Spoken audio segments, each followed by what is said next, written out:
let's go. The day's finally come.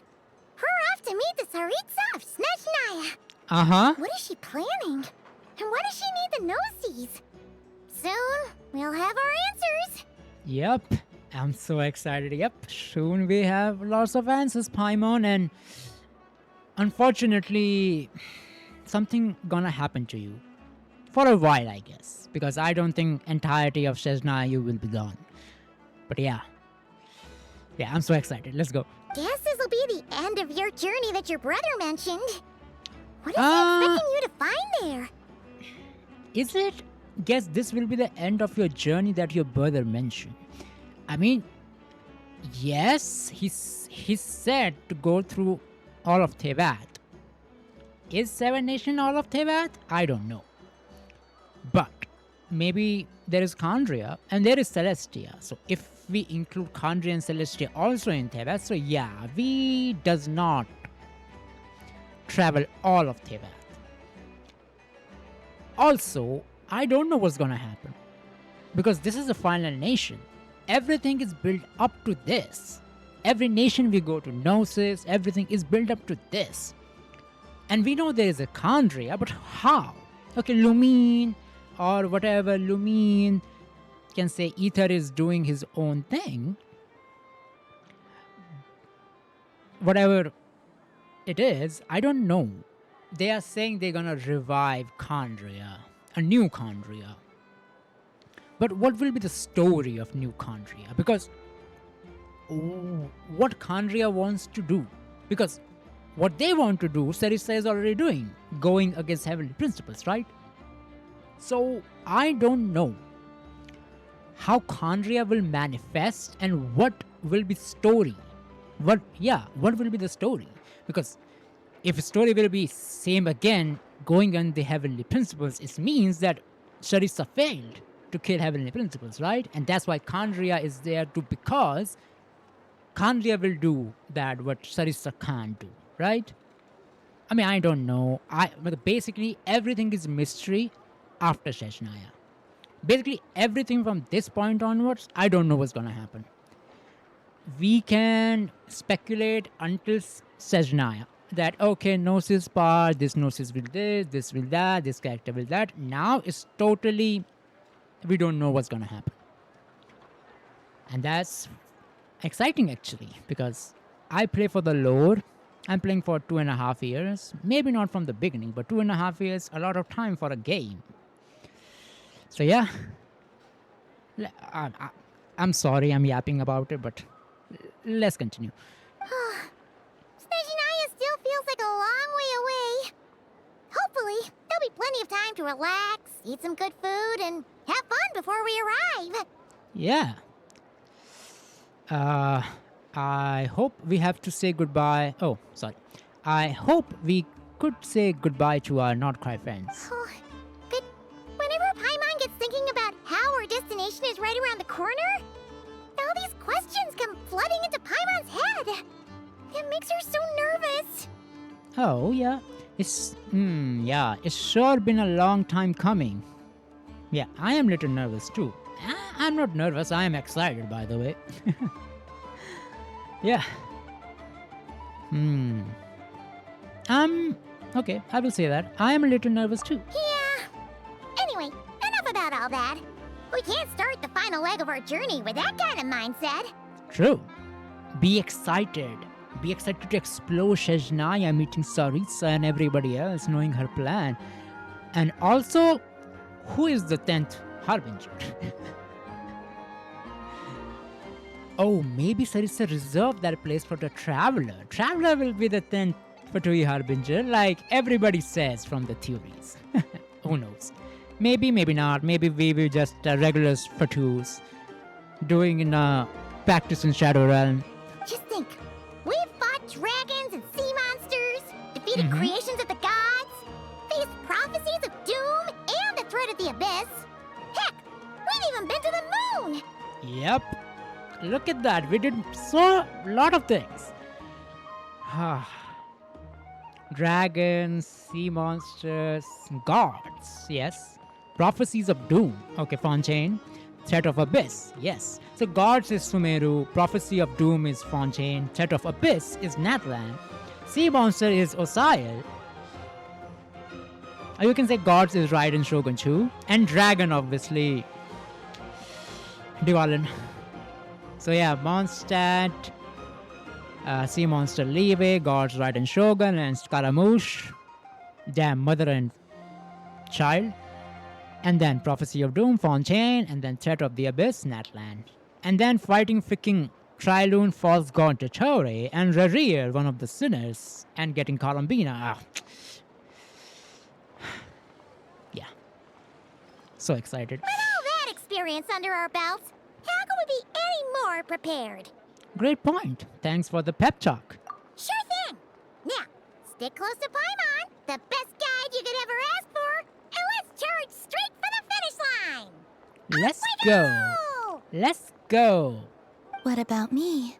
Do Oh, I get a call out? why not? I mean, you are here. Whoa! Columbina? Whew, you kind of snuck up on us there. How did you know I was here? She's a moon goddess, Lumine. She can just sense Snezhnaya in Fontaine. This is not Cry. She can sense everything in Not Cry. I don't think I told anyone. Yeah, okay, Paimon. Look at her. Don't look at Paimon. Paimon didn't sell you out this time. Oh, like I was saying, she can sense everything and not cry. So, yeah, that is because I think Paimon this time doesn't do it like in Natlan. Lunatar, you did it. Okay. Oh, so it was you. All right, guess there's no hiding it now. Uh-huh. All your friends have gathered at the flagship to see you off. Oh, I invited Sandrone too, but she said she had to go back to Snezhnaya. She Oh. must be busy. oh, don't worry. We will meet her there. Why not? She had some nasty things to say about you before leaving. Eh? Would you like to hear them? What? She has some nasty thing to say about you before leaving. Okay. She hasn't changed a bit. Uh-huh. All right, let's hear it. Yeah. If they're heading to Snezhnaya, I'll bet it's to cause trouble for Her Majesty the Tsaritsa. Attending a farewell party for people like that would not be a good look for me right now. Uh-huh. Spoken like true Fatus. Also, please tell them not to count on getting help from a Fatui Harbinger in Snezhnaya. Okay. Now, look at this. It's back. Oh. Okay, so they will just add. Our time working together was not terrible, precisely, but we're on different sides. So when you get there, don't do anything to make life difficult for both of us. Okay. Well, that definitely sounds on brand for her. Uh-huh. The attitude, the reasoning. All right, we'll do our best to keep our distance then. Oh, okay. We will be not too friendly with you in front of Sharitza. No, you've misunderstood. I Oh? think she means that she'd like you to go see her. Okay. Oh. How would you figure that out? As long as you don't make things difficult for both of you, you'll be fine. Hmm. You really have to read between the lines with Centrone. Mm-hmm. Go on, get to the flagship. Everyone should be there by now. I told Lauma that you once treated me to a truly unforgettable meal. Oh. Today, I want to return the favor. It's my gift to you. Oh, thank you. It's definitely nice to be treated, but hopefully by this point, you know that you don't owe us any favors. Yeah, friends don't keep score. I will come back to visit. The moon of Nodcry will always give you a warm welcome. Thank you. Time flies by when you're having fun. Enjoy delicious food with friends and just my. No, you're doing the same thing you're doing in Natlan. We're not gonna see them, right? Okay. After a lovely meal filled with laughter and warmth, it's time to start the next chapter of your journey. 「 Time flies by when you're having fun. Enjoy delicious food with friends and just my. And we're gonna teleport to the edge of Nordcry. Seeing Snezhnaya. Here we go. I knew it. They did it.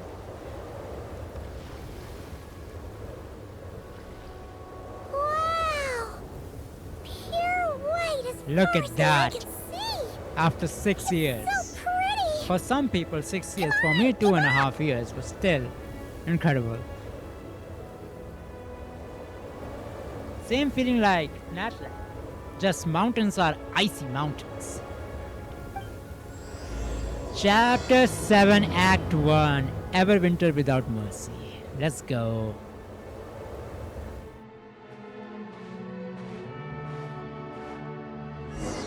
Okay, into the wind, into the fright's north. Advance alongside Paimon. Paimon, slow down! Paimon's heard that Snezhnaya has loads of railways and trains. This must be one of them. But why is it abandoned? That is my question too, Paimon. Some kind of accident happened? Ooh, it's still so cold. Huh. Still feeling chilly from getting buried in the snow? I don't know. Maybe. Yeah, snow is Also, getting heavier. Is it just Paimon or is the snow getting heavier? Uh-huh. Uh, This never happened in Nordcry. If you are cold, come a little closer, yeah. Thanks for offering, but this isn't just the weather. This isn't just the weather, you say, because you never get this cold or feel cold in Dragonspine. It's hard to describe, but Paimon feels so weird. She's never felt like this before. Okay. Everything feels heavy. Getting kind of dizzy, too. Dizzy too. Heavy and dizzy? Should we turn back? Oh, no need. Paimon's just feeling a little low on energy. That's all. It's nothing serious. Not worth ruining our travel plans over. Okay, well, don't push yourself, okay? If you start feeling worse, tell me right away. Yep, sure thing. Snezhnaya, here we come. Okay, that doesn't feel correct, like all the time. Okay, Live, Inazuma, Sumeru, Fontaine, Natlan, Nordcry, Here I Come feels more exciting than this one. Yeah, what's happening to you, Paimon? Find a place to hide from the blizzard, okay? Oh no! Paimon! Let's go. Come on. Seems like the snowstorm is getting worse by the minute. Come on, Paimon. Paimon can barely fly. Let's wait for Paimon. Okay, Paimon, let's go. Damn. Okay. Yep. It's pushing me back.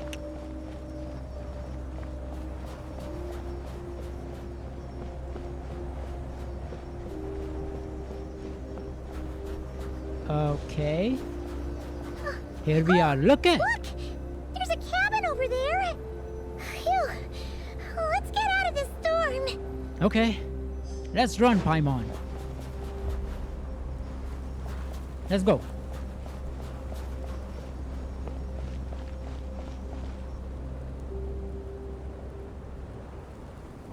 Oh, this is the trailer.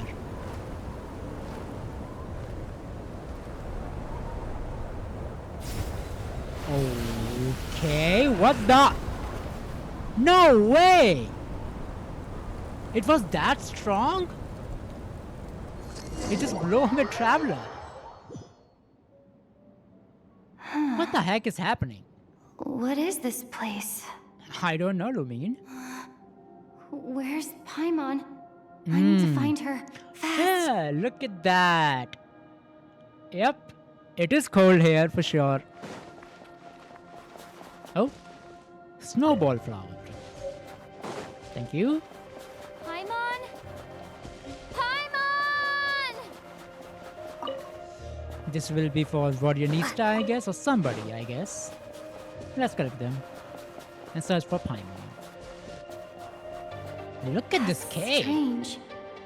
Where could she be? I guess I'll try further ahead. Hang in there, Paimon. Okay. Music too.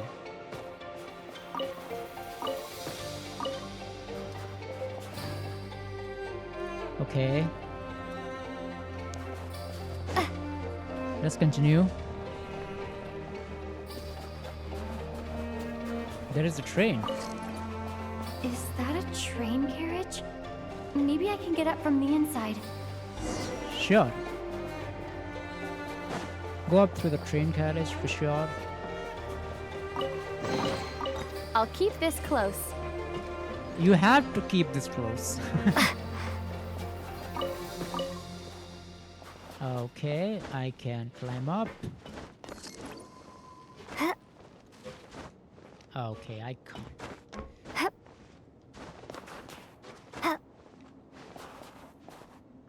Uh...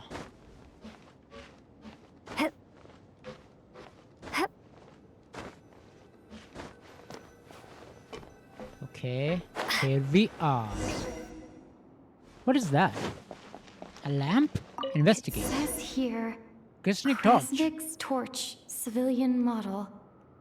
Ah, it's definitely getting a little warmer now it's turned on.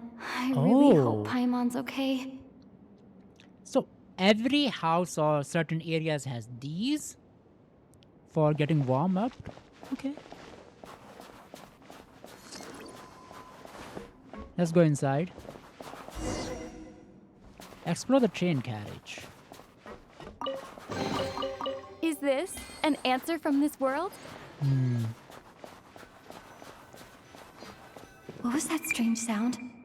I can't tell if... Paimon? Hey! Paimon, is that you? Why is becoming a horror game? I mean, if it's dark here, it will be a horror game. What is this? Eh? Oh! Incoming entity detected. Authorization granted. Initiating original. What? Authorization granted. Why? My question, why? Hello, Descender, who's reached the eve of tomorrow. Eye of Grey at your service. So you know me, who I am, huh? Who has reached the eve of tomorrow. Okay. Time since last activation. Time measurement unavailable due to the influence of... Anyway, it must have been a very long time. What are you? I am... I was born to fulfill a mission. To reach tomorrow. Okay. To reach tomorrow. Okay. I want to make a HSR reference, but I will not. To this end, I must... Strange. What was it? Oh, you forgot? Wait, my body. You have a body? Or you had a body? Huh? Why is my body like this? I was about to ask you, oh, so you weren't born like this? I have been like this since I was created. And yet, I also have memories and an awareness of a physical form that I once had. Oh, But this contradicts my current status. okay. Anyway, I was created so that humanity could reach tomorrow.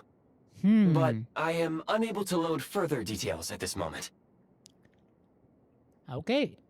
And how will we reach tomorrow? Nevertheless, serving humanity remains my primary objective. I have detected a drop in your surface body temperature. You cannot remain active in this state for much longer. In accordance with my preset programming, upon reactivation, I must ask the one who awakened me the following question. Okay. Will you accept me, Transcender? I will assist you, protect you, and fulfill my mission until we reach tomorrow. No thanks. This all a bit too strange for me. I will accept you, I guess, yeah. Let's see.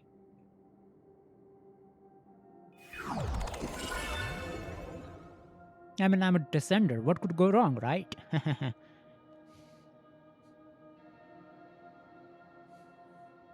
Okay. You have made a very wise decision. I mean, we have to do something, right? So this is the only choice I have. Even if I refuse, I can't do anything, so get help. Get as many as help you can. Now, I detected that you called out a name earlier. Presumably that of your missing companion? Yeah, Paimon. The name was Paimon. After helping you get out of here, I will search for a match in the nearby area and pinpoint their location. Wait, you can do that? Merely the tip of the iceberg. Oh. So you can do a lot of things. Near the tip of the iceberg, you say? Okay. Now that we have reached an accord, you will be my new user. May I ask your name? Call me Toshia. Very well. I will remember this name until the mission is complete. What is your mission exactly to reach tomorrow, Lumine? I mean, I don't know what that means, but still. I need to recover my body, retrieve the power to unlock tomorrow, and help the suffering masses to reach the far shores where the empty ark floats. Okay, I understand. I need to recover my body. Okay, fine. Retrieve the power to unlock tomorrow. Okay, you need to retrieve the power to unlock tomorrow. What is tomorrow? I don't know. And help the suffering masses to reach the far shores where empty ark floats. Okay, it could mean a lot of things. I don't know which one to point out. I can sense my power scattered across this ice-covered land. I Oh. even have a vague sense of where it might be found. But right now, that is not essential. Okay, so we have to collect your power. Scatter around all of Snezhnaya. And then, in the end, you will unlock tomorrow and take us masses to Ark? The key right now is you. You Okay. must survive and reunite with your companion. I mean, that's the plan.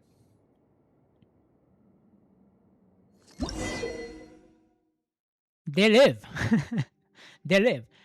Tap on Fab Vision to enter the Build Prime Ice mode. When a preview blueprint overlaps existing Prime Ice or Prime Ice construction, the affinity team will be marked as red at this time. Pressing will remove. Simple Ice Prime. Okay. You may now execute the command, Demolish. Use it to remove the Prime Ice blocking the path and obtain remove. Prime Ice units. Prime Ice unit count has been updated. Tap to Fab Vision to enter the Build Prime mod to build. Okay.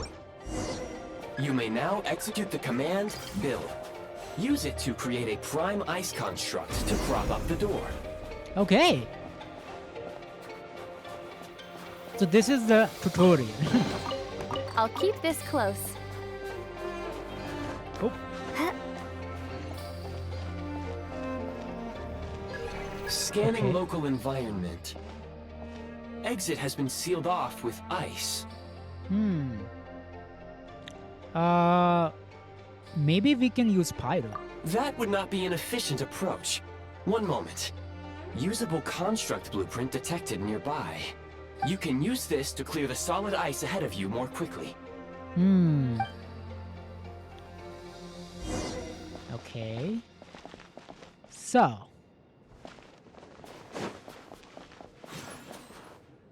Oh!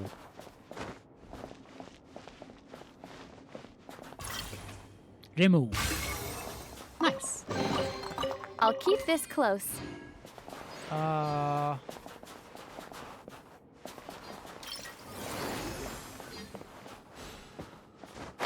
Oh, okay. This should do. Yes. Nice. Okay. A heat source construction out of prime ice that generate an easy to use warming flame. When within the range of heat source, you will no longer need to draw energy from the okay. Nice. So we can put two. Yeah, I understand. Yep. Nice. Construct blueprint added to records. You may now execute the command build heat source. Generate a temporary heat source to rapidly melt the solid ice. Can't even enter this place easily. Okay, this is white iron chunk. What is this? Kresnik crystal located. Please collect at your earliest convenience. Snezhnaya. Oh, these are mining things. The recent construct you built provides highly efficient heating by utilizing the unique properties of Kresnik crystal. Unfortunately, prime ice constructs have a very short lifespan and cannot be stabilized during the development period. Hence, the authorization to use Kresnik crystal was granted. Oh. That said, I have already forgotten what warmth feels like. Maybe when you get your body back? Yes. Perhaps then, we can warm ourselves by the fireside together. Sure. But for now, all you need to remember is this. If you collect Kresnik crystal, I can extract the energy within and use it to maintain your body's surface temperature. Okay. Nice. Yep, bitter cold of the land of ice and snow. Okay. Low power. Please use Kresnik crystal to replenish energy reserves. Did. Let's continue. Signs of physiological activity detected in the distance. Oh. It is highly likely to be your travel companion, Paimon. Okay, let's go. Go now. Be reunited and sing together. May all the people be united as one. May all of life rejoice in unison. Okay, thank you for that.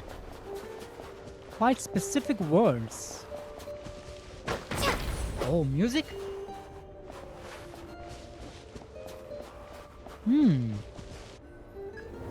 Approaching the target location. Okay. Scanning for signs of life. Life forms detected. 2. True. Does that mean someone else is there besides Paimon? Affirmative. However, that is not the reason for my confusion. Oh. According to my database, this location is a train station, Eh? meaning the number of life forms is unusually low. Okay. Real-time environmental data suggests that the train station may no longer be in use. But whatever the situation, please exercise caution. Okay, I will. Let's head inside and take it from there. Yeah, let's get inside first. Okay. Paimon? Okay, this is really abandoned. Oh, Paimon. Paimon! Okay, somebody took care of her? I mean, that sounds bad. Okay, took care of her, but taking care of her. Who did this? Oh? No way. Nah. Hello there, Mr. Piero. Okay. Who are you? First of all, first person we meet in Snezhnaya is Piero. I mean, if you consider the eye is also a person, then he is the second person we meet. But who are you? Yeah, his model looks good. Don't worry. She's only sleeping. I mean, yeah. You must be the traveler. She Look called at your him. name repeatedly while attempting to battle her way through the blizzard. I mean, yeah, I guess. I am also worried about her. Look at him. Newcomers to Snezhnaya struggle to adapt to the sheer cold at the best of times. Lately, even the locals are suffering, with a powerful monster having summoned a bitter snowstorm. With a powerful monster having a summon a bitter snowstorm. So, in the trailer they were saying the Sarisa is gone somewhere to deal with something. I think that is that monster, I guess. You two must be very important to one another. You should take more care not to get separated. Look at his eyes, Lumine. Look at those eyes. I mean, you're right, Mr. Piero. But Snowstorm just flew me away. Your eyes. You are a Conrian. Are you Conrian? There are indeed some Conrians left in this world who survived the cataclysm. But I doubt that is news to you. That is no news to me because I already know you're all known people, I guess. Rarier, Daneslave. Who else? Conrian. Okay, yeah. Deirdre, Caribert, Clothar, Kaya.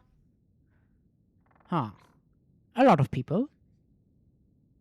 Pureblood, Daneslave, Piero, of course, Rarier.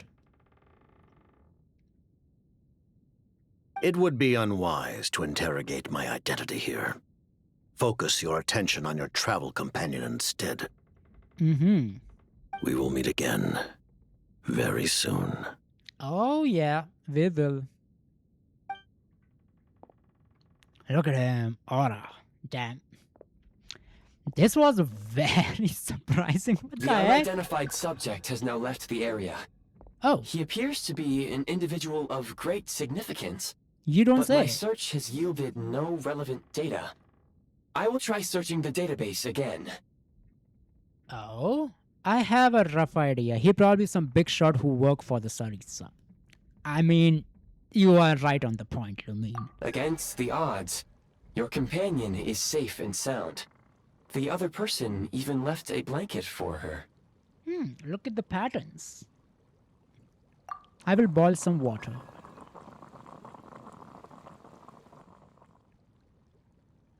Damn. Paimon is really sleeping. Paimon.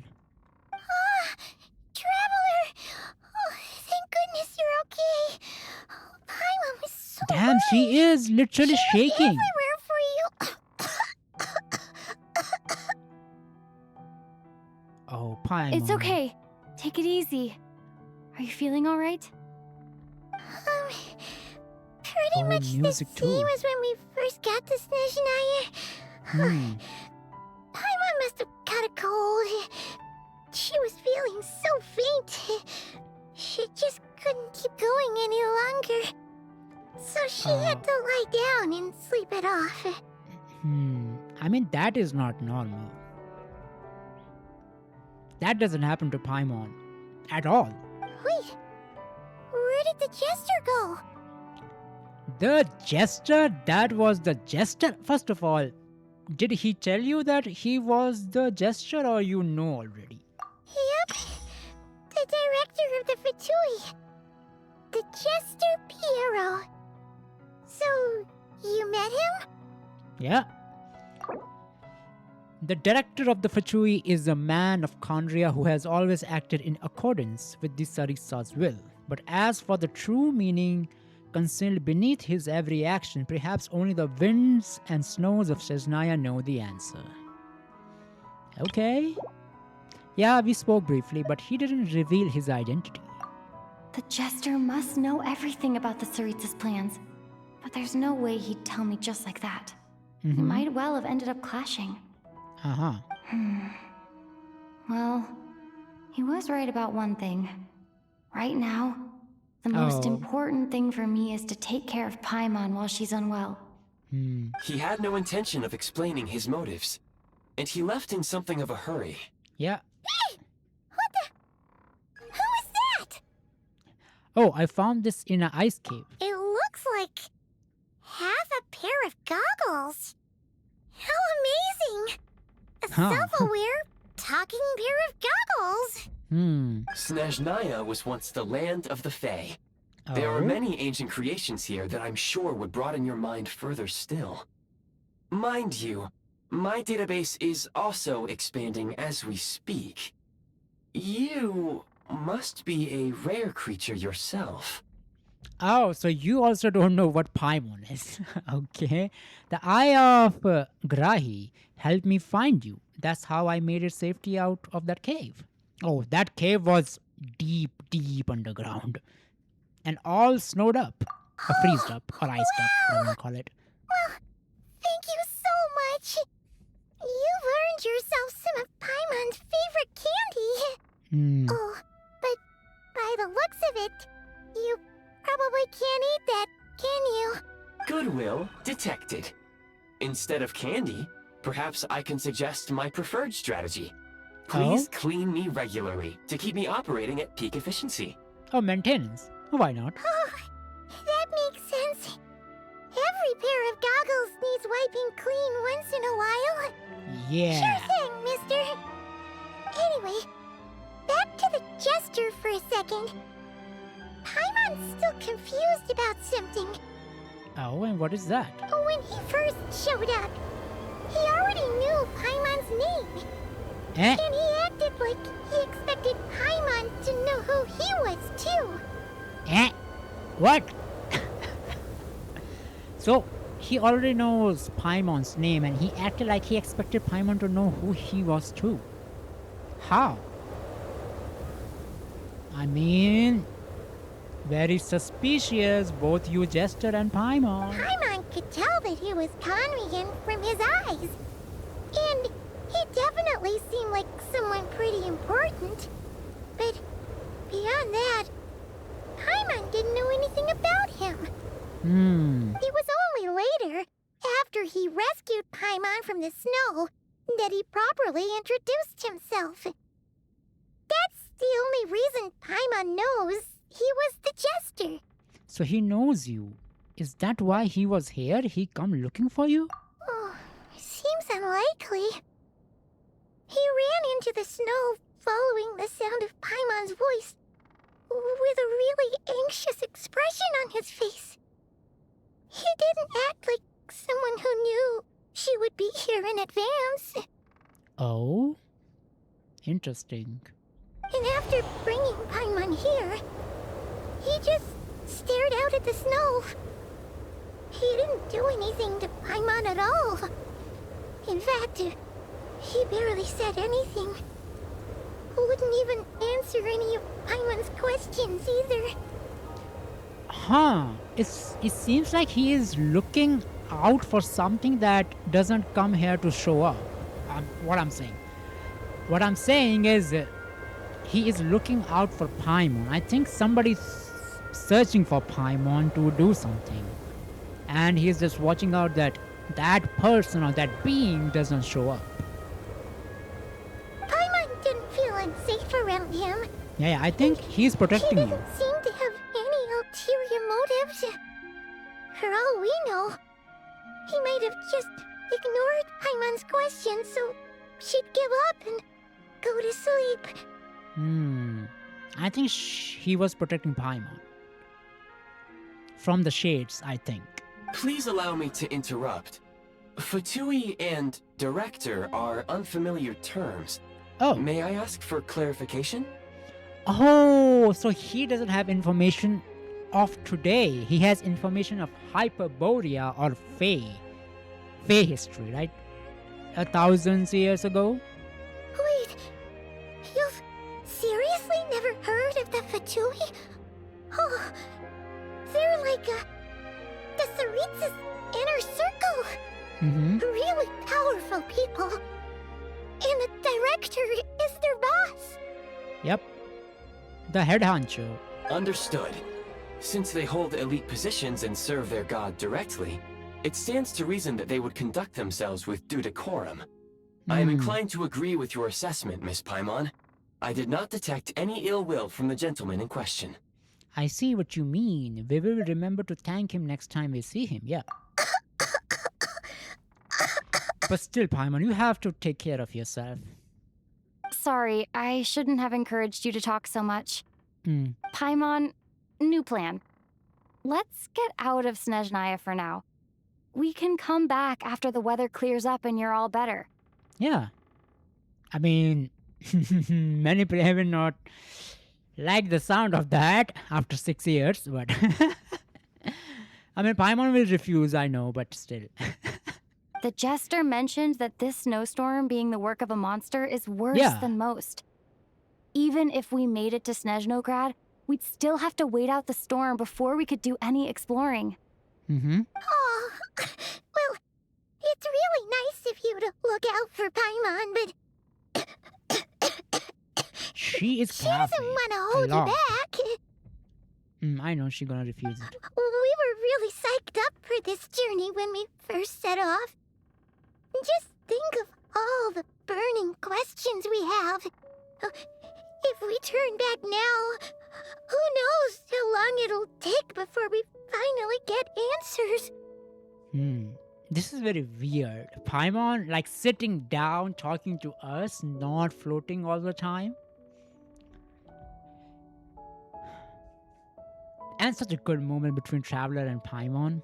Further information is required regarding the monster situation. True. But objectively speaking, there is another, more pressing issue at hand. Okay, what is that? At this point, we have traveled a significant distance into the blizzard. Were we to turn back now, the road would be extremely treacherous, especially since we would need to travel on foot. If, however, we continue onward, there may be a better solution. Oh? Do you remember what I said as we neared this location? Yeah, I train told station. you that this is a train station. While it has evidently fallen into disuse for unknown reasons, the tracks remain intact. We can break through the blizzard and forge ahead by driving a train. That is the Snezhnayan way. Yeah, but we need a train. There is a small town up ahead, which would be the perfect place for Miss Paimon to rest and recover. Okay. Paimon thinks Goggles here makes a great point. Let's do that. Okay. Are you sure you up to this? I don't want you to push yourself, yeah. Oh, come on. Don't worry. Think of all the traveling we've done so far. When has Paimon ever gotten sick before? True. Practically never. 'Cause she's in great shape. Sure, she's a little tired right now, but it's sure to clear up on its own. Okay, fair enough. We will stay the night in the town, then take it from there. Affirmative. Should you ever need my assistance during your future adventures, please call for the Eye of Grey whenever you wish. Okay, Eye of Grey. A strange mechanism you encounter in the abandoned station. It often appears in the form of a molecule. It offers many convenient functions such as recording blueprints from the Prime Eye's constructs, creating Prime Eyes, calling trains. Perhaps it was built for the very purpose of providing all these convenience. Conventions. Otherwise, I will remain silent to avoid causing any unnecessary distraction. Now, please follow me to the train tracks. Sure. Thank you. A reward on the road. It is reward on the road, Lumin. Oh. Okay, so we can't go here. Well. Yep. Nice. Let's continue. Please confirm when you are ready to depart. I am.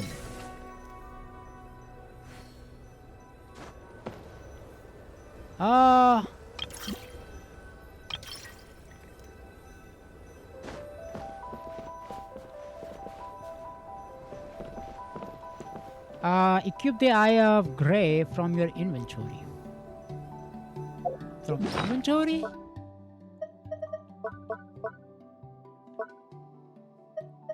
Oh. This switch.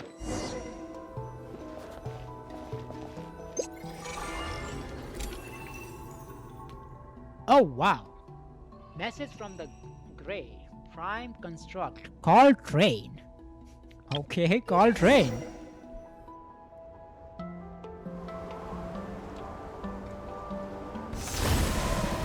What's happening? Call train. Just call train? Okay. Heading north from here, we will soon arrive at... At? Wait, there's an error message.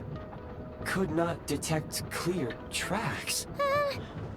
What exactly does clear mean? We have Brace obstacles? for impact, friends! Preparing to enter impromptu flight mode. Flight mode? What do you mean by flight mode?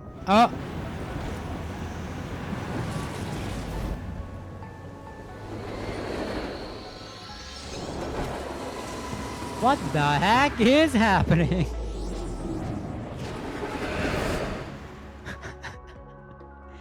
Don't tell me we crashed. Oh, music.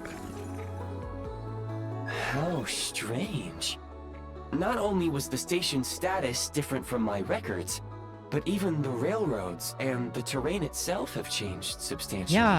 Yeah, because it's thousands of years in future. Paimon, are you okay?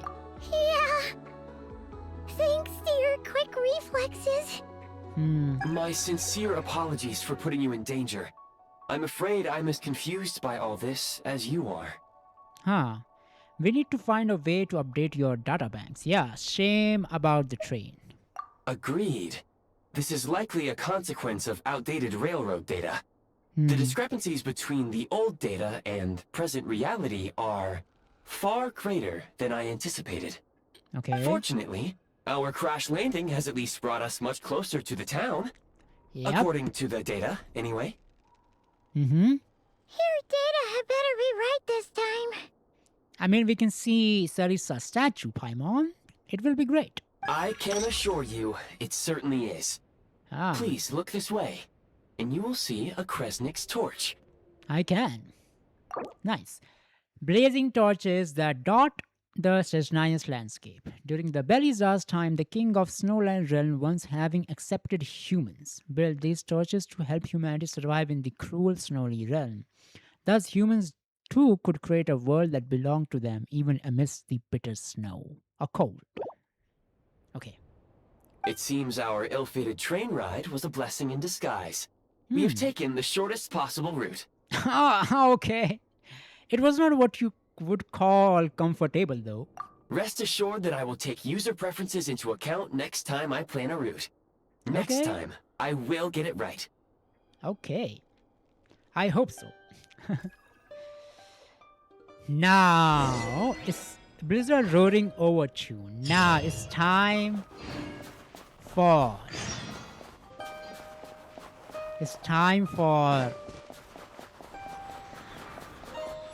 Let's go. Oh, look at that. The freaking... whatever those are. Roots or something like that. Okay. And they are also frozen. Okay, let's... 1, 2, 3. Let's get the cryo powers. The world opened itself before those with noble hearts. Nice. Okay. Quite big. So, what is this? Okay. Cetro Morus. Okay. I have to know how to pronounce that. Nice. Okay, music. Resonate with cryo.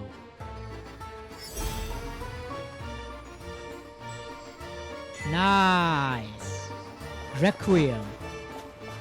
Okay, let's do it. In case. Oh, stop. Hey, hello. Excuse me? Is there an inn nearby? No. I'm sorry, but they've all closed. Okay. Viewpoint. Borderlands Town added to archive.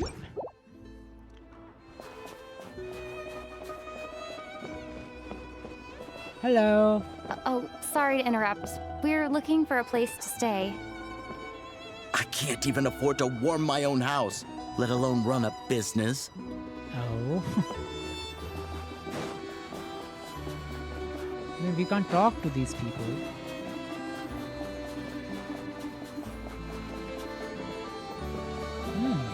Excuse us.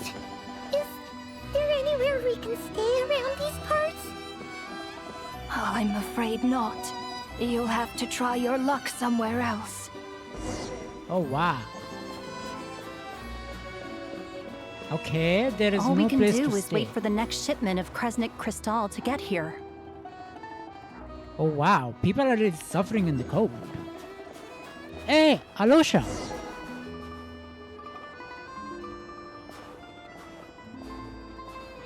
Hi there. Do you know if there are any inns still taking guests in this town? Doubt it. They're probably all closed. No one has enough Kresnik Crystal to heat their own homes, let alone a business.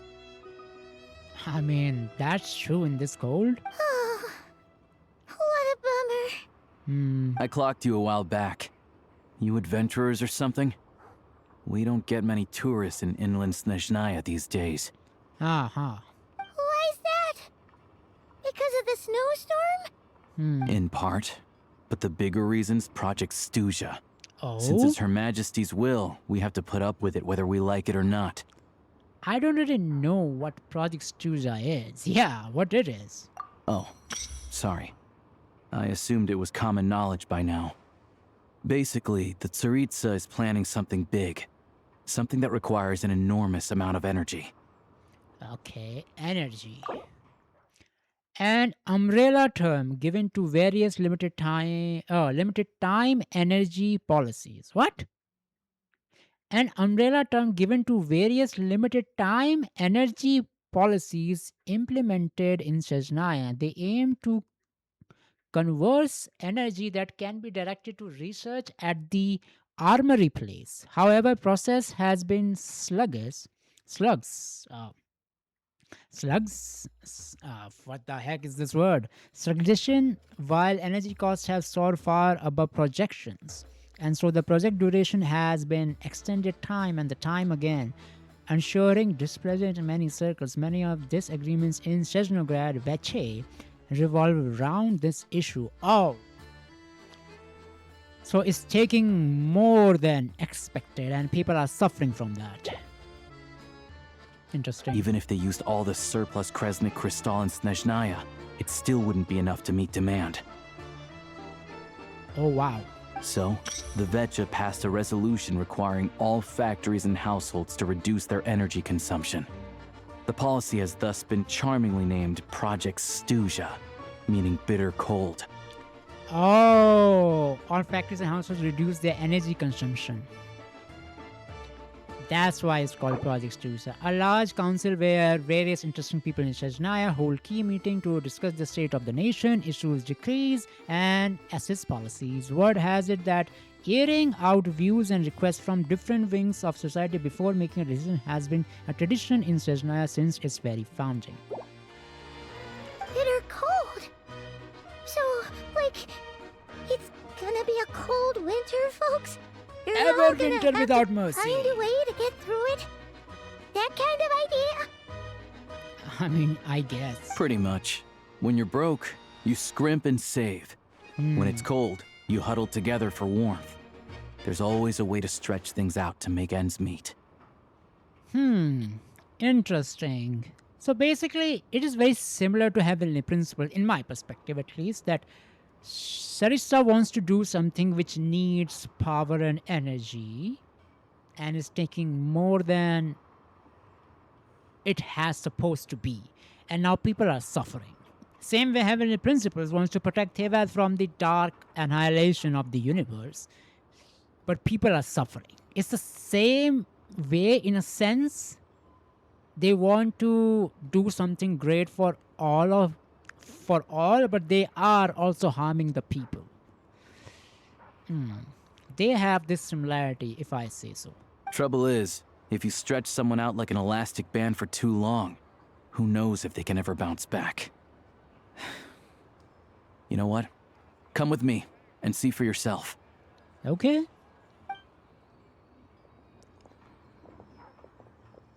For choose. Oh, they're giving out.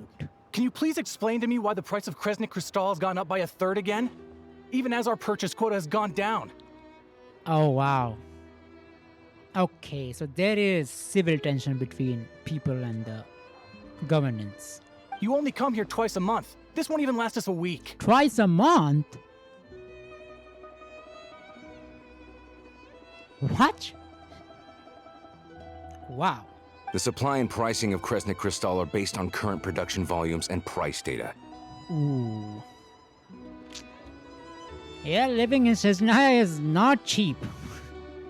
We Fatui are only responsible for delivery and security. I'm not in a position to explain to you how the figures are calculated, but I assure you, they are as fair and reasonable as possible. As possible. Oh, so our lives mean nothing to you? How can you expect anyone to survive a single night in this weather without heating? I mean, I guess you're right. Since you insist on making me repeat myself every single visit, I will remind you again. There is no monopoly on the trade of Kresnik Crystal. You are free to purchase the shortfall from elsewhere on the market. What market? Nobody else is selling. And when they do, they charge 8 times the normal rate. It's robbery is what it is. I mean, I guess, yeah. I mean, people will do that. If you need something and they only have it, obviously they will charge you as much as possible. Which is why the Snezhnaya Veche passed a resolution to support border communities, without which you wouldn't even be able to buy crystal from us to begin with. So if you're here just to argue, move aside and let the next person in line come forward. Everyone's feeling the cold here. I mean, they both are right in their places, right? They both are thinking right. But, You! I mean, it's not his fault, you know. All right, everyone, let's calm down for a second. A few words, if I may. We're all subjects of Her Majesty the Tsaritsa, and I'm sure every one of us is dedicated to her great cause. We all know how cold it is. And the more it snows, the harder life gets. Everyone's struggling already. Let's not make things even more difficult for each other. But Liaison Shishkin, there's clearly something wrong with this quota. I have a family in Marepasak who tell me they can buy at least double our crystal allotment. Oh, so there is some biases here? Oh, believe you me, I had the same reaction when I first saw the numbers. Couldn't believe what I was reading. Oh, so they I are even wrote biases. a letter to confirm the true figures, but I'm afraid the quota really is as low as you've been advised. Still, you must understand that calculating these energy quotas is a complicated balancing act. They have to factor in population, town size, industrial application. Okay. Our top priority must be to keep the largest Kresnik's torch burning continuously. Only then can we sell the remaining crystal for household use, and in doing so, we must make sure that everyone is treated fairly. As our Fatui comrades said, they are only responsible for delivering the goods. They need to keep accurate records, and they do not have any authority to modify the rates or quotas. Okay. Well, that's cleared out. That's right. Our duty is to do things by the book. Okay. I mean, you were right in your place, but they also didn't do anything wrong. Tell you what, listen. I know how anxious and upset everyone is.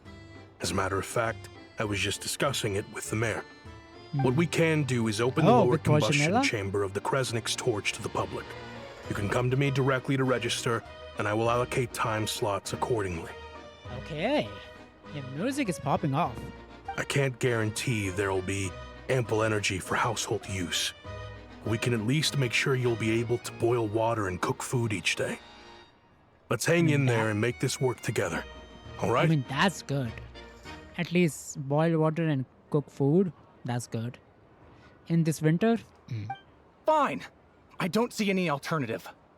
Me neither, dude. So, this is Project Stuja in action, huh? Ah, yeah. Oh, no wonder nothing's open for business. It seems like there's barely nothing we getting can do. by. Yeah. So where do we go from here? You were looking for an inn, right? For your, Fae friend? We don't know what she is, Alosha. Oh, Paimon's not a fae. Just Paimon. She must have caught a cold or something. We only just got to Snezhnaya, and we're still getting used to the climate. I have a small place in Stratomaros. I don't stay there very often, though, so it's pretty basic. Okay. What he said? I have a small place in Stratomaros. I don't stay there very often, though, so it's pretty basic. Sertomaros. Okay. But if you're not picky, you're welcome to rest there for now. It's not much, but I've got blankets and a warm fire. Oh, that will be enough. Are you sure? Oh, that's really kind of you. Thank you so much. This is an anonymous help. All right, then. This way. I will follow you, Alosha.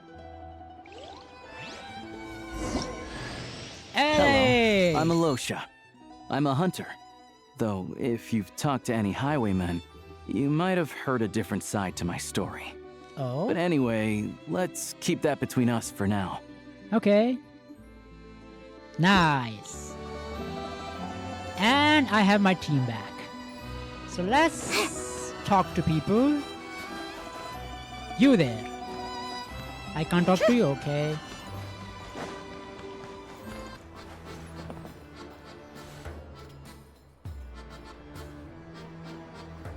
Oh, so cozy and warm. Paimon's getting nice and toasty. Good. Oh, wait. Paimon only introduced herself so far, didn't she? This is Paimon's best friend, the Traveler. Good to meet you. I'm Alosha. Hello, Alosha. Most travelers find the Snezhnayan climate to be a shock to the system at first. But as long as you keep yourself warm, you should be fine. Still, you should keep an eye on your condition. When people are too quick to dismiss a cold, it can easily end up turning into something more serious. Oh, yeah. Don't say that. Paimon's too young for chronic health issues. Is there any doctor in Sertomaros? They aren't in town right now. Sorry for and the they won't be back wrong anytime pronunciation. soon. It's very hard. The train station has been closed ever since these power shortages began. I mean, I understand. Oh, that's also the problem. Trains are not running. Even if they want to bring as much as Kresnik stones or energy source, they can't. They have to by foot, right? They can't use trains. I do a lot of hunting, so I spend most of my time exposed to the elements. But even the animals wouldn't survive long in a storm like this, let alone a hunter. Nothing to do but sit tight in town until the weather improves. Also, Grey is not showing themselves up in other people, only Paimon and me. Is there any possibility of getting the train station running again? True. I get that you're in a hurry, but even if the station were open, that doesn't mean there'd be any trains. We could end up stuck here for a long time, I'm afraid. Actually, I have my own train. What? Your own train? Wait, hold on. That train? The one that suddenly fell out of the sky and crash-landed on the ice? Yeah, that train. Oh, we got lucky and found it in a cave. Oh, then our luck ran out and we had a little accident. I would really like to get to Snezhnograd and find a doctor. See, I can say Snezhnograd easily. But, yeah, I will call it Alosha's town. for easy purpose. Pretty crazy for a random find in the mountains. Well, as long as your train's good to roll, you might get to Snezhnaya after all. Oh, nice. I've been doing some digging recently. Turns out, the real reason for the current energy crisis in Stratomaros is that some of the supply is being seized for a private stockpile. Oh, Stratomaros. Stratomaros. Stratomaros. Stratomaros. Stratomaros. Stratomaros. Okay.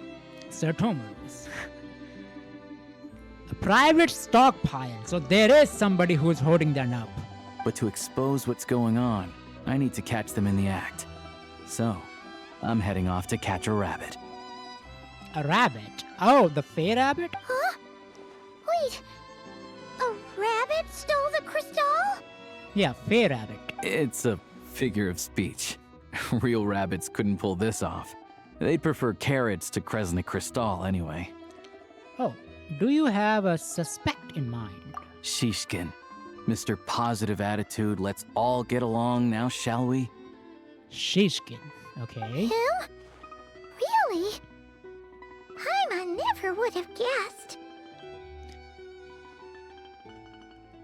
Oh! That person who was speaking with everyone. I will come with you. Let's go. Huh? You're coming with? Solving the energy crisis will help get the station running again, and then we can go to Snezhnaya. Huh. Oh, okay then. Just give Paimon a second to get ready. No, you stay here and rest, Paimon. We don't want you conditioned to getting any worse, yeah. Alright. Guess there's no point pushing myself. Paimon will stay here and hold the fort then. Be careful, you two. Okay, and you too, and you rest. Oh yeah, there's one more introduction to do. Tugarin, get in here. Hey, hello there, Tugarin. Oh, a doggy. Oh. Angry doggy. Oh, Tugarin doesn't like being petted then. He likes to think he's above that kind of thing. He's my hunting partner, so he'll be joining us when we head out. Okay, look at him. Oh. Carrots aside, we'll need to stay completely undetected. We can't risk spooking our rabbit, or there's no telling which burrow he'll scurry back into. Sure. First, we need to find a way into the train station and see if we can find any real freight data. Shishkin's figures can't be trusted. Uh-huh. Okay. Then, we get Tugarin to catch a scent and find out which way the crystal went. Okay. What are you eating? Oh. Check it out! When you're all out of carrots, try turkey! Okay. And now he's liking Paimon. Good doggy. Good doggy. A fellow dog lover, huh? Yeah, me too. Yep. And rabbit lover. Carrots are great too, you know. Good to know. Eat up, Tugarin. We got a lot of work to do. Okay. Paimon, you rest. Paimon's just gonna stay here and get some good rest. You guys, be careful out there. Okay, Paimon. Let's go, Alusha.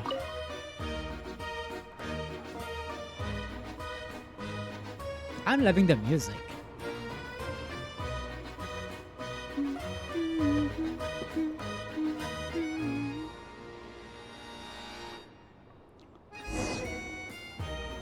Oh, okay. Let's go. So we can say there is no Paimon. Okay, there is no Paimon.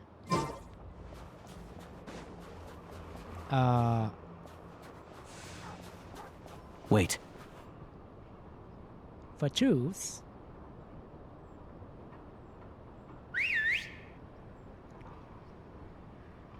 Oh, he will distract them.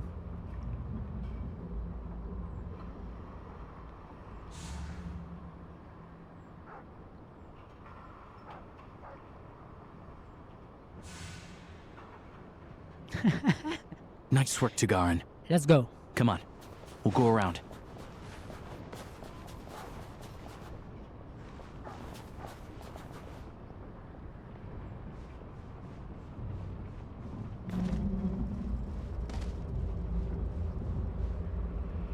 Okay. Oh, look at that. They are literally holding it.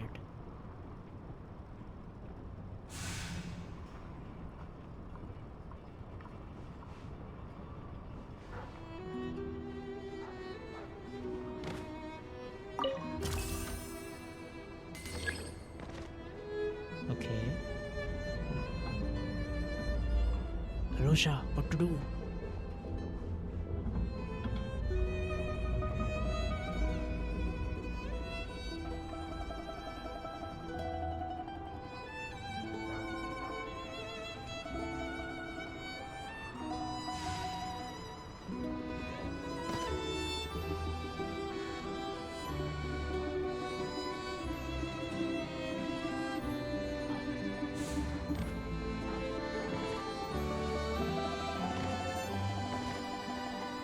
This way.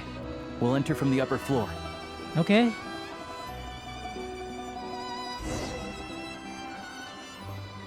Okay, we are in.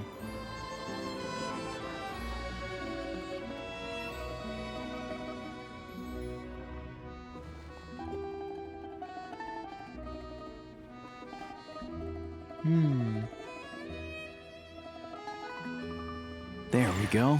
A freight list. Straight from the Fatui. So Shishkin won't have had the chance to doctor the figures. What? There we go. Straight from the Fatui. So Shishkin wouldn't have the chance to doctor the figures. To doctor the figures? Looks as new as the day it was printed. I guess no one bothers reading these unless they have ulterior motives. If they did, there'd be no loophole for him to exploit. Yeah, this is all we need. Come on, let's get out of here. Then go track down the crystal. How do we do that? Tugarin's a keen hunter, and catching rabbits is his specialty. Oh? Oh!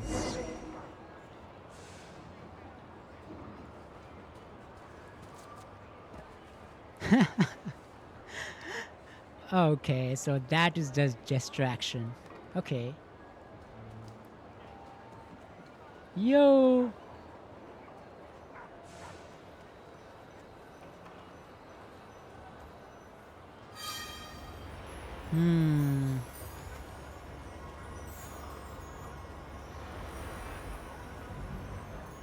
What's this?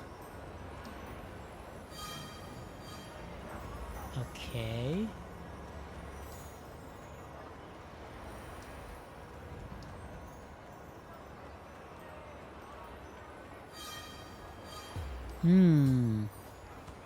I think this is the right track. No, it's not, I guess. But if he picks up the scent of Crystal somewhere and there's no stove around, that's how we know something's up.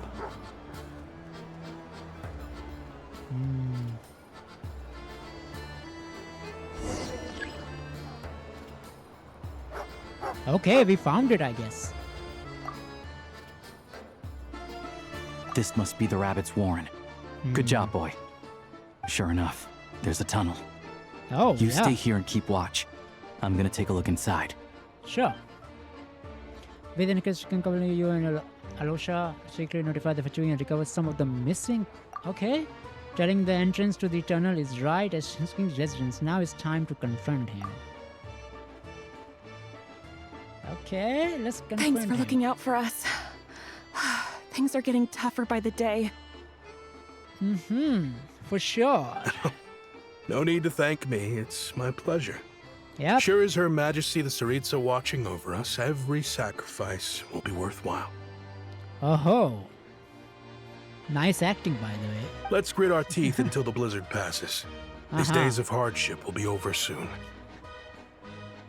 Wow. He's just pretending. Yeah, I did nothing wrong. I'm not hoarding some crystals here. Maybe for everyone else, Liaison Shishkin. But for you, the hard times have only just begun. Hello, hello, hello. What are these? Who are you? What's the matter?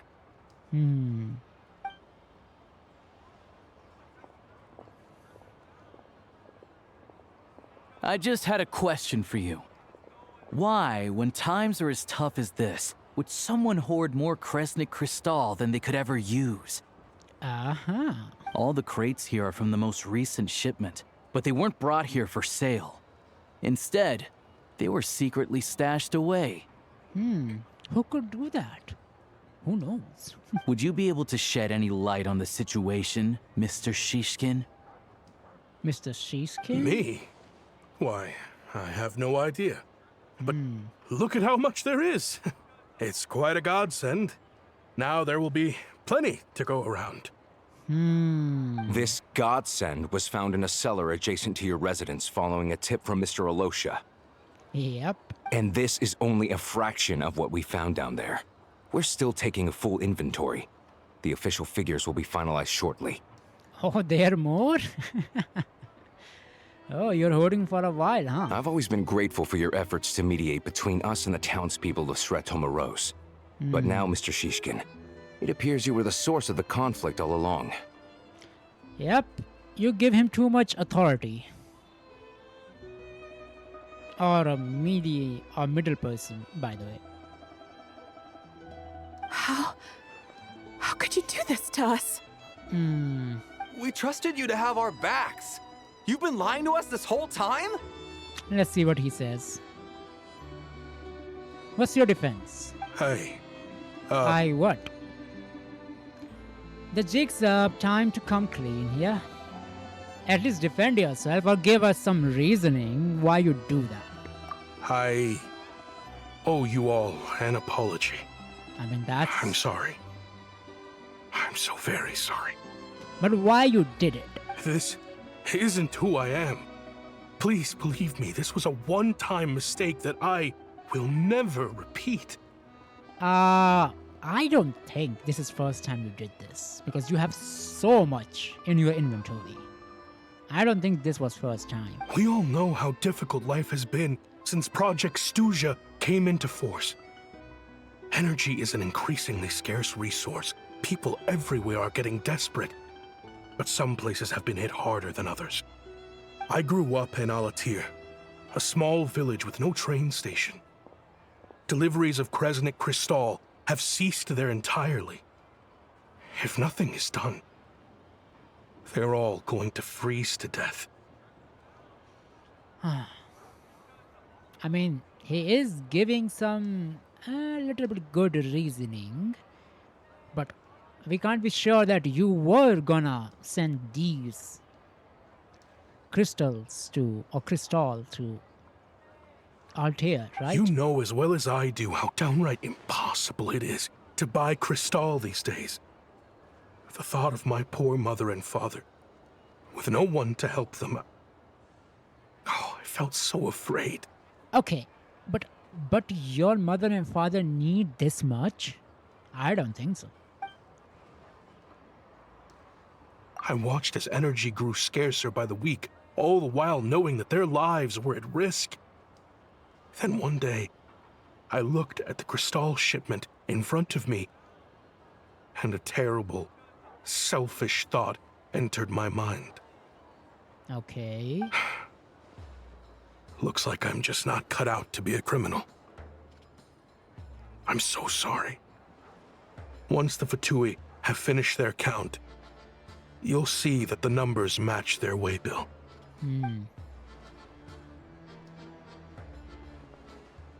I mean, I get it, you're worried about your parents. I have the official Snezhnayan quotas here. Anyone who has already purchased energy, please make your way over here to correct your transactions. Nice. At least you're making up to it. I'll make a batch purchase of crystal worth 3 months' salary for you all to use free of charge. As for Alatir, I'll think of something else. Why not send half of it and give half to the people of this village and half to Eltor? You can do that, right? You don't have to go that far. Yeah, owning up to your mistake is enough for me. You've done plenty of good for the community in the past. I'm not looking for a handout. Drop the act. Yeah. I mean, his reasoning was good, but I don't think he's doing this first time. That's so much crystal. It's not one-time thing he did, right? You claim this was a one-time Yeah. mistake, but the real reason there's only one shipment's worth of stolen crystal in your basement is that you have an accomplice. Oh? Reporting in, sir. We've conducted a full search of the mayor's house. As expected, we found many crates full of crystal, half of which were still in their original shipping containers. Oh? This wasn't your first time at all. You've been colluding with the mayor of Stratomeros for a long time now. Wow. The train station's currently out of service, but it does open for a short window every time there's an energy delivery. And every time a train pulls in, you're there on site to take inventory and oversee the workers unloading the cargo. The mayor handpicks said workers. Per his instructions, they transport the crystal by tunnel at night to the mayor's house, and he sells it out of town. Wow. But since he can't get the goods out of town by train, he had to arrange an alternative method of transportation. This meant slower sales, which gave me plenty of opportunity to catch him in the act. Wait, the mayor's involved in this too? Wow. Preposterous. What proof do you have of any of this? Basic math. I've spent a lot of time lately counting carriages as the snowstorm rages. Counting carriages? What? The energy consumed by a train depends on its total weight. And since energy is a limited resource right now, it's fair to assume that every carriage is packed full. Oh. So, if we take the energy required for the Kresnik's torch, add the sales figures you provided, then compare that figure to the train's theoretical cargo capacity, guess what? The numbers never match. It's always off by 1 or 2 carriages worth. This time, you set a new record. 3 carriages missing. You mean to tell me that you sat around outside, counting carriages, in this weather? He did. I'm a hunter. I have 2 options. Hunt or starve. Well, I've heard enough. The evidence speaks for itself. Take Shishkin and the mayor into custody and escort them back to Snezhnagrad. Okay. Wow. And using your parents' excuse. You Wow. cocky little brat! Ruining You my are. business! Just you wait. Damn, you are a selfish person, dude. Especially in these conditions. Damn. And even using his parents for an excuse. Shame. Damn. So you will So you will be investigating this for a while, huh? Yeah, something felt off.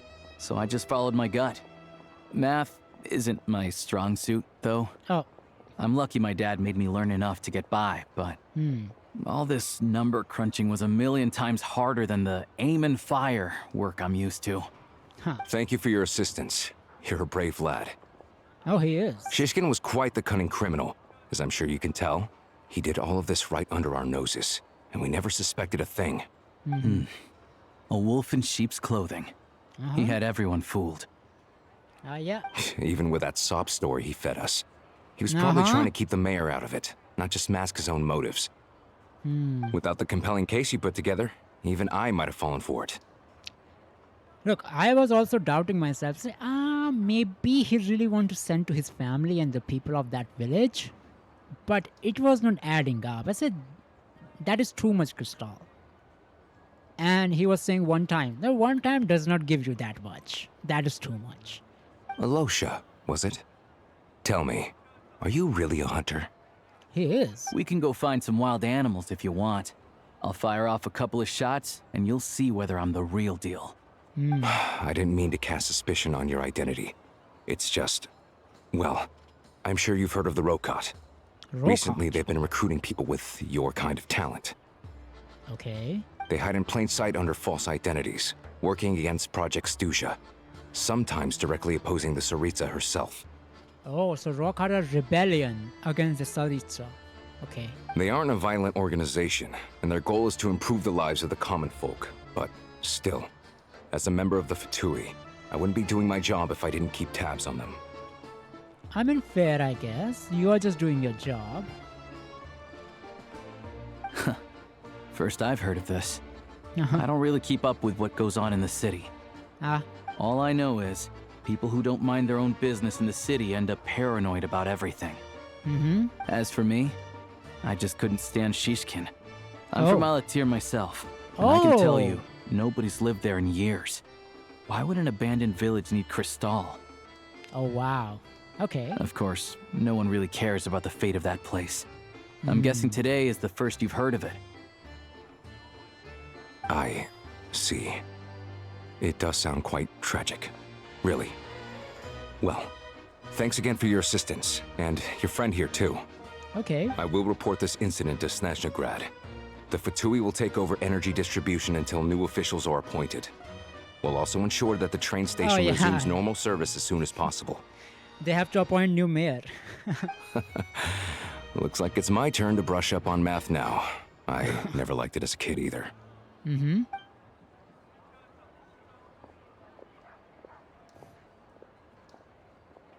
Thanks for me too, Alusha. Don't mention it. Isn't the soldier overseeing the delivery supposed to verify the quantity of the goods? Was he just careless? Or was he being paid off too? Who knows? I mean, for now, it's fine. Excuse me. I'll take a share of Kresnik Crystal too. Okay. I need to take a detour before we head back. There's someone I have to deliver this crystal to. Okay.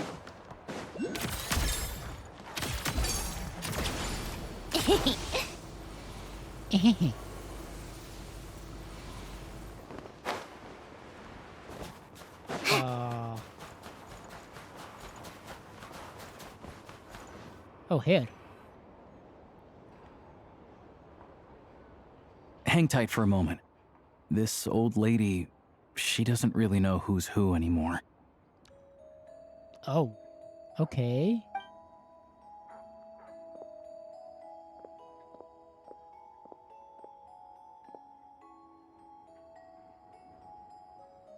Oh, grandson. It's so cold today. You must be freezing. Ma'am, it's me, Alosha. Alosha? Alosha who? You know me. I came by earlier today. Cleaned the ashes out of your stove, gave you some warmer bedding, and washed your back. I'm sorry, I don't remember. Oh, now, how often do I get to see my grandson? Come on, take a seat and relax while I fix you something to eat. It's okay. You just rest. I'm fine. Oh, you. It's nice to come and visit your old granny once in a while, isn't it? Sretomaros's a good town. All sorts of things to do and people to meet. And the local officials are good to us. Yeah. But Mayor was not good. Sit down. Come on, take a seat. I still have some fruit left. Let me get it for you. Please, don't get up on my account. You need to rest. Where's the fruit? Yeah. Right under the basket by the door. Or maybe it was on the bedside cabinet.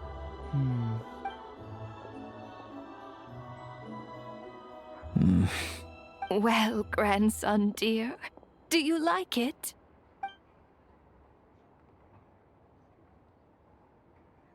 He would say, I like it a lot. Very much, ma'am. It's delicious.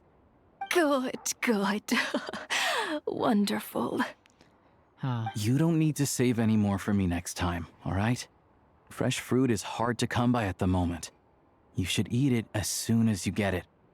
Oh, I don't need it. I'm fine. But if you like it, come back for some more soon. After a long chat, Alosha tides up the old lady's room.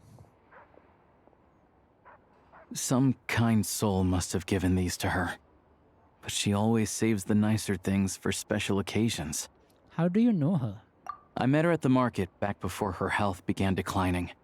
Okay. She was a lovely old lady. We're from the same hometown. Oh, wow. Not many people have heard of Alatir. And if they have, it's usually for all the wrong reasons. There's a gang of highwaymen that came from there. Oh. Now that it's an abandoned village, it's rare to find anyone who shares fond memories of our hometown. So after we got talking and realized we were from the same place, we decided to keep in touch by letter. Okay. I first learned of Stratomoros's energy supply problems from a passing comment in one of her letters. Then, after her health went downhill, I started visiting more often to check in on her. The town's been in decline for a while now, but because of her memory problems, she thinks of it as the bustling, prosperous Stratomoros still in its heyday. That said, I kind of appreciate her optimism. There's not much of it going around in this world of ice and snow. Sorry, maybe I should not have asked. It's fine. Everyone grows old. I mean, yeah. In Snezhnaya, some people believe that in your final moments, you'll sense a familiar presence by your side. Oh? You turn to look at them, but their face is blurry. So you focus hard, trying to make out who it is. And when you finally see their face... It's yourself. The Grim Reaper reaches out and takes your life. Oh, okay. She still calls me grandson, though. So at least I'm not a blurry face in her world just yet. Come on, let's get back and see how Paimon's doing. Nice. Nice of Alusha. To see her and spend time with her. Nice. Also, we have another person who is sick, so let's check upon her. Huh.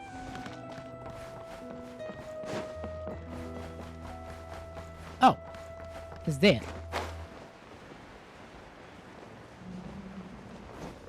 How tiresome.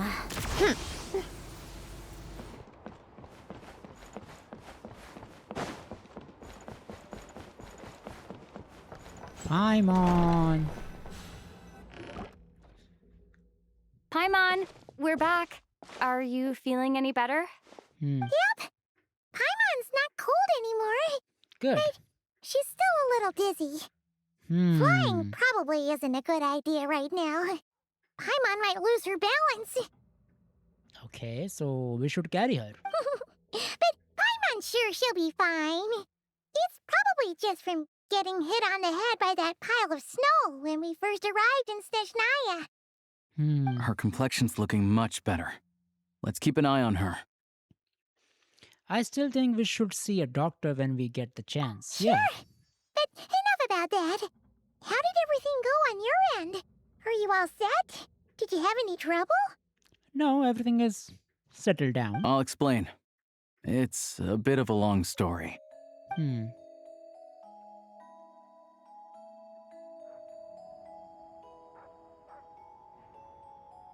Jeez, you guys got pretty busy. Sounds like the liaison officer and the mayor were running quite an operation. Good riddance to both of them. It's a good thing you managed to catch them. Yeah. So, you said the train station will open again soon, right? And everyone has enough crystal now? Yeah. Well, enough to survive at least. Project Stuja isn't going away anytime soon. People will still have to scrimp and save to make ends meet. I've been meaning to ask, what exactly is the Sarista trying to achieve, true? Don't know. Oh, The don't goal know. of Project Stuja is to gather energy for the Tsaritsa, but no one knows where that energy's going. It's never been made public. She wanted moon energy from Columbina too. The thing is, we were told that the project would only last for 6 months. Oh. Time and time again, they keep extending it. I mean, they need more energy? Extending it? Does that mean the Tsaritsa's plan isn't going very smoothly? Seems like it. That's what everyone suspects. In principle, any proposed extension needs to pass by majority vote in the Snezhnaya Veche. But even though opposition has been growing, any detractors end up caving into political pressure from the rooster, Pulcinella. Oh, Pulcinella. He's the chair of the Snezhnaya Veche and a key figure in the voting process. He has the backing of many powerful and influential people. Sounds like a par for a course for the Fachu. How come the Fatui are picking on ordinary people even here in Snezhnaya? I mean... I don't see it like that. Fundamentally, the Fatui will always think and act in the Tsaritsa's interests. Yeah, that's true. But that doesn't mean they don't care about the plight of the common folk. The only reason Sratomiro still receives Crystal shipments is because of a relief proposal put forward by the Rooster himself. Oh. Then there's the Fatui soldiers providing support in every corner of the nation. Even the Northland Bank provided some mora for disaster relief, and they're as conservative and indifferent as they come. It's just that the rich and powerful in their fancy palaces live in a completely different world from us. There's always going to be some conflict when those worlds collide. I'm reminded of something that Fachui officer mentioned, the Rokot. Yeah, well, even though we all believe in Her Majesty the Tsaritsa, there are still many differences of opinion on how best to tackle the big issues of the day. I mean, that's fine.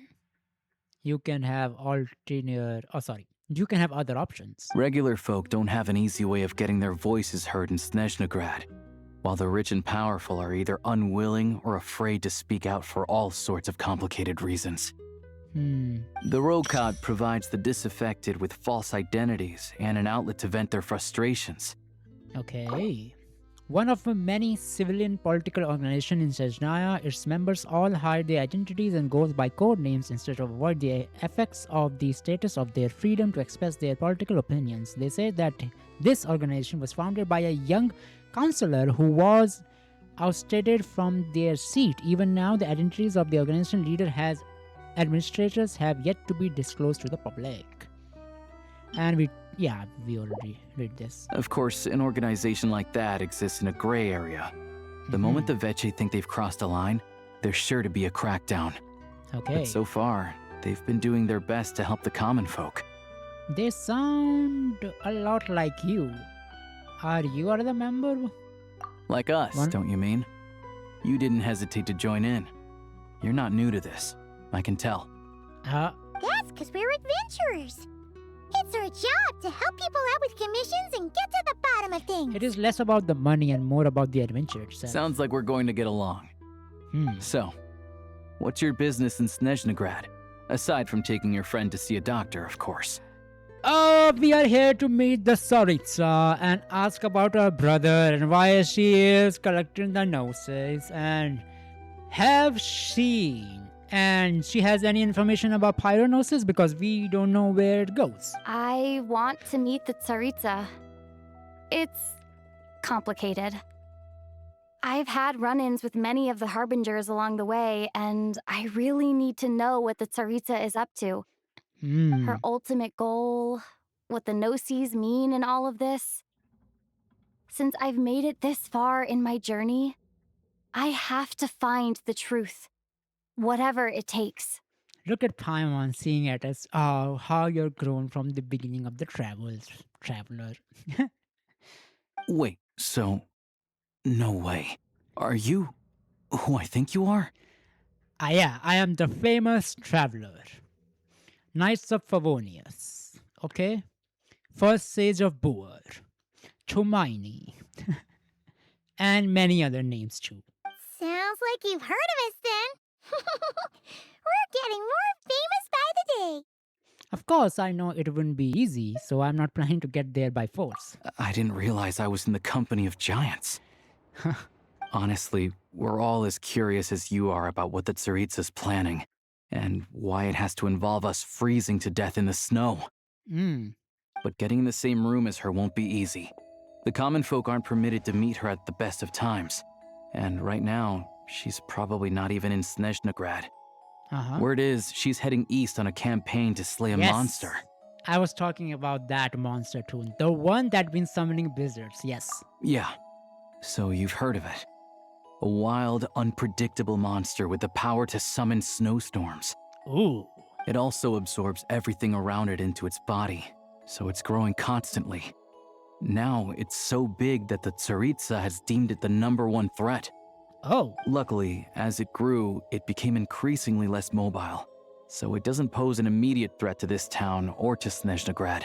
Okay. I'm sure that Tsaritsa and her personal guard, the Druzhna, won't have any trouble defeating the creature between them. It's just a question of how long it'll take. Okay. The Druzhna, a force of personal guards who answer only to Tsaritsa. It's said that Berizard personally lead this force while he still ruled. Most of its members are Vila. Okay. Suffice to say, you won't be seeing her anytime soon. You'll have to wait until she gets back. That's fine. Getting Paimon trait is more urgent right now. If it's come to it, I will just have to go to her. Fair. Well, the Fatui will be taking over management of the train station for the time being. Things should be up and running by tomorrow. Okay. Once it's open, we can see about getting your train towed to the station. There is no need. Whoa! That's gotta take a lot of manpower. Are you sure we can talk them into it? The Fatui aren't exactly spotless in this whole mess. Plus, we helped them out. Should be easy enough to negotiate.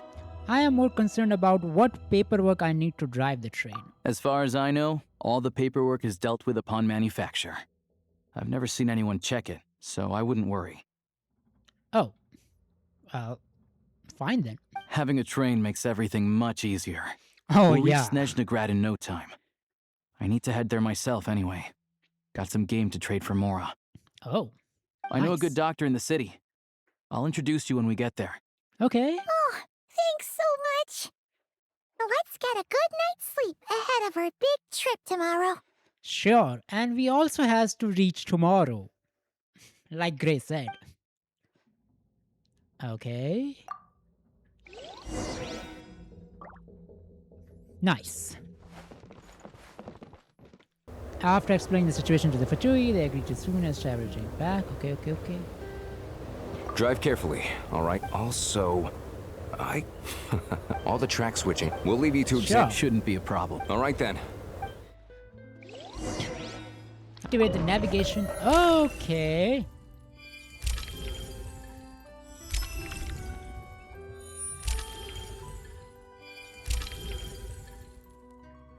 Okay. Snezhnograd. Let's go. Alright. Looks like our destination settings have been applied. Let's give this thing a final once-over and then head out. Goggles, your time to shine. Over to you. Affirmative. Running vehicle diagnostics. What's this? Goggles. Think of it as kind of an autopilot system. Engine, green. Wheels, green. Frame, minor damage, but no impact on function. Okay. Diagnostics complete. All systems nominal. Then let's go. Neat! Huh. Paimon still can't get over the fact that you just found this tech lying around in a random cave. Yeah, I definitely lugged out there. I've lived in Snezhnaya my whole life, and I've never heard of an interactive, talking train autopilot. Strictly speaking, I wasn't designed purely to drive trains, though I doubt you have any interest in navigating the practically unreadable operator's manual yourself. All configurations are complete. Should you require any further assistance, please call for the Eye of Grey. Okay. Go! Oh, nope. Paimon's gonna find a warmer seat. Okay. Nice. Damn, today hiccups are not stopping. Huh? What's going on? Train stopped? What the heck is happening? Oh no. What's happening? Alosha? What's going on?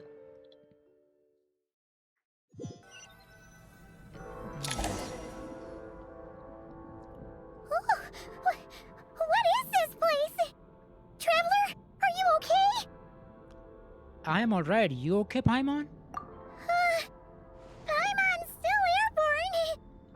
feels like swimming through thick, gloopy water. Ugh, it's horrible. Just our luck. Of all the things that could have gone wrong. What is this place? Halosha, you're Snezhnayan, right? Any idea what the heck this place is? It's called the Shadow Realm. Oh. A place where no wind blows, no light shines, and no elemental energy flows. Even time itself doesn't exist here.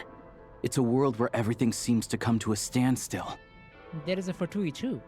Okay, Shadow Realm. The mysterious space we appear in Snezhnaya is said to be inextricably linked to the golden city of Hyperborea from the which splendid civilization was once constructed. Okay. Okay. Okay. I've only seen it a few times before, and this is my first time inside. It's a dangerous place. Most people who get sucked into the Shadow Realm are never seen again. Okay. And the few who do make it back, they're never quite the same. Huh?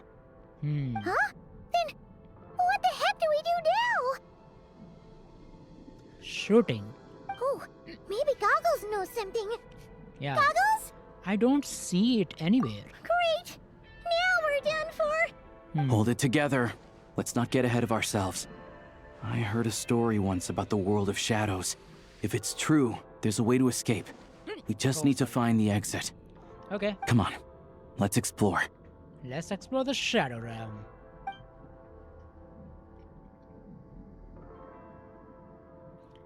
Okay. Okay, let's defeat the opponents who has twisted. Look at these Fatui. It's like they've lost their minds. Their shadows have been devoured. They're no longer amongst the living.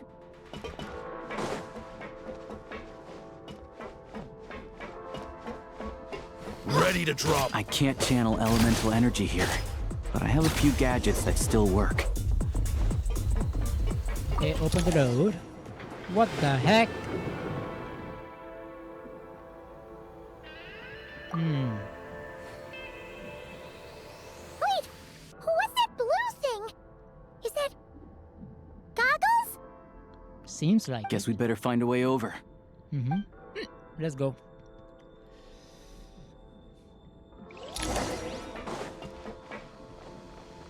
Hey, there was something. Let's continue.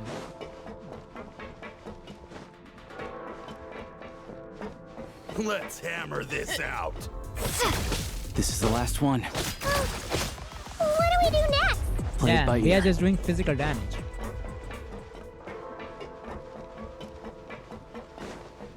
Look at this place. Damn. Goggles. Goggles! Hello. I am glad to see the three of you safe and sound. For now, at least. But things aren't looking too good. Correct. We are now inside what is known as the Shadow Realm, the darkest space in the shell, where In the even shell? the Most High is loath to cast its gaze. Oh, heavenly principles. Time and space hold no meaning here. It intersects with the world of the Light Realm only rarely, like an air bubble that rises to the water's surface. So this is the Void Realm. We must leave this place before it sinks back down into the depths once more. Okay. Sounds like you have a plan. Yes. In fact, the very purpose of my creation was likely to... from the Shadow Realm. What from the Shadow Realm? It appears that key data is currently inaccessible. But now is not the time to resolve that problem. Okay. I have marked the exit to the Shadow Realm for your convenience. In addition, I have prepared some equipment to aid you as you traverse the Shadow Realm, Traveler.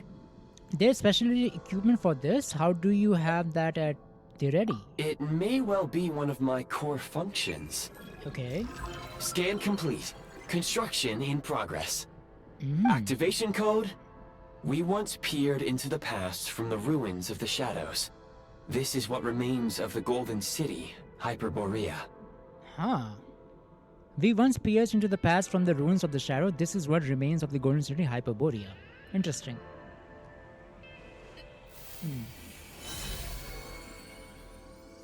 And now we get our outfit,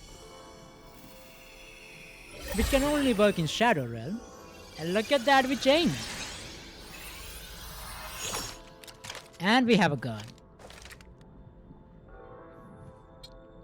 Damn. She looks so smug. Nice. Looking cool.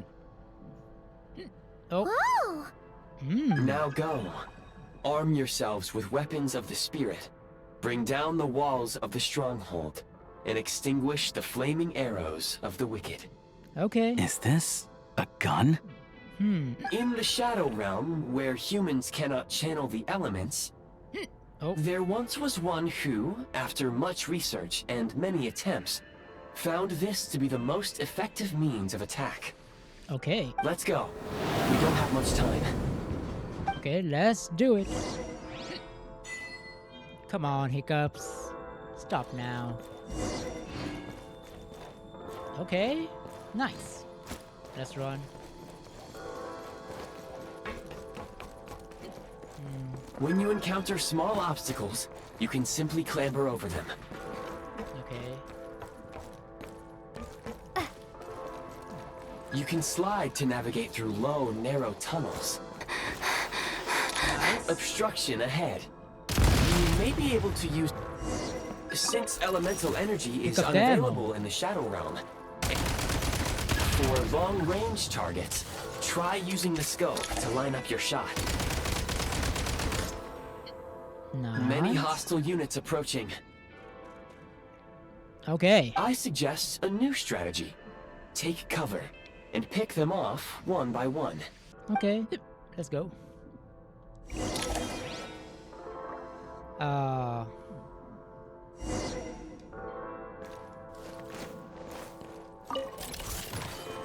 Hey, you guys just standing there?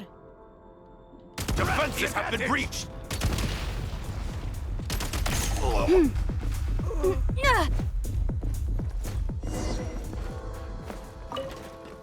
More enemies detected. Try attacking with the newly unlocked assault function. Okay.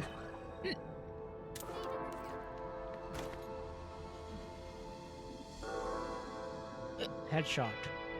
Light him up! Oh. Time! Taking cover!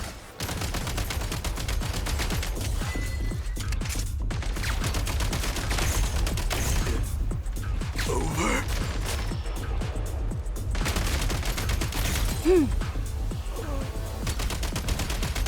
Need a refill. Over.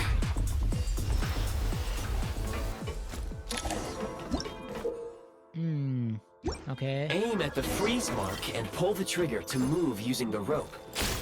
Nice. Time to catch my breath.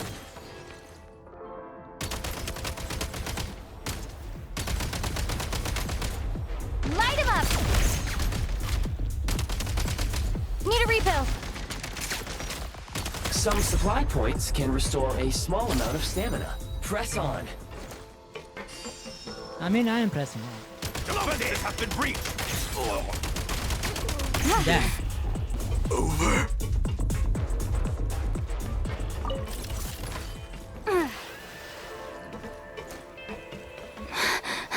You should be able to use the prime ice construct left here to cover long distances. Okay.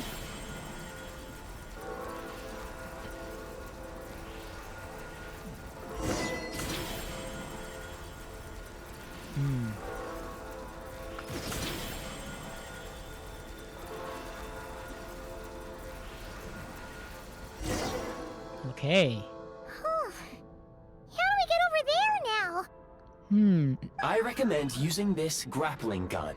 Such Grappling devices were originally used to secure structures in the Shadow Realm. Okay. If you detach the connected hook, the grappling gun will automatically fire a rope to another nearby hook. Okay. So, we just removed this hook, right? Okay.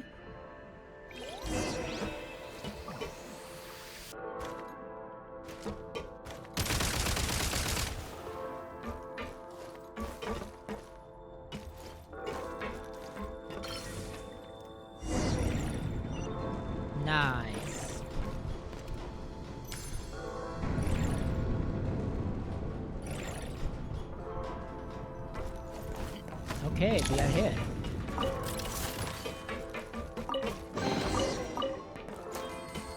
Continue moving forward. I am.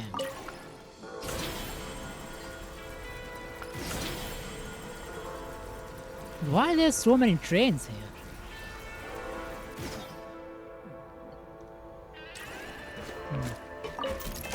Nice. Reload.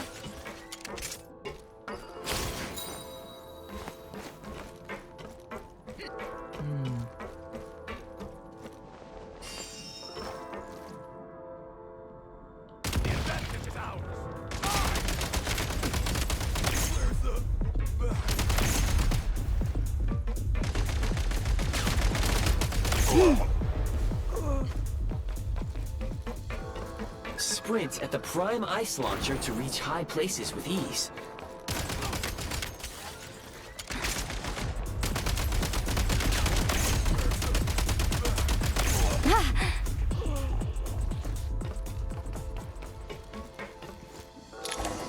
Usable munitions detected. Frag crystal.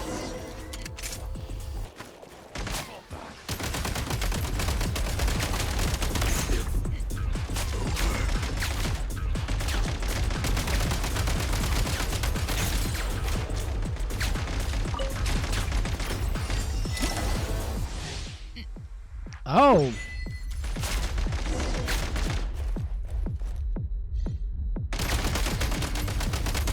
I have new element. Bye Mind the bye. rhythm. Damn, there are more. Taking cover. Fall back. Try this. Can't take much more. Where's the...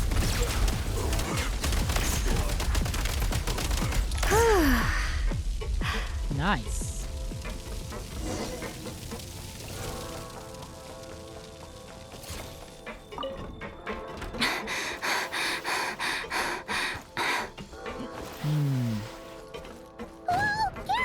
Shift your center of gravity and slide down.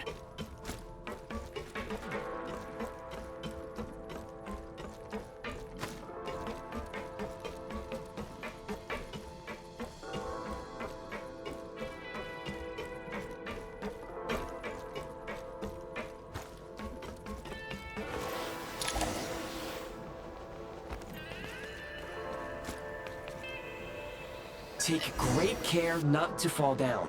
Oh, you should said earlier.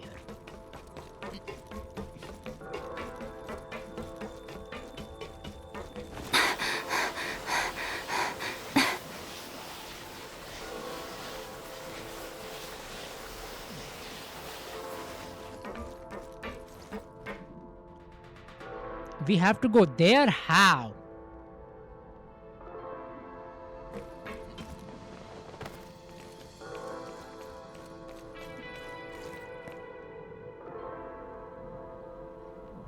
Oh, it's going there. How much longer is this gonna take? The exit is right ahead. We are very close now. Okay. However, It's like they're trying to keep us trapped here. That platform and the carriages are swarming with undead Fatui. Guess we gotta storm Undead through. Chewy. Oh damn.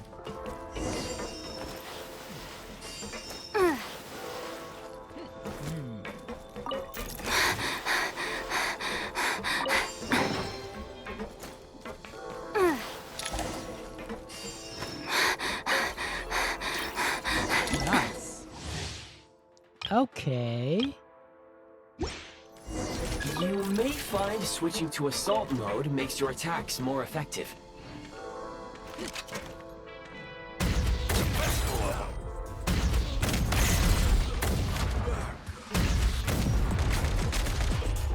Demolition time! Back in business.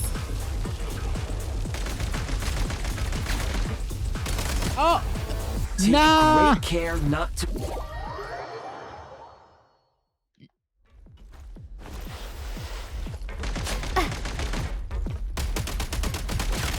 Where's the Nice. back?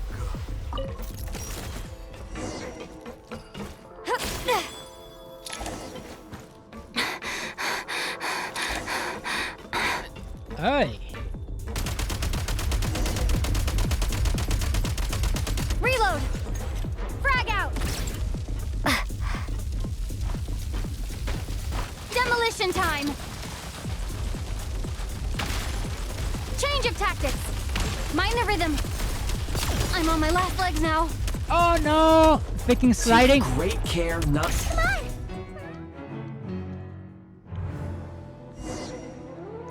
Retry.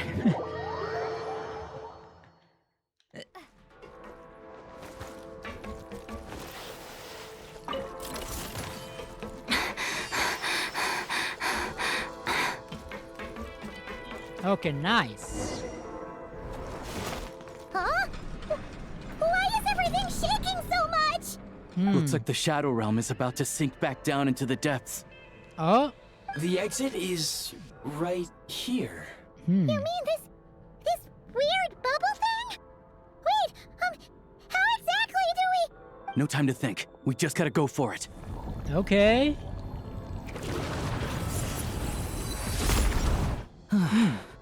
Looks like I was right. We are back?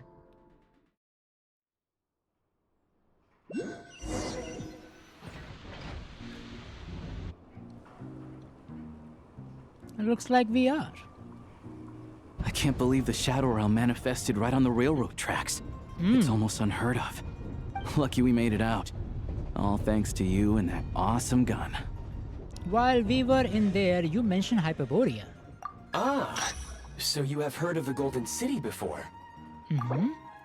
The ancient Golden City, once one of the many cities guided by heavenly envoys, which was for reason unknown destroyed in a single day. Now one can only imagine its former glory from the ruins that remains. Okay. Damn, Hiccup, you have to come in the end, huh? Mm-hmm. Yeah, it came up a whole bunch in Nokrai. You're a pretty neat surprise in that sense, aren't you, Goggles? We had no idea they left cool gadgets like you behind. Thanks for saving us again, Eye of Grey. Make no mistake, it was a team effort. For a first-time firearm user, your performance was quite outstanding. Well, Far thank you. beyond my expectations.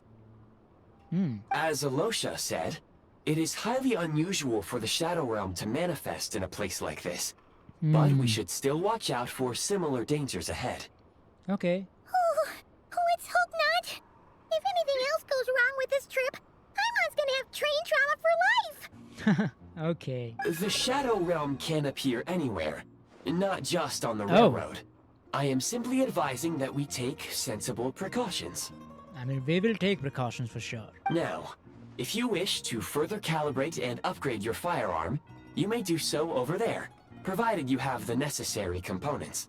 Okay. Please take a moment to catch your breath while I repair the body of the train. Amongst other things, this will ensure Paimon is a little warmer while on board. Okay. Okay. Oh, thanks, Goggles. You're a trusty train conductor. Well, maybe trusty isn't quite the right word, considering. Anyway, at least you get the job done. So the gun can be upgraded, huh? Yes, of course. And just like the Eye of Grey, I am sure it will be a great asset to you in your future adventures. Okay. If not the trustiest, then it will at least get the job done. Let's get some fresh air while the Eye of Grey fixes the train. Will you be okay, Paimon? Yeah, sure. Paimon wants to forget all about the Shadow Realm. It was so creepy in there. Stretching her legs might help take her mind off things. Sure. What is the station?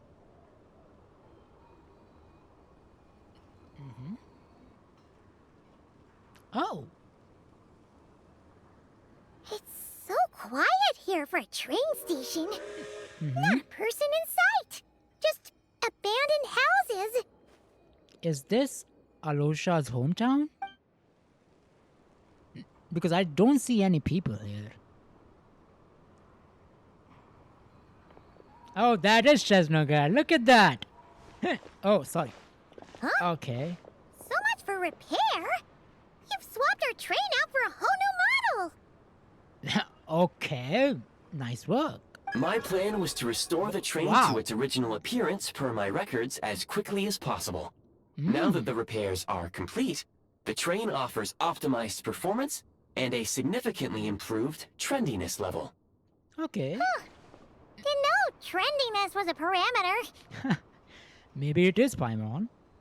You know you have to be trendness. According to my calculations, parameterization is the most effective way for the Eye of Grey to understand trendiness.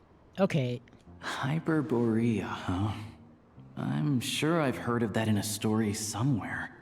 Oh. What an incredible little gadget you are.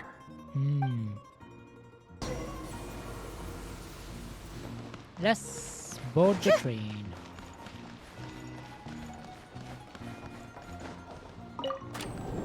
Nice.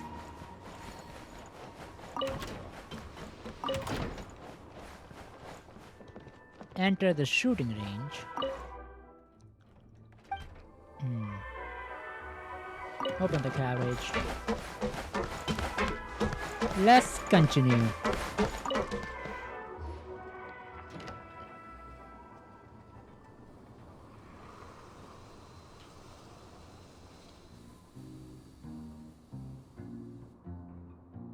Oh.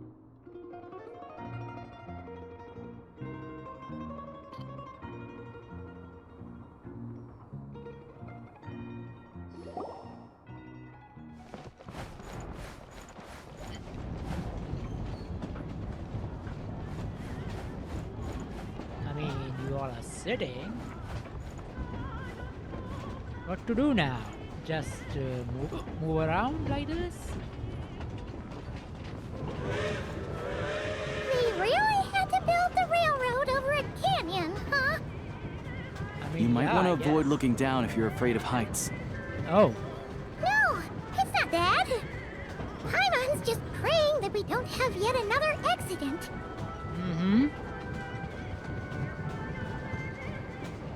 Nice, nice, nice.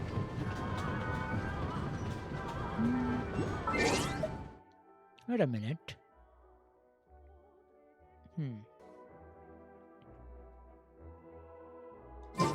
That mountain is breathtaking. Oh yeah, look at Paimon that. of Dragon Spine. Me too, Paimon. They say this mountain's the domain of a Snegovic lord. A lot of the Snegovic retreated there to live in seclusion, so it's a pretty mysterious place. You hear all kinds of stories. Okay. Even the residents of the nearby town of Svietlo-Lidovka steer clear of the summit, and they make a living off of harvesting prime ice. Prime ice. We are reaching. Look, Snezhnagrad's just up ahead. Yep. And here we come.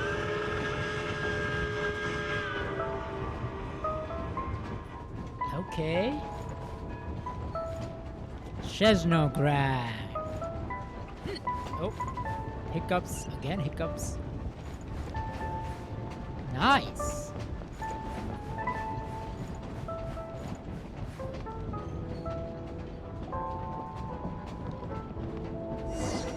Open the carriage door. Hello, everyone. I am here. Look at this.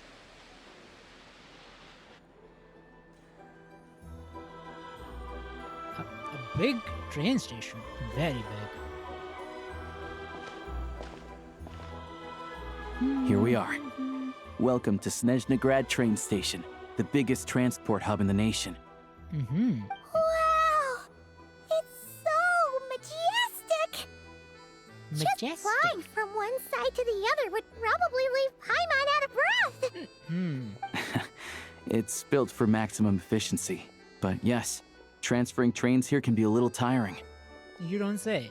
In the future, you can use this train station to travel anywhere you want in Snezhnaya. Okay. For now, though, come with me. Let's get Paimon checked out. Yep. This way. There's a lift car that goes straight to Sapoliarni. Let's go. But first, let me take this teleport waypoint. Nice. You're home. You're home. Let's go. Look! They have really funny looking heads! And those ones are about the same height as Paimon! But it looks like they can't fly. Those would be Volkudlak and Domovoy. Yep. You'll also see the winged Vila and the snowborn Snegovic amongst others. No wonder! We'd heard that Snezhnaya used to be the realm of the Fae. Paimon can really see it now. Hello, you two. Oh, look at you two. What are you talking about? I forgot to take this. Viewpoint. Central Railway Hub added to the archives. Okay. Let's continue. Take a break, pick up the pace. And we are... Beware of dangerous... Okay. Let's go.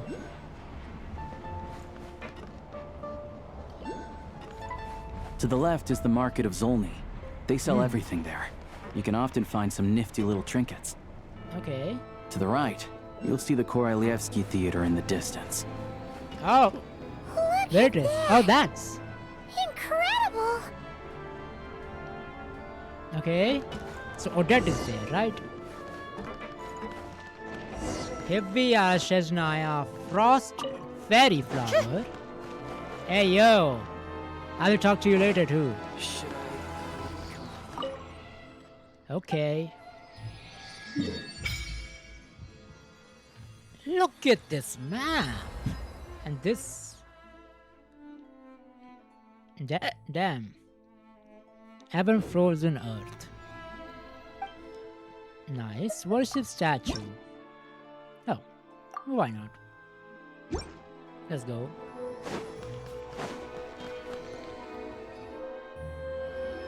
Yo, look at that.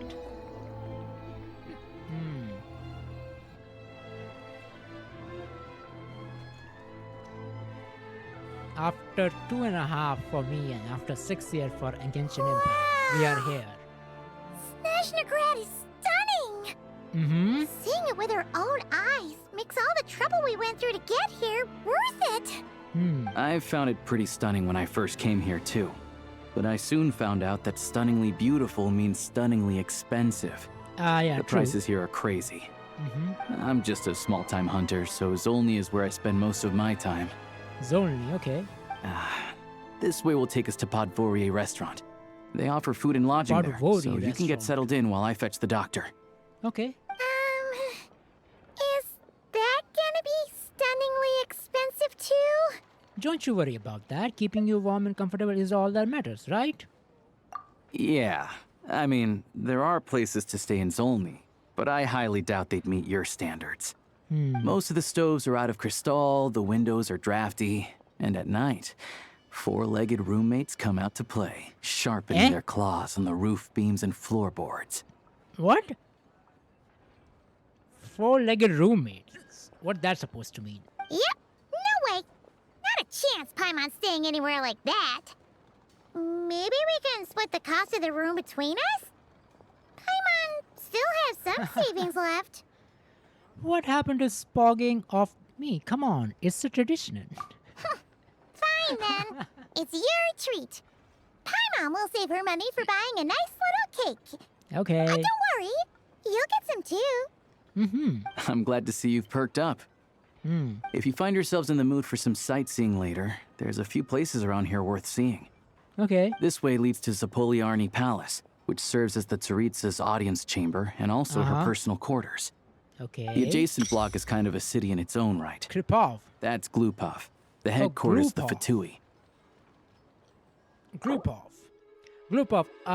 satellite city with Snezhnograd, the headquarters of Fatui. Glupov, present's mayor, is the 5th of the Fatui harbors in the Rooster Puchanilla. Okay. Present, huh? Inside, there's a munitions factory known as the Armory Palace. producing a constant supply of all kinds of equipment for the Fatui. A lot of important research happens there too. Okay. And over there is the Snezhnaya Vetcha, where all the big shots meet regularly to make policy Parliament, decisions. literally. These places are best admired from a distance. I'm sure I don't need to explain why. Yeah. Yeah, they probably have super strict security. And we are the We're not traveler. looking for trouble right now. Mm-hmm. Not right now. The downtown area is near the center of Zapoliarny. That's where you'll find the restaurants, bookstores, and gift shops. The hub. Okay. At least for 1 year, we will be doing our... No. We are doing our dailies in our train, right? Because there is no crafting bench here. Because alchemy is banned in Snezhnaya. Another place of interest is the Northland Bank, Aha. which is over this way. Banker. Theophon. Pantalone. Oh, and I'm sure you'll want to make contact with the Adventurers Guild at some point, right? Yo, That's right here. Catherine! Ooh, speaking of adventuring, we use alchemy quite a lot. Do you know where we can find a crafting bench? No one practices alchemy at Snezhnagrad, I'm afraid. Apparently, there's some historical reason for it. Yeah, face, because Hyperboreans and freaking Voyager and First Angel created alchemic creatures, and Heavenly Principle then nailed them. Like my hiccups is nailing me. Oh, we'll just have to use the one on the train then. Yeah. Kinda inconvenient. Wait, how come there's one on the train if that's Snezhnayan too? Yeah, that's me. Maybe we can look into historical reasons later. Yeah, I don't know. Not my area of expertise. Yeah. Still, I wouldn't say the absence of alchemy makes life here any less convenient. Anyway... Finally, there's Zolny in that direction. It's mostly residential buildings and factories, but there's a few shops too. Worth a look around. That's about it. Sorry. You guys go ahead and get checked in while I track down my doctor friend. Okay. Sounds good. Thanks for all the recommendations. It'll be good to get out of the cold wind. Paimon's starting to feel another headache coming on. Again? Okay, let's get you inside then. Podvorier restaurant is right this way. Okay, let's go. Okay, we are finally here. Look at this place. Oh, hiccups. Shut the F up and stop it. Come on, dude. Nice, nice, nice. Look at this. Wow. Freaking. The sun is shining. Catherine! Welcome to Snezhnaya, traveler. The Adventure Guild is at your service. Whether you're seeking adventure, hunting for treasure, or tracking down a nemesis to hone your skills, the guild is ready to help. Oh, the Adventure Guild does have certain feeling no matter where you are. But they are different here and there. As you see, the land of Snezhnaya is vast in weather and terrain challenging.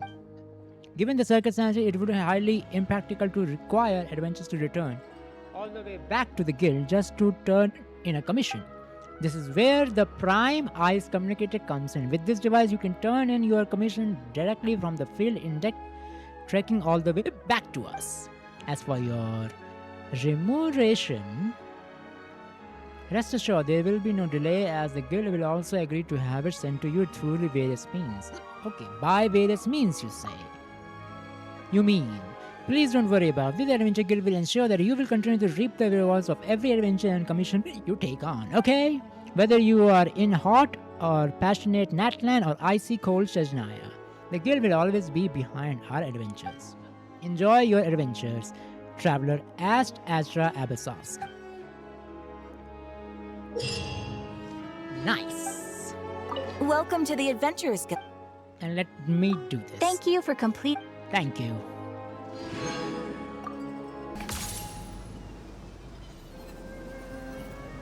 What are you?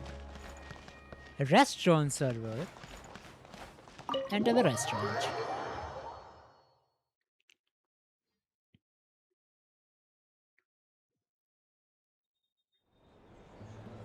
Oh, look at... Hey, it's the bull? Hello?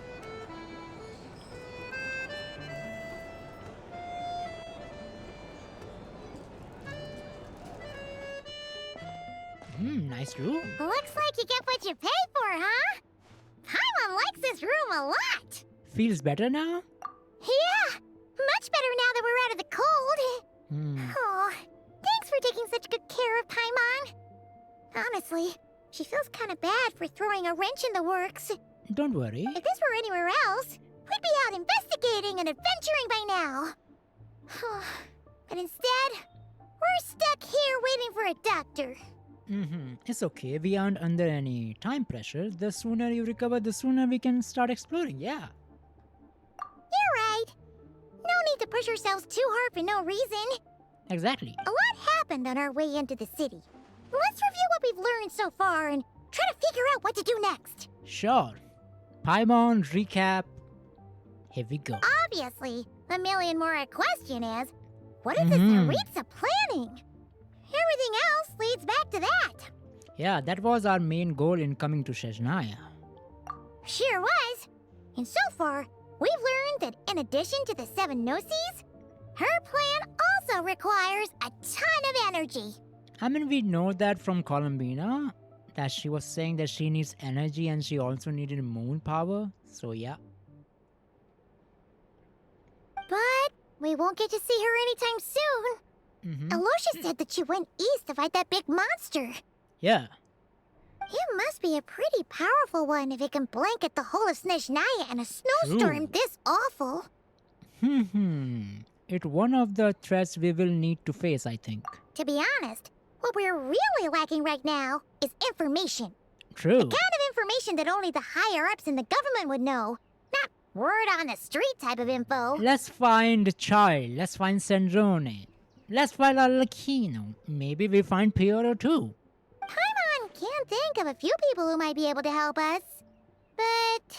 they all for choose. Right. And when we left Nocry, Sandrone specifically left a message reminding us which side we're on. So, it's unlikely they'd tell us anything confidential about the Tsaritsa's grand plan. It's still worth asking. Maybe we can learn some non-confidential info. Yeah, fair point. Besides, that Glupov place is right nearby. We've got nothing to lose, so it'd be a waste not to go. Sure. There's gotta be someone there willing to talk to us, right? Maybe Arlecchino or Sandrone? Yo. Or possibly Tartaglia. Yeah, I mentioned these 3. Maybe. But it's unlikely we could sweet-talk Arlecchino. Let alone Sandrone. She basically told us to stay in her lane already. Well, it's been a while since we Well, it's been a while since we last saw Tartaglia. Yeah, the last time was all the way back in Fontaine, right? Yep. Too bad we missed him in Nocry. Apparently, he came to help out. Hello. Is there a traveler and Paimon in there? Yes. That's Alosha. Come in! Hello, I'm Dr. Luneva. Alosha mentioned that one of you is feeling a little under the weather. We will be grateful if you could take a look at her. I see. So you're my patient today, yes? And you're a Fae, I presume? We don't know what she is. Good question. Paimon's not too sure either. But she's definitely not the same kind of Fae as the ones we saw at the train station. Is that going to be an issue? Not exactly. It's just, I'm used to treating human patients. Fae tend to be far more resilient than even the healthiest and most long-lived of humans. But don't worry, I do have some experience treating Fae. I've even diagnosed plenty of cats and dogs in my time. Safe to say, I have a fairly eclectic range of expertise. Okay, nice. That'll be fine. Paimon's basically the same as a human. Are you sure? Right? We're no different when it comes down to it, are we? More like you don't eat enough. The more talking you do, the more you need to eat. True. And you talk a lot. And Traveler doesn't talk much, so they eat less. I'm not convinced by that logic, yeah. Now, please take a seat.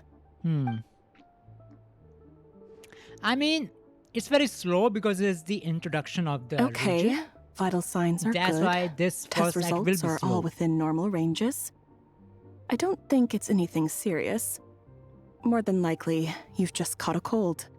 Well, that doesn't make sense.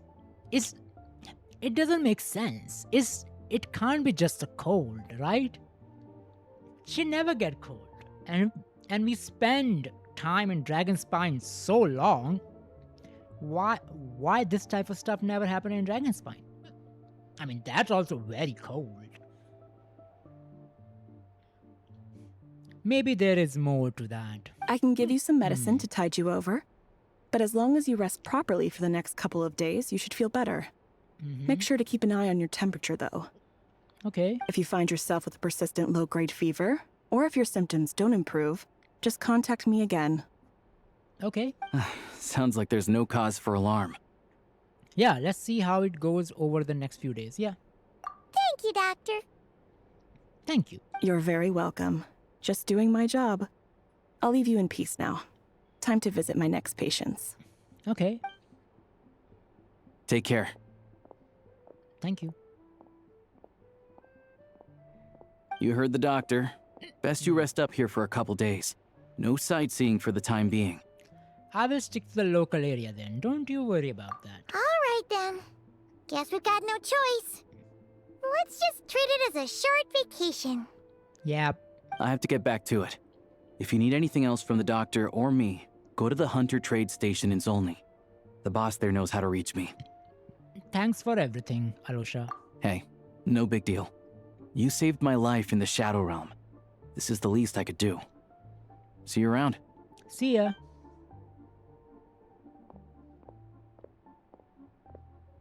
All right. Nice. Time to find Child and see what he can tell me. Paimon? I'd better not disturb her while she's asleep. Okay. With any luck, I'll be back before she knows I was gone. Okay. Let's find Mr. Worldwide then. Hey! This place is as noisy as ever. Hello? Linnea's sister.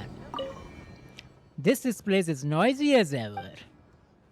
What are you doing here, Celino?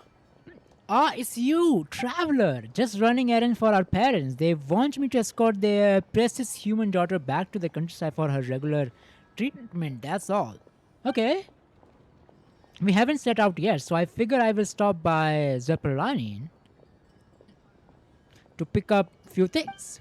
Linnea rarely gets the chance to come to Snezhnaya. It's only right that I bring back few souvenirs for her and her Jack Frost. Anyway, the capital is far too loud for my liking. It's impossible to find any peace here. She is right to stay away. Okay. Goodbye. Bye. Nice interaction. I just see her here. Okay.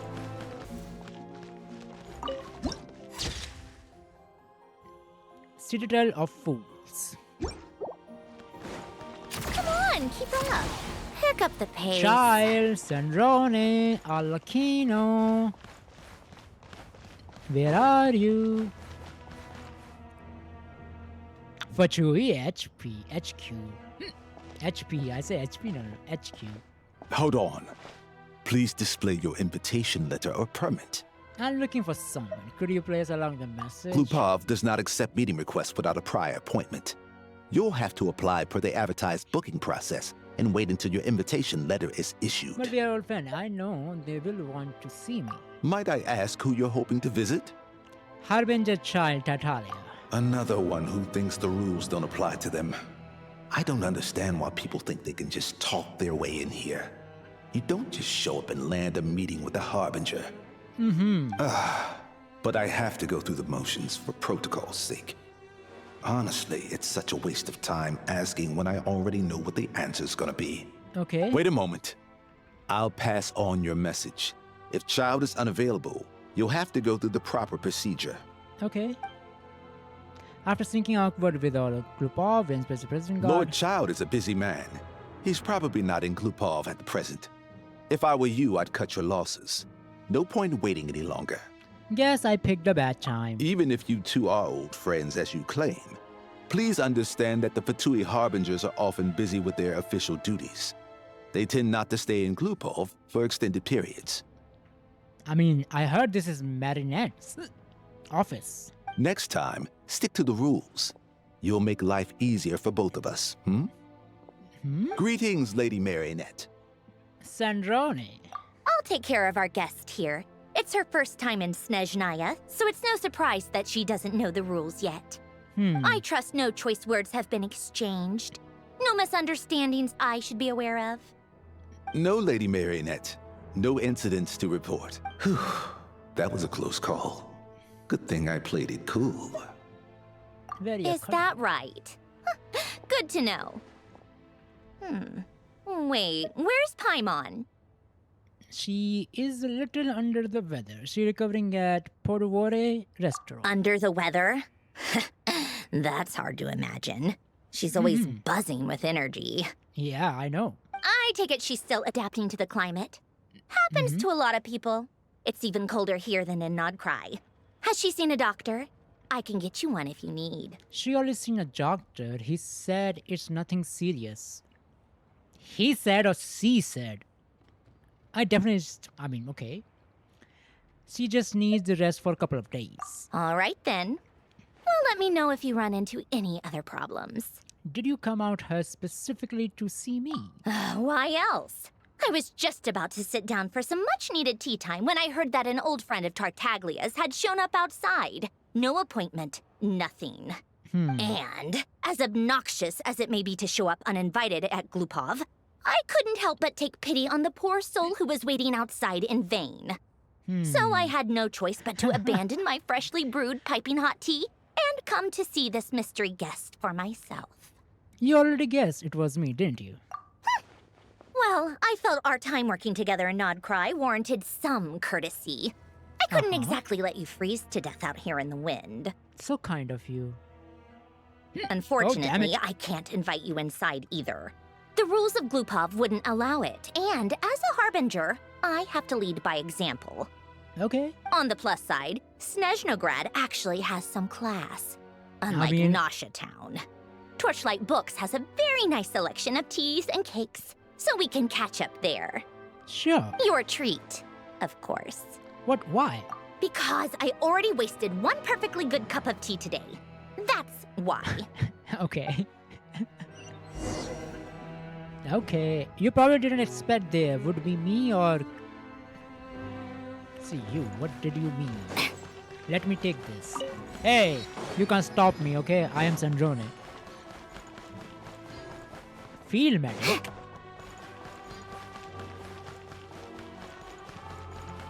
Hello there. Everything fine here? Doing good? I will explore this place later. Oh.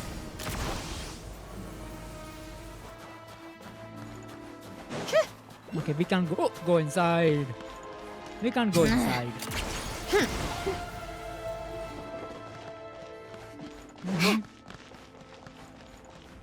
Let's just teleport there. Yeah.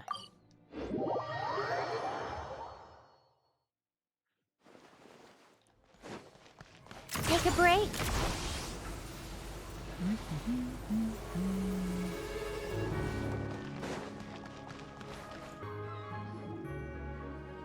Ho ho, firewater, one more glass. No, just one more. Paimon is here. Look at that drunken past on the ground over there. How is anyone supposed to get anywhere when he's blocking the way like that? We got to wake him up, traveler. Maybe a dose of elemental energy would do it, or something more to his face. Wake him up like smacking to the face. Huh? Who are you? And what I'm doing here? You passed out after all that drink out here. Thank you. I would catch a terrible cold if you left me lying out any longer. Thank you. Okay. Control on your drinking, dude. Damn.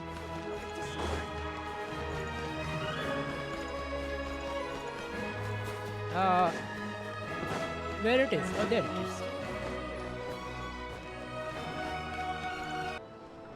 I've ordered for the both of us. No objections, I assume.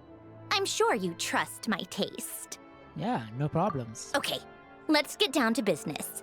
I'm guessing you don't actually have any urgent business with Tartaglia, per se. You just want information, right? Yeah, you got it. But how he's doing anyway? What he been up to lately? Wanna take a guess? Has he been picking fights again? Of course you'd say that. You shouldn't underestimate Counselor Tartaglia, you know. Counselor? That's right. I'm sure you've heard of the Snezhnaya Vetcha by now. Well, he's busy preparing some paperwork for their next meeting. Oh. They'll be discussing yet another extension to Project Stuzha. It's basically all anyone cares about in the Vetcha these days. Tartaglia, a counselor? Sorry, it's just a little hard to imagine. He does not exactly strike me as a pen pusher. Yeah, he's more of the shoot first, ask questions later sort, isn't he? Yeah. It all started with a very detailed letter that Capitano left for the jester, Hey, Piero, Capitano. before leaving for Natlan. Oh, before leaving to Natlan. In that letter, he detailed the future arrangements for his subordinates. All of his key people were reassigned to Tartaglia. Oh. I guess he'd already prepared to leave us for good all the way back then. Oh. But Piero didn't reveal the contents of the letter until the events in Natlan had concluded. Yeah, why Tartaglia? That was his reaction, too. Why me? Me? With a bewildered look on his face. Okay. He'd always assumed Capitano looked down on him. He was a man who kept his thoughts to himself and barely spoke to him the whole time they'd known each other. But he occasionally brought Tartaglia along to my tea parties back in the day. We've seen in So to the Snezhnaya rest of story us, it was clear that Capitano had quite a lot of respect for his young comrade. I mean, he's a very respectful person. By the rest of us, I mean my tea party 6 of them. regulars. Arlecchino, Rosaline, and... actually, not Columbina. She was probably Okay. oblivious to it. Anyway, then the Liu's situation happened. Normally, it took a lot to get under Capitano's skin, but that Oh, time wow. he was furious. He was furious. It's not really my place to talk about it, though. You can ask Tartaglia about it sometime. Interesting. Basically, Tartaglia probably had the wrong idea about Capitano all along. Right up until Piero revealed the letter he'd left behind. Okay. Capitano believed that despite Tartaglia's immaturity, he showed great potential. Plus, he possessed a kind of purity rarely seen among members of the Fatui. I mean, yeah, that makes sense, yes. Yeah, it's one of the few things that I'd agree those two have in common. Yep. But there's one other reason why Capitano chose Tartaglia to assume command of his troops. Oh? He knew that after he was gone, several of the others would swoop in on his army like vultures. True, like Punchinella and Pantalone, I guess? I mean, I can only guess those two. With the ones who stood to benefit the most being the rooster Pulcinella and Regrator Pantalone. Okay. Once they divided Capitano's troops between them, they'd be more powerful than ever. No one would be able to stop them. Okay. So, you can see why Capitano chose to hand that letter to Piero, right? Because the gesture needs to maintain a balance of power.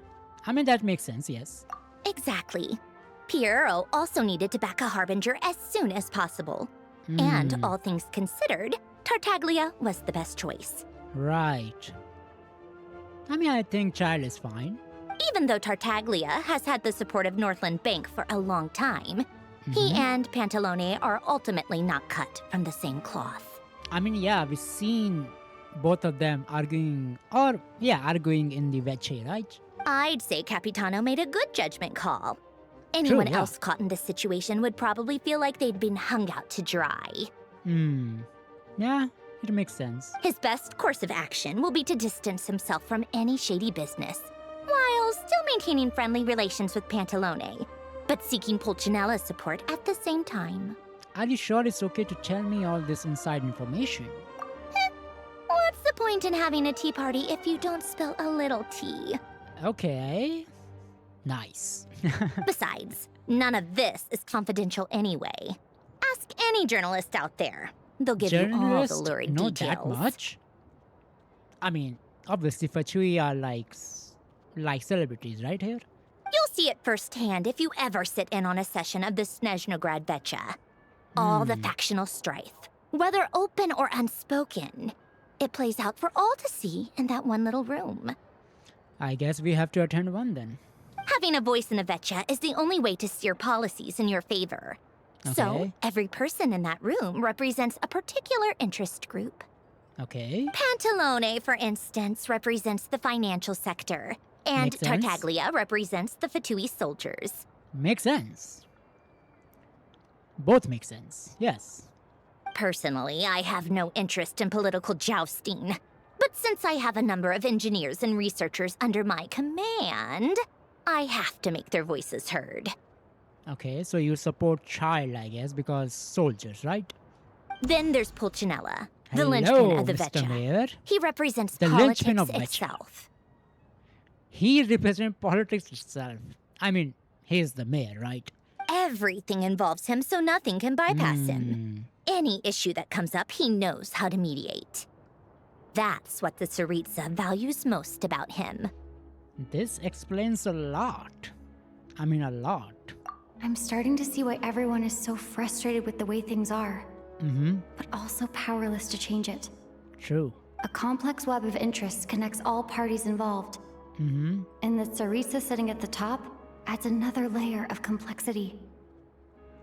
It must be nearly impossible to come up with a perfect solution. True. All right, I'm done carrying this conversation. Time for you to answer a question of mine. Oh, okay. You must have known that you can get the info you needed from me. So why was Tartaglia the first person you asked to see and not me? What makes you ask that? You're not jealous, are you? Huh? Jealous? As if. Wait. Oh, I think I know what it is. Columbina passed on my message to you before you left Notcry, right? Yes. I only meant you should be mindful of which side you're on. Is that actually why you didn't ask for me? I guess because that was you a took part that of to the heart. reason. No. I wanted to make sure I was not being disrespectful. You... fair enough. It's not your fault. I blame all these politicians I've been hanging around with lately. Always beating about the bush when they talk. I guess it must have rubbed off on me. Okay. I don't mind. Anyway, just ask for my help next time, okay? Little things like this are no problem. Sure. Lady Marionette. Hello? What now? Can't you see I'm on my break? Whatever it is, just leave it on my desk. I'll look at it later.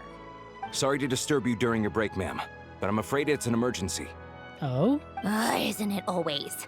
I've told you before. Fixing the tracks and transporting ice blocks does not constitute an emergency. The equipment in Svietlo-Lidovka is in urgent need of maintenance. With how the weather's been recently, we suspect that the cause is a buildup of snow, exceeding the maximum weight limit. Maximum weight limit? The supports on one of the machines broke and fell, awakening a dormant beast and leaving many of the ice miners trapped in a nearby ice cave. Ayo. Luckily, Odette's team was nearby and launched a rescue operation. But we're still facing a severe manpower shortage for both the rescue and engineering teams. I guess that's it then. Our tea party will have to end here. I'm the only engineer you'll need. I kind of want to go with you, but I promise Paimon I wouldn't go too far. Do you actually want to come with, or are you just saying that? I owe you for the tea you shared with me. I can't just stand by and people are in danger.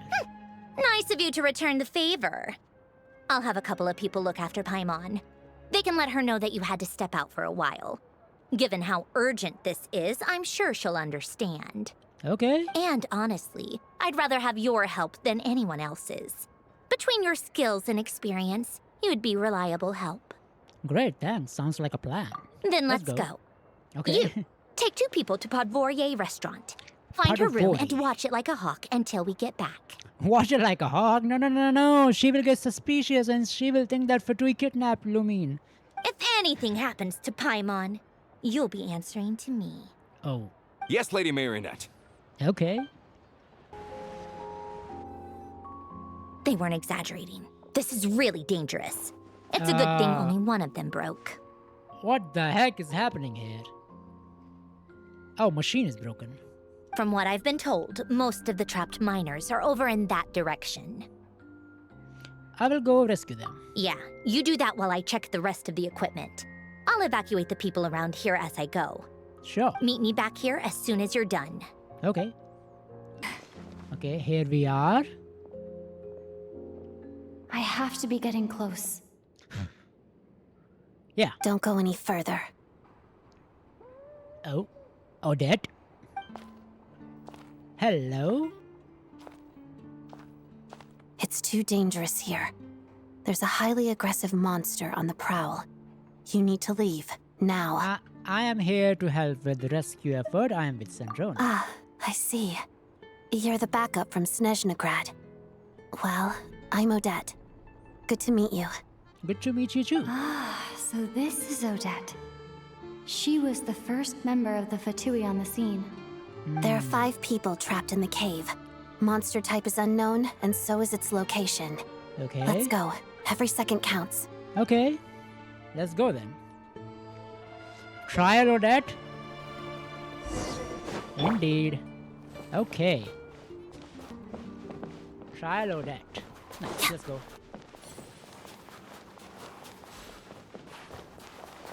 Okay. Careful. Something's moving. Yeah, something is moving.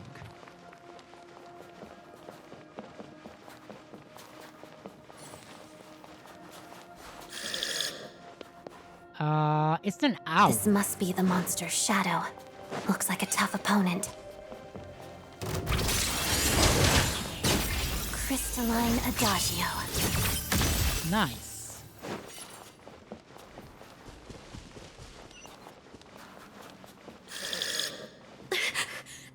Stay back! Monster.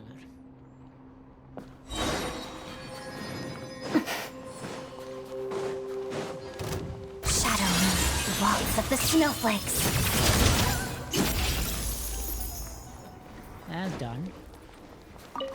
Activate.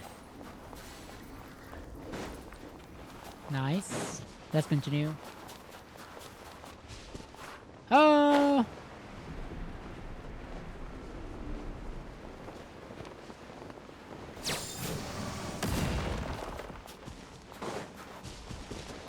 Okay. Where are we? I see them. They're right behind the monster. It's an owl. The monster seems very agitated. It could No, attack it's at not any an moment. owl. It's Let's make what the is first that? move.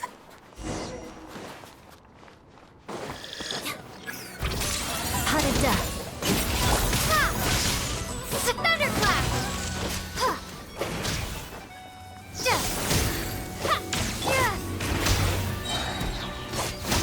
Crystalline Adagio.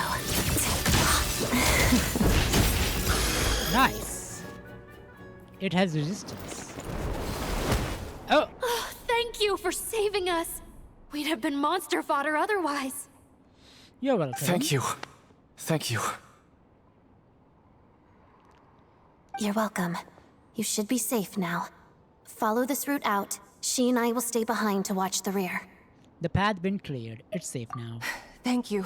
Come on, let's go. This way. Okay.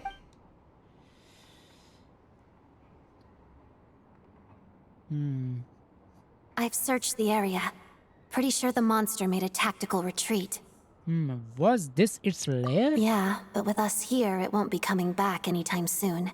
It may be small, but don't be fooled. It's a ferocious beast. People are just food in its eyes. Okay. It's lucky we got here when we did. The trapped miners have been successfully evacuated. Time for us to leave. Sure. Wait, this place... There's... something unusual about it. Polestar? What's happening? Okay, cutscene. What's happening?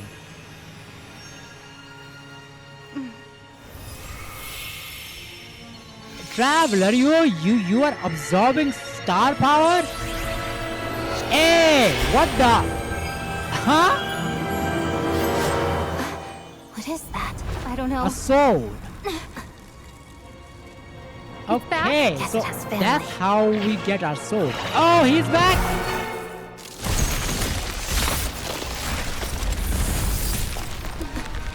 This way. Run! Let's go. Okay. Finally, Traveler has a sword! A good sword, by the way. No! Odette! Ooh.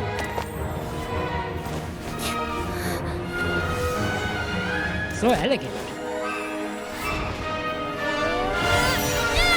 Geo! Thanks. Nice. Let's get out of here. Yeah, let's go.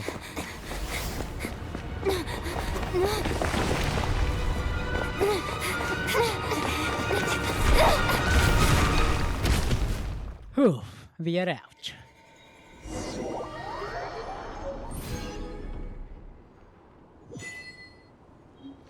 You obtain the special weapon X-Phoenix Blade. X-Phoenix Blade. X-Phoenix Blade deep within. You obtain the special weapon X-Phoenix Blade deep within the cave. Its origin remains a mystery, and further detail may only be uncovered through further exploration. Check. Okay, detail. Fast equip. True traveler, of course. Okay. I do worry about the well-being of my... Oh, we have to go outward, right? Let's teleport.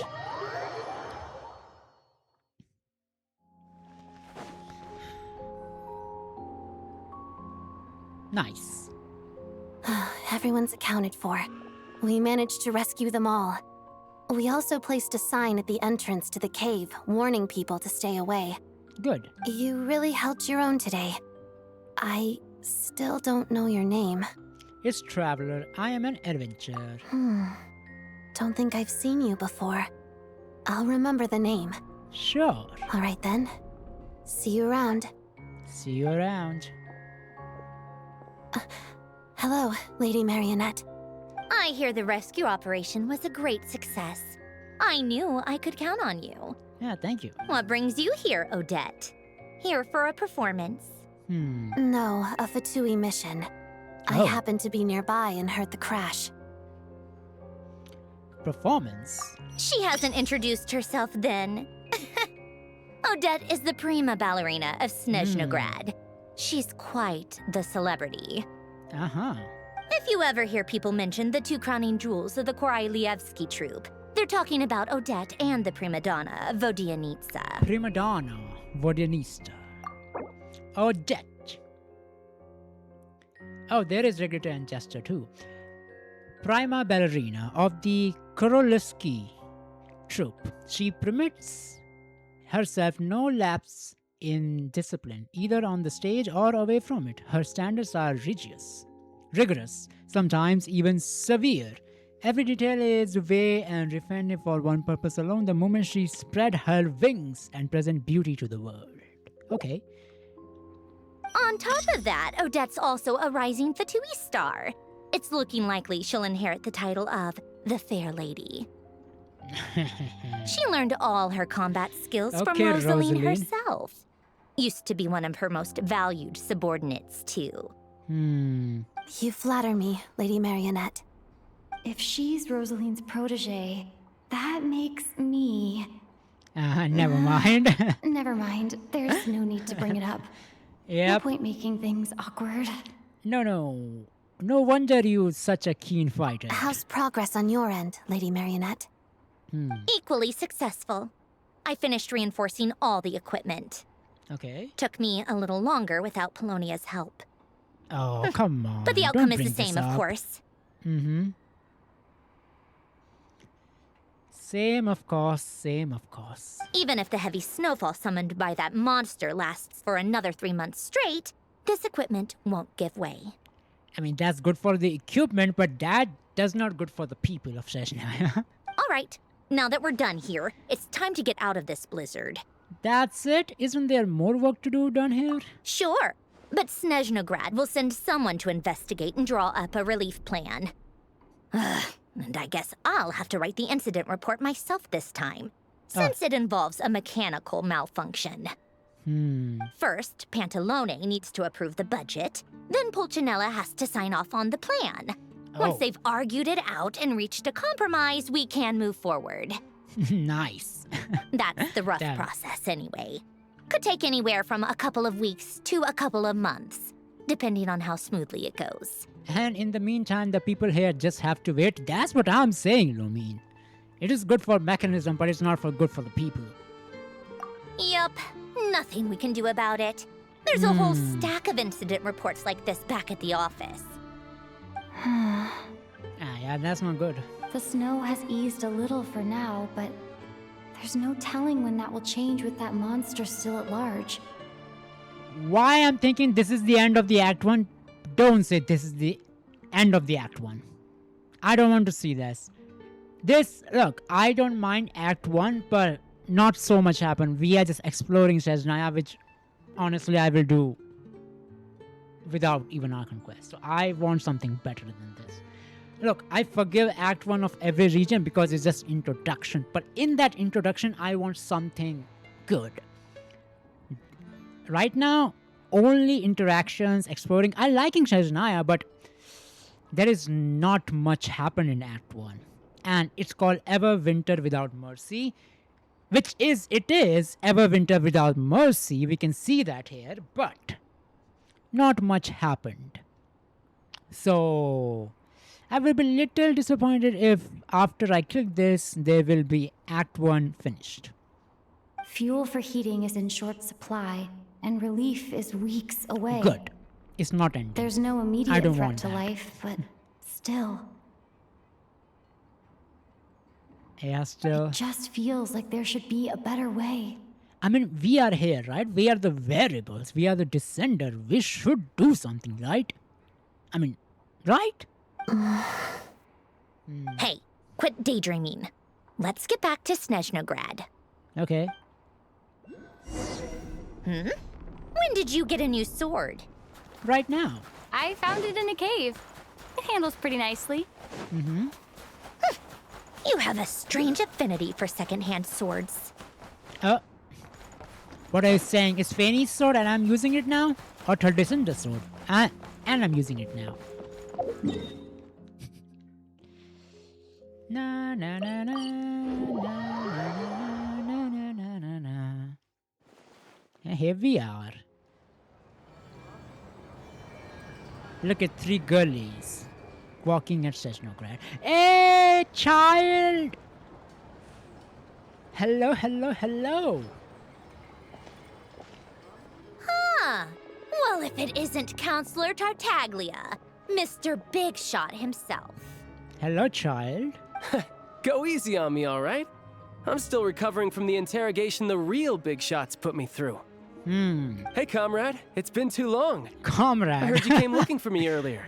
Nicest surprise I've had in a while. Hello, comrade. Good to see you too, Odette. I'm guessing you guys just got back from Sviatlo-Lajdovka. How'd it go? Why didn't you call her Crisis comrade? averted? Yeah, crisis averted, child. It went fine.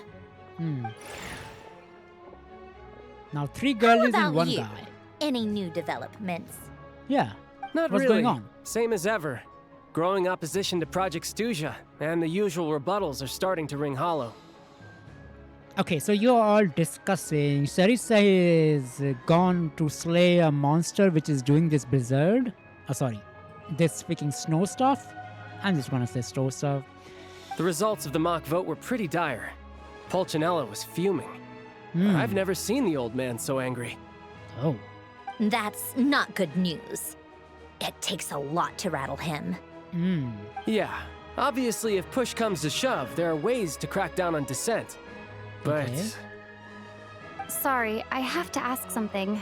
This is going to sound blunt, but may I? I mean, sure. Nice. At least Traveler is right. Look, Paimon is not here and Traveler is speaking a lot. Huh? Of course, fire away. Oh, no, I don't want to fire anything. I just want to speak. It sounds to me like everyone's tearing their hair out trying to figure out how to deal with opposition to Project Stuzha. Uh-huh. But what exactly is this project's purpose? Yep. And how can it be so important that even people like you two refuse to stand up for the ordinary people of Snezhnaya? True. Yeah, true. Interesting. I gotta hand it to you, comrade. You sure don't mince your words. Uh-huh. Excuse her? What does she mean? Refuse to stand up for ordinary people? Oh my gosh. How does she dare speak to the Harbingers like that? Yeah, because I'm a descender. The only being in this entire planet who can rival Traveler is Archons in certain ways. Like Nahida can outsmart Traveler. Zhongli can... Man, Zhongli can't have even more now. Raiden Shogun is Raiden Shogun. Venchi is Venchi. I mean, I'm just speaking, but... and Shades, and obviously HP and Dragon Sovereign themselves. So basically, Traveler is level of Dragon Sovereigns, HP, Shades, and Archons. Between them, or even transcend them in sometimes. Depend how Traveler is feeling. Are you interrogating us now? It's okay, Sandrone. Let me explain. I think I understand where she's coming from. Mm-hmm. If I could, I'd take your side right now. Oh? In fact, my position's very similar to yours. I've only held back on casting a dissenting vote in the Vetcha because the Tsaritsa would never let me get away with it. Oh. Still, I have a responsibility to the Fatui armed forces. True. So I do what I can to make their voices heard. Mm-hmm. Most of them are just regular folks from small towns far from the capital. True. They are just regular soldiers and they are having very hard time with this project. I'm sure you've seen how much those kinds of places are struggling right now. Yeah. Oh, and for what it's worth, I'm from Arepasak myself. Things aren't going so swell there either. Right, so this affects you directly, hence my question. The Tsaritsa wants to create a better, safer future for the people of Snezhnaya, but she's thinking long-term. I don't doubt that from where you're standing, Project Stuzha seems to be creating all sorts of issues for everyone. True, it is. But considering the Tsaritsa's vision for the future, these are sacrifices worth making.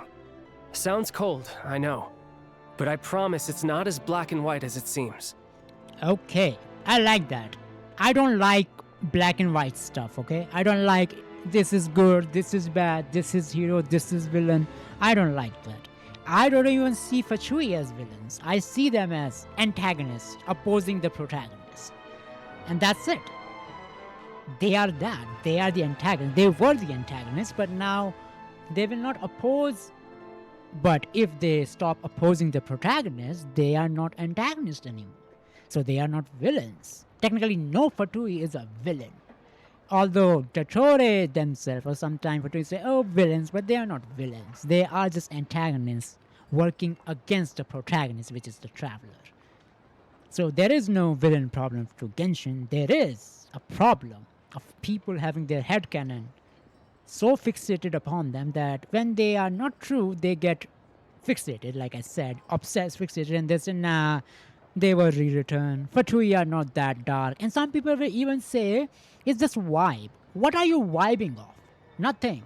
Just looking at their character design without knowing their personality and anything, and you're just vibing off what? I really don't understand. People just say, just about vibes. What about vibes?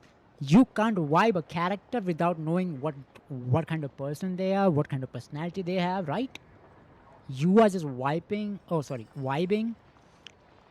like how they look, how the character design is. I can understand character design, you're vibing into it, but liking a character doesn't come just by character design. You have to know what kind of person they are, okay?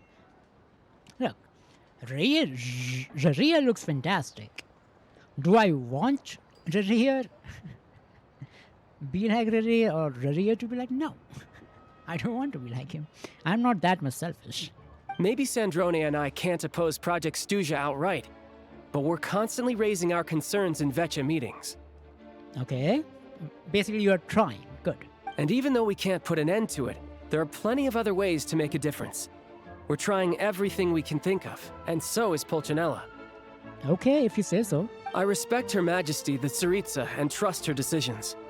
But at the end of the day, I'm still just a normal guy who cares deeply about my homeland. I mean, and my true. family, who all live here. There's no way I would ever abandon them. Okay.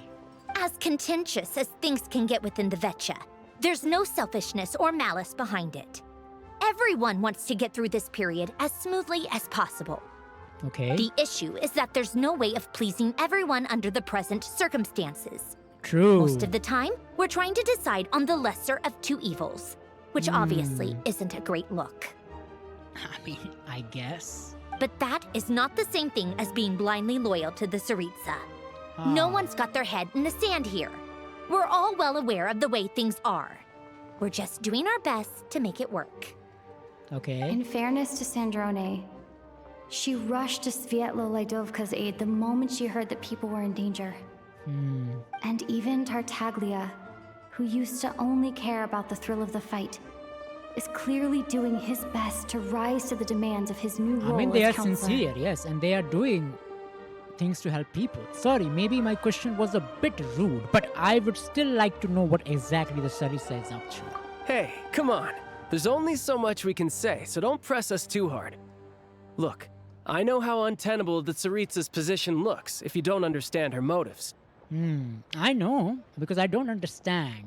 So that's what Traveler is asking. Please. Tell us what's happening.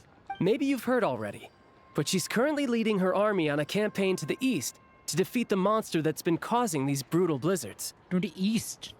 Towards east means near, I mean, technically Mondstadt, right? Not Mondstadt, not going to Mondstadt, but side of Mondstadt, going to east, right? Striking that monster down will be a significant step in dealing with the present energy crisis.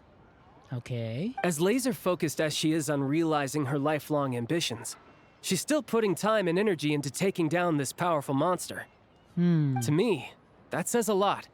If she thought Snezhnaya and its people didn't matter in the grand scheme of things, why would she waste her time on something like this? You have a point. You become quite a smooth talker, huh? Thanks. I meant every word I said, though. I wasn't just trying to placate you. I've already done more than enough diplomacy for one day. Okay. I still think this adventurer raises a very important point. True. I know. Our two harbingers have made their positions very clear. But there are many others in the Vetcha who must feel trapped and forced to vote against their conscience. I mean, true. I think it's a very valuable quality to be willing to speak one's mind, despite the risk of offending powerful figures. It's mostly because we know each other quite well. You can say that again. I highly doubt we'd feel the need to explain ourselves so much if we didn't know you so well. Forgive me, adventurer, but might I be so bold as to ask about your background? How is it that you can converse so openly with two harbingers? Okay, it's time to confess. I challenged your mentor to the duel. She accepted it, I defeated her, and by agreement of the duel, whoever lost that battle has to die. And then Raiden's Shogun puppet killed her. I'm sorry. But she agreed to. So that's the result. Oh, haven't you been properly introduced? Easier said than done. I like to think I'm not the kind of person who goes around busting open people's old wounds. I've only learned her name so far, and no details of her experiences. Is something wrong? Let's continue. Uh-oh. Is there no avoiding the subject of Rosaline? Just say it, Traveler. No, it's just... All right. I guess there's no getting around it. This is the world-renowned Traveler, who helped resolve the storm terror threat in Mondstadt, cleaned up after the mess I made in Liyue, and then went to Inazuma, where... Hoyo, you forget where? There was a duel before the throne, in which the Traveler defeated Rosaline. Oh. I'm sorry. I didn't think you two would be seeing much of each other, so I figured it wasn't worth bringing up. It's fine. It was a long time ago. It's fine. Oh, that's not fine. Sorry. I just remembered that we have a rehearsal coming up. Please excuse me. I should get going. Oh.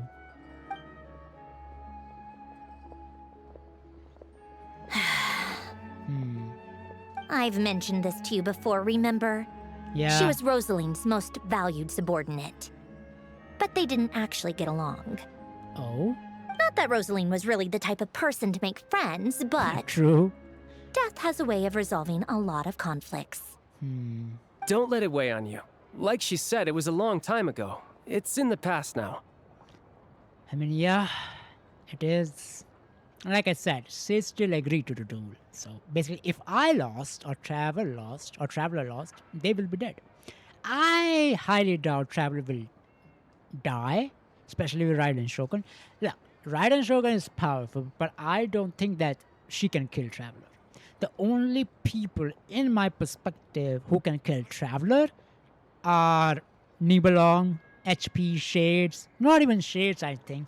Shades can hurt Traveler. I don't think they can kill him or her. Whatever you choose your Traveler. Basically them. Shades can't kill them. So yeah. Or the Annihilation Black Disaster of the Universe. Only 3 or 4 people.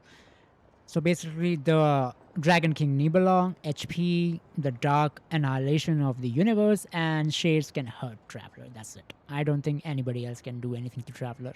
Odette has a very different personality from Rosaline. I Give can her see some that. time. I'm sure she'll work through it. Okay. Oh, by the way, where's Paimon? It's not like her to hide away. Yeah, that is also the case. She hasn't been feeling well, so she's resting at Podvorier restaurant. I got a couple of my people to look after her while we were gone. Oh, right. Sorry to hear that. Poor thing. Reminds me of when Tonya was little. She Oh? really felt the cold back then. Used to get ill all the time.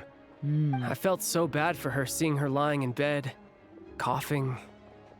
She was so mature for her age, though. Whenever someone came to visit her, she'd greet them with a smile and would never complain. Wow. I'm curious. I mean, obviously, we will meet Child's family, right? At least some of his siblings. There are 8 siblings, 7 or 8 siblings, right? I'm sure Paimon's a good kid, too.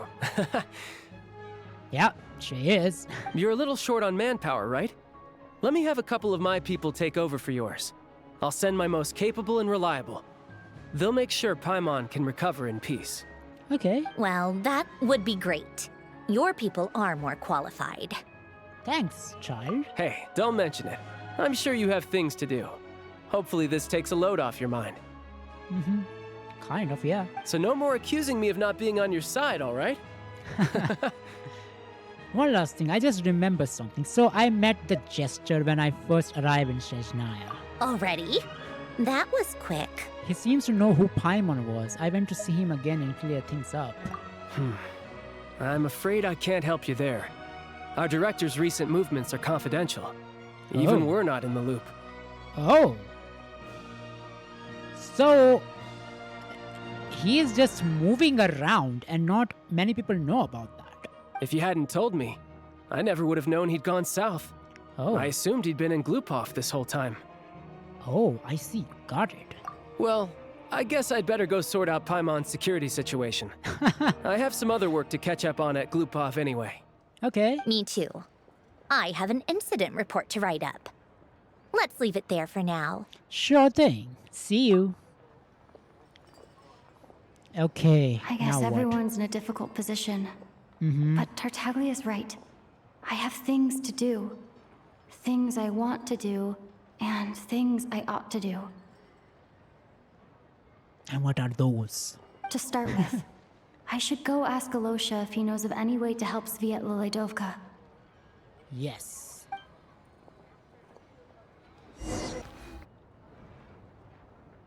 Hey, How it's trailer. strange. This sword seems to be vibrating of its own accord. Okay. Sorry, it's a It's a statue. very faint vibration, but it's getting stronger as I get closer to the statue of the Seven. Oh? Does this sword have some connection to the statue? But all it does is vibrate, even when I touch it. I think it is connected to the third descender of Sariksa in some way. Why would it be resonate or vibrate near the statue of the Seven?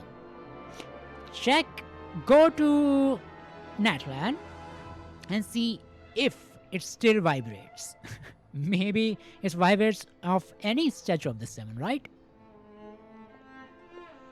That place I got this sword from was definitely out of the ordinary. Oh yeah. Maybe I should try channeling the power of cryo? Sure. Okay.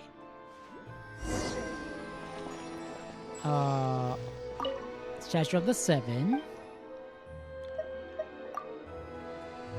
Okay. Archon! It worked! There really is something special about this sword. Okay. Hey! Enhance. The traveler journeyed far into the foreign land, all for the slim chance of redemption. Okay. Oh! Level 20. Crit rate 12% when the traveler... Okay, I know it. Awaken the statue of the Seven Snezhnaya with cryo to enhance it. Oh. Okay. I don't really understand what just happened, but I'm pretty sure this sword just got a little more powerful. I'll have to try the same thing again when I come across another statue of the Seven. In the meantime, I better go find Alosha. Okay. So there are 5 Statue of the Sevens, right? Oh, Alyosha. Hello there. How can I help?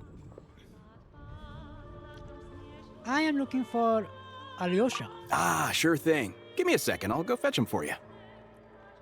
Okay. Okay. Yeah.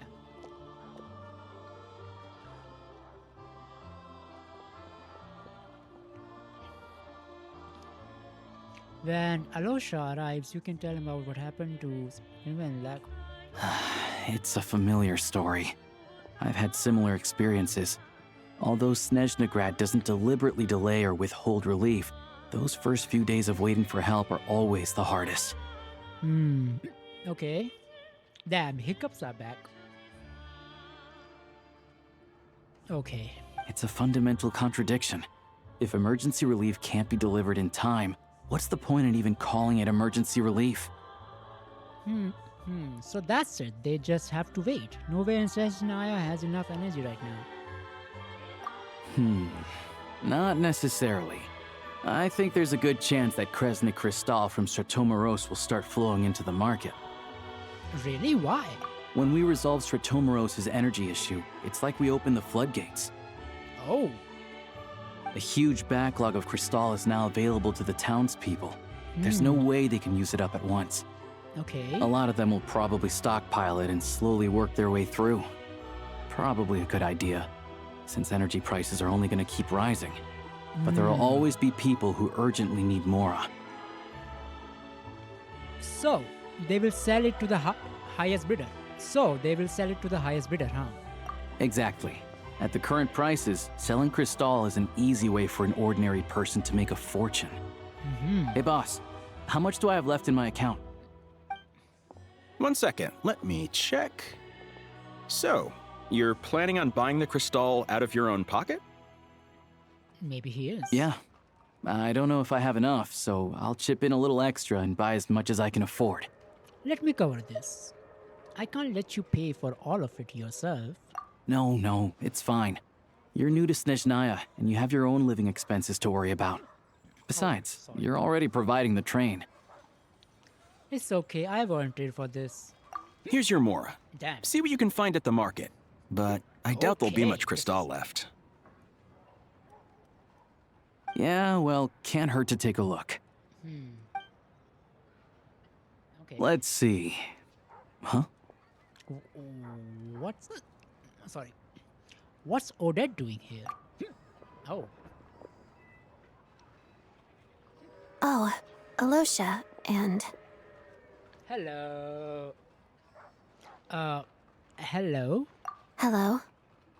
I didn't realize you two knew each other.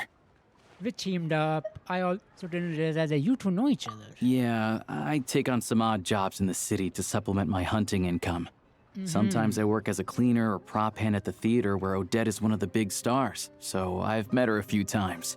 Okay. When the weather's as bad as this, it's better for a hunter to adapt than to keep looking for game. Yes, and we sometimes need extra help. Oh.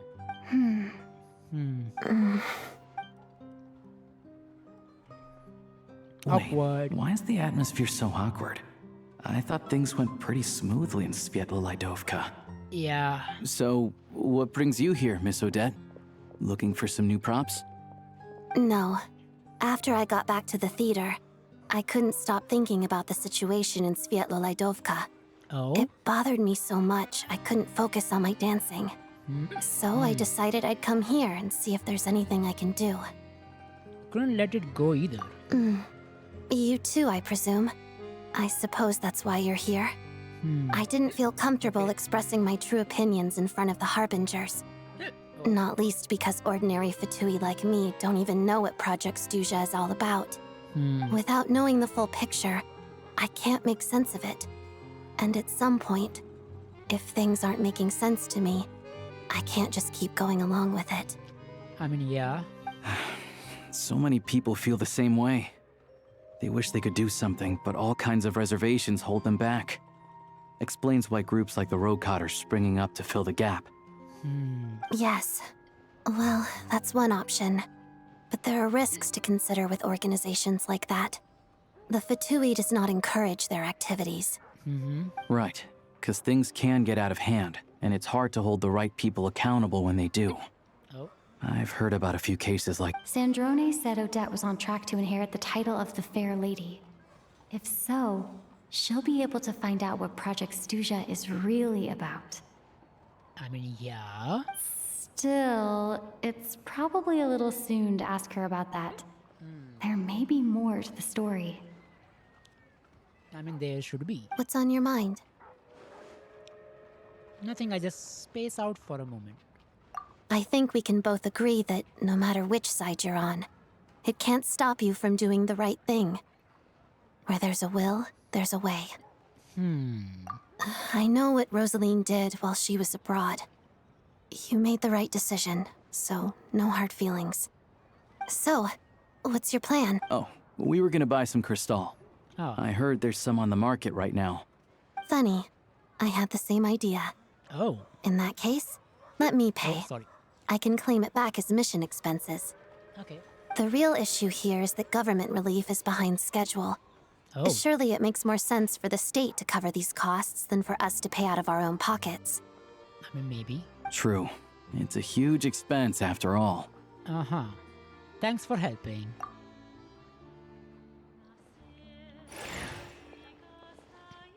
Oh, no. Go there. What happened? Yes, yes. Let me see. I'll take it all, please. And I'll be needing a receipt. Right. Choose mission budget under the expense category, but be sure to specify emergency rescue operation in the description. Otherwise, the normal reimbursement limit will apply. Okay, she's doing her Fatui work. Let's book this train. Regulations say that if we need to transport Kresnik Crystal during Project Stuzha, extra carriages can be added 1 hour before departure.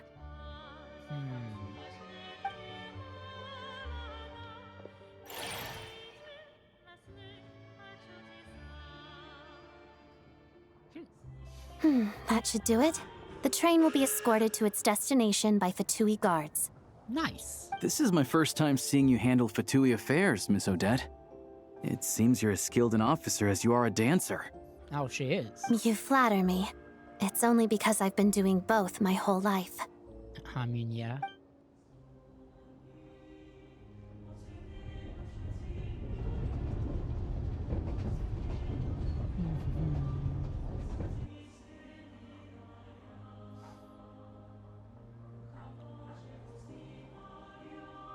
Well, I'm glad we are in safe hands, yeah.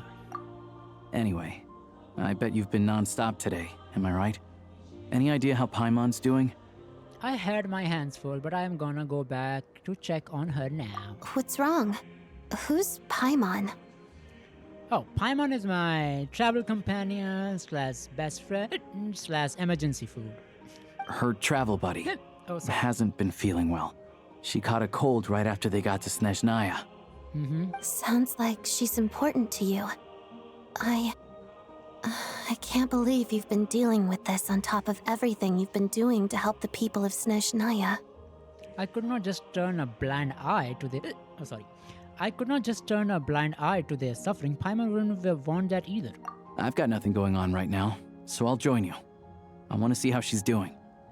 Sure. May I come too? Yeah. I have some candy that someone gave me back in Svietlolaidovka. Plus, I know a little bit about relieving cold symptoms. Sure, she will be appreciate the company and she will definitely enjoy the candy. All right then, let's go. Let's go. We are teleporting? I still don't know what the deal is between these two, but at least the tension seems to have vanished. Yeah. A good sign, hopefully. Me too, Alusha. Maybe it's a good sign. Or not, who knows?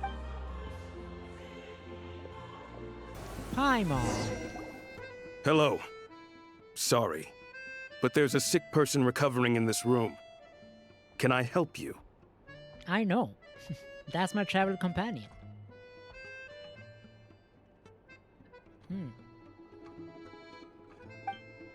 What happened? It's okay, no need to worry. Are you one of the Tartaria's guys? Oh, please, excuse me. Are you the Traveler? Could I take a quick look at your Adventurer Handbook? Master Child said I should verify your identity. Sure.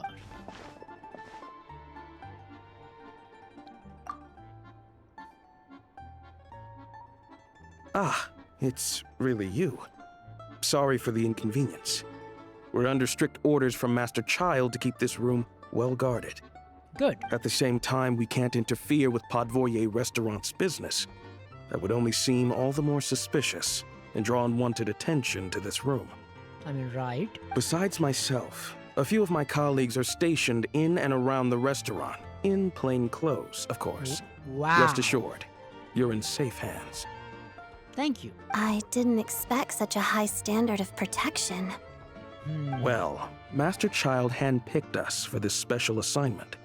We're not about to let anything go wrong. Deblu Child. Anyway, I won't keep you any longer. Please, head inside. Sure. Oh, sorry.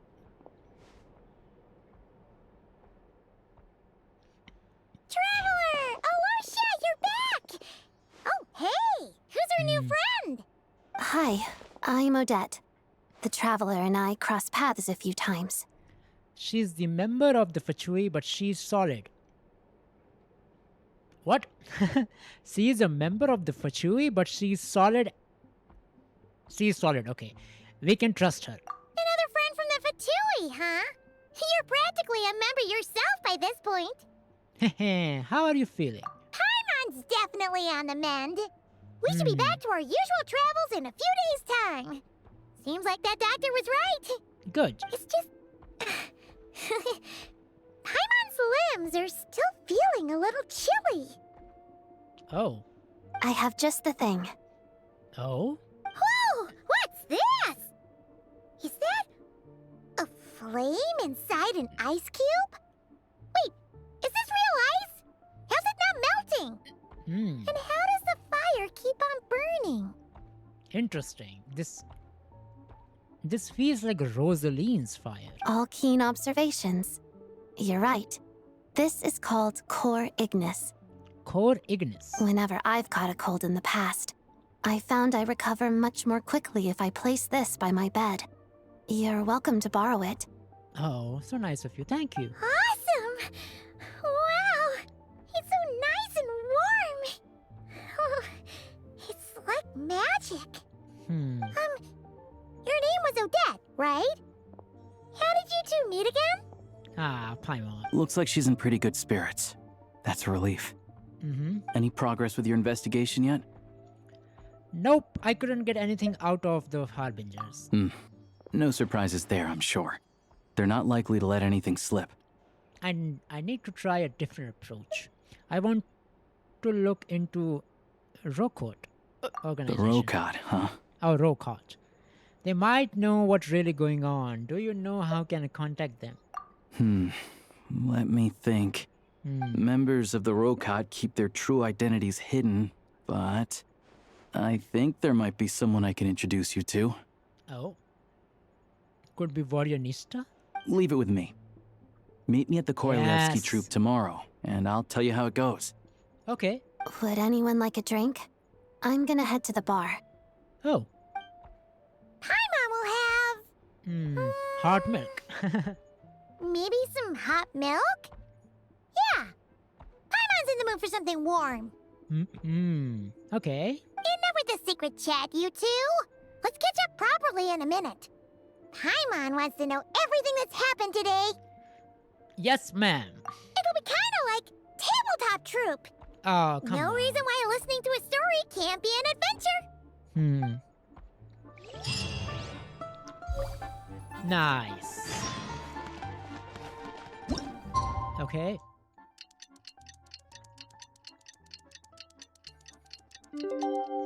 Nice. Paimon. The boss is gonna give Paimon a copy of the latest newspaper to read. That should keep Paimon entertained. Yeah. Let's go.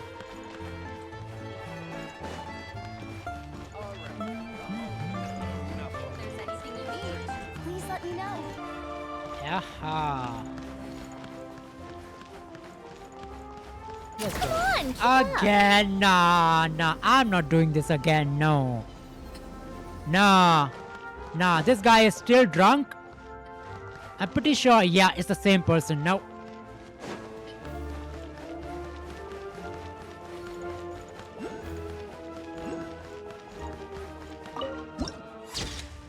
Where the dancers and singer wave their dream. Okay.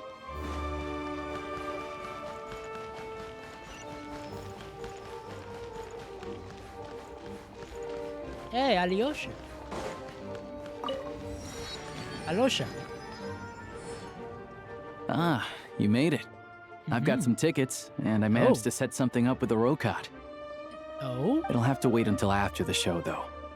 Happy to stay and watch? I doubt you've seen the Korolevsky troupe on stage before. Of course, no problem. Thank you for sorting... Oh, sorry. Oh, of course. No problem. Thank you for sorting everything out. Pleasure. Here. This is the way in. Okay. Where is Paimon? Please present yourself for a routine inspection in accordance with theater regulations. Thank you. Okay. Hey, hello.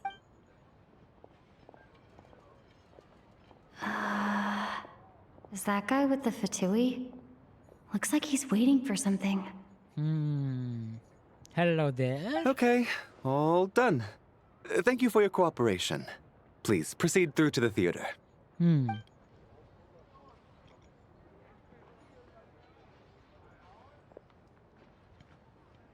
Nice.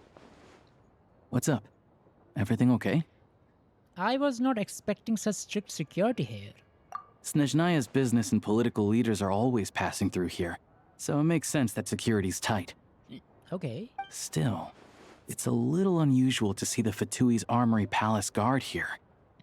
You saw him, right? The guy right at the back. Strong, silent type. His name's Valeri. Oh, Valeri. He's part of the Special Assignments Battalion, but I only ever see him here for one thing. to look for a guy named Mitya. Mitya? Who's that? Supposedly a researcher, though he never seems to put much time in at the office. Huh. The theater is one of his favorite places to hang out when he's playing hooky from work. Hooky? But that's not for us to worry about. Let's go. The show's about to start. Okay. First, okay, Valerie. Okay.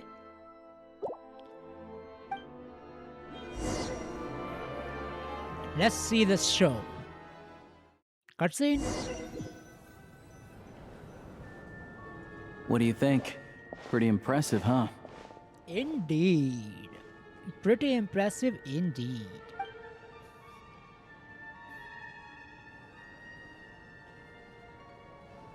I'm gonna say that it reminds me of the opera Epiclese. Oh, the one in Fontaine? Yeah. I hear it's iconic. Never seen it for myself, though. Here we are, just in time. Sorry, coming through. Excuse us. If you're gonna show up late, keep your mouth shut. What's his problem? Whatever. No point arguing with people like that. Okay. Look, there she is. That's who I'm introducing you to later. She's the lead singer of the troupe, Vodyanitsa. Okay. Prima donna of the Kalisti troupe upstairs, Rushkalkava, whose extraordinary singing had captured the countless audiences. Okay. What her imp heart is singing. Okay. Hello, Vodyanista.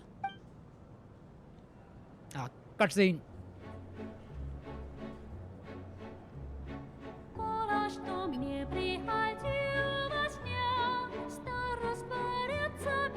Okay, Russian.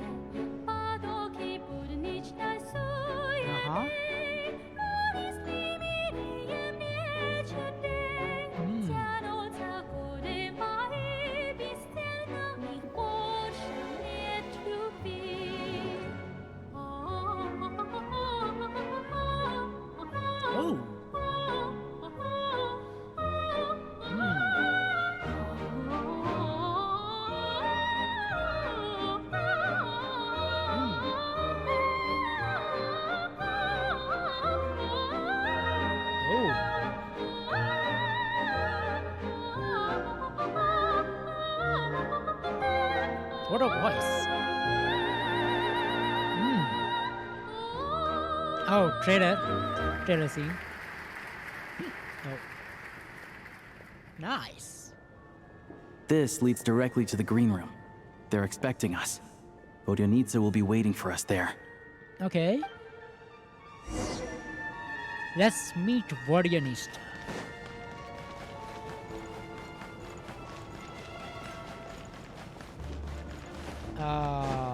Where is the green room? Oh, here.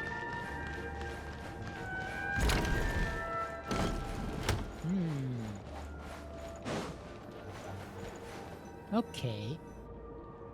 I'm sorry. Hey there. Excuse me. Can you believe it? I'm so mad right now. Come in. Oh, why are you mad? Oh, it's you two. I wasn't expecting to see you here. Huh? You know each other? Oh, wait. Is this who you were telling me about?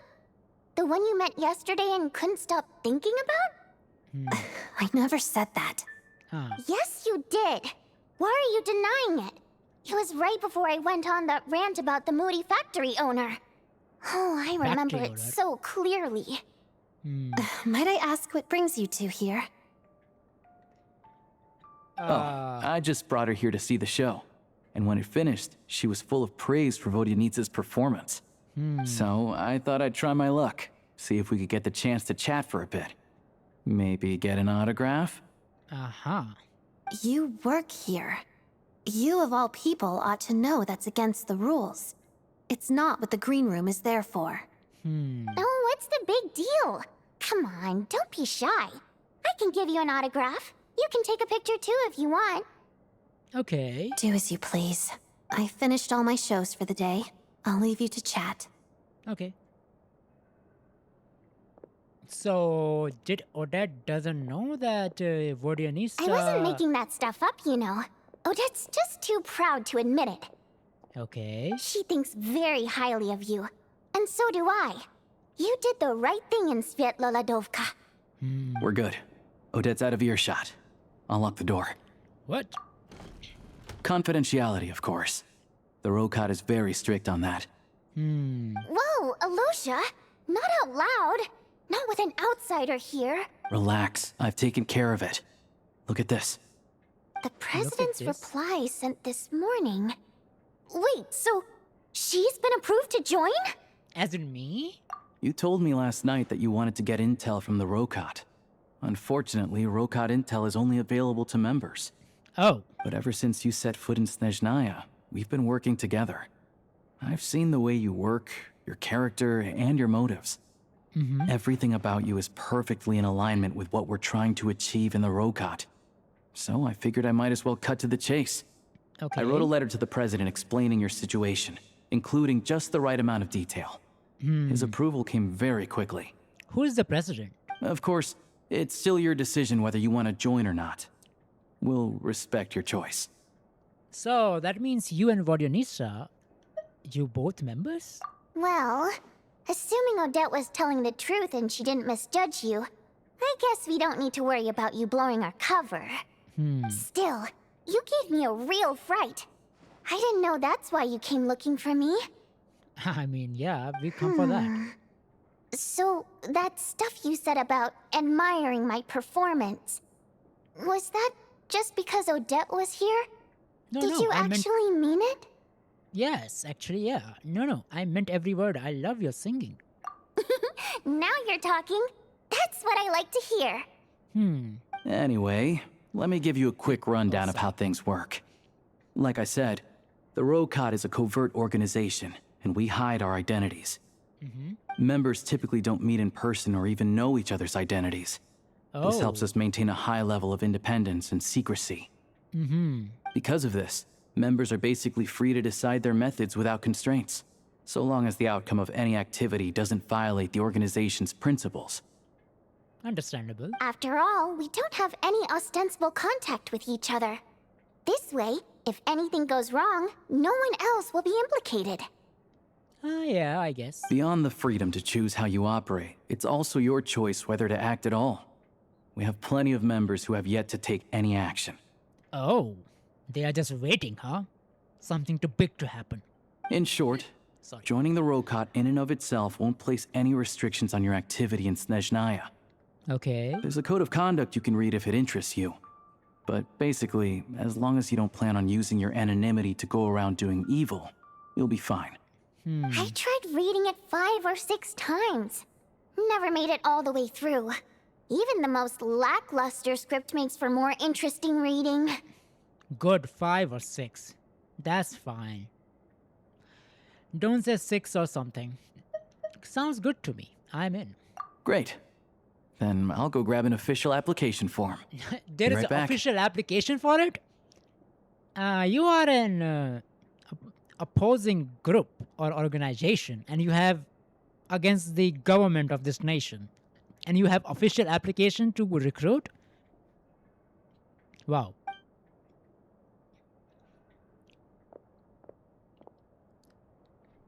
Since you keep your identity secret, how come you know each other? Well, Alosha has this pet dog, you see. His name's Tagarin. And this one time, Alosha brought him backstage. Tagarin took quite a liking to me, so I played with him for a little bit and fed him some treats. Then, the Rokat was out on a mission one day, and even though we were all in disguise, Tagarin recognized me right away. Oh. Just a coincidence, really. We didn't report it to the higher-ups, though, to avoid dealing with the fallout. Okay. Like my job at the theater, for instance. I really needed to make ends meet. By the way, what were you complaining about just before we came in? Did everything go okay with Chuganov? Chuganov? Everything did not go okay. That's why I was so mad. I tried to make some small talk with him before I went on stage to fish for intel about the Iskra manufacturing plant. Iskra manufacturer plant? But he wouldn't take the bait. No matter what I said, he kept dodging the question. Oh. And then he started complaining. He said he didn't appreciate his second-rate seat in the stalls because he usually gets a private box. Oh. I mean, what did he expect? Everyone knows that if you want a box seat, you buy a ticket well in advance. But instead, he sends me a letter the day before the show when we're practically sold out. Oh. I had to juggle things around just to get him a half-decent seat, hoping he would appreciate the gesture enough to share some information. But nope, he didn't give me anything.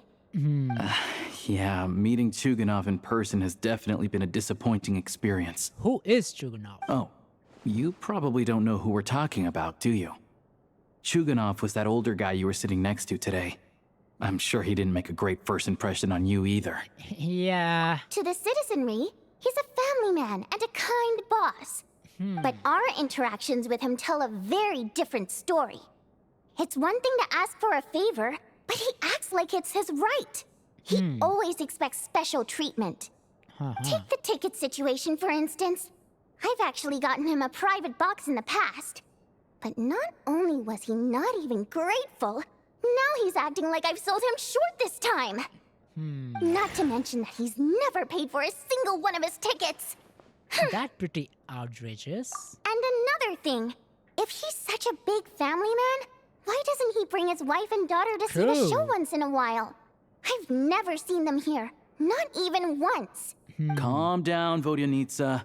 If you won't do it the easy way, we'll have to try the hard way. But first things first. Here's your application form. Go ahead and fill it out. Okay.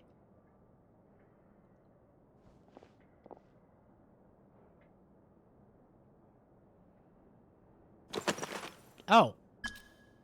Okay.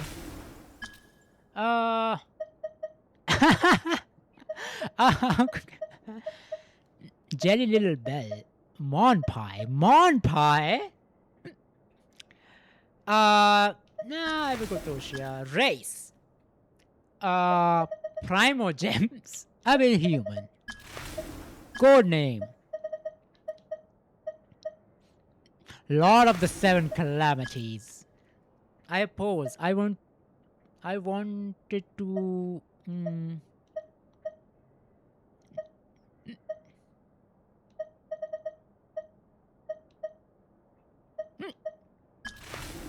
Confirm submission.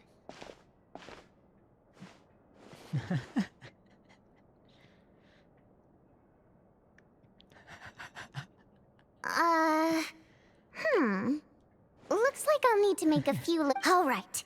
Now that we're officially Rokot comrades, I can tell you. Chuganov is the target of our current operation. Oh? Recently, we've done some recon work at the Iskra manufacturing plant, which pretty much confirmed that their energy consumption is way beyond the legal limit.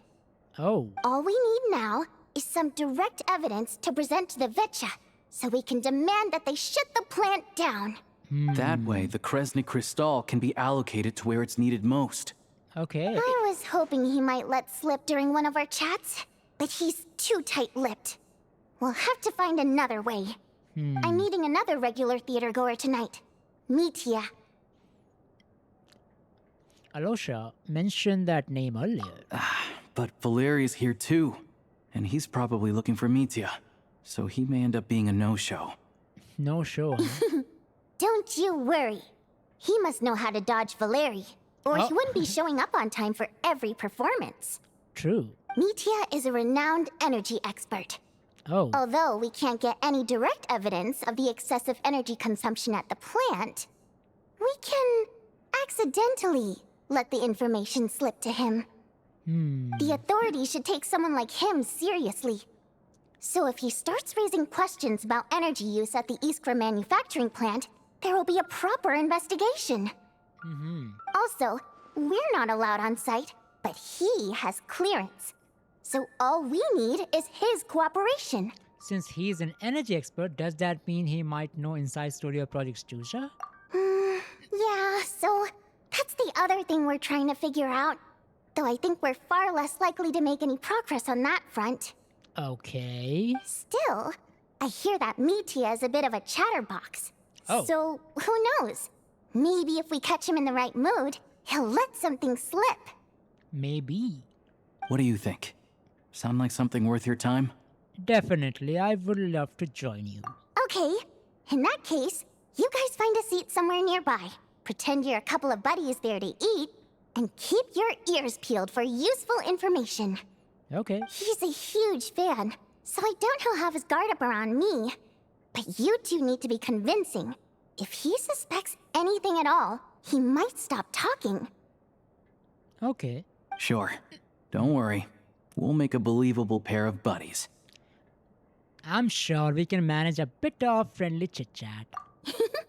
Perfect! You've sold me already. Now, help me tidy this room up a bit before we head out. Okay. Okay. What needs tidying? Everything! Mm-hmm.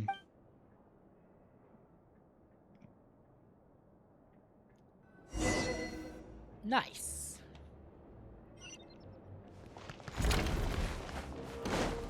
Okay. Let's go meet Meteor. How tiresome. Pick up the pace. Practicing? Nice. Oh wow.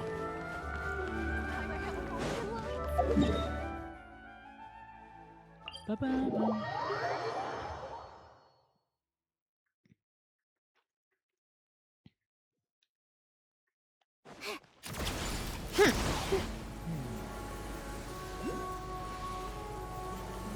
Let's go inside.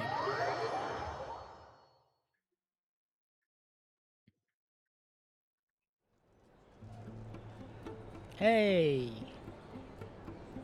We come here often, so we shouldn't stand out. Let's sit here. Sure. Now, it's up to Vodyanitsa. Let's see how the conversation goes. Mm-hmm. Continue. Yeah, look at him. His model looks so cool. Ah, Mr. Metia! Over here! Over here! Oh, sorry. I got a little held up on my way here.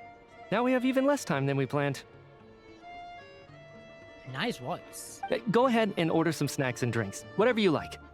Let me see. According to my schedule, we still have 25 minutes left.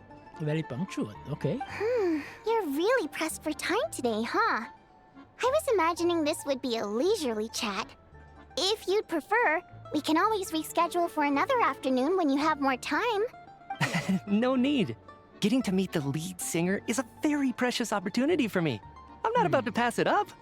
I've already had to decline your invitation several times because our schedules rarely align. If I don't grab this chance while it's here, who knows when the next one will come around? Well, it's very kind of you to make time just for me. What's going on with his scarf? It's like it's alive. I'm not too sure, to be honest. But Snezhnaya is full of weird and wonderful things like that, so people tend not to bat an eye.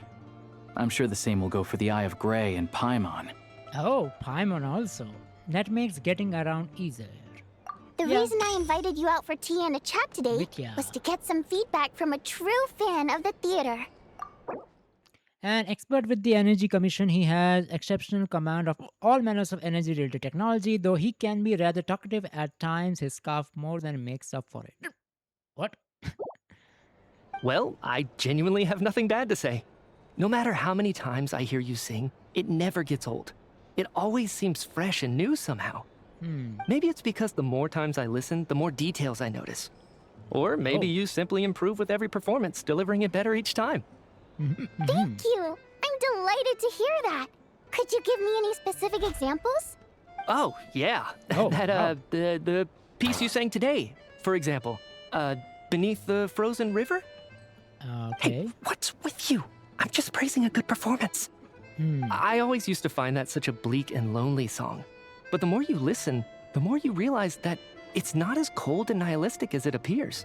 Oh? When you really dig down into it, there's a certain level where you're surprised by the emergence of hope. Wow, I'm impressed. I didn't expect you to pick up on that. Actually, I only tried out that angle after talking with a composer. Oh. Still, Beneath the Frozen River wasn't on today's program. Oh, really? But it's a classic. You sing it every time. Almost every time. Oh. Well then, let me say a few words about that other all-time classic, Flying in the Wind from the Mountain Sparrow. I didn't sing that one today either. My voice wasn't quite up to it, so I switched it out at the last minute. Oh. But... Sorry, Mr. Mitya, but you were at the theater today, yes? Of course I was. Remember? I said hello to all the troupe members before the show started. You, Odette, and the others. So what did Odette sing today? Odette doesn't sing. Elegy of the Snow-Winged Goose, of course. Oh, she sang? Okay. Correct. I see. You find my singing boring, don't you? That's why you don't remember a single song. Looks like I'll need to cut a few from the program next time. No, that's not it. I swear. All right. I'll be straight with you. I'm sorry. My mind was wandering as you took the stage today. Oh? I enjoy watching your shows because the exquisite performances stimulate the mind. It always sparks some inspiration for my research. So whenever I get stuck at work, I come to the theater for a change of pace. Oh, and what kind of research you are stuck on? Odette's dance during the Elegy of the Snow-Winged Goose today was simply incredible. It got me wondering what she's been going through recently. That look of sheer defiance in the face of utter tragedy? It was so inspiring. I started scribbling in my notebook right away. Oh. Not that I made a ton of progress in the grand scheme of things, but I still think it was productive. By the time I snapped out of it, the entire show had finished. So what you're saying is, you didn't listen to my singing at all? Oh. Unfortunately not. I'm sorry. I don't know which is more disrespectful. The fact that I don't always come for the show itself, or the fact that I missed your performance. Seems like things are getting a little awkward. Vodyanitsa just stepped into a conversational minefield. If there's one thing Vodyanitsa doesn't like, it's people who show disrespect for her performance. This meeting was so hard to set up. Don't tell me it's already falling apart. It's fine. I suppose this is affirming in its own way. At least, it shows that our performance really touches people's hearts, right? She's holding herself up. Don't let it bother you. It certainly doesn't bother me. Yeah. She's showing a lot of restraint. Must be tough. Well, I'll be sure to let Odette know how much you adored her performance. Please don't say that. I always love your performances too. It's just that inspiration struck at the wrong time today. I'm usually all ears.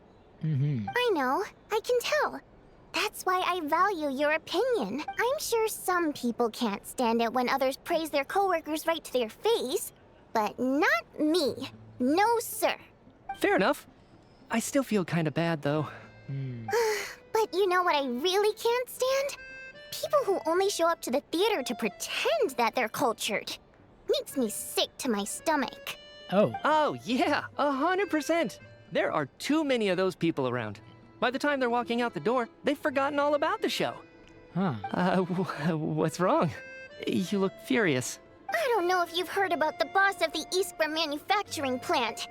He isn't even a theater investor, but he always demands the same privileges as actual investors. Box tickets only, premium drinks, even the right to request specific songs. Well played, Vodyanitsa. Seems like she's harnessing her rage to steer the conversation back on track. Nice move. Now that you mention it, I've interacted with that guy before. I gotta say, everyone holds him up as an example of a benevolent businessman, but I don't know. I don't see it. Yeah, he couldn't care less about what's happening on stage.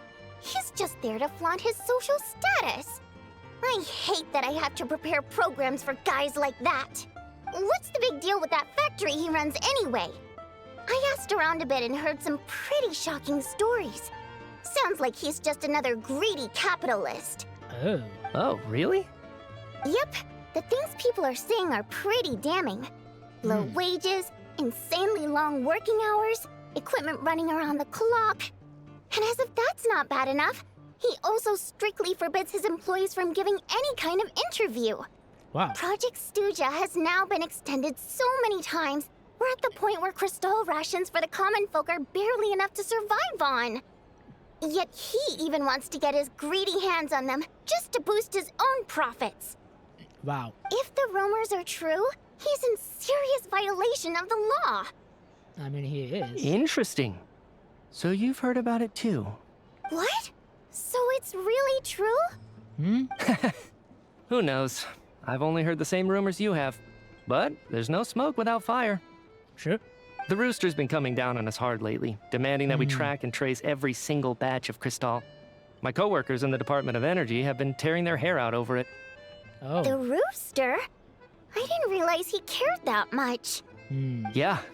Even though there are no restrictions on Crystal trading, the poor will wind up freezing to death if we let the rich buy as much as they want. That's clearly unfair. Looks like we'll need to arrange an investigation into the Iskra manufacturing plant as soon as possible. I never knew you kept up with current affairs beyond the theater, Miss Vodyanica. You really have a heart for the common person. Most Fae in your position have long been indifferent to the plight of humans. Well, those of us who choose to live in human cities are naturally going to pay attention to any significant upheaval. Isn't the Rooster a Fae himself? Yeah. I'm just surprised to learn that even someone with as much experience as him is getting so stressed out over Project Stuja. What is the end goal of this project anyway? This is it. We're finally going there. And we are going there and we're freaking... Valerie will show up and say, yeah, hello, you are not getting the answers. I'm sure Mitya can sense on some level that she's fishing for information. But since their conversation is so relaxed, he might just let something slip. It's stressing me out too. If I'd only made better progress with my research, things wouldn't have dragged on this long. Oh? Oh, so your work is related to Project Stuja? That's right. The Armory Palace needs a brand new energy source. Not the power of the Light Realm, and not elemental energy. Oh? It doesn't need the power of the Light Realm or not the elemental energy. I only know other power which is known as Abyss, Void Realm. Is that what you need? Right now, the only thing that meets the requirements is the power contained within stellar linchpins. Oh. But harnessing that power is costly. Each step of the process requires enormous amounts of Kresnik crystal, from extraction to quantification to attempts at conversion. Progress has been painfully slow, and the team is getting burned out as time goes by. Sometimes, I see people staring into space as if in a trance. Could it be that this new energy source has side effects? Maybe. No, it doesn't affect us, because the energy is used for... Okay, I got it. Stop choking me. Wow, it's used for what? What? Sorry, I can't talk about that. Okay. I think we're all just exhausted. We've been working ourselves to the bone for so long with so little progress to show for it. It's no wonder people are struggling to stay motivated. Seems like I owe you an apology. I shouldn't have gotten so mad at you for not paying attention during the show.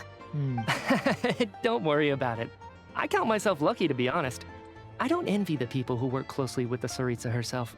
I'd much rather be in my current position. At least I don't have to shoulder any major responsibilities. I mean, half of them are dead, or just sitting somewhere, or just reincarnating themselves as a new person. So they're trying to develop a completely new kind of energy. It's a shame we didn't get to hear more. Yeah, censored by a scarf. Who would have thought? Yeah, who have thought?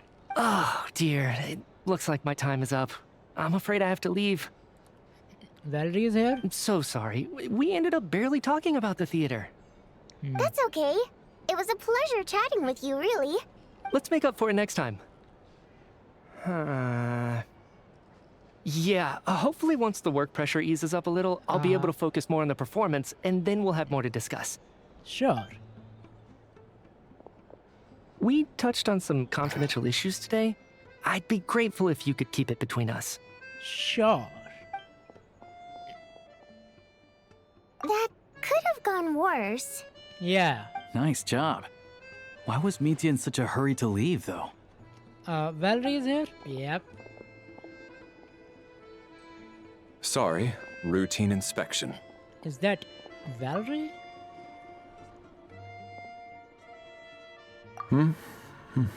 He's not here. Okay, let's go. Look at the face. So he wasn't rushing to get back to work. He must have calculated that Valeri would find him here in exactly 25 minutes. That's frighteningly accurate. Uh-huh. One of the main duties of the Special Assignments Battalion is to ensure that important figures stick to their schedules. Sounds like Mitya's arch enemy then. All right, time for us to get going too. Excuse me, check please. We'll settle our check too then. Hello there. Mr. Mitya paid the check before leaving. Oh. He also asked me to pass on a message. He said it was an honor to share his tea break with Miss Vodyanitsa and her two friends. He knows, he knows. Wait. So he knew we were here all along? This raises a lot of questions. Did he deliberately mention the new energy source so that we'd overhear it? Clever. Maybe his work isn't confidential after all. Maybe the key here is the purpose of this new energy. I guess that's the next thing to look into. Sure. Okay. See you later. Vodyanitsa and Alosha have both left. Time to head back and call it a day. Sure.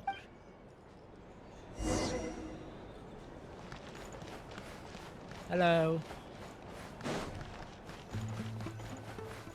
Paimon. You're back! Here pretty early today. How are you feeling? Paimon was just gonna mention that. After she woke up today, Paimon felt like her temperature was completely back to normal. But her strength still hasn't returned. Interesting. So she feel fine. But she feel weak. Why? Still, there's some good news. Paimon thinks she might have figured out the source of the problem. Oh? Tell me. It's like there's some kind of mysterious power affecting Paimon. Oh. Paimon's never felt this way before during any of her travels. Interesting. What kind of power? What kind of power, Paimon? She only started feeling this way since we arrived in Snezhnaya. Some kind of mysterious power, you say? That's right. The Armory Palace needs a brand new energy source. Could that have something to do with this? Maybe. But why it's only affecting Paimon? What is it? You're making that face again. You know, the one you get whenever you have a light bulb moment? Okay, let me tell you what I found out today.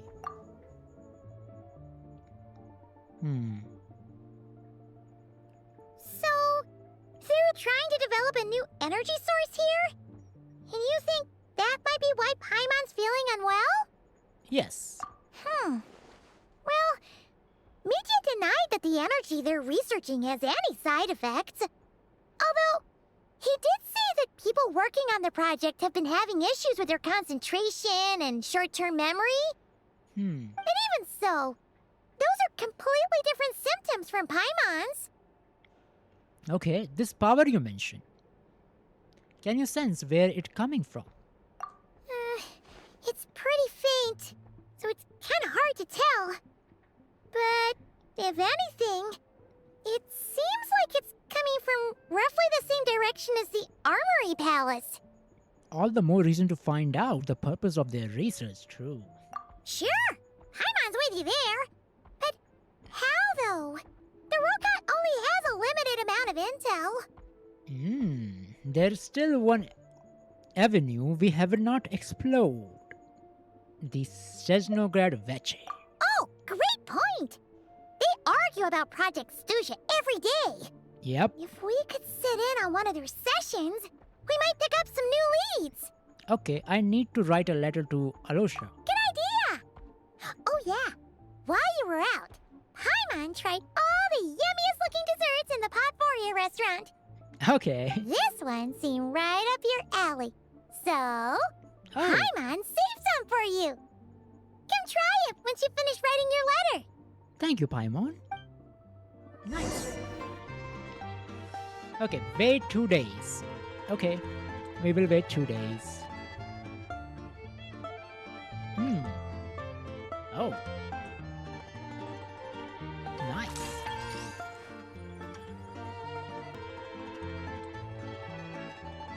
Okay. Let's continue.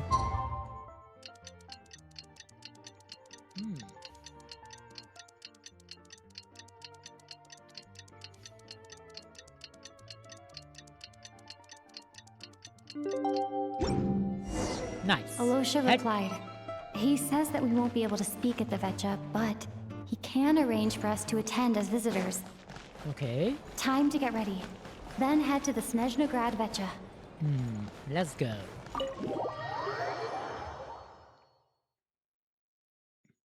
Let's attain the parliament. Come on, keep up. Pick up the pace.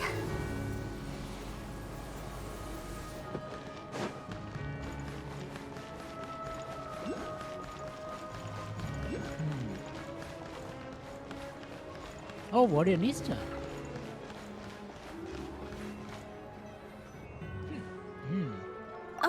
Miss Vodyanitsa, prima donna of the Korolievsky troupe. What a surprise meeting you here. Will you be sitting in on a session of the Vetcha? Sorry, I'm not taking interviews today. Oh good, you're here. The session's about to begin. Let's get inside. Okay. Please wait, Miss Vodyanitsa. Could you introduce me to your new friend? Okay, she was a journalist. Okay. Understandable.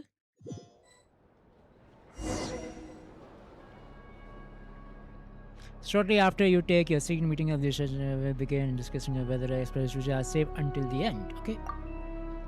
The Rooster. As the Rooster functions and share various energy-related status, the dull and lifeless Rooster will become very animated. Cryo. Oh. Spectacle. Oh. In summary, the energy management commitments made for the outgoing period have been delivered upon. Furthermore, both the production and consumption of Kresnik Crystal show clear signs of stabilizing. Okay. Look at him. Look at him. The relevant agencies have assessed the present circumstances and determined that the status quo can be sustained until the next period. For detailed statistics, I would refer you to the industry reports that have been distributed to all persons present. Okay. It should also be noted that while the recent blizzards have led to a significant increase in people's energy expenses, this is strictly a short-term phenomenon associated with a remotely located monster. Oh. Her Majesty the Tsaritsa is giving her full attention to this matter. We should have every confidence that it will be dealt with swiftly and conclusively. I hope so. A financial report on disaster relief is also present in this report, courtesy of Pantalone. Why does it keep getting noisier in here? They cover the same old ground every single time. The Rooster never seems to mind, but everyone else is getting tired of it. There's a general lack of trust. People aren't seeing any tangible benefits that affect them directly. Of course, none of that will be reflected in any of the reports on the table. Yeah, if it weren't for these hard copy documents, I could have at least made something up. I've been meaning to ask, why are you still here? And why are you acting so chummy? Oh, don't mind me. I'm just out here trying to hit my interview quotas. Bring out the Kvass. Ever read it? Best-selling newspaper in town. Okay. If I remember correctly, you guys don't even have a sales permit. Oh. You have to sell from stalls on the street. Okay then. Best-selling street stall newspaper in town. And she's drinking. Counts. What? It's the parliament. Order! Okay.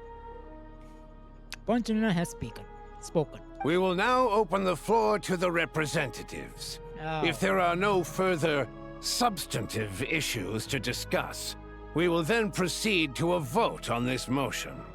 Okay. Snezhnaya has a long tradition of treating members of the Fatui armed forces and their dependents favorably. But recent surveys shows that Fatui families in remote areas have access to 15% less crystal than the average civilian family in Snezhnograd. It's been said many times before, but it bears repeating now. There needs to be a clear and consistent rationale behind how crystal is allocated, or we will soon face immense public backlash.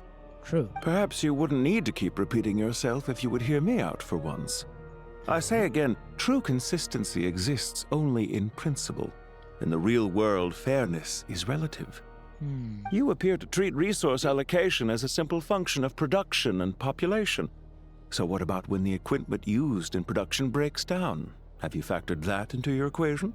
And do you even know how long it's been since Snezhnaya last conducted a census? Oh, okay. So there doesn't contain census. If I knew the answers to questions like that, for a long time, I'm sure I'd be a very wealthy man.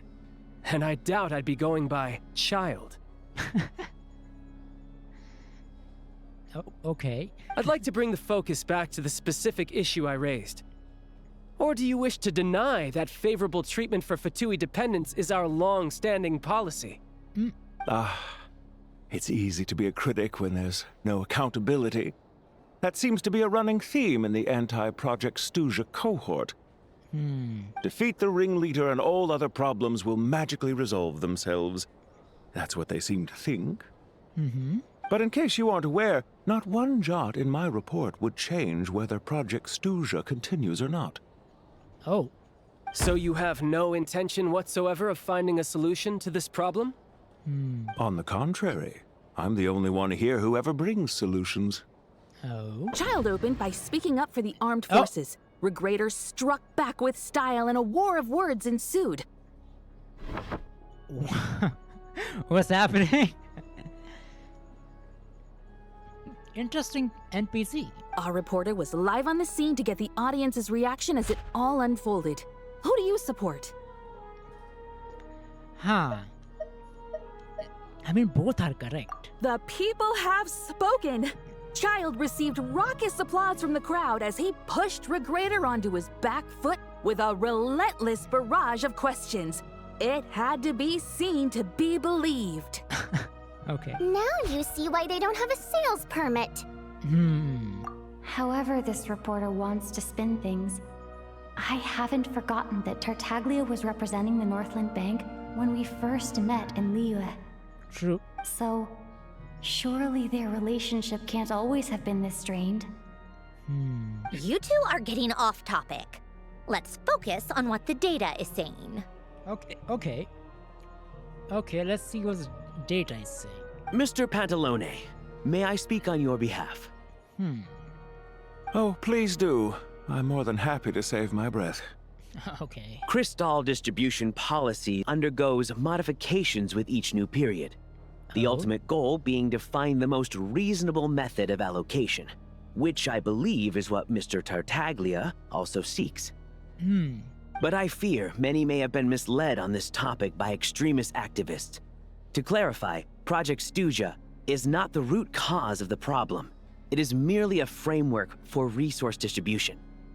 Oh? The most recent reports all point to Snezhnaya's resilience and adaptability during this period of fine-tuning, and give clear indications that a distribution framework is improving with each iteration. Okay. To make drastic adjustments without first considering the risks would likely do more harm than good. It would be a waste of the hard-won experience we've gained to date. I mean, you're making some good points. Renowned scholar of finance, Arapov spoke up to clarify the fiscal logic, clearly alluding to social organizations like the Rokot in his words. Shut the... Okay. With the notorious Lelex still active to this day, should the Rokot be held responsible? No, there is someone else to blame. Where did you get the Rokot? And who is this Lecky? She's just rephrasing what Mr. Pantalone said. The Rokot are the critics he accuses of taking no responsibility for their actions. As for Lilac, you won't have heard of him yet. He's currently the most famous member of the Rokot. Well, more like infamous. Infamous. Ending Project Stuzha has become an obsession for him. Unlike the more decent ones among us, he believes that votes in the Vetcha are all that matter. So whether it's threats, coercion, or bribery, he'll use whatever means necessary to get people to change their vote. Wow, there's more to the Rokot than I thought. And since we're already on the subject, what do you think of Lilac's methods? Are you for or against? Hard to say. Hard to say. I suspect there's more to his story. Well, whatever the story is, his actions benefit us all. We stand with Lilac. Okay. At least someone here wants to take this discussion seriously. I've been considering that issue myself. What you really need is more precise regional data, right? I think it would be easiest to let the Fatui handle it, since they're already in charge of Crystal shipments anyway. We may as well get them to collect some data while they're at it. Whatever you need, you can ask the Fatui to look into it for you. In terms of supervision, I think the Druzhna would be a good fit. I had hoped to discuss this with Miss Vesna, but sadly, she's not present. Yeah, she's the Sarisa, right? I will be happy to take a note of your suggestions and present them to Commander Vesna for a decision upon her return. The Commander has always taken a keen interest in Project Stuzha. However, given the Druzhna's demanding workload, I'm afraid it may prove difficult for them to provide any practical support. Okay. Let us refrain from jumping to conclusions until a concrete and actionable plan is in place. Okay. Punchanella. My apologies, Lord Rooster. Lord Rooster. There are numerous issues to address here, including manpower, time sensitivity, and reporting lines.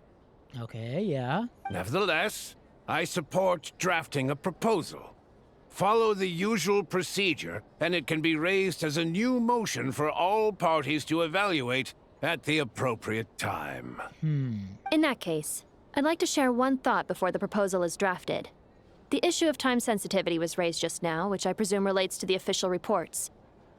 Oh, the issues of time sensitivity was raised just now, which I presume related to the official reports. I mean, yes, Mithya was talking about that. In fact, the Energy Commission already collects regular statistics on each urban center and its surrounding area. Would these be of any use? That's a good idea. I read every issue of Svietlolaidovka's report, and although my focus is mostly on the section about equipment operation, the energy consumption statistics also yield a lot of insights. Be that as it may, does no one see an issue with using local data to determine Crystal quotas? In the long term, it seems like a very risky solution. Not if they are used purely for reference. So long as we have the report from the Northland Bank's headquarters to corroborate it, no one will be able to fool me. Oh, okay. Very well then. It appears that this arrangement is acceptable to all parties. Yeah, sounds good to me. Okay. The members reached a provisional consensus on the issue of improving treatment for Fatui soldiers. You noticed the reporter joined a few hours before starting to close everything out, starting a fresh battle. Today, the prima donna of the Korailievsky troupe attended a session of the Snezhnaya Vetcha in the company of a most charming young lady. The question on all our minds is, what is the true nature of their relationship? We just met. I like her singing. And we are friends now. Write anything like that again, and I'm revoking your permission to interview the troupe. Got it?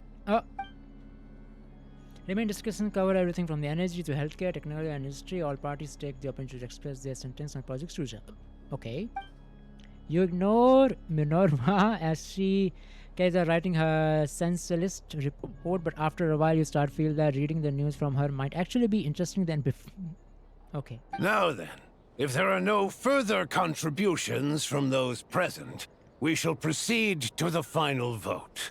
Okay, what is the final vote? Hey! Hey! Check it out! Is that... What made him vote against? Why now?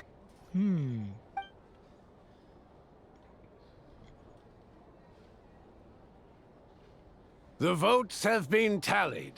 Those in favor of continuing Project Stuzha total 61%, securing a clear majority. Oh. That was too close. The margin has shrunk yet again. Chuganov was a huge loss. I'll bet Lelek is behind this. I wonder how Pulcinella will respond this time. Okay. Chuganov. I see. Lelek strikes again. Who is Lelek? Yes. Go, Lelek. Once Project Stuzha is defeated, our unwavering support at Bring Out the Kvass will finally pay off when we make our comeback. I can taste our victory already! Oh, is she also a member? In accordance with the result of this vote, Project Stuzha will remain in effect until the next Vetcha period. Finally, may I remind us all, we debate only for the greater glory and solidarity of our nation. Okay. May the aurora shine ever on, and the tundra always stand firm. Okay. The session is concluded. Thank you, Mayor. Thank you, Pulcinella. Thank you. Talk to Vorianista. Can I talk to anybody else? Everyone is gone. Hello. Vorianista? I have to say, I really wasn't expecting Chuganov to vote against Project Stuzha.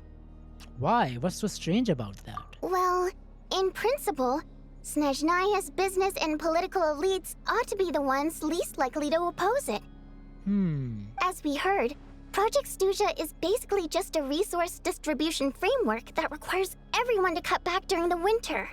But even if the policy got cancelled, the Tsaritsa's energy needs wouldn't suddenly go down. The extra demand from the public would have to be filled from somewhere. So logically, the factories would have to take the hit. Oh, this explains a lot. I got a letter from Mr. Mitya just before today's session. Oh? He said he's confirmed that there are issues around overtime and excessive energy consumption at the Iskra manufacturing plant. In a situation like this, once the Rooster receives the report, he'll order the factory to halt production and submit to an investigation before issuing a penalty. But that's a week-long process, and thus didn't make it onto the Vetcha agenda this time. I don't think he suspects anything so far. Got it. So for him, it's a choice between reducing production or stopping entirely. Exactly. And as you know, he's a very selfish person. I was originally gonna try and flip him after he received notice of the official sanctions. My plan was to convince him that the whole thing was completely unfair.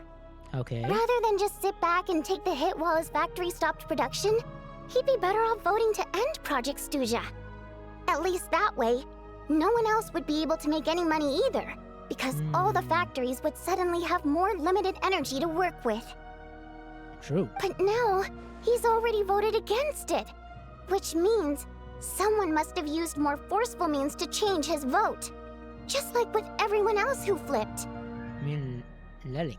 Yeah, no one knows why Lelek is so obsessed with ending Project Stuzha, but by the looks of it, he's inching closer and closer to success. Lelek must have strong motivations, given how he'll stop at nothing to achieve his goal.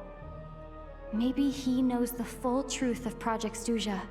Maybe. Maybe my next step should be to focus on him. Okay. All right. What are your plans for the rest of the day?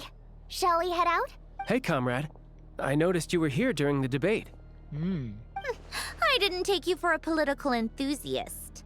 Greetings, Harbingers. I just happened to have some free time today, and my new friend here thought it might be fun to check out the Vetcha.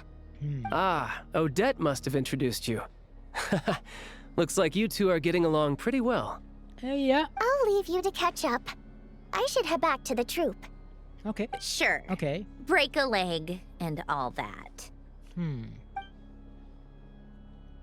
Thought it might be fun to check out the Vetcha, did you? Things are never that simple with you, Traveler. There's no way you're here for kicks and giggles. Tell me I'm wrong. I learned an interesting tidbit today. Some guy called Lelek. Oh, yeah. To some, he's a captivating enigma. To others, he's the bane of their existence. Oh. No one ever thought that some anonymous nobody from the Rokot could cause such a stir. I want to find out his true identity. Is this okay if I dig? Huh?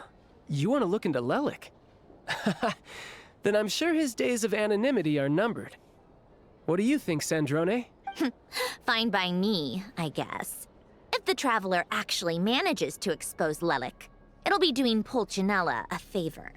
In return, it seems fair to let her in on what we've learned so far.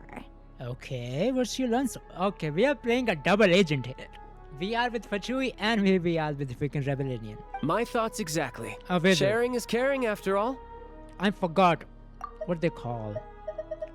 Child said it. Co.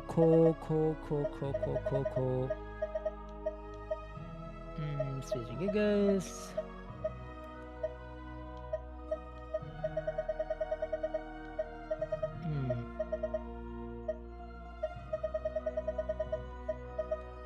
Okay.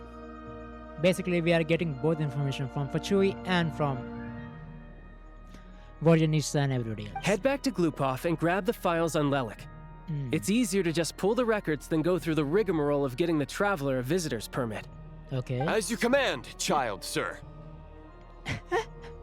As you command, child, sir.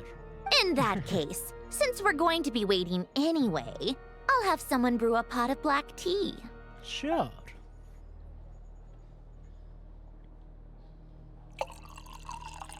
Damn, they are One just common rage thread baiting among me. Yeah, the many we are ending the incidents Lelik quest. has been involved in is that the victims are all too scared to share any real information about him. Huh. Clearly, he must have threatened them in some way. Okay. His modus operandi is to silently infiltrate the scene and leave a threatening letter behind. But neither the letters nor the crime scenes ever yield any clues to his identity. Okay. So all these files have to offer are short statements by the people affected. They don't give us a lot to go on. If nothing else, it shows we're dealing with a trained professional who's versed in counter surveillance. Yes, and to that point, he often strikes in highly secure locations. The victims are high-ranking and influential people who take their personal security very seriously. Okay. Somehow, Lelik slips right into their rooms without making a sound. There's never any eyewitnesses, nor the slightest trace of a break-in. Oh. If he can get in and out undetected, it means he can strike without warning. Not that that's ever happened so far, but the thought is enough to scare these people sleepless. It's hard to believe that a human being could pull this off flawlessly every time. So they switched the focus of the investigation to Faye. Unfortunately, no one's found anything yet. Are you saying even you could not pull it off? Careful. Don't underestimate me. Although, truth be told, I'd probably find it hard not to blow my cover. Direct confrontation is more my style. We haven't ruled out the possibility of Lelik being human. It's just, there can only be a handful of people in all of Teyvat who'd fit the profile. Faye, on the other hand, plenty would have the ability, but few would have the motive. So it's someone as strong as Tatalia and even more meticulous. No, not as strong as me. You'll never find the culprit with criteria like that. Let's go with a little weaker than me.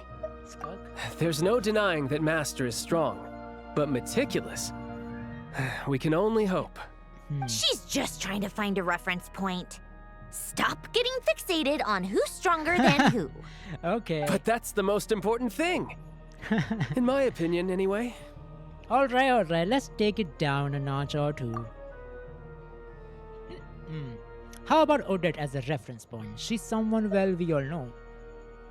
I will see her in action. Odette? Yeah, that seems about right. Her skills are solid, and she's always calm under pressure.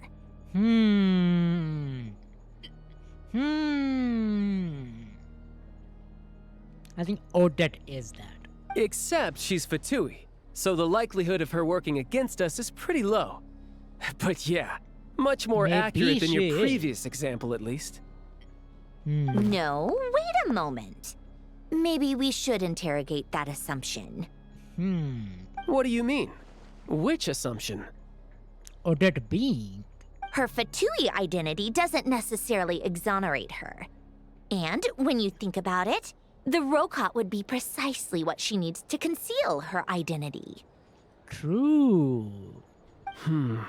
Plus, she wouldn't need to be such a pro at covering her tracks. She'd already know where the Fatui will be and when. So she could choose the perfect time to act. Oh, yikes. I was just thinking out loud. Why is this starting to sound like such a convincing theory? Because it is. Still, It is. what reason could Odette possibly have for trying to call off Project Stuzia? Because Rosalind died because of that? Arlecchino would be the best person to ask. She knows Odette best. Unfortunately, she isn't back yet. Oh, where is she? Rosaline used to open up to her in private about her struggles with Odette.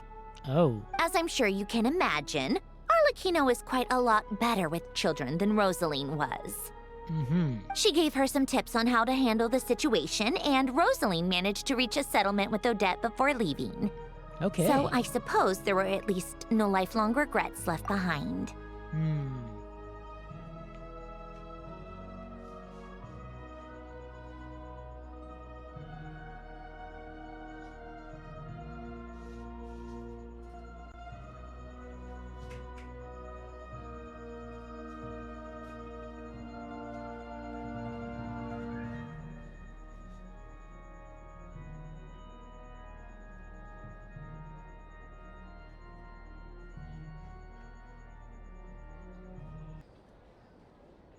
What she said?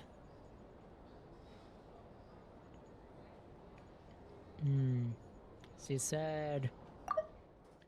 Yeah. Beyond that, I don't know the details about that side of things. But I do know that Odette definitely has a motive to hold a grudge against Project Stuzia.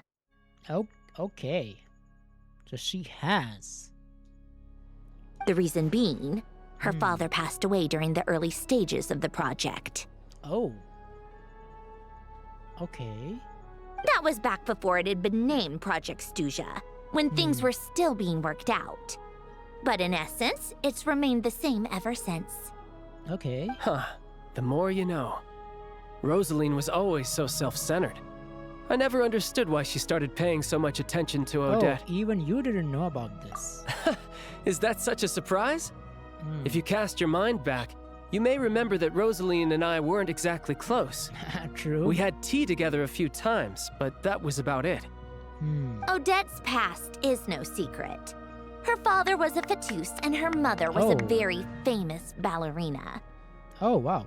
On the surface, it looks like she followed right in her parents' footsteps. But the truth is quite a different story. Oh? After her father passed away on a mission, her mother was overcome with grief. She broke her leg during a performance and could never dance again. That's why she was in a wheelchair. Odette was only interested in ballet at the time, but this tragedy left the family with both breadwinners gone. They could barely make ends meet. Oh. Per Capitano's policy, family members of Fatui who died in the line of duty had to be appropriately accommodated and provided with adequate assistance. So, regardless of how Rosaline may have felt about it, it fell to her to resolve the issue of Odette's family's livelihood. Okay. In the end, the solution they agreed upon was to have Odette join the Fatui.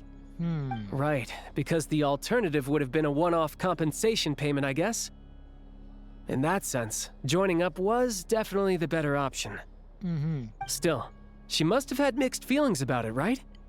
If she doesn't even like the Fatui. True. It's just a theory. A possibility. But as a motive for Odette to become Lelik, it holds up. Yeah, true. That said, I have no idea where Odette's head is at right now, or what her conflict with Rosaline was about. Plenty of people were on bad terms with Rosaline. I have no intention of trying to figure it all out. So Senora actually wanted to mend her relationship with Odette. Yes, but there's not much point in discussing that now. Yeah, back to Lelik. Since our investigations so far have turned up next to nothing, we've got nothing to lose by trying a new angle. Okay. Funnily enough, Tonya and I had actually made plans to go to the theater tomorrow to watch Odette's rehearsal. Oh. Unfortunately, thanks to this Lelik situation, I'll be stuck working overtime again. Uh-huh. Which means, you can go in my place. No point wasting the ticket. Plus, you'll get to meet Tonya. What's the rehearsal for? Spirit Seeker. Quite the classic ballet. Oh. It was passed down through Odette's mother's family for generations. Oh. Though it hasn't been performed in years. Okay. But Odette's been practicing it diligently, and it's finally ready for a return to the stage. Excitement is through the roof. Tickets for the official performance sold out long ago. Oh. Tonya's excited for it too. She's desperate to see it no matter what. Personally, it's not really my kind of thing, but since she's my little sister, I had to figure something out. I've actually seen it several times before. The story's pretty straightforward. The lead character follows a trail of clues left behind by a spirit, gradually recovering her memories along the way. Interesting. It's a tale of love and regret. So not exactly reinventing the wheel, at least by today's standards. But when that classic melody kicks in and the lead character begins to dance, it always gets me. It really is beautiful. Okay. I'm looking forward to it. Not an easy dance to do justice to, though. I know it's always been Odette's dream to perform this piece, but I'm not sure she's really ready. In that case, I think that even if she is Lelik, we should wait until her performance is over before we respond. Okay. I'll let you take it from here, comrade. Okay, comrade. Return to the restaurant. Let's go. Yeah, let's just celebrate.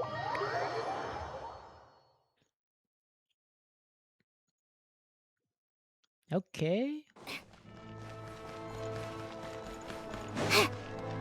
Here we are.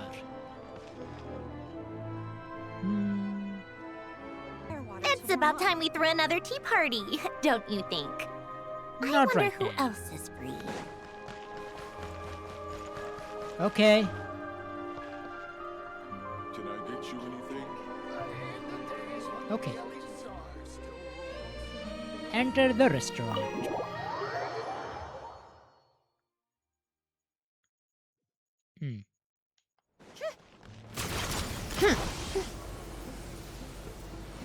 Paimon. Sounds like you've made a ton of progress today. It's good that everything's going so smoothly. Yeah. Next step is to head back to the theater and get a clear answer from Odette. It could be easier said than done. Even if she's the one, she wouldn't necessarily admit it. Either way, Paimon doesn't get the sense that she's a bad person. Sure, she might have done some pretty extreme things, but Paimon bets she has her reasons. Maybe this is going too far, but like, with everything she's managed to do so far, wouldn't it make more sense in theory to be even more, you know, heavy-handed?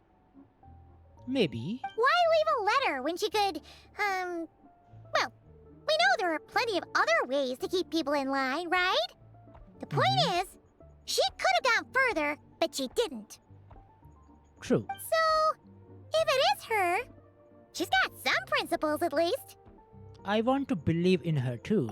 Yeah! Well, all you can do is follow the facts wherever they lead. Okay. About that, how are you feeling today? No change, really. But that thing Paimon told you about yesterday?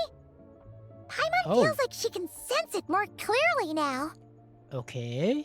Hearing you talk about your day makes Paimon itch for an adventure. If only she could be there with you so we could experience it all together. We will, but you have to rest first. Yeah, I wish you could be there too. I'm not used to adventuring alone. But don't worry, we'll get to the bottom of this. Yeah. Guess it's just one of those things. Never mind. Paimon will behave herself and keep resting. Good, Paimon.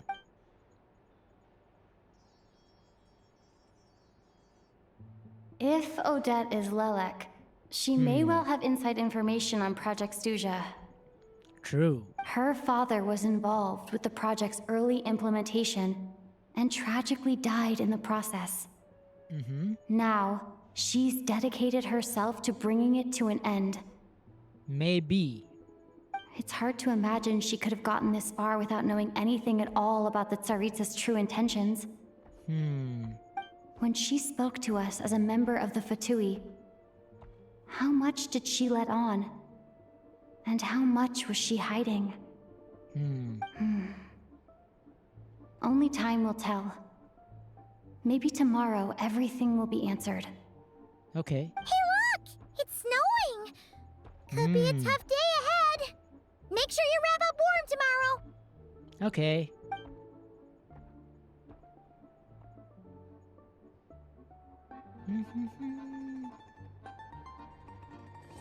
And wow, Everwinter Without Mercy. Act 1 completed. Okay. That was nice introduction to the region. Nothing big happened, but introduction of the region was good. I like it. I like it a lot. Definitely. We will start Act 2 in a few minutes.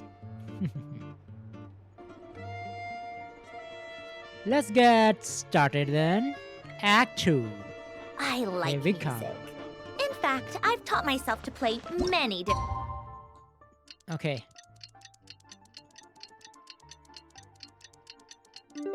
Nice. Let's go. instruments. You don't believe me? Huh. Find me a piano, and I'll show you a thing or two. Paimon? You're back! Paimon's been working on the crossword puzzle in the newspaper. It's actually pretty fun. Oh, shoot!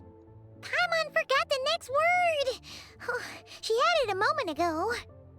Think, Paimon, think. Okay. Let's go. Okay. Wraith Noctur. You suspect Odette from being Lelik. To be sure of true, obtain more intel, you go to the Crucitator to take a part in the test performance. During this time, the blizzard that swipe across Snezhnaya seems to grow even stronger. Ooh. Okay. I mean, I have this teleport waypoint, so let's go there.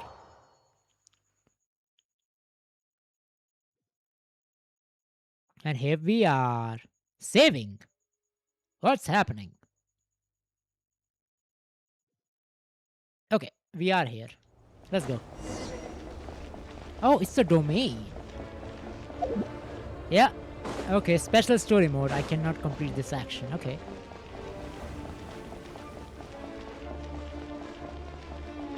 Okay. Yeah. Yeah, there is more. I can see it. It feels like everything is freezing. It sure is cold today.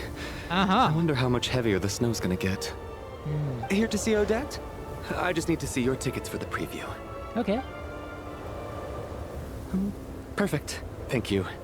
I'll hold on to your tickets. Come on in. It's freezing outside. Yeah, it is.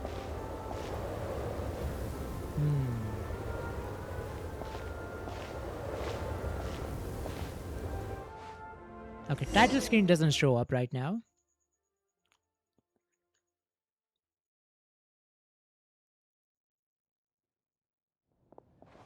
Okay, we are here. I think I'll leave the Lelek question until after the show's over. Then I'll go find Odette. Okay.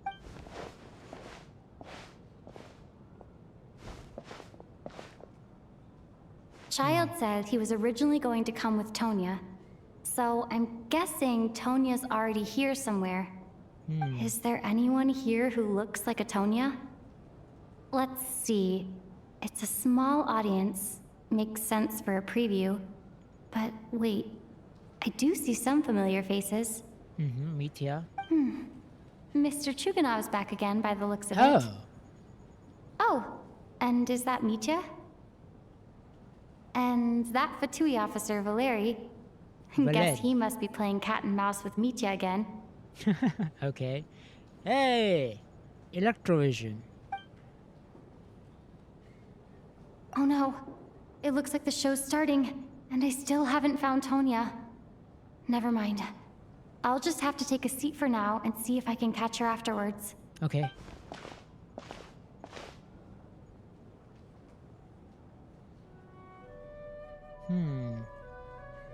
Odette?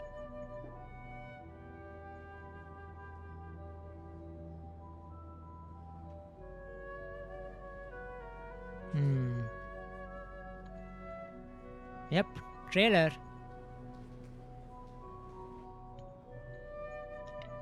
Elegant moves.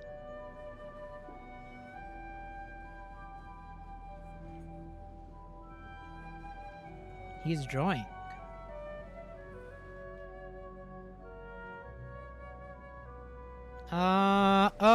What's happening?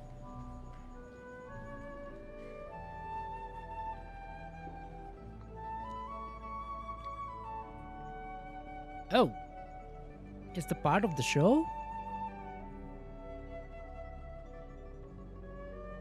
Yeah, it's freezing.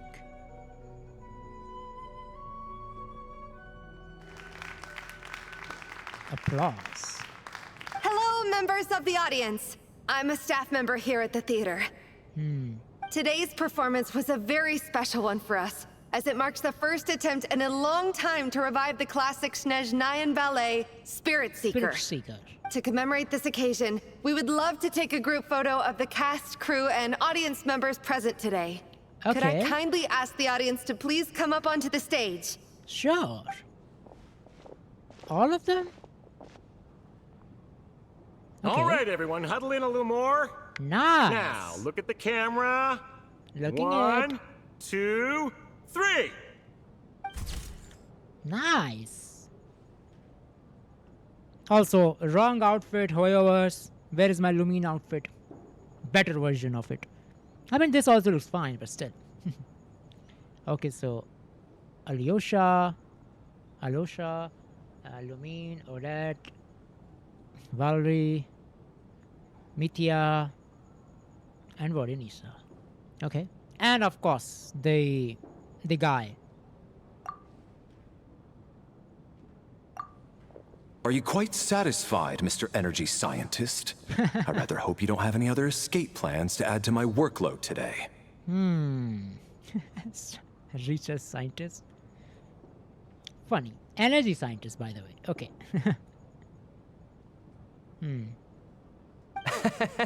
What are you talking about, Sarge? This was Sarge? simply my way of inviting you to watch Miss Odette's new show with me. And wasn't the performance spectacular? In the future, I heartily encourage you to take a leaf out of my book. Find some soul-nourishing pastimes to enrich your time outside of work. Why is that echoing? Obviously, they are in theater, so. It was indeed a fine performance, but I must correct you on one point. This is not time outside of work. These are working hours. Oh. Working hours and non-working hours are just a social construct. Human Okay. technology can never advance if we're too rigid in our thinking, Sarge. May we leave now? Already? I mean, I was kinda hoping to soak up the atmosphere for a little longer, but... No? Okay, guess I'm pushing my luck. Didn't seem like too much to ask, but fair enough. Okay. Off we go then, Sarge. Back to the land of working hours. Lead the way. Sure. That has to be her.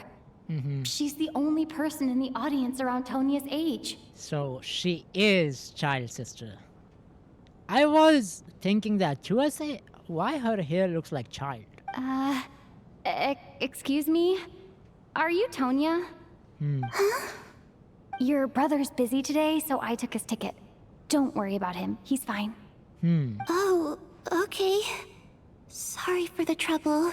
Yeah, she is child sister. I can see it easily. Oh. Are you okay? What's wrong? Are you sick? No, I'm fine.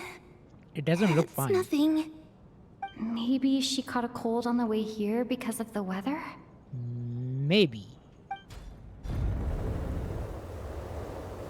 I haven't seen snow like this in a long, long time. It's most unusual. Indeed, it is. I know. It's completely white out there. You can barely see a thing. I've never seen such heavy snow in my life. Let's wait it out for now. You'd be lucky not to freeze to death in this weather, let alone find your way. True. Well, look at that. Maybe we shouldn't be in such a rush to get back after all. What do you think? Let's wait and see. Okay. Why do you need to take it so seriously? Fate has given us this wonderful chance to take a break. We owe it to ourselves to make the most of it. Yeah. Come to think of it, there's a small inn not far from here that always keeps plenty of extra blankets on hand for guests. I know the route well. Shall I head over and borrow a few blankets? That way, anyone in a hurry can wrap up warm for the journey back. Just remember to return them next time you're over this way. Okay. Sir, there's really no need to go to all that trouble. Hey, it's no trouble at all. Wait here, I'll be right back. Okay, if you think that's a good idea, because that storm looks very dangerous. And he goes. What a kind gentleman. Very good. My wife and daughter are waiting for me at home, so I shall be heading back as soon as I get my blanket. Sure, I guess. So... are you expecting us to go back to the Armory Palace wrapped in blankets too? Maybe he is. Don't worry about that. I made arrangements in advance. Should I not return to the Armory Palace within 3.5 hours after Operation Showtime begins... Oh my goodness. An armed squad will be sent to collect us. Okay. They will escort us back. You are one of our key military personnel, so any weather-related risks must be eliminated. How you will do that? Weather-related risk must be eliminated. How you can eliminate weather? Operation Showtime? So, wait. Every single time you drag me back to work when I sneak out, it's a whole official operation? Yeah, because you are a very important person and you're just slacking off. I gotta say, you've really turned this into quite a moral dilemma for me. It's snowing pretty hard out there. I think you should stay here for now. You seem a little under the weather. Sure. My brother might come pick me up in a bit anyway. Oh. Time to get to work. I should head backstage and find Odette. I need to look her in the eye and ask her about Lelek. Sure. Excuse me, are you looking for someone? I'm looking for Odette. Ah, a fan, I'm guessing? Today is just a dress rehearsal, so Miss Odette won't be meeting with fans. She's taking a well-earned rest right now. Sorry, but that area is currently off limits to everyone except the cast and crew. Bad timing, I guess. Well, I might as well stick around. I doubt Odette will be leaving before the snow lets up in any case. Yeah. An hour goes by, but the snowstorm soon. Okay. And that person who goes for the blanket, he never What come happened back? to the gentleman who went to fetch the blankets? How has he still not returned? I was thinking the same thing. It's still snowing very hard. Do you think something might have happened to him? I was saying it's not a good idea. That snowstorms looks dangerous. Whatever the reason for his delay, I must say I hate nothing more than people who make empty promises and fail to deliver. Dude, you can't see the snowstorm? Well, I have to treat my employees like that on occasion, but that's different. Why that's different?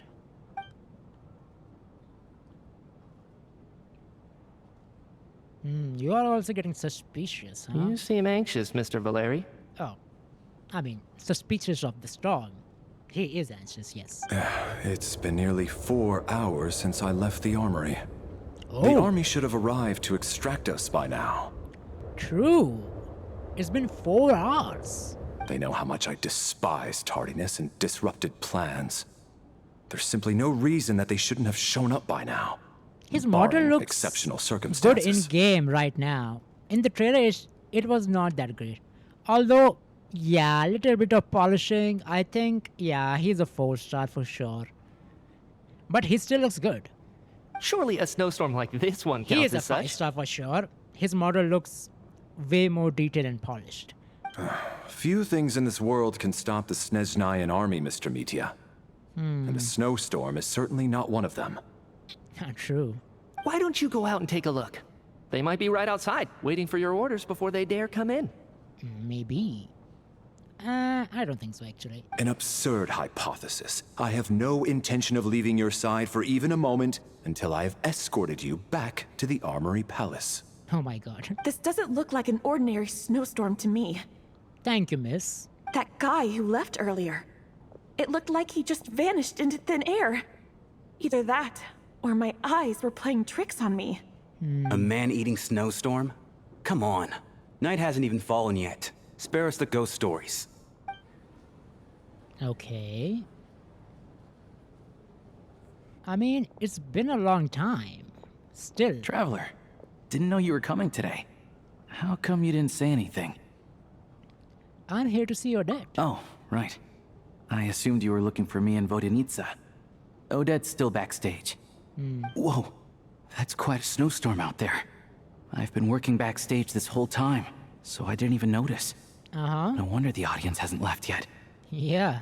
Huh. Is weather like this rare even in Snezhnaya? I don't think that's a rare weather, Lumine. Especially for Snezhnaya also, yeah. I don't think that's a normal snowstorm. Yeah, snow like this. I'm sure I've seen it out in the wild before, but never in the city. Oh, so basically in the wild, it is like that, but not in the city. Actually, I take that back. I don't think I've seen snow this bad even in the wild. Oh, okay, so I was right. Something else. It's not normal. It's not normal. Yeah. If even Alosha thinks snow like this isn't normal, something could is it have weird anything going to do with that monster people have been talking about? But Sarissa goes to defeat it or kill it, that everything will be fine then? At least for now. So you think they didn't do the job properly? We can't stay cooped up here forever. Someone needs to go out and take a look. Should I go with you? No need. I have plenty of experience with snowstorms. Besides, I work here while you're an audience member. I should be the one to do it. I mean, but I am worried about you. Somebody says people are vanishing! Everyone by the door. Careful not to let the snow soak into your shoes. In a snowstorm, you gotta look after your toes above all else. Why? I mean, I never lived in snowy areas, so I don't know why. Heading out, my man? Be careful. I've been told the snowstorm eats people alive. Thanks for the advice. I am planning to be careful. I just want to take a quick look at the situation out there. Okay. And he goes also out. And he vanishes. And he come back. Okay. What happened? He's back! He's back! How was it? What's going on out there? Did you see any soldiers patrolling the area? Something about this storm isn't right. Oh? There's no one out there. I didn't see a single soul. And something in the air gives me the creeps. Oh? This isn't your average snowstorm. I suspect it might be related to recent events in our nation. I strongly advise everyone to stay here until the snow dies down. Okay. Are you serious? So all of us are trapped here now? That sounds a little far-fetched to me. I mean... You want to go outside and see? I, for one, am not risking my neck in that weather. Thank you. This just turned from a minor delay into a major hassle. We can only hope that our friend who went to fetch the blankets just ditched us and went home. Is it really that bad? But my daughter, I won't be able to read her a bedtime story tonight. Huh? What are you all still doing here? Whoa! It's snowing hard! Yeah, very hard. The cast and crew from backstage are quickly brought up to the date of the situation. So now we're stuck here? Oh, this is terrible. Luckily, it was just a dress rehearsal today, so there aren't too many people here. On the bright side, the theater's always well stocked with supplies.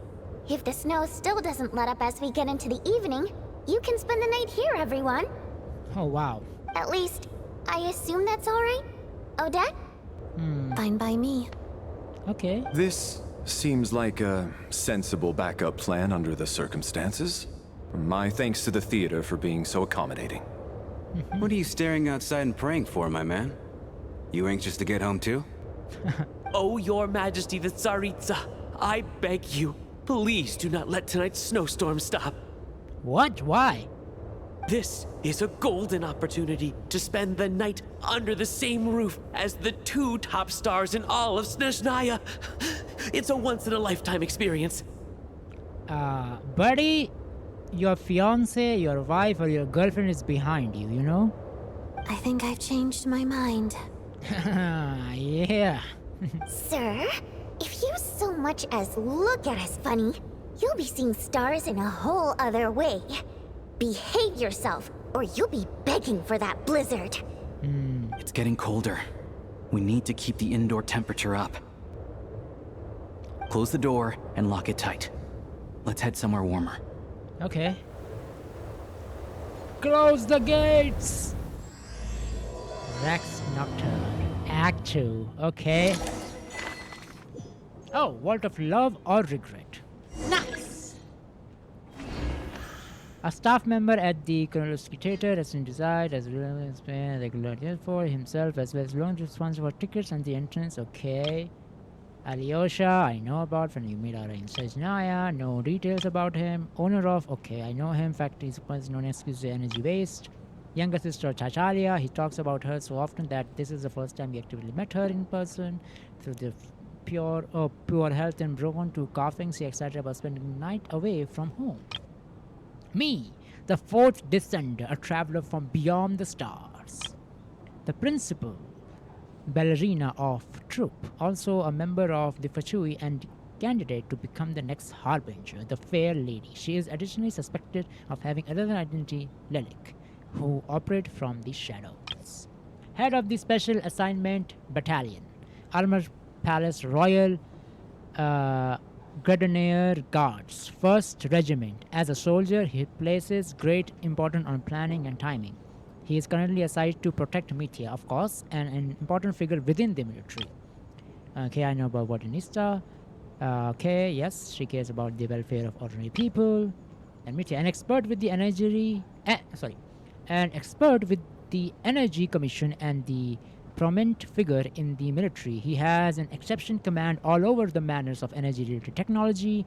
Though he can be rather talkative at the times, his scarf more than makes up for it. I already did this. No detail about this person, no detail about this person. As a staff member of troupe or theater, drawn there by dreams of celebrity lifestyles, she is now handled duties as such announcing performance and hosting events. She can also do little to fix it on things. Okay. Nice. Close.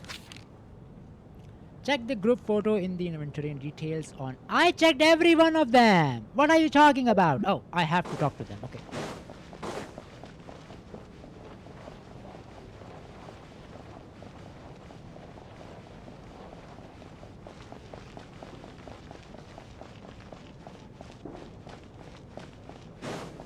Okay, where are everyone here?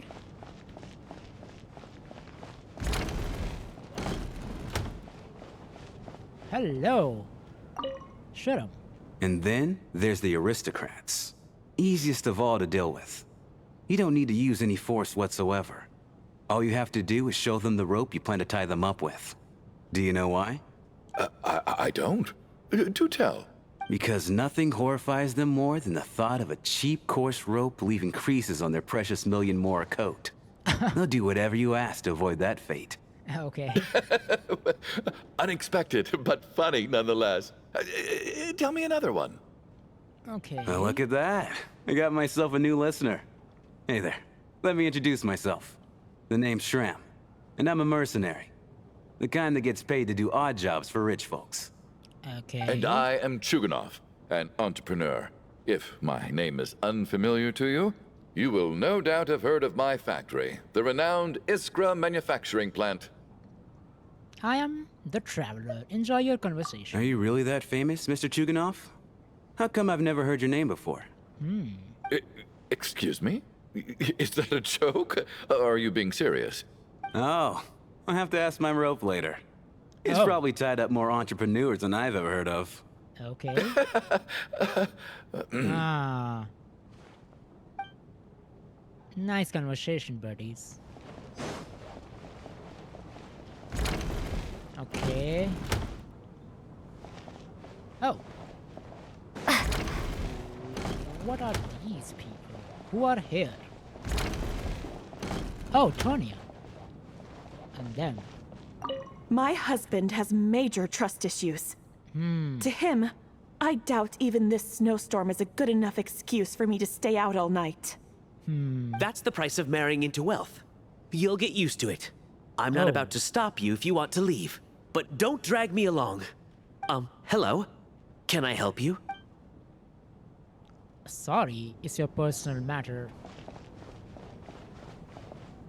How are you feeling, Tonya? I'm fine. Sorry to worry you. I'm used to it by this point. I take medicine for it. My brother usually helps to get it ready for me. Child must take great care of his sister. He's never mentioned Tonya's illness, though. You know, I actually find this whole thing kind of exciting. Oh? Stuck in a strange place thanks to a snowstorm. Having to spend the night with a bunch of interesting characters. It's pretty cool, don't you think? You're right, it's certainly a novel experience. I'm sure most kids share that wish. Exactly. It's like one of those stories where an ordinary school trip turns into a magical adventure. I've always wanted something like that to happen in real life. Ah. Okay. I'm fine, really. Just got a little overexcited. Look after yourself. Otherwise, your brother will come after me. Okay, nice. Okay, now we can talk to others. Let's talk to Mithya.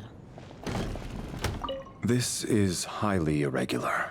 A delay of over an hour during an operation like this theoretically warrants a Harbinger-level response. I wonder what the issue is. The storm, or something else. Sarge, the day you learn to let go and just enjoy moments like this is the day you'll finally understand the meaning of life. True. But being cautious is also right. Why, hello, ma'am. I believe you were the one sitting at a nearby table back at Podvorye Restaurant. Any friend of the theater's star performers is a friend of mine. It's a pleasure to meet you. I'm Mithya, from the Energy Commission. Greetings.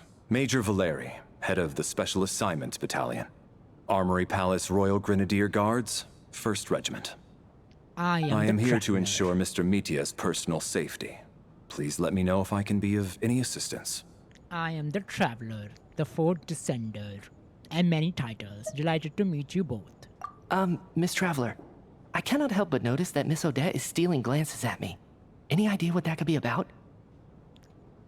I don't know. I've racked my brains, but I can't think of anything I might have done to offend her. Perhaps she noticed me spacing out during her performance? No idea. Keep racking those brains. You will figure it out. What? You mean I really did do something to upset her? Well, thanks for letting me know. Okay. So, Mr. Mithya, is your work related to Project Stuja? Yes, that's right. The higher-ups in the Fatui transferred me from the Energy Commission to the Armory Palace because they wanted me to... Really? I can't even talk about that? Pretty sure it counts as part of my private life. Oh. All right, I won't say anything. Sorry, Traveler. As you can see, I'm afraid this pleasant chat will have to end here. Bloody hand! I'm getting answer from him! Hey. Oh. Alosha.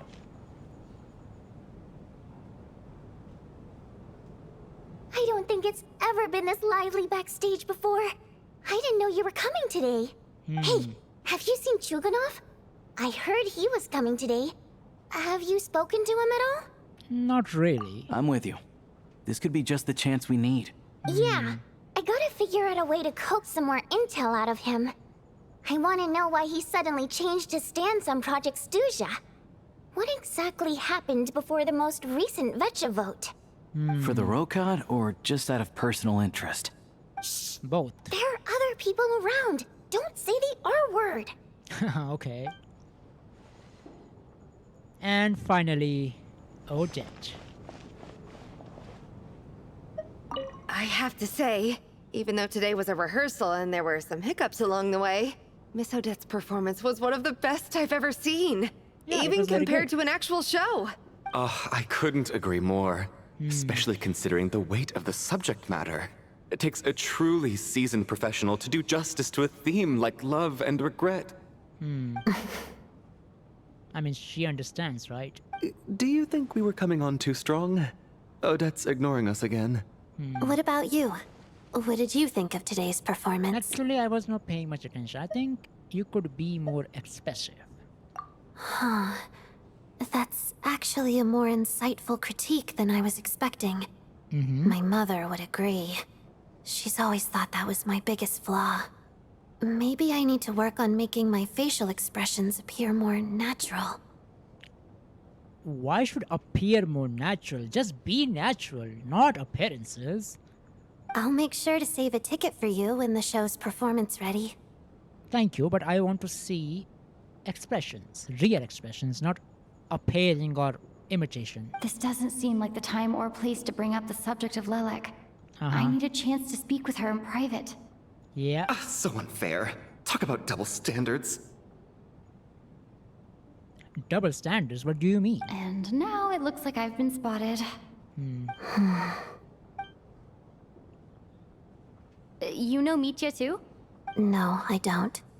I just have a feeling that he might be dangerous. Oh, he is dangerous. At least his hand is.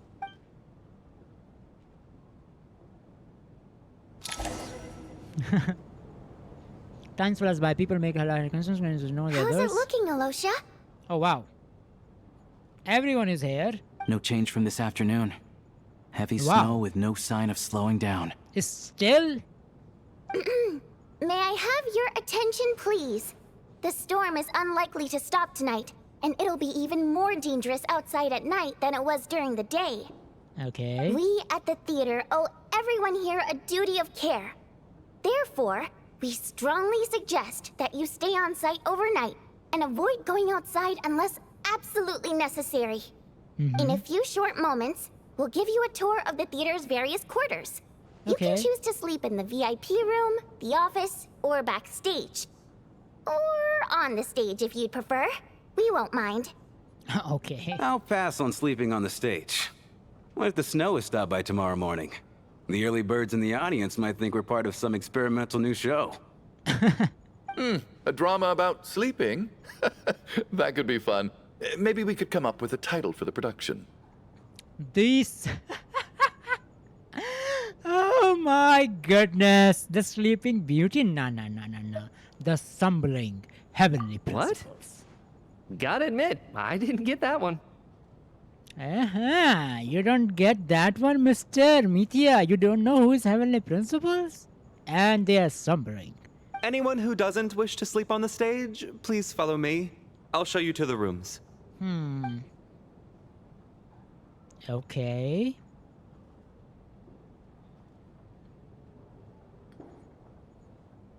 I guess I'll call it a night. Though, I feel like I won't sleep very well without Paimon here. Yes. Oh, and how you will tell Paimon that you're sleeping here tonight? I'm sure she'll be worried that I haven't made it back yet. But as long as she looks out the window, she'll probably realize what's holding me up. Maybe, yeah. I wonder if she's feeling any better yet? At least she hasn't been getting any worse. Still, I should try and get back first thing tomorrow morning. Yeah. What's happening? Hello?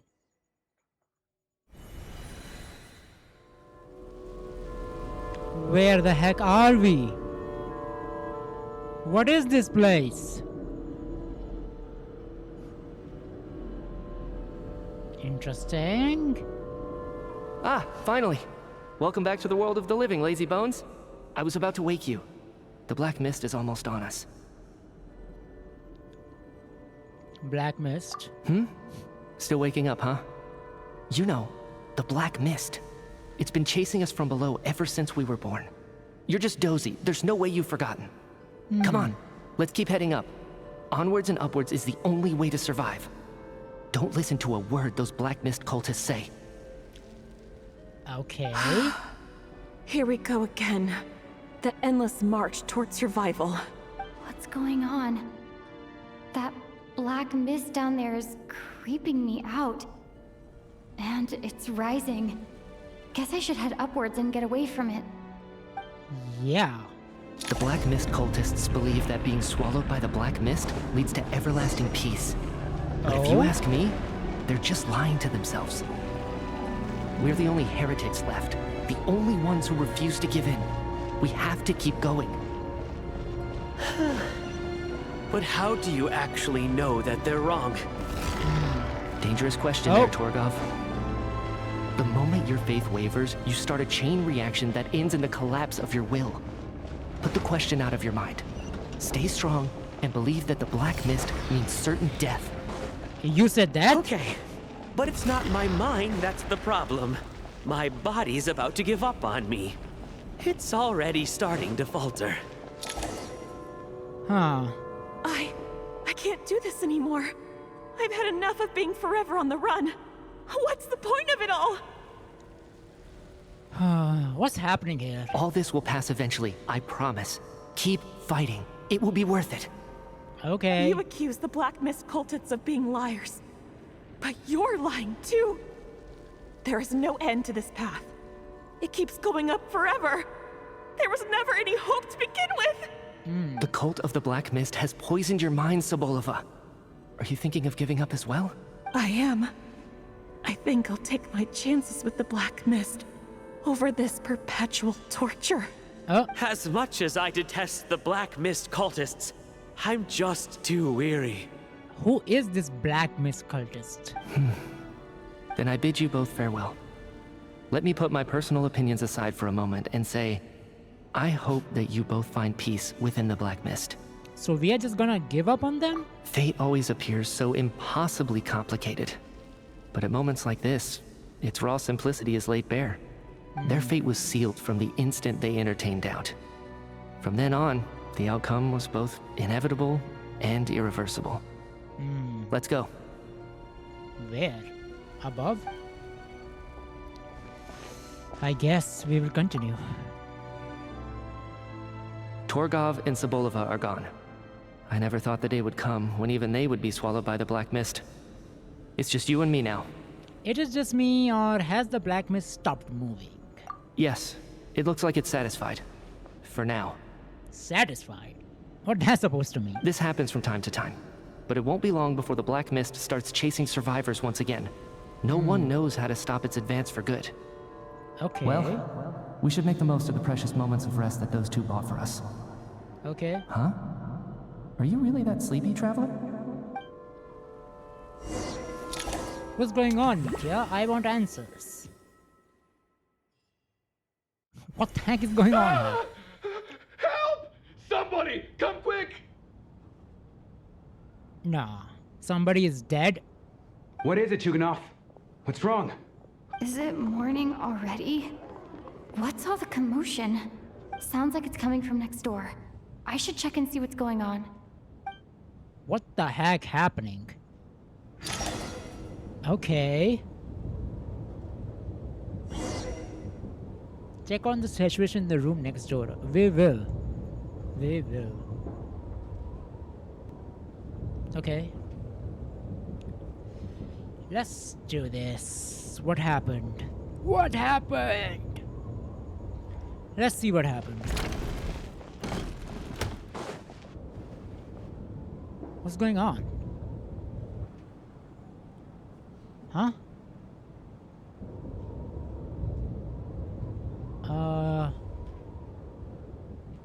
Don't look, Miss Tonya. Stay here. Don't tell me. They both died. They both died. Okay. What happened to them? They died or something happened to them. Weird. Huh? They are alive? Or they are just...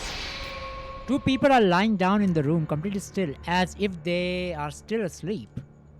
But your gut tells you that they are not sleeping. Somehow you can sense in your bones this what death looks like. These two people have passed away. And the strange thing is that somehow I knew this was going to happen. I knew that they would be the ones to die. Have I seen this moment before? Or did I have some kind of premonition? I can't remember what it was. It was your dream, Lumine. It was your dream. Let me take a look. Okay.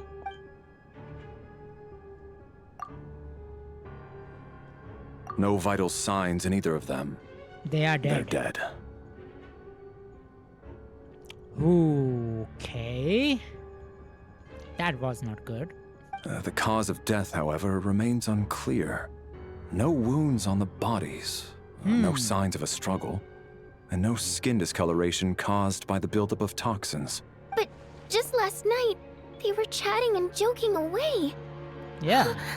This is What so happened? sudden. Black mist to get them. And I am assuming that is some sort of Renova's power? Could they have had pre-existing medical conditions? Even then, the odds of them both dying of sudden complications on the same night are extremely low. Why he's pretending he doesn't know? You also were there. They were consumed by black mist, and that's why they died, right? It's hard to believe that they died of natural causes. Nor does this appear to be a suicide. Are you suggesting they were murdered? Who was the first to discover the bodies? I guess that's business person. It was me. Yeah, But these boss. deaths have nothing to do with me, officer. I got up early because I wanted to see if the snow had stopped. Then I noticed that the door to this room was open, and it looked like there was a man and woman inside. I just went over to see what was going on. I had no idea they were... I can corroborate this. I was doing my morning exercises near the stage. When I saw Mr. Chuganov heading this way, I followed him. I can also confirm that I didn't see a single person approach that room before him. The snowstorm was raging all night, and it's still going now. There's no way someone could have come in from outside, correct? Yep. You mean an intruder? No, not possible. I slept by the door last night as a precaution. There's no way I wouldn't have noticed if anyone had tried to open it. Everyone, split into pairs and search the theater for anyone in hiding or any signs of suspicious activity. Oh. I'll follow up with a full search of my own shortly. Go. There is no time to waste. This is the time we can ask Odette some questions. Although this matter, you pair with Tony, okay. Since this is running outside the group of theater and exactly was left in night, last night. Nothing on your end either? Backstage is clear. No signs of suspicious activity. Okay. We checked the basement. Also clear. I don't think there's anywhere here that a living person could hide. I didn't find anything either. Are we certain that the theater doesn't have a back door? Or any tunnel or passageway wide enough for a person to fit through? No, there's nothing like that. If people were sneaking in through some secret tunnel to avoid buying a ticket, we'd have sealed it off ages ago. Okay. I also checked the windows. All of them are locked from the inside, and there's no sign of anyone entering or leaving. It sounds like we can safely rule out the intruder theory. If anyone came in during the night in this weather, there'd be no way for them to avoid leaving footprints or water stains. True. This can only mean one thing. It's like one of those murder mysteries you see in novels and plays, isn't it? The ones where the killer is one of us. Oh, wow. We can't quite jump to that conclusion just yet. Could he be right? No. It's hard to imagine something like that happening in real life. No. Nobody. They are not murdered. I mean, technically, they get to death by black mist. So, you can say Renova or death killed them, but that always... I mean, that is death, so I don't think. Set in a theater during a snowstorm, a murder takes place and the killer is among us. It's such a classic trope that it seems unbelievable. Looking at who the killer targeted, and the clean entry and exit, it all adds up. I know what this is. It's obvious now that I think about it. What is? What have you figured out? Both victims were wealthy, well-known local merchants. And the door was deliberately left open so I would discover the bodies and witness the crime scene first thing in the morning. Such ruthless methods. This was your doing, wasn't it? Lelik. Lelik? You mean Lelik is among us? And he's the killer? Lelik. I know this code name. Member of the Rokot, anti-Project Stuzha. Always works alone. I've read the case files at the Armory Palace. Walk me through your reasoning, Mr. Chuganov. What do you know about Lelik?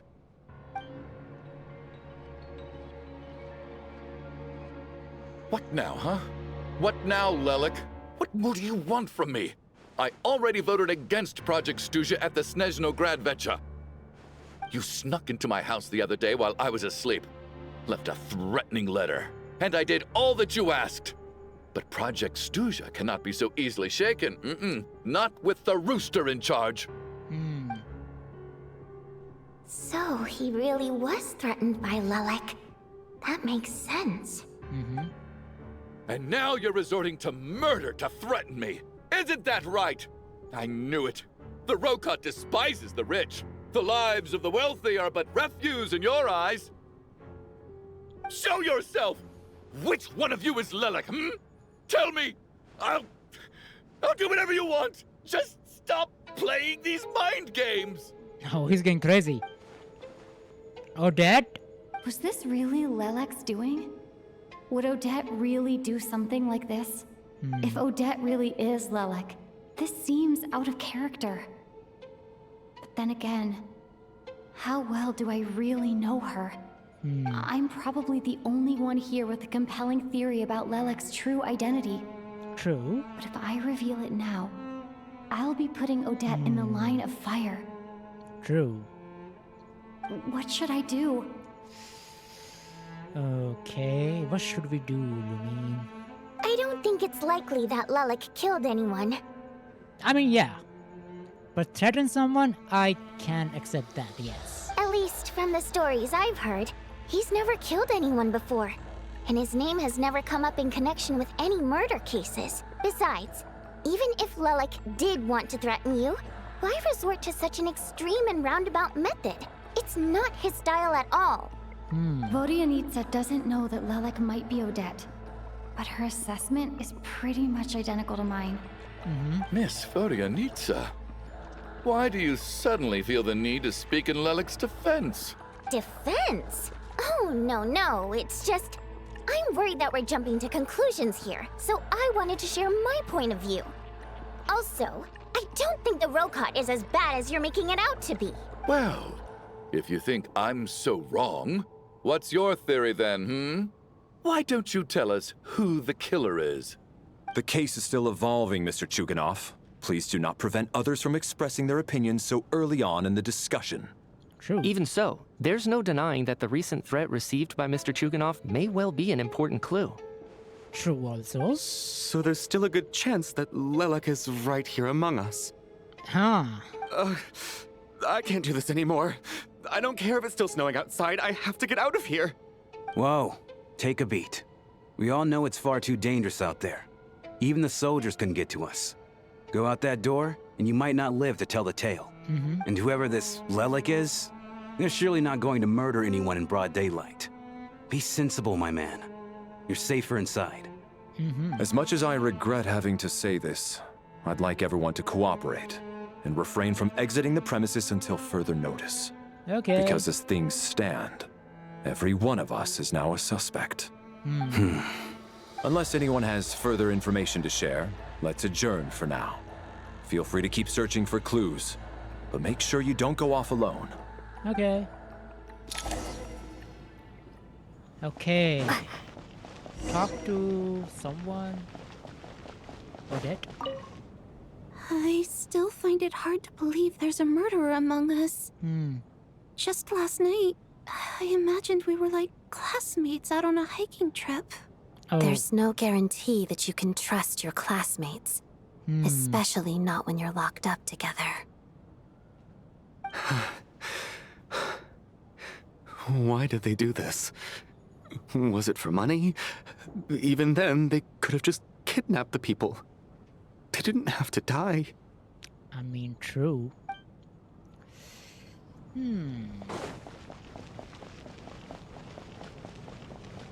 You seem to be very comfortable taking charge, Major.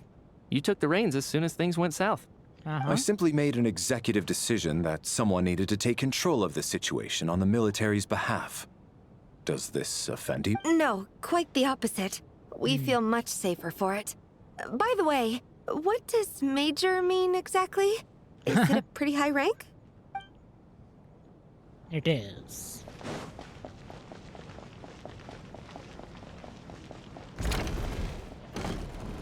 Okay, this is our room. Oh, this is what it is. You're right. That was my bad. It was a knee-jerk reaction. I didn't think it through. Luckily, no one suspected my identity. Hello. Oh, phew. It's just you. I thought someone was eavesdropping. Since Vodyanitsa and I were on the same page earlier, I think I should share my thoughts with the Rokot members first. True.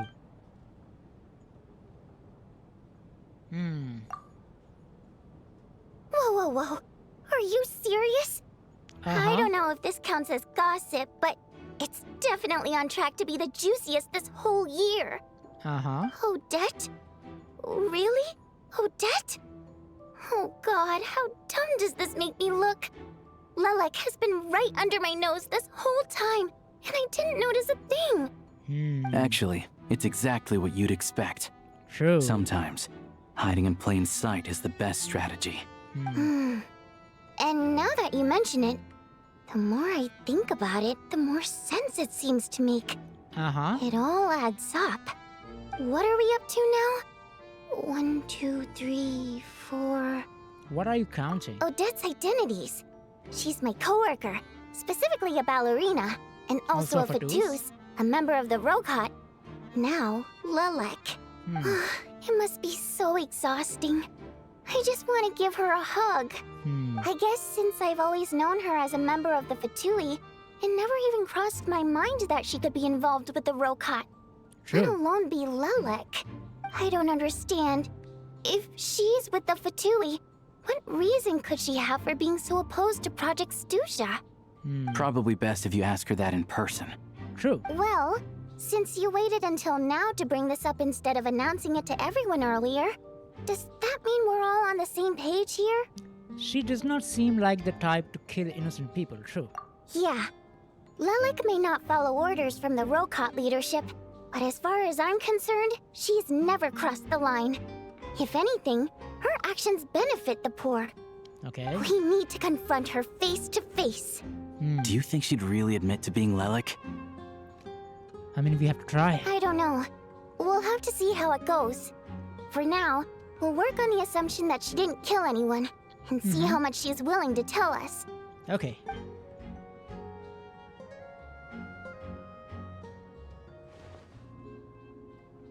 Now's our chance. Odette's alone. Let's go. She already knows that we are here, right? Hey, Odette. What is it, you guys? Shh. Keep your voice down.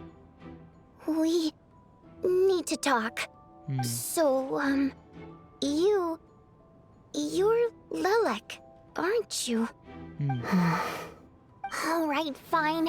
You don't have to say anything or explain yourself. Just hear me out first. None of us believes you kill innocent people. Whoever murdered those 2 people last night, it wasn't you. Yeah, it was not her. Traveler was the first to figure out your identity, but she kept quiet during the discussion just now. Still, it's clear where the group consensus is heading. Everyone believes Lelek is the culprit. If your identity is exposed, you'll be in a really bad spot. We're your colleagues, and we know what kind of person you are. I don't want anything bad to happen to you. So, can you clue us in? Tell us everything. The more we know, the more easily we'll be able to cover for you. All right. Okay. Yes, I'm Lelik. And no, I'm not the murderer. And thanks, but I don't need you to cover for me. Actually, I'm planning to reveal my identity. Oh, why? Huh? You're gonna reveal that you're Lelik? Here? That's right. I'll admit I was surprised at first when Chuganov guessed that I was here. It was just a lucky guess, but it caught me off guard. But after taking some time to assess the situation and confirm where everyone stands, I don't believe I have anything to worry about. Are you sure you don't need a second opinion? Given the circumstances. Mr. Valeri! What? Already everyone recovered straight to the point and announces that she's Lelik. So... Odette is Lelik? Yeah. I don't know what game you're playing, but you've got a lot of nerve. It's just one identity. So what if it's exposed? I can disappear and adopt a new identity anytime I please. Oh. I made my peace with this when I chose to become Lelik.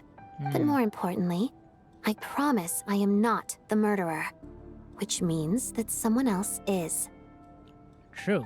So, if anyone still insists that I did this, you'd best produce the evidence now.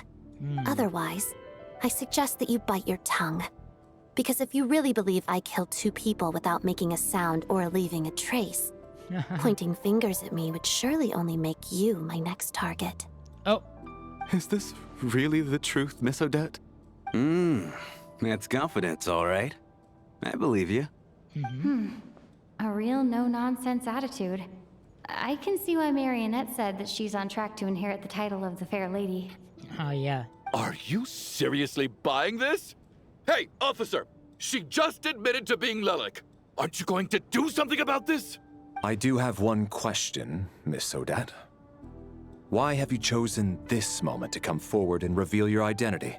Not true, why? If I didn't say anything, everyone would be focusing all their efforts on finding Lelik. True, and nobody even found the real culprit. Although real culprit is not anyone in here. And that is exactly what the real culprit wants. I don't want to be the scapegoat who lets the murderer get away with this crime. Despite all the accusations, she made the smart choice. A remarkable display of rational thinking under pressure. Clearly, Odette's talent extends far beyond the art of dance. She thought so far ahead. Why do I always feel like I'm one step behind her in everything? You've convinced me. Dealing with the murder case remains the top priority right now. Let's put the name Lelik and all related incidents aside until further notice. Okay. Nevertheless, the group still considers you the prime suspect. I assume you have no quarrel with that, Miss Odette? I mean, I guess not. I understand. You're welcome to keep an eye on me around the clock. I have no objections. Okay. Mr. Chuganov? For my wife and daughter's sake, I'll let you off the hook for now. But don't think you're forgiven for breaking into my house and threatening me. Just wait till we get out of here, Lelik. We'll settle the score then. Okay, we will see about your factory, dude.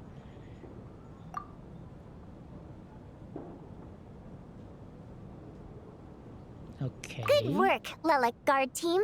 And Lelik too. Here, have some hot water.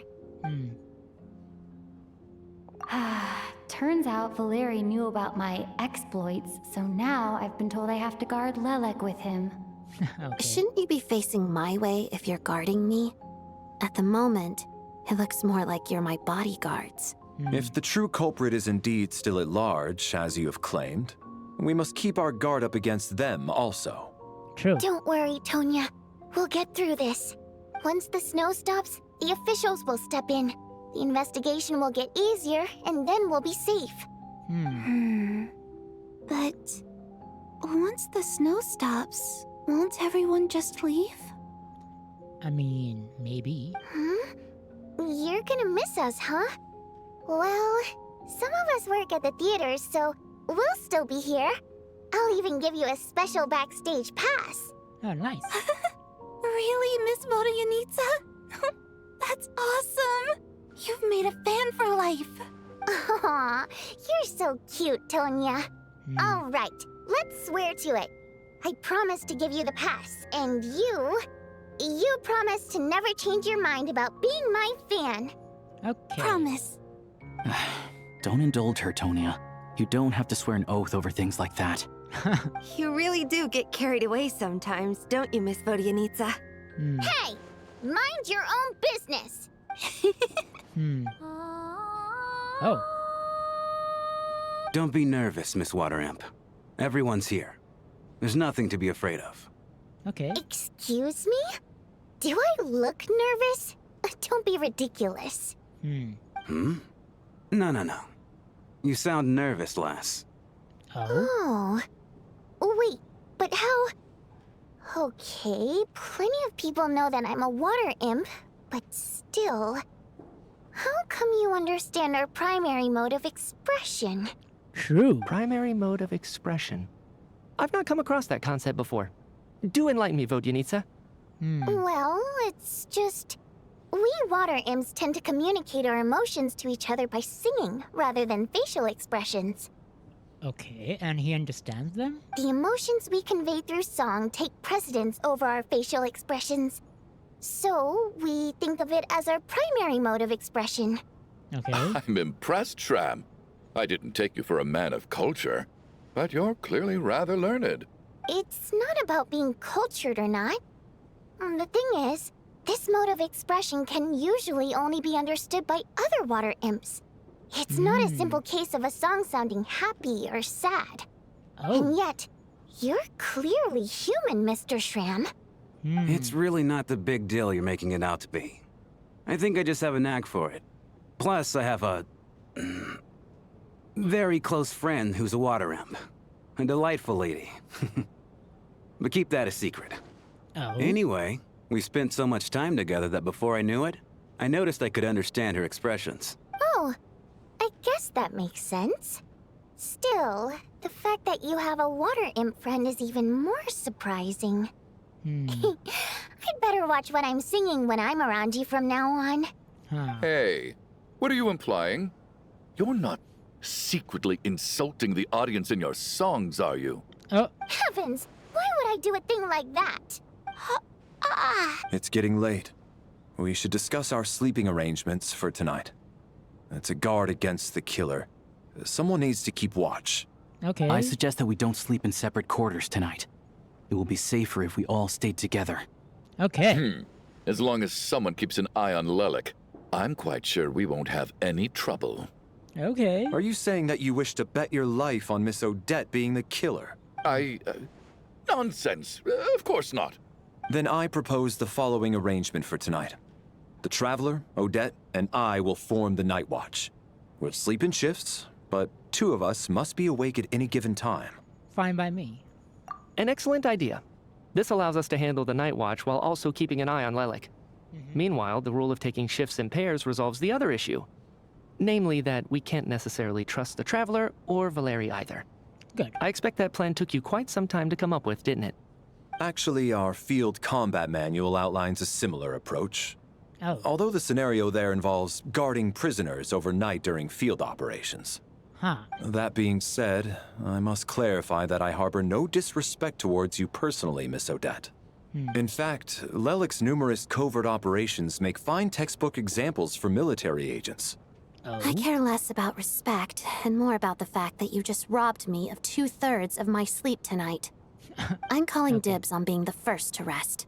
Good night. Good night.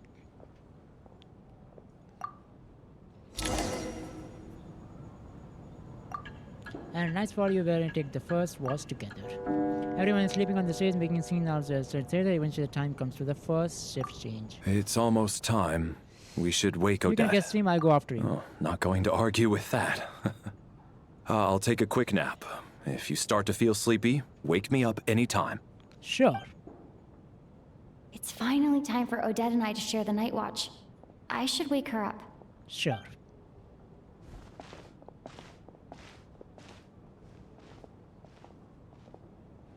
I came here to get information from her in the first place. maybe I should think about what questions I want to ask before she wakes up. Odette? How long are you gonna keep staring at me? You're awake, but I didn't even wake you yet. Couldn't sleep. My mind's been running haywire. Oh? Plus, there's something I've been meaning to talk to you about. You too? I had a hunch that you wanted a conversation too. Let's take this chance to clear the air, shall we? Sure.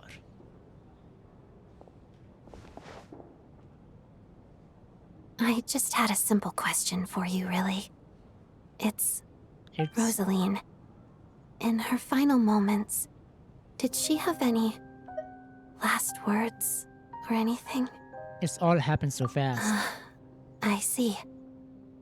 Well, that was all. I have no other questions. Do you miss her? No. She was utterly ruthless in pursuing her goals. That kind of person should be hard to miss. And yet, even though I never approved of her methods, and she was an abrasive person, the fact remains that I am indebted to her. I heard a little about that from Snezhnaya. Oh, she told you. I guess that makes sense. I think she and Rosaline were on pretty good terms. Still, she didn't know the full details. Yes. Rosaline wasn't the kind to gossip about this sort of thing. Not that it's any huge secret to me, though.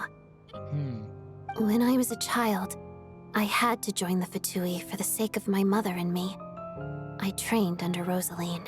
Yeah, it was extremely grueling, and it didn't exactly come naturally to me.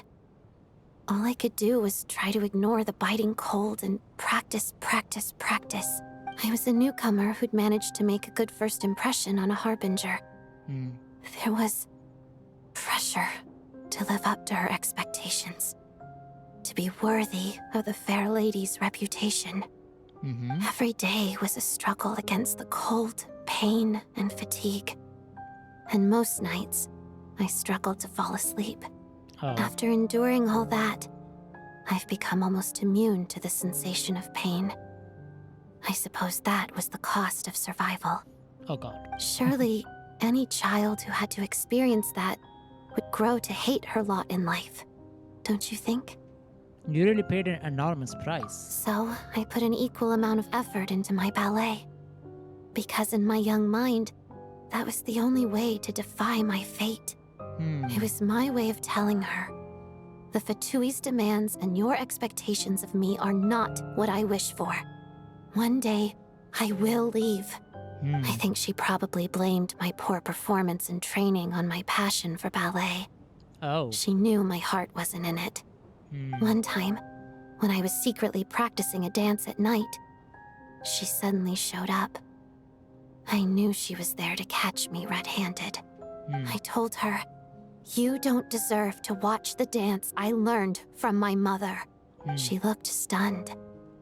I guess she was surprised that I lashed out first, before she had the chance. But strangely enough, on that occasion, she wasn't fierce with me like she was during training. Instead, she fell silent for a moment, and then left. After that, she never interfered with my dancing or asked me how it was going. She never came to watch me dance again either. Not even once. She was a very proud person. She was. But even now, whenever I take out this core Ignis, I can't help but think of that night. Of the look on her face. So this was gift from her. Sort of. Although gift might be too kind a term. This is her flame sealed within ice. A symbol of her favor, yes. But also her way of keeping an eye on people. She knew the location of every piece of core Ignis. If any recipient started acting suspiciously, she'd be on to them immediately. Trust her to make even a mark of approval feel suffocating.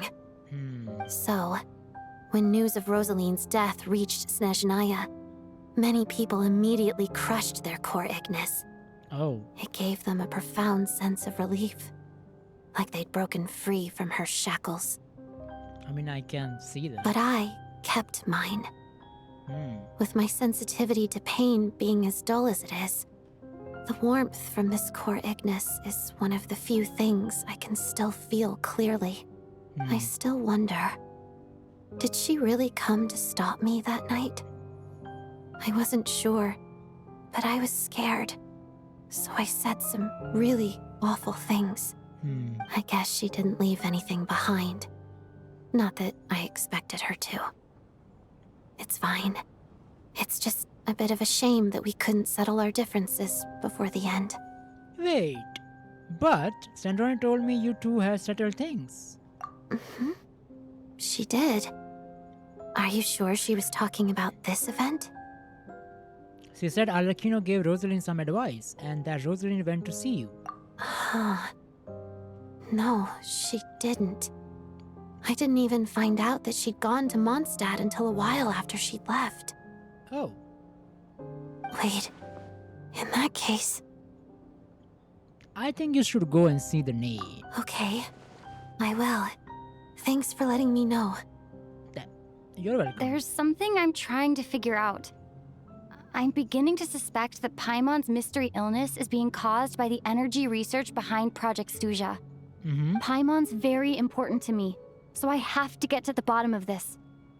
I figured that since you're Lelek, you might know something about all this. The ultimate goal of this energy experiment is to create a weapon for the final battle. Yep, Mistleton. The weapon's construction was completed in Nodcry. Now, all that remains is to arm it with a sufficiently powerful energy. Oh, so that's what they were So that's what they were doing at Experimental Design Bureau. So this is the purpose of the energy experiments. Yes. The weapon's development and all the related experiments are overseen by Lord Piero, the Jester. Oh. And the lab is located deep within the Armory Palace. I'm not sure why this experiment would be making Paimon feel unwell, though. The best way to get to the bottom of it would be to go there in person. Okay. Once we get out of here, I'll help you apply for an entry permit. Are you sure? Let's not forget that you are also a Fatus. Okay. Are you sure? Let's not forget that you also a Fatus. And I'm hardly the organization's proudest member, as you know. You answered my question about Rosaline. I want to do you a favor in return. It's that simple. Okay. What's wrong? You two seem to be hitting it off. You made me... Stay calm this at moment. I thought you were sleeping. Of course I was. In the military, one learns to fall asleep quickly, even in the most inhospitable environments. It's vital to staying alert and energized. Why? Is something wrong? No, nothing. Even if he was awake, he can't have overheard us, right? Maybe he did. Well, thank you both for keeping watch. Traveler, I'll take over for now. It's your turn to get some sleep. Okay. Sure.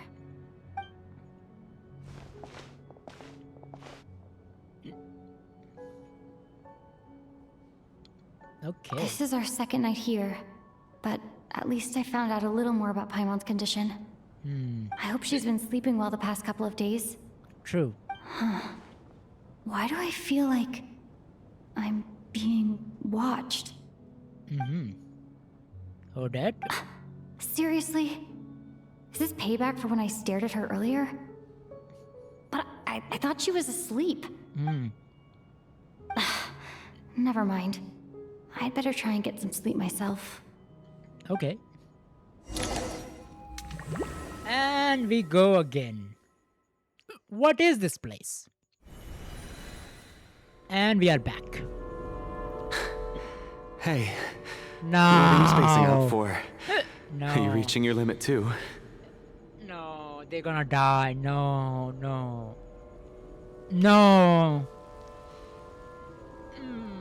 They're gonna die.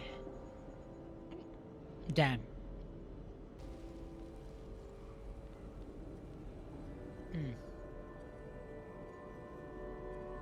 Okay. Where are we? I don't know where this is, but yet this feels strangely familiar. How long have we been walking for? Do you remember? No. Time's lost all meaning. Ever since Ever since we noticed that thing above our heads, what was it called again? What? A star key? Or Star key star? key? Anyway, the person who named it was swallowed by the black mist. Oh, key star or star key? Whatever it's called, ever since we noticed it, we've been walking up and up, hoping that as long as we reach it, we can find a way out of this place. But it seems like no matter how far we walk, we never get any closer. Interesting. Well, we've come this far. You never know. Maybe we're almost there? Come on, enough moping. Let's go. The black mist is catching up. Okay. Let's run.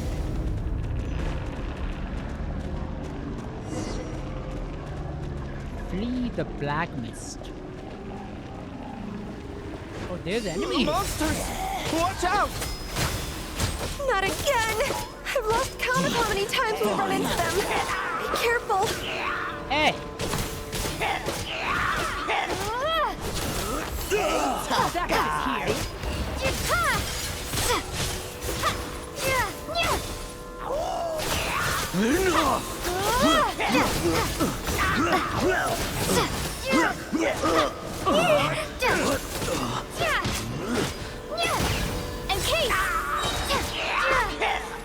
Fighting frog! Shut up! Faster. Let's go. What the heck is happening? Whoa! Let's go. Oh no, more enemies? Here they come again! Get ready!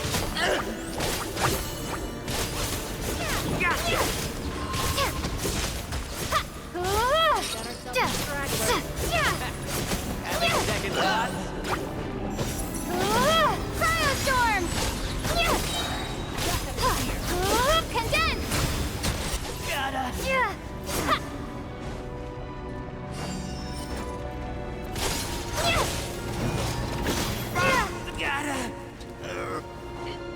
Let's go.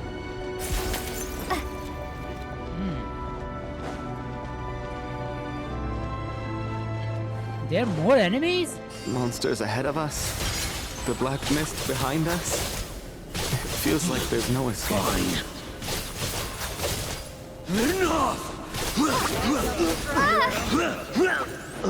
Hey, doggo, what the heck? Doggo killed me. Okay.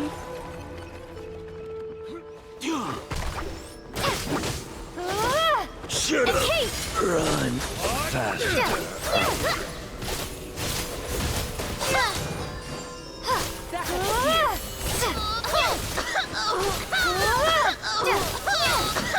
Nice. Are you hurt, Coolish? No, I'm fine. It's just Oh, no, suddenly don't I stop don't walking. want to walk any further. No. I get you. In fact, I reached my limit a long time ago.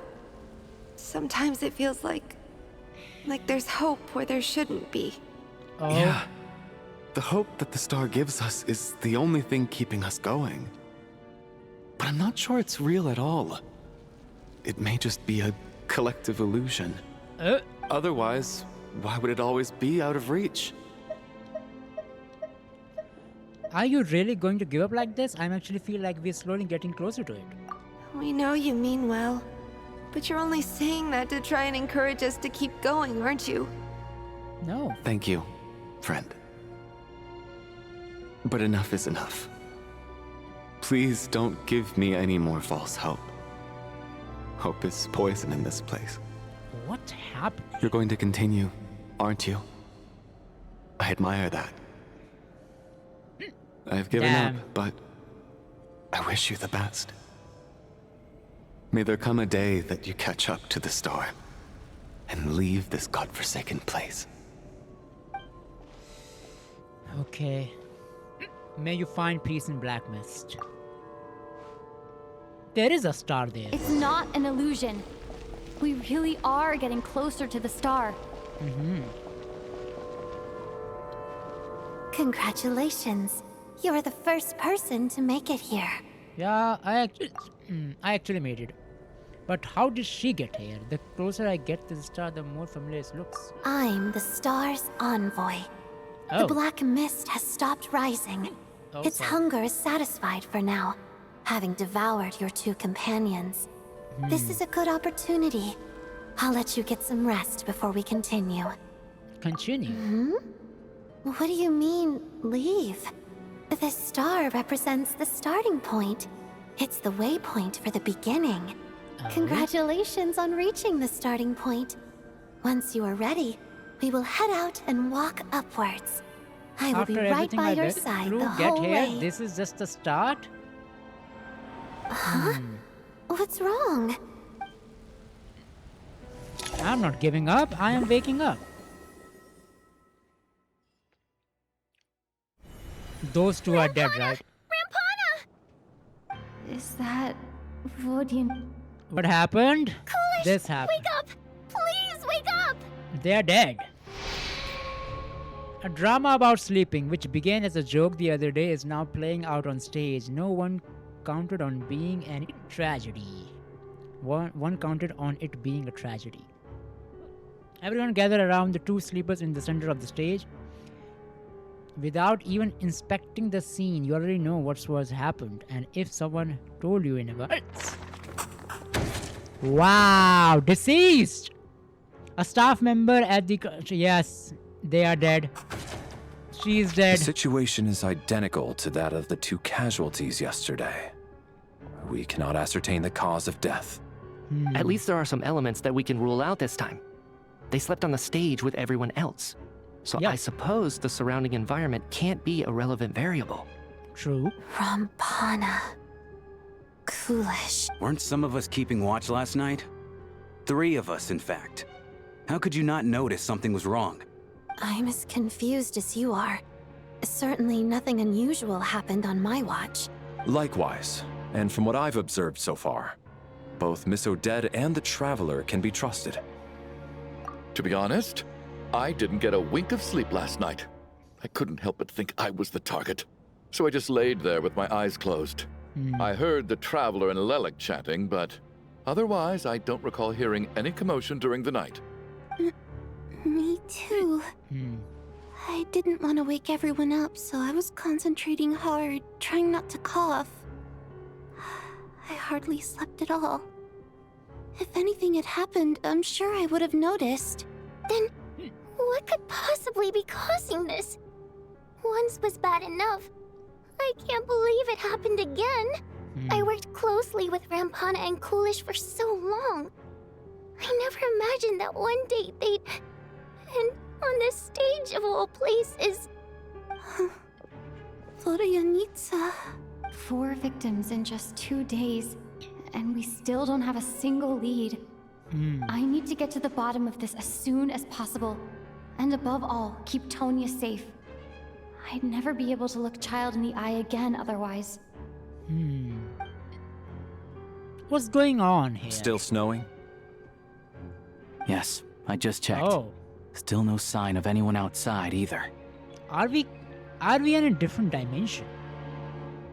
Maybe. So we only have ourselves to rely on. If you ask me, this killer can clearly strike whenever they please. The Night Watch was a useless endeavor from the start. Oh? Lelik must be an expert in poisoning. Clearly she used some poison that can't be detected on the corpse. Here we go again. Listen, I was already thinking to myself last night, was Lelik's reason for revealing her identity the real story? Well, now I have my answer. It most certainly was not. Oh? She's been playing us for fools. You get off on this, don't you? Revealing your identity, only to carry on with your killing spree? So why she killed those two? That's a hideous thought. One that only a hideous mind like yours could dream up. How dare... That's enough. Yesterday, you named Lelik as a suspect because the victims were both wealthy merchants. Lelik might have had a motive then, but today's victims were just ordinary people. Not to mention that they were colleagues of Odette and mine. What reason would she have to murder them? Let me guess. Just to scare you? Who knows? Maybe you don't know her as well as you think. And you do? I implore you all to ask yourselves, how many people are there really in this world that have what it takes to kill another person? Not many, I'd wager. Oh, you will find many people. Lelik is well known to be a ruthless operator, and now she has revealed her identity. How could it be any more obvious?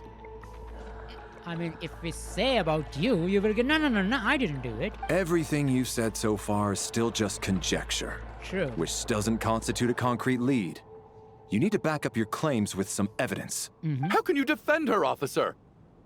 What did she say to you while you were on night watch? Maybe I shouldn't be so surprised. You military types are always colluding with criminals to target the rich. All so you can get your grubby paws on our hard-earned fortunes, then tell us to fall in line. The Fatui, the Druzhna, and the Rokot. Thugs, the lot of you. Don't you dare! Sir, but you were the one who told us not to stop other people from expressing their opinions yesterday. 4 people have already died. Only yesterday I was chatting with Mr. Coolish. Then we woke up in the morning and he's... Turning against one another is the last thing we should be doing right now. Little girl. Even if Mr. Chuganov is a puffed-up, pig-headed windbag who doesn't have a clue what he's talking about. Yep. He's still one of the victims here, isn't he? I mean, he is whatever you said. But yeah, he is a victim too. You are that. Quite. Quite. I had no intention of resorting to violence. But you're right, Miss Tonya. I ought not prevent him from speaking his mind. In any case, I believe Mr. Chuganov has calmed down a little now. We may resume our discussion. I don't think there's any need for that. What is there to discuss? Nothing about this situation is normal. True. Did you have an idea, Mitya? You're the brainiac here, right? Come on, clue us in. I've been mulling something over. All the leads we have so far concern things from outside the theater. Miss Odette's alter ego, the threats Mr. Chuganov received. But then there's the 2 double murder crime scenes themselves, which have given us absolutely nothing to go on whatsoever. That's highly unusual. Even with the most careful killers, there's always some evidence left behind. So what are you suggesting? I think this could be a supernatural event. It isn't characteristic of human-on-human homicide at all. Oh. Correct me if I'm wrong, but aren't you supposed to be a scientist? That doesn't sound like a conclusion someone like you is supposed to make. I mean... I got into scientific research because of my insatiable curiosity. But if the present situation defies all known scientific explanations, I don't mind shifting my curiosity toward the paranormal instead. Okay. Now that you mention it, I remember when I first came to the theater, I heard rumors about this place being haunted. Haunted? Haunted? Yeah, I think I heard the same thing. But I mean, they're only rumors, right? We've worked here for years. Surely we would have noticed any spooky goings-on by now. True. Well, this has taken an unexpected turn. A haunted theater? If Paimon were here, she'd probably be hiding behind me in fear right now. Why don't we take this opportunity to look for clues again with a more open mind? Maybe a different perspective will help us see something different. True. Very well. Whether it's criminals or ghosts we're looking for, the same rules apply. Everyone needs to tread carefully. I'll move the bodies into the same room for now. Okay. So who are left? 6, 8 people. Okay. Investigate. What do you need? I need to think very hard about whether there's anything that ever needed hiding. After all these years, there must be some things even I've forgotten about. Okay.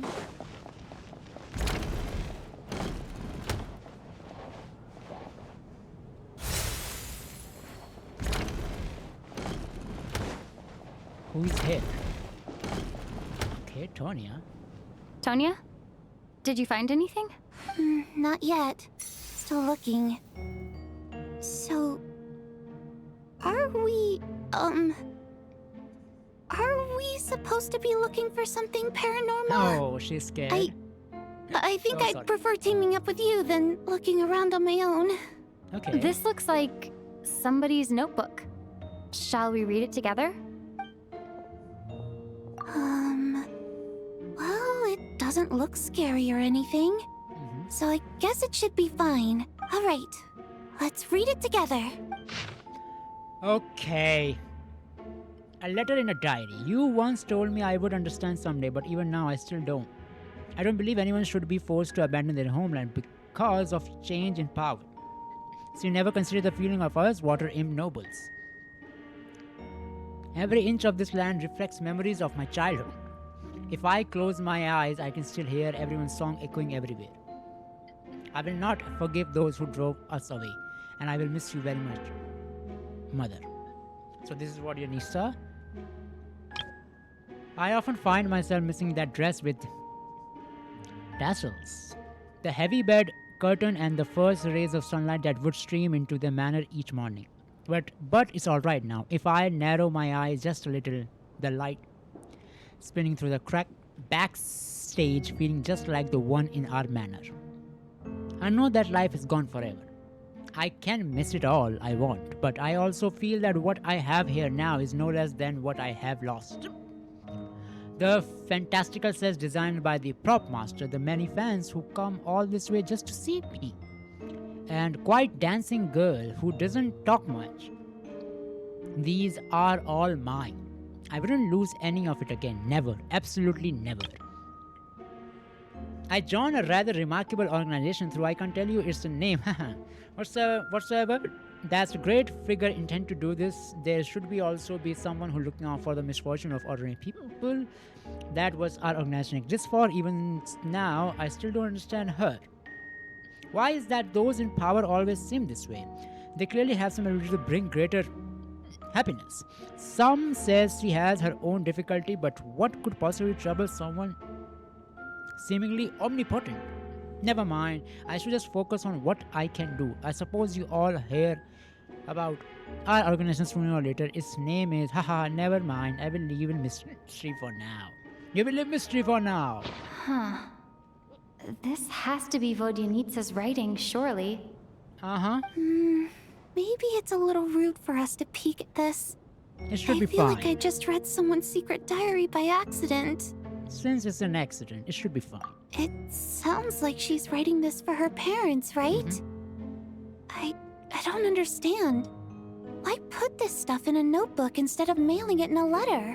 True. Because her water imp parents belonged to the aristocracy, who were driven out of Snezhnaya by the Tsaritsa long ago.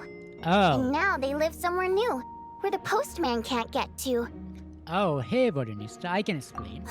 We're sorry. It's fine. My fault for not storing it properly.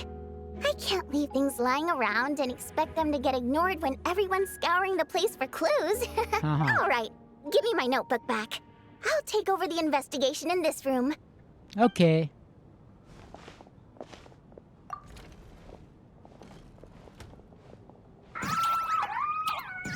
Oh.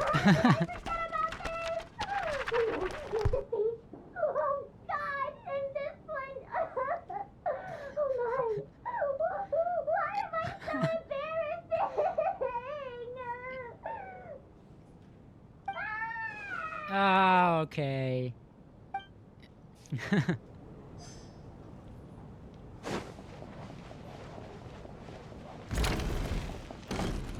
Odette. Valeri, come take a look at this. You too, Traveler. Some sort of notebook. What is it for? It's the on-duty logbook for the theater. Kulish was the main person to use it. He mostly used it to record any unusual incidents during a show, audience numbers, exit times, and so on. I saw Kulish at the entrance before coming. I think he was holding a book at the time. Yes, he'd always have this logbook with him when he checked tickets at the entrance. Okay. This should confirm a lot of key details about the recent show. So, Find anything unusual? Yes. The number of people.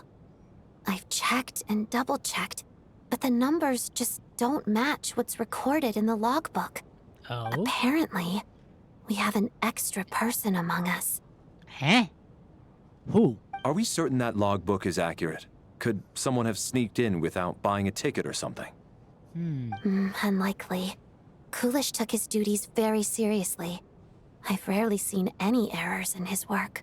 Not to mention that this was a dress rehearsal, meaning smaller audience numbers and tighter ticket restrictions than usual. Everything would have been well within his control. We no longer have our tickets with us, do we? They got collected on entry. I assume there's no way we can check them again. Unfortunately not. The theater recycles tickets. Once people are in the door, they don't tend to leave until the show ends. So we collect the tickets at the point of entry. If he was still around, we could just ask him. Still, I'm inclined to believe that this discrepancy in the head count is significant somehow. Did an extra person just materialize out of thin air? Interesting.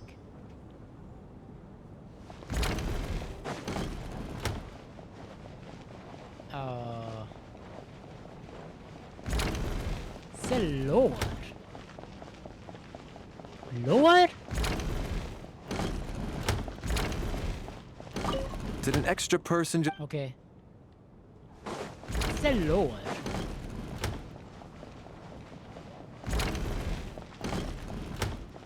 Where the heck? Okay, we are going here. Then we are going here. Then we have to go down. Who is here? Oh, Mitya. Ah, Traveler. Since you're here, come take a look at this. Oh? Alosha found it. We're both curious to hear your perspective. It appears to be an investigation report. And the focus of the investigation was the rumors of haunting we heard about earlier. Oh. This is a commission is clearly not simple as previous cases involve only folklore studies appear to be connected to something far more mysterious. An extinct civilization, the creation of ancient gods or power from beyond this world. It's the possibilities leave ample room for speculation. For now on, we should take this as a lesson, and simple surface does not imply that what lies beneath shares the same level of existence or nature. Okay.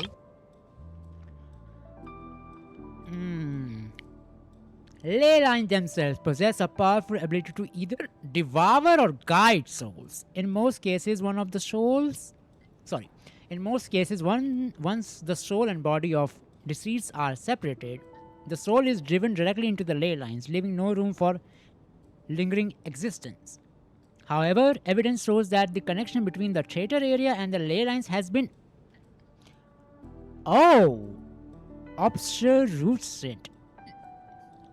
obstruted through only partially, not completely severed. Still, this has granted several souls unwilling to return to ley lines an opportunity. Okay, if there is a resistance strong enough, they may even linger within the theater infinitely. In theory, however, those souls within the theater are incapable of influencing the physical world. Only under extreme rare circumstances can they produce phenomenon observing to human eye. Overall, they can consider harmless. This assessment may be convinced in advance to theater management to reassure them. But for me, investigation does not end here. Uncovering the reason why the ley lines has been obstructed in this true focus of this inquiry. After consulting multiple sources, the most reliable hypothesis at the present appear to be the existence of an angel civilization and its primary attempt at ley line renovation. There's too little information over here. I must return home as soon as possible. An investigation report, huh? Looks quite old. Huh. This person's name looks to be of Sumeru origin to me. Was the investigator from Sumeru? Maybe. Obviously, Urban Soul, specialty in ley lines. The theater manager must have hired an investigator once specifically to look into this issue. But it doesn't look like anyone ever looked at the report. Presumably, the manager wanted to know if the supposed haunting was dangerous, while also being fearful of word getting out in case it affected the theater's business. Okay. Anyway, the bottom line is, the haunting is actually real after all. because It's of caused ley by an lines. obstruction in the ley lines. Is there any chance this is the key to finally making some progress with the murder cases? Maybe. Ley line problems are pretty unexceptional to me by this point. And while it certainly offers an explanation for the ghosts, it's hard to imagine what connection it could have to these two murder cases. Yeah. Some of the language that appears at the very end of the report caught my eye. Angel civilization, ley line renovation? Hyperborea. My area of research doesn't touch on any of that, so it's completely outside of my wheelhouse. Huh? A piece of paper just fell out from the report. It landed right by your feet. Let's see. What's on paper? That is near.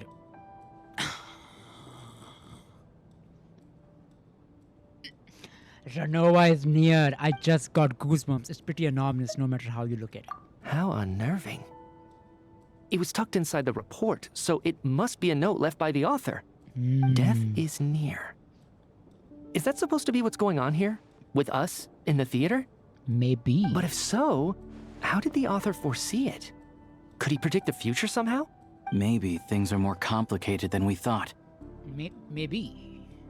No, wait a second. If we take the report and the note at face value, they completely contradict one another. Oh? The report definitively concludes that the hauntings in the theater are harmless and cannot affect the real world. True. But the note seems to be warning of potential danger. Also true. The question is, what exactly does the note mean by death?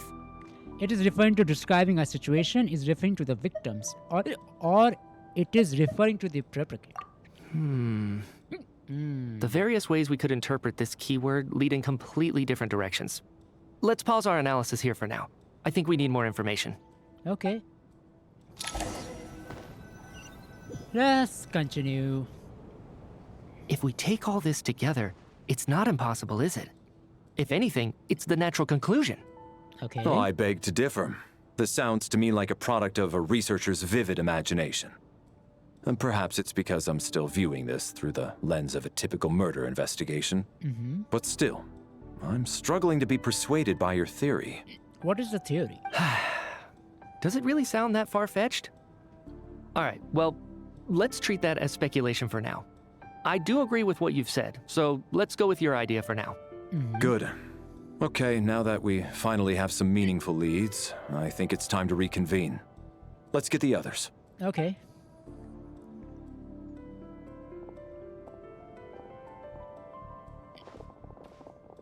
This was the scene. So, that's about everything we've discovered so far. I'll share my theory first. Based on what we've learned from the logbook, I believe the extra person among us is most likely the killer. If the killer had simply bought a ticket, it would have greatly increased the risk of their identity being exposed.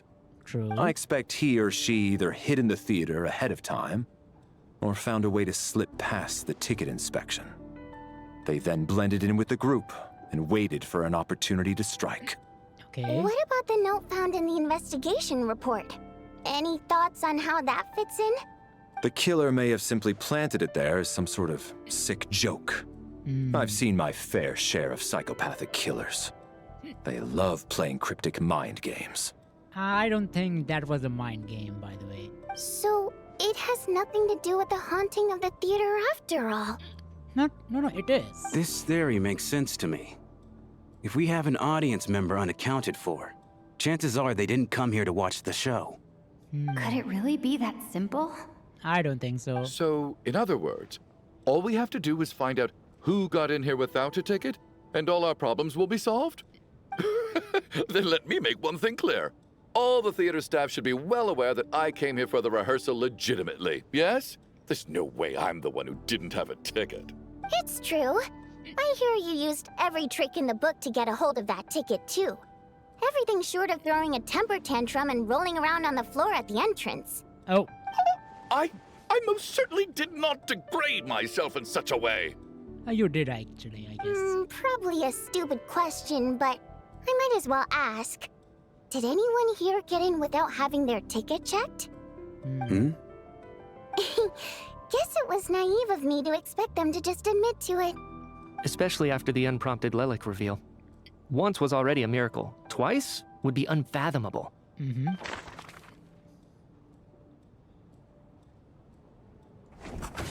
Okay.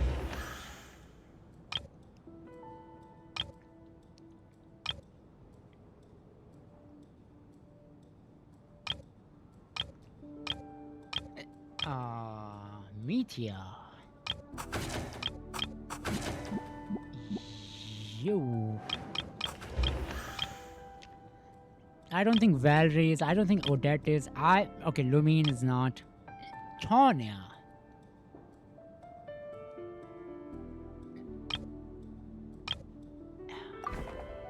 I don't believe any of us here knew Shram before all this. Yeah. Mr. Shram, did you really go through the ticket inspection to get in here? Huh? Me? Why am I being singled out, my friend? Do I seem that suspicious? It's not that you stand out as suspicious, more that everyone else has been ruled out as trustworthy. Okay. Well, we spent the best part of 2 days together now, so I'm sure you can all tell what kind of person I am. I'm a true gentleman. I never dream of doing something like sneaking to the theater without a ticket. Okay. Yeah, I have no doubt that you're a good person. But the problem is, none of us here actually know you, so no one can say for sure that you are who you claim to be. True. Although, actually, what was it you said last night? Yeah, you're friends with that water imp, which is why you understand our primary mode of expression. Yeah. Last time I checked, there were barely any of us remaining in Snezhnaya, since most of the water imps left. Could you tell me a little bit more about your friend? There's a good chance I actually know her. Yeah. And I suppose it's also kind of a way for everyone else to get to know you a little better. Yeah.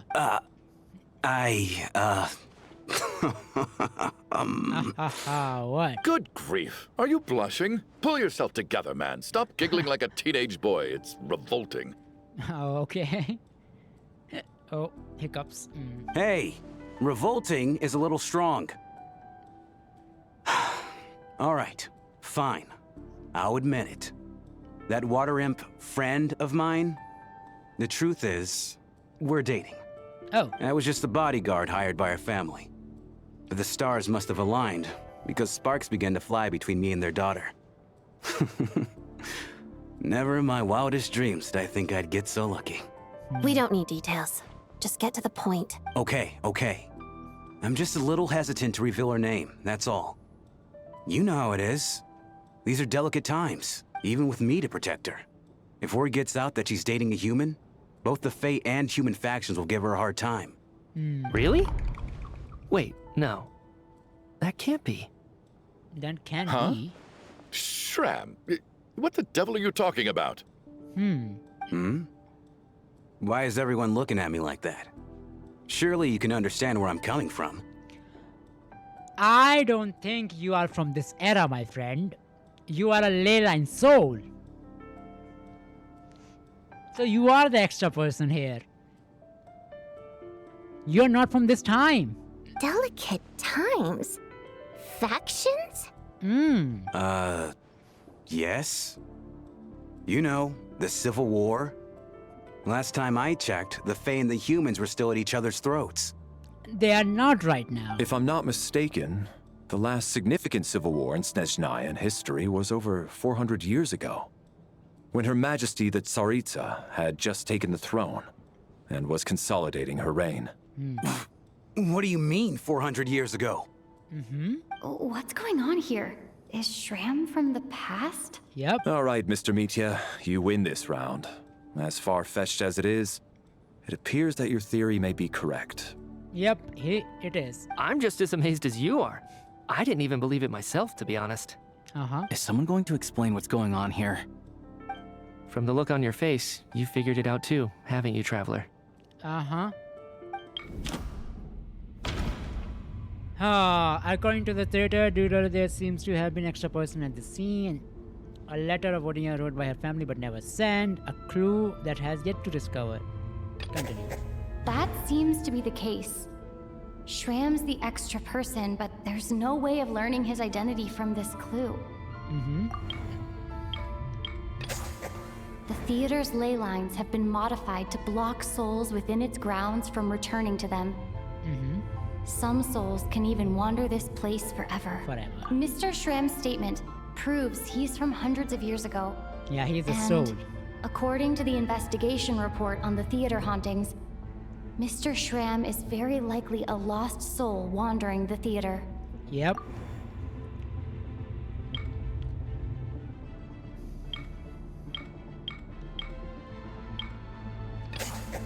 For some unknown reason, the soul that has been wandering the theater due to the ley line issues has joined our group and blended in. Yeah, that must be the immediate reason why the ticket count doesn't match the number of people present. True.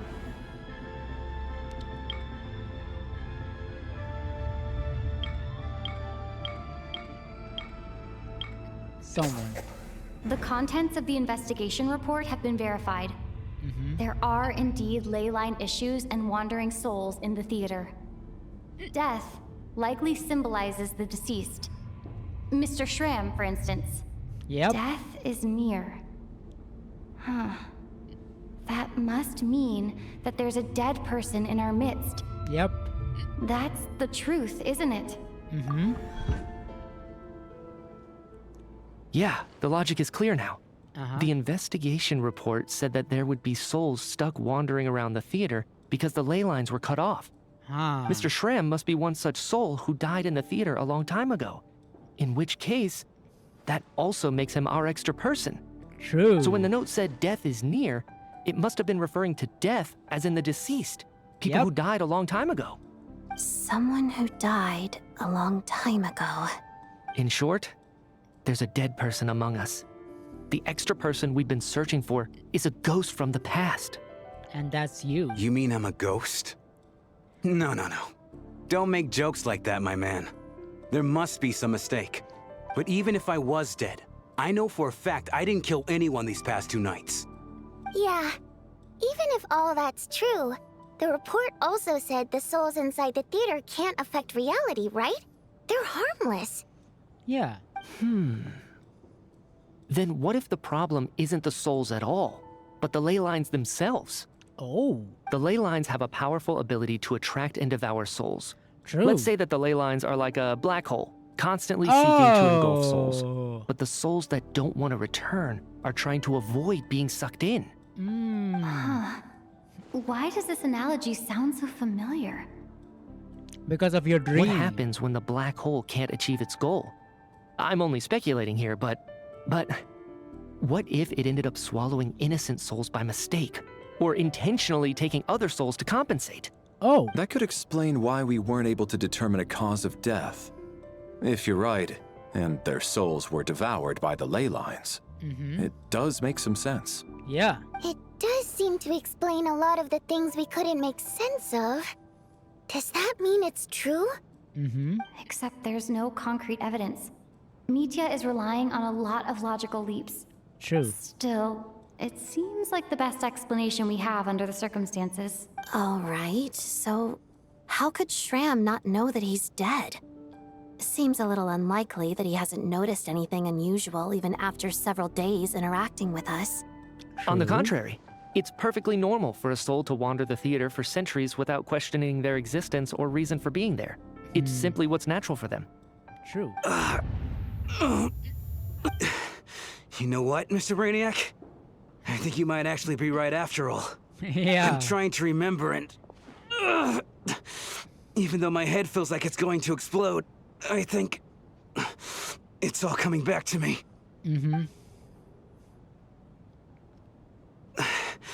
I was the one who didn't want to remember my own death.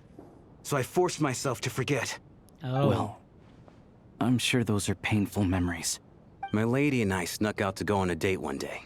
We bought tickets for the theater. It wasn't really my thing, but I was just happy to be together.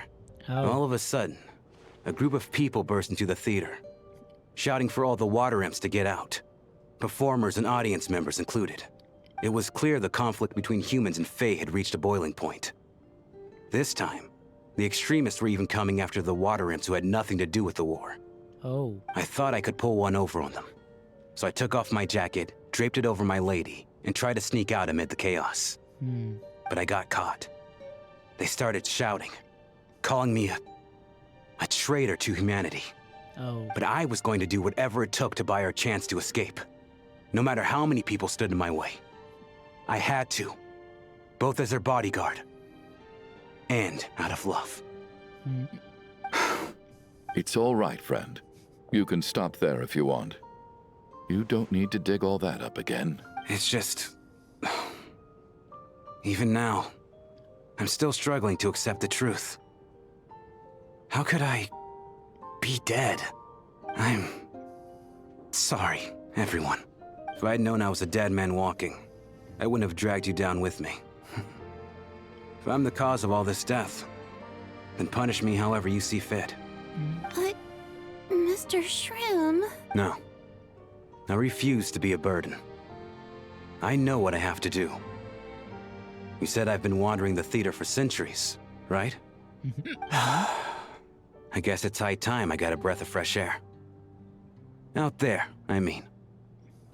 I'll leave this place and take all this death with me. Go out on my own terms. Okay. Mr. Shram, I'm sure we can figure out a different course of action. My good sir, we both know I'm not supposed to be here. I mean, yeah. I should have accepted my death long ago. One way or another, this has to end. Unless you're saying this goes against another one of your military principles somehow.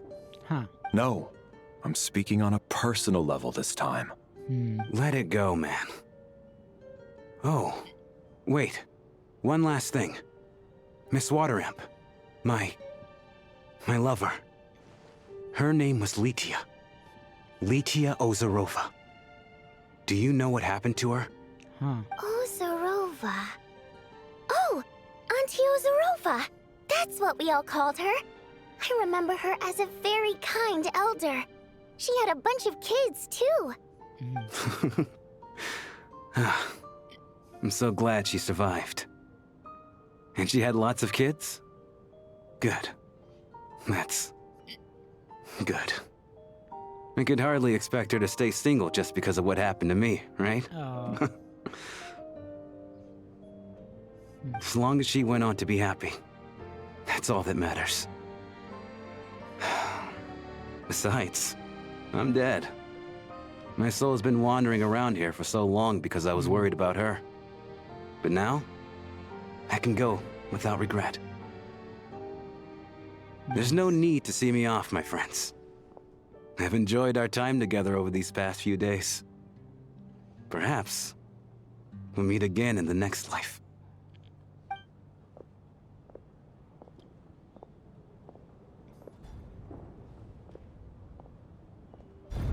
And then snowstorm will stop.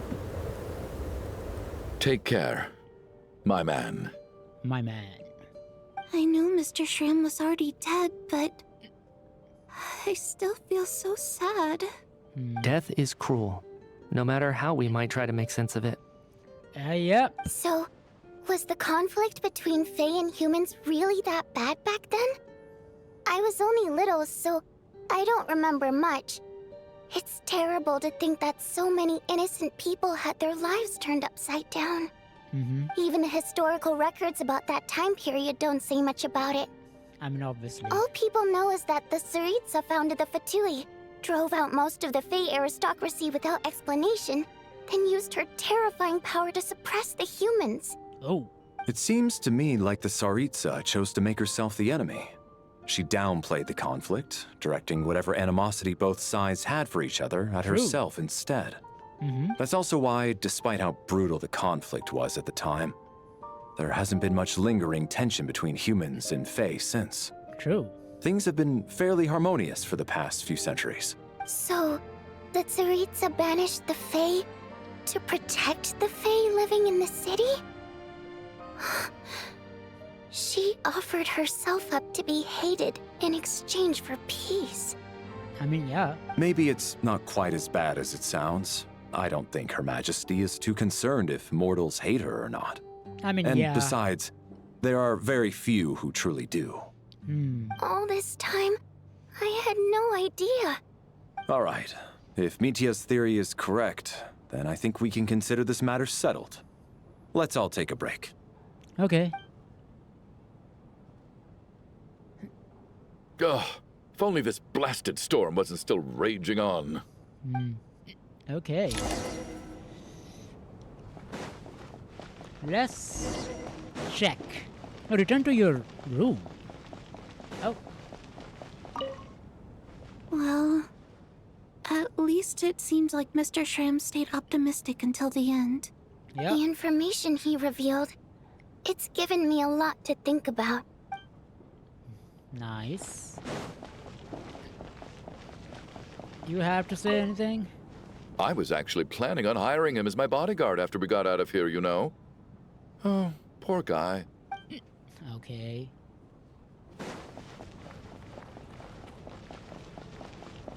Mitia. Even though Shram was already deceased, his decision to walk into the snowstorm was still a sacrifice, and a very brave one.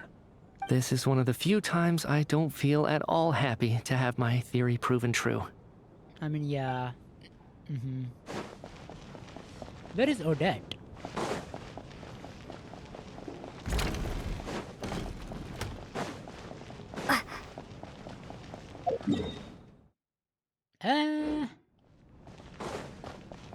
Do we have to go to the restaurant? I guess.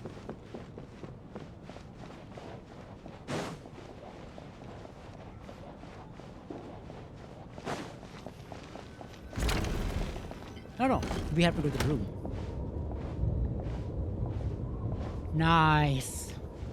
Looks like now we can just rest until the snowstorm stops. I still can't believe Shram turned out to be a ghost who'd been in the theater for hundreds of years. Yep. To think he was dead this whole time. What a strange turn of events. Knock, knock. Hello? Knock, knock. You know the door isn't closed, right? You don't have to knock. Think of it as a signal then. When I'm entering someone else's room and I knock, I'm here as Odette. If I don't knock, it's Lelik. Please come in, Miss Odette. Thanks. So, why did you come to find me? Is there something I can help with? Vodyanitsa said you knew about my secret identity from the start. Yep. But when everyone was discussing who Lelik could be, you were worried that revealing what you knew would be unfair to me. So you kept it to yourself, right? That's what you want to talk about? You just come here to thank me? Yes. I'm extremely grateful for that. It's nothing.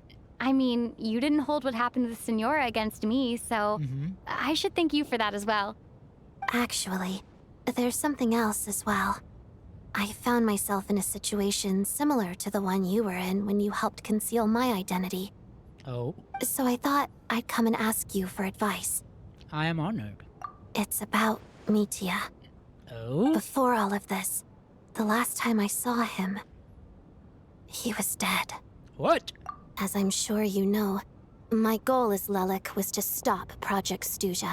Well, when I found out the tech lead for the experiment behind Project Stuzha was Mitia, I immediately started planning to track him down and threaten him to back out. Okay. I often saw him around the theater, but I soon concluded that making my move there would risk exposing my identity. So I decided to infiltrate the Armory Palace and go directly to his lab. That way, the threat would be much more effective. That must be basically the most classified place in Snezhnaya. If you manage to infiltrate, you really do what it takes to be a Harbinger. Well, I suppose there was a bit of luck involved. But I am a Fatus, so I already had some familiarity with the building's layout. I mean, true. But when I finally made it to his lab, Mitia seemed to be dead. Are you sure he was not just dozing off? I checked his breathing and his pulse. He had no vital signs whatsoever. What about his scar? I'm certain of that. I thought maybe another anti-Project Stuja activist had beaten me to it, and chosen a much more brutal method. So I made myself scarce. Interesting. That's why you were so on guard around Mitya that first night here. Yes. When I saw him sitting in the audience during the performance, I could barely contain the shock. To me, it was a miracle. Somehow, he'd come back from the dead. But then, the murders started happening and things got so complicated that it wasn't really at the front of my mind. That is, until Mitya himself said there must be a dead person among us. Then, I couldn't ignore it any longer. And yet, you thought that bringing it up right away would single Mitya out. Just like when everyone was suspecting Lelek. True. Exactly. I thought there could be something I was missing. Besides, we soon figured out that Mr. Shram was a ghost. And we knew there was only one extra person. So we thought he had to be the one. But now it seems like there's another candidate. True. I understand why you kept it to yourself. There was so much information being thrown around during that discussion.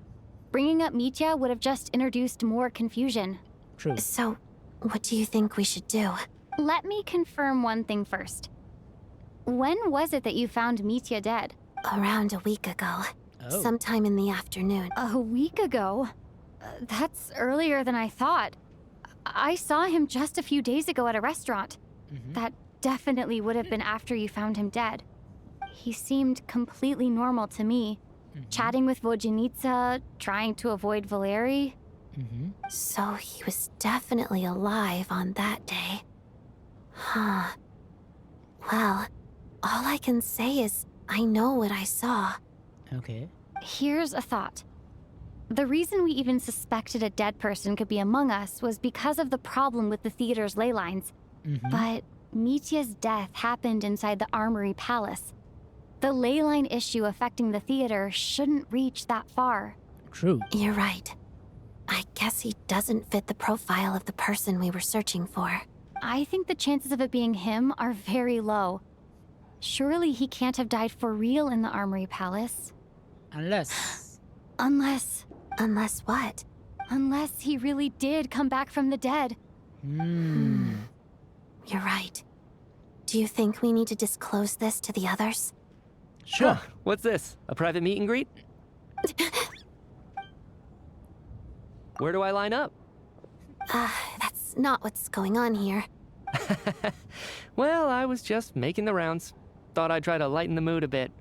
Vodyanitsa's handing out food if you're hungry. Sure.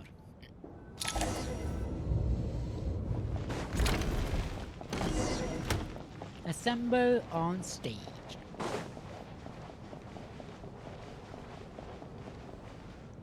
Okay. Continue. Outside, the snowstorm continues to raise, and before you know, it's about to fall once more. What is going on with this storm? Could it be connected to that monster that just arrived in Snezhnaya? I almost hope it is. Her Majesty the Tsaritsa left to vanquish that beast herself. We just need to wait for her triumphant return. Do you think people still feel the cold after they die? I'm wondering about Shram. Oh, maybe we should have given him a coat before he went out there. Death itself is cold, isn't it? I'm sure the storm will embrace him. Well, I hope he has a safe journey. I'm going to miss him, I think.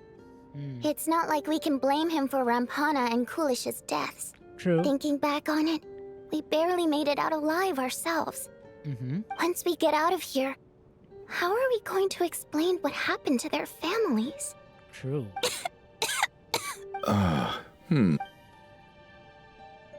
Are you okay? Here, take this. I've never used it. Thanks. Look who's Mr. Nice Guy all of a sudden. Is it because Tonya stood up for you this morning? At least you know how to return a favor. Yeah, without Tonya, who knows how badly he would have been hurt. I told you already, I never intended to resort to violence. Okay. Bunch of rascals. Little girl?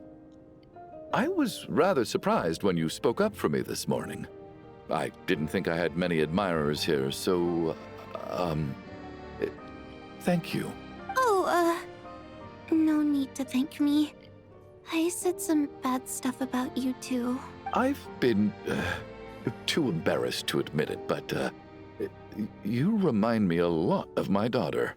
So kind to everyone, but never lets her old man off the hook. Unless my wife and I are having a fight, then she's always on my side. Especially when she was little. Every time I took her out... All right, easy now. How long have you had that cough, Tonya? I don't know. It's probably been a while. I'm fine. Are you taking anything for it? Yeah. I'll be fine once I see my brother. He's gonna pick some frost fairy flower leaves and brew a tonic for me. I'll feel much better once I drink that.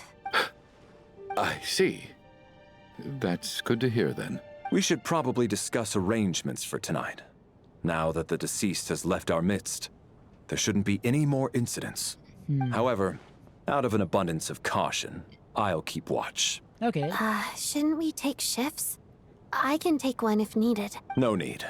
I managed to get a nap in earlier, so I have plenty of energy right now. Okay. After all the tension of the past few days, everyone else should just focus on getting a good night's sleep. Okay.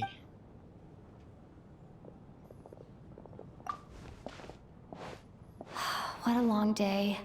This whole situation turned out to be way more complicated than I expected. But Valeri's right. I should just try to calm down and get some rest. The last thing I want is to give myself nightmares. And we are going back. This time. She's awake! Get over here, you big lug, and take a look! If you must call me something, call me Mr. Door. The Black Mist is coming. You need to go. Black Mist, haven't I heard that before? Are you all right? Can you walk? We just got attacked by monsters on our way up. That Mr. Door fellow protected us. He just seemed to come out of nowhere. Not much of a talker, but when it comes to taking down monsters, that man doesn't hold back. Curses! The Black Mist is catching up to us. We need to keep going. Okay. Let's Mr. run, Door, then. I don't believe I've ever seen you around here before. Why is that? There's no need to try to get to know me. Mr. Door! Look into trouble! Hey! I can just push these ones up. Having second thoughts? Well, anyway, we're lucky to have you here. Thanks for saving us earlier. No need to thank me. This is where my duty lies.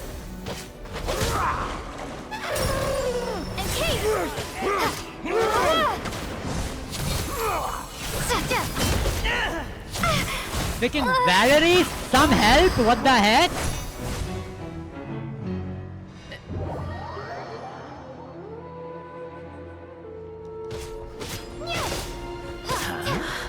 Looking for trouble?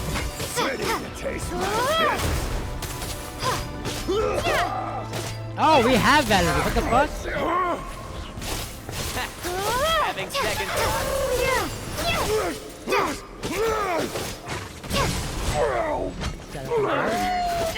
Encase!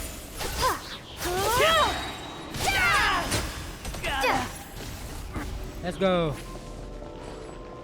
Valerie has a shield. So we're doing this the hard way. Ready to taste my death?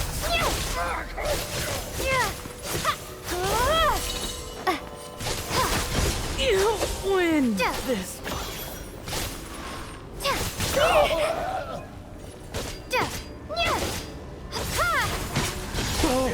Remarkable work, Mr. Door.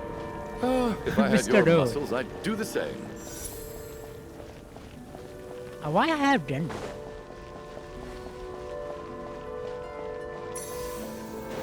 Are none of these doors the one you're looking for? No.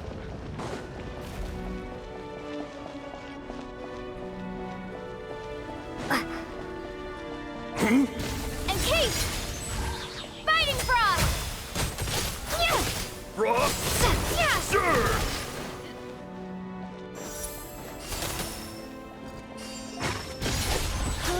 Come no closer.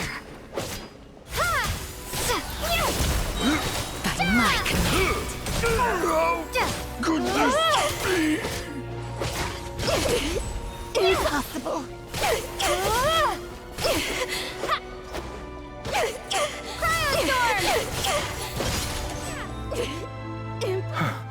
I'm so exhausted.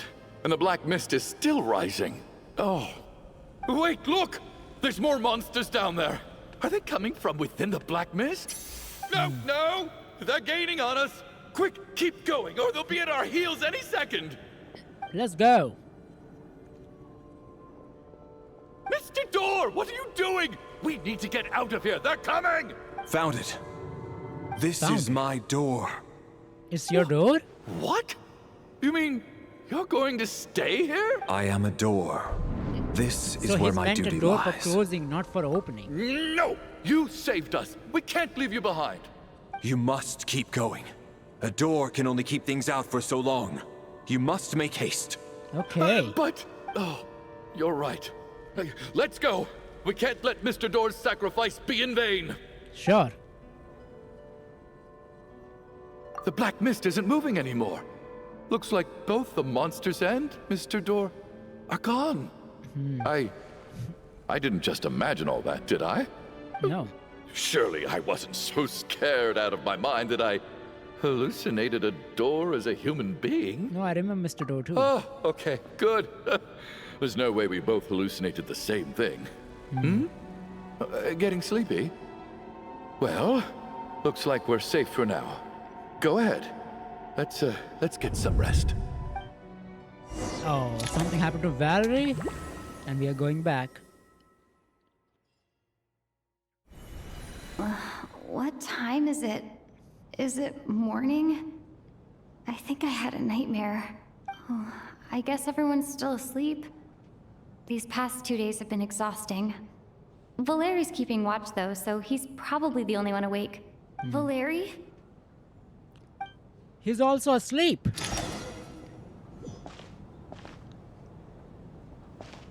You were supposed to keep watch. Check on Valeri.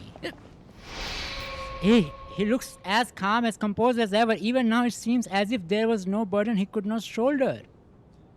Yet around him time seems to have stand still, as if the gods in their mercy finally granted him a moment of respite. Wake up! Everyone needs Everyone. to wake up!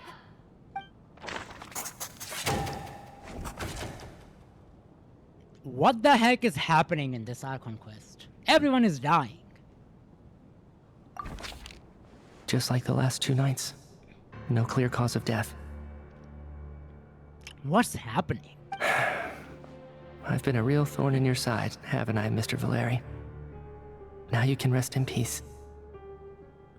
What's going on? But for me, life will be all the duller for not having to run away from you, my friend. I guess. Sorry for the hiccup. How's Tonya? Is she okay? Yeah, where is she? I just checked on her, and it doesn't seem like anything serious. She's just exhausted from the past couple of days, and she's still recovering from her illness. We should let her sleep a bit longer. Okay. That means Valeri was the only one who died last night.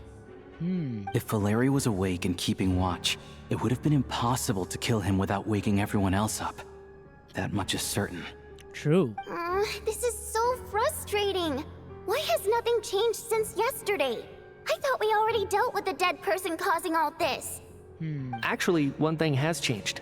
There's only 1 victim this time, not 2. Does that mean... They died twice in a single night. What? Mr. Shah was the one people who had died last night, but it's except to save someone else. Can a death at night even be defended against? This logic seems baseless to me. this is No not similar cases have ever been confirmed. Okay. After the deceased Shram left, there was one less victim last night. That more or less tracks. Okay. It's a reasonable conclusion, considering the only variable that changed. Oh, the number of people who die each night is equivalent to the number of dead among us. That's your theory, right? Right. Exactly. We identified Mr. Shram, and the night after he left, the death toll dropped from 2 to 1. Oh. By that logic, there must be one more dead person left among us. Another one? But there was only one person unaccounted for in the ticket checks, right? The head count should match up now. Having an extra person was definitely a cause for alarm, but being one person short isn't nearly as unusual. Someone could have left in the middle of the show, or made it out before the storm hit. One more dead person among us. If Mitya's theory is right, then what Odette told me seems a lot more relevant. It's just, at the time, we had no reason to think there was more than one dead person. If only we'd taken it more seriously as a possibility, maybe this could have been avoided. I'm sorry. This is my fault. I had information that could have been helpful, but I held back. I should have brought it up right away. I'm partly to blame as well. I was too quick to dismiss Odette's concerns. What is this about? What have you two been getting up to behind my back? Sounds like there's some big news you've been keeping from the rest of us. Well, we're all ears. You are a ghost. Or something like that. Maybe.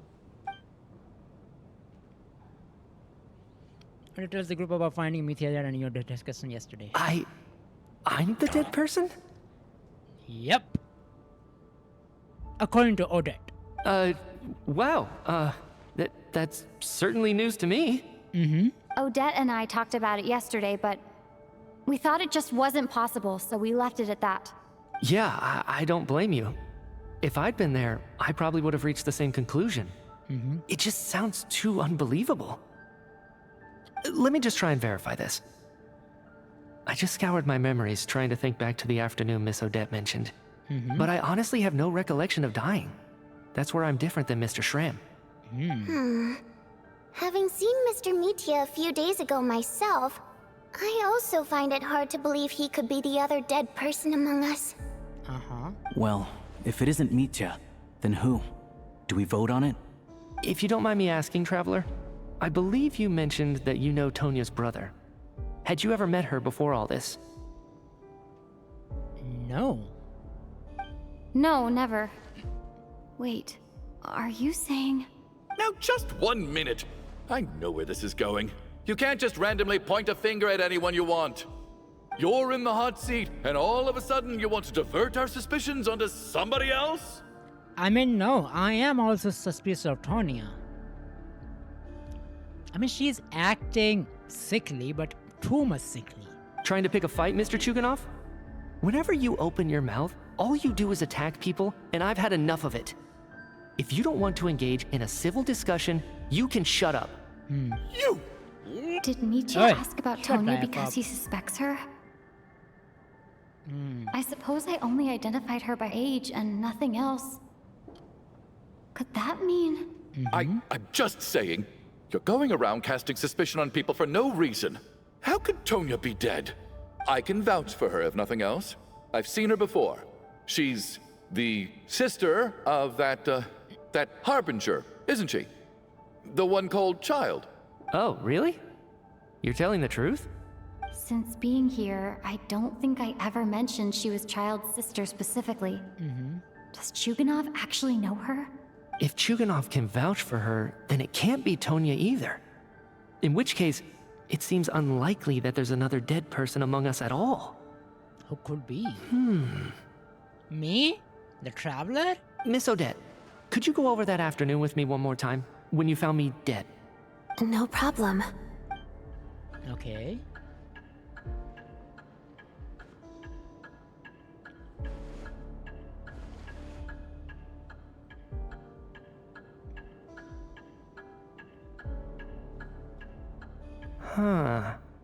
No no matter how hard I try, I just can't remember anything about dying. But I do remember something else. Oh? Miss Vojanitsa, during our last meal together, I told you how some of the researchers were suffering from temporary memory loss. Do you remember that? Yeah. Oh, yeah.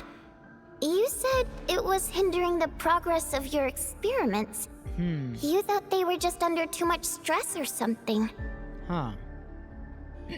Sorry for the hiccup.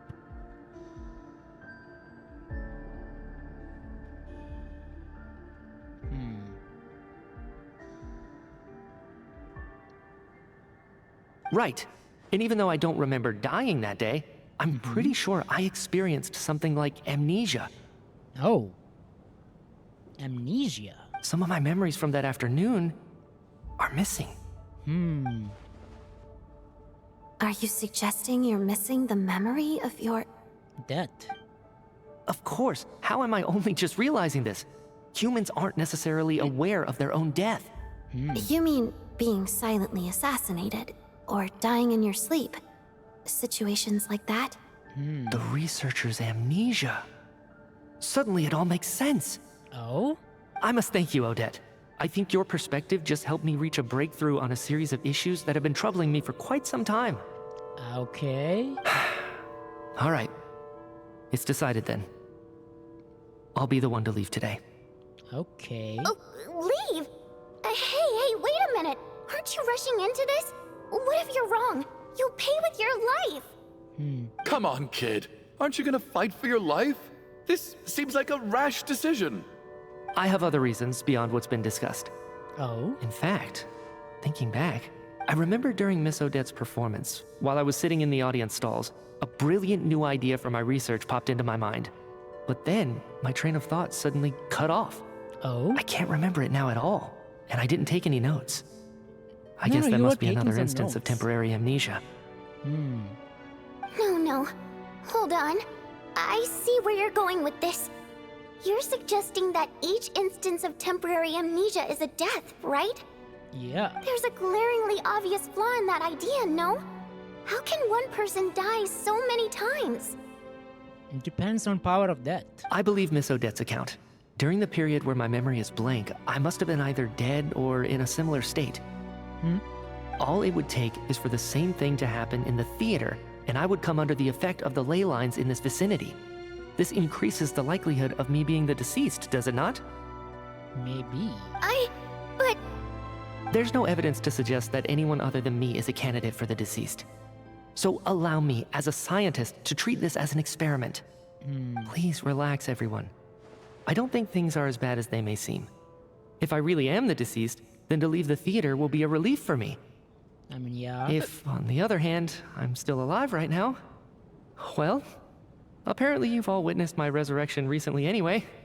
Who's to say I won't return from the dead again this time? I mean, true, I guess. Michia's right. This is the only thing we can try right now. I think he's deliberately downplaying the gravity of the situation, though.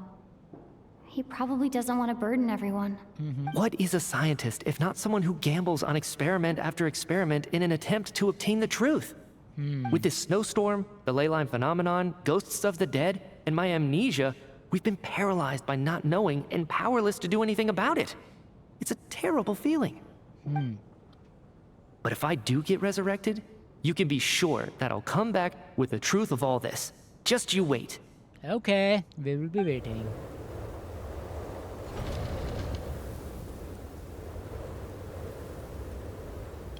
Bye-bye. See ya. After nightfall, the theater is filled with heavy silence. More than half of the group is gone since first night here. Okay. Beyond the loop. Don't say Sansara loops. Damn it. Poor Mr. Michia. I didn't even get to see him one last time. Maybe it's a good thing that you weren't there to see it. It was a hard thing to watch. I hate goodbyes. Why does it feel like everyone around me is slowly disappearing? Not just in here, I mean. In the outside world, too. Maybe it's the realization that, at the end of life, everyone has to face it alone. Come to think of it, the main reason we're still alive right now is pure luck. Each morning here, for every one of us, there's the chance that we might not wake up. You could take it a step further and say that the same is true outside, too. Who can never be 100% sure when they drift off to sleep that they'll open their eyes again in the morning? True. If I make it out of here, I'm going to cherish every moment that I'm awake and live without any regrets. Without regrets?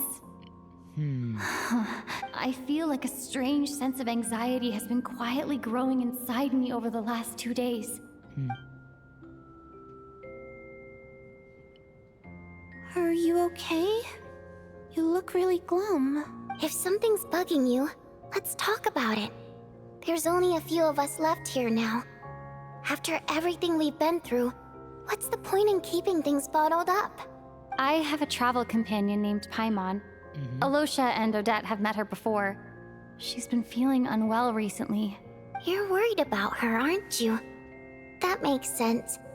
We've been trapped in here for days. To be honest, I used to feel like I was just a spectator in this world, watching everything that happens from the sidelines. Maybe it's because I'm a descender? A descender? But with Paimon by my side, over time, I slowly felt my connection to this world growing stronger. She loves eating, sleeping, and having fun, but she's also a great guide. It's her authenticity that makes this whole world feel more real for me. Oh, Paimon. Over the last few days that we've been apart, I've often caught myself wondering, what would Paimon say if she were here right now? Traveler, I am hungry! Ah! But by the time I snap out of it, the conversation has already moved on, and I'm still in my own little world. I'm trying to overcome this sense of detachment, but I really miss Paimon. I guess, in a way, she means the whole world to me. I bet she misses you when you're not there as well. Maybe you're her entire world too. I mean, yeah, we are. I don't know if this will make you feel any better, but back when the water imps left Snezhnaya in droves, I also felt like the whole world was suddenly empty. I could be surrounded by people all smiling and having fun, and still feel completely separate from it. So, I totally understand how you feel. Later on, I started to think, maybe accepting the fact that our loved ones won't always be with us is something that takes a lifetime. True, I guess. All we can do is cherish their companionship from moment to moment. So, once we get out of here, you better hurry back to our side as fast as you can. You can't let your story end in regret. That's the trope I hate the most. Okay. Thank you. That's exactly what I needed to hear. But Vodyanitsa, if you hate goodbyes too, why didn't you leave with your people? That's just the choice I made. I used to regret it, but I don't anymore. Like I said before, singing is a water imp's primary mode of expression. It's how we convey our emotions. Okay. Our songs have echoed through this theater for hundreds of years, each one a story pieced together through moments of joy and sorrow. But does a story exist without someone to read it? To me, the answer is no. So I made the choice to stay. That way, there would still be someone left to sing these songs and listen to their stories. Otherwise, they could have been lost forever. Could you teach me how to understand your people's songs sometime? I want to be able to truly hear them, like Mr. Shram. A fan after my own heart. Thank you, Tonya. How about I sing something for you, and you tell me what you hear? Okay, I'll do my best. Oh.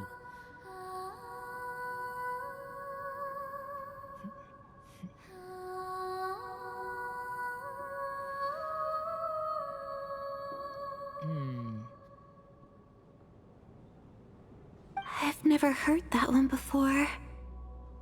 I feel like I can hear a sense of longing somehow. I wonder why that is. Color me impressed, Tonya. You're a keen listener. Most people can only tell if a song is happy or sad. I didn't think you'd be able to pick up on such specific details. So, what's the song about then? Come on, tell me. I've actually never performed this song in the theater before, because it has more of a ceremonial purpose for our people. It's not meant for the stage. It means something like, "May those we have lost watch over us, and follow this song back home in the night, so that we might be reunited once more." So it's kind of a requiem, a call to reunited with our loved ones in our dreams. No wonder I could hear that sense of longing. You sing it for loved ones who have passed away. I hope it reaches them. It's getting late, Tonya, and you're not well. We should all turn in early. I suppose there's no reason to keep watch tonight. Okay. But, before I go to bed, could you sing that song a couple more times for me, Vodyanitsa? Of course. Anything for my #1 fan.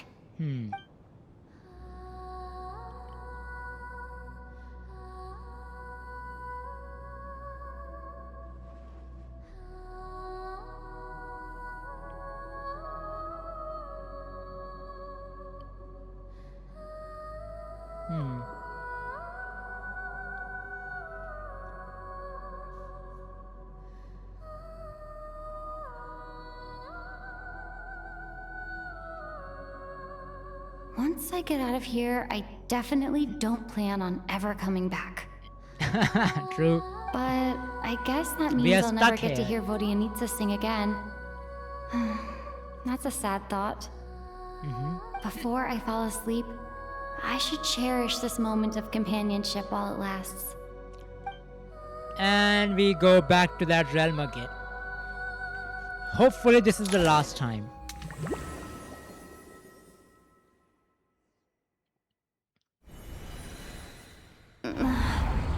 Where am I? We are at the Black Mist. It's so dark in here, and I feel kind of dizzy. Am I alone? It is Tonya. My suspicions was right. I am sus about her from the beginning. She was pretending to be sick. That's why I don't pay attention to her more. But she is suspicious a lot. Yep. There she is. What was that noise?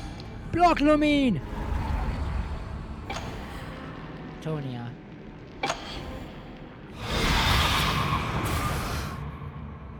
Oh. That's why I said Descender. Return, O spirits. Fulfill your oath of protection. Oh, wow.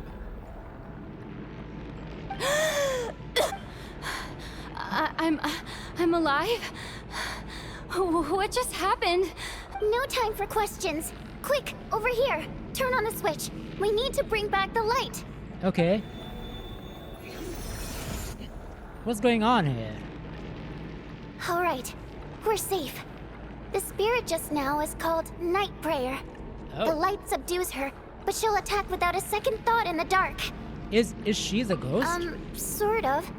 I know it's hard, but you can't let this place go dark, or she'll kill you again. Did I really just die? Yep. Luckily, I was here to resurrect you. Otherwise, that'd have been a real bummer. A bit more than a bummer, I'd say. Wait, so you have the ability to resurrect people? Sure I do. I'm your guardian spirit after all. Huh? I specialize in soul recall. Oh, it's nice to meet you, by the way. Who are you? Thanks. It's nice to meet you too. All right, there's no time to waste. The Black Mist is already catching up. We need to avoid it at Night Prayer at all costs. Come on, let's go. We need to reach the next switch before the place gets too dark. If we bring the light back, Night Prayer won't be able to get to us. Sweet, sweet light. Shh, it's Night Prayer. We need to move quick, but don't let her notice you. Look out!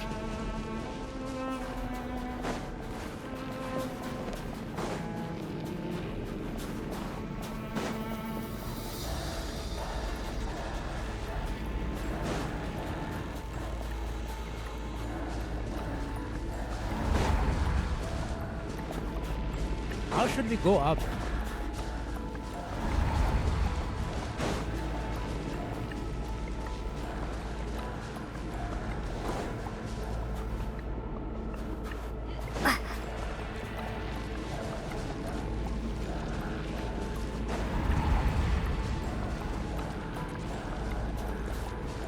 Let's go activate. Nice.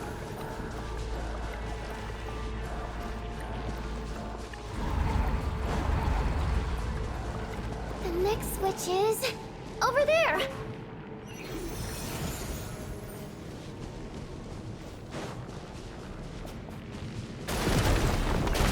Oh! Train?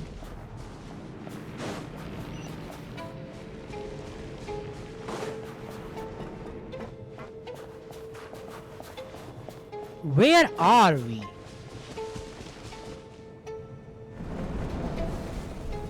What the heck is this place?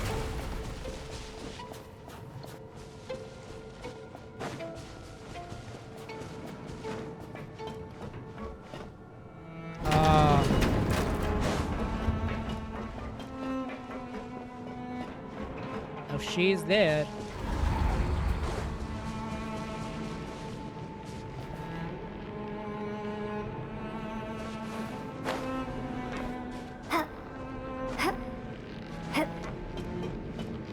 The switch is just up ahead. Hurry!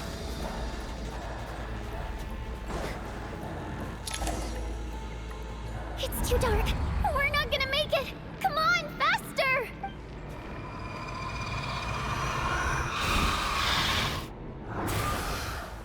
Traveler! I won't let you die like this. Not on my watch.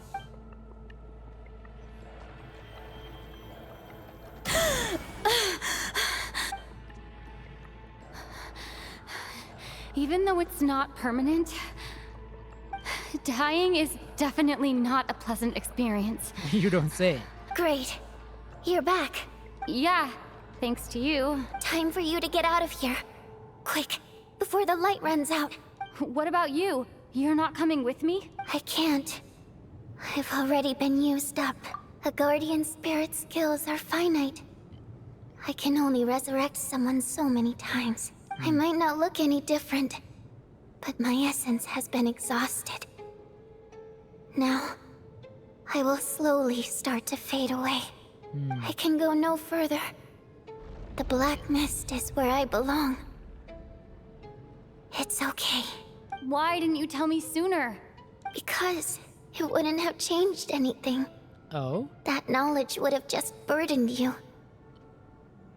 And a guardian spirit's role is to protect. But... Go. Now, before it's too late. I already hear Night Prayer approaching.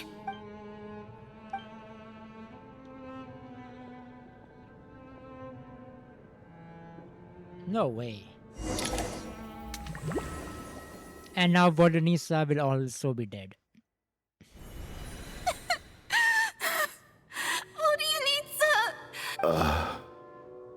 Well, I guess there's no need to inspect the body. Yeah.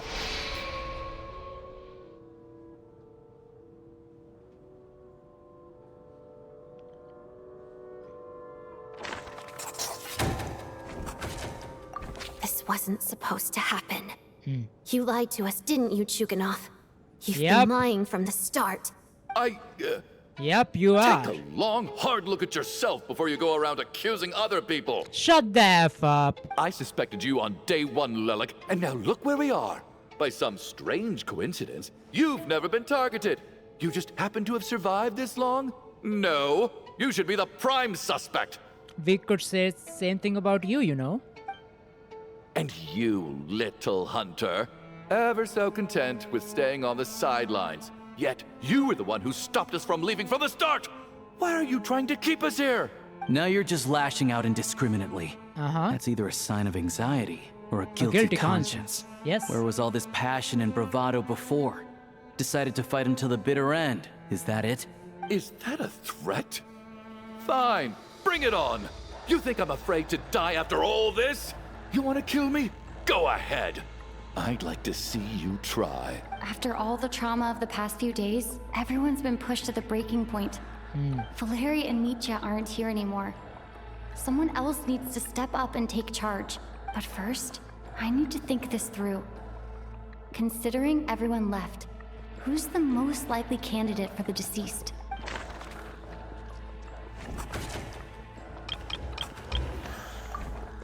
Of those who remain, the only person we've never met before is Tonya. People are easily misled by first impressions. Was Now fact that I label think about imposed it, on her due to my own assumptions?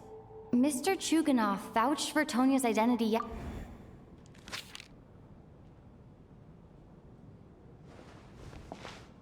Tonya, how's Tusser been lately?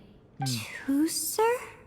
Your brother Ajax must have mentioned me in his letters home, right? Yeah? Did he say anything about a blonde traveler? Uh-huh. No. And my brother's name is Razik, not Ajax. You are the dead person. Chuganov, looks like it's your turn to do some explaining.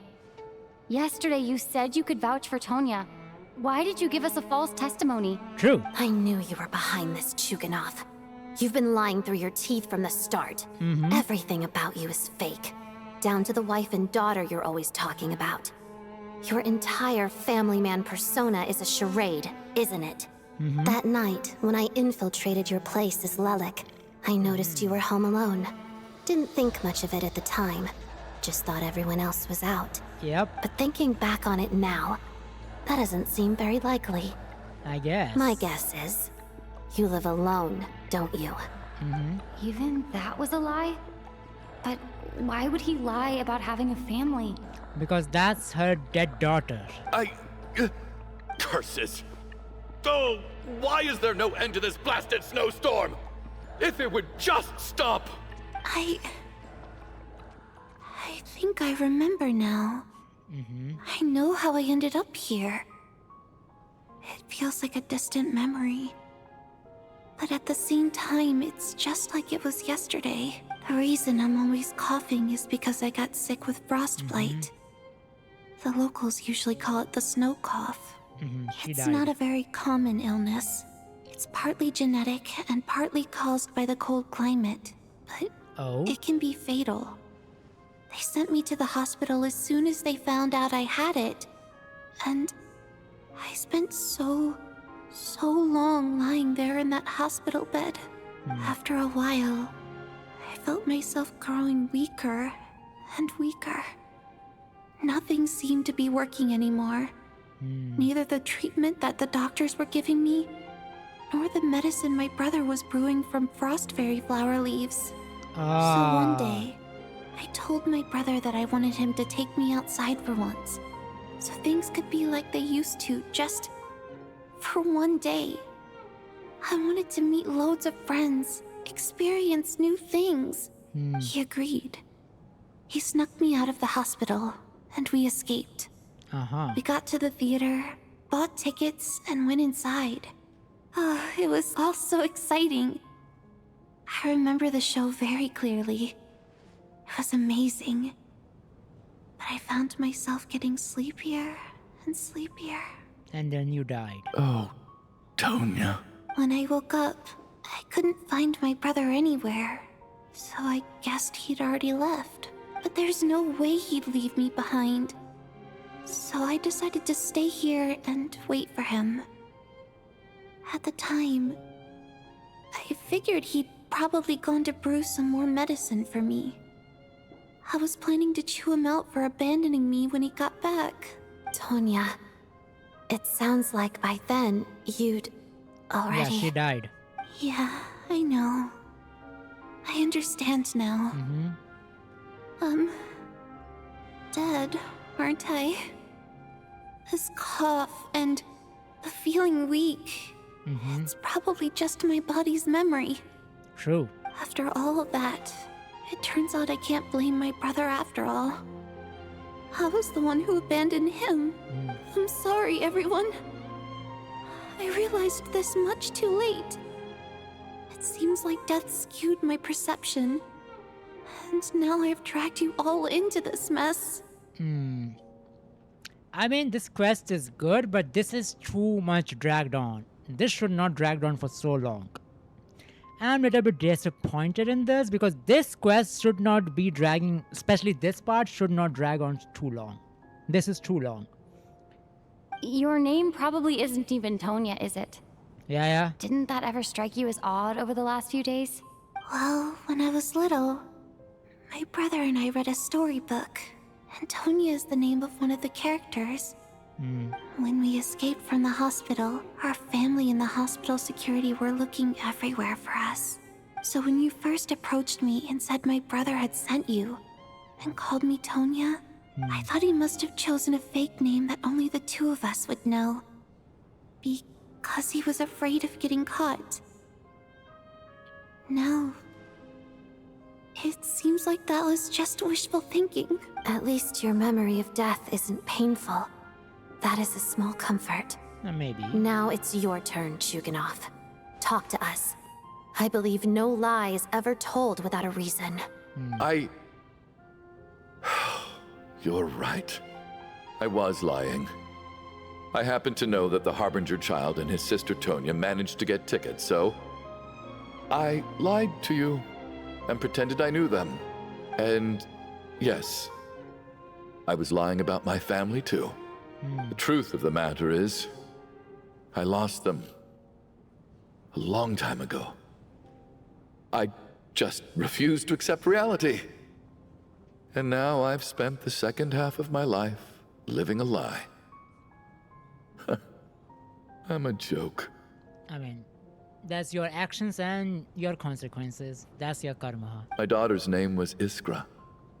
And before you ask, yes, Iskra, as in Iskra Manufacturing Plant. She also died from the snow cough. She was just 6 years old. If she were still alive today, she'd be around the same age as little Tonya here, after Iskra passed. My wife couldn't bear to face those memories either. So she chose to start a new life, without me. One day when I came home from work and saw the empty room, I felt like I couldn't breathe. Subconsciously, I started to imagine that they were still there. Oh, you were hallucinating. I soon discovered that this was the only thing that made me feel any better, so I just embraced the delusion. Nothing more than a pathetic means of escapism, I know.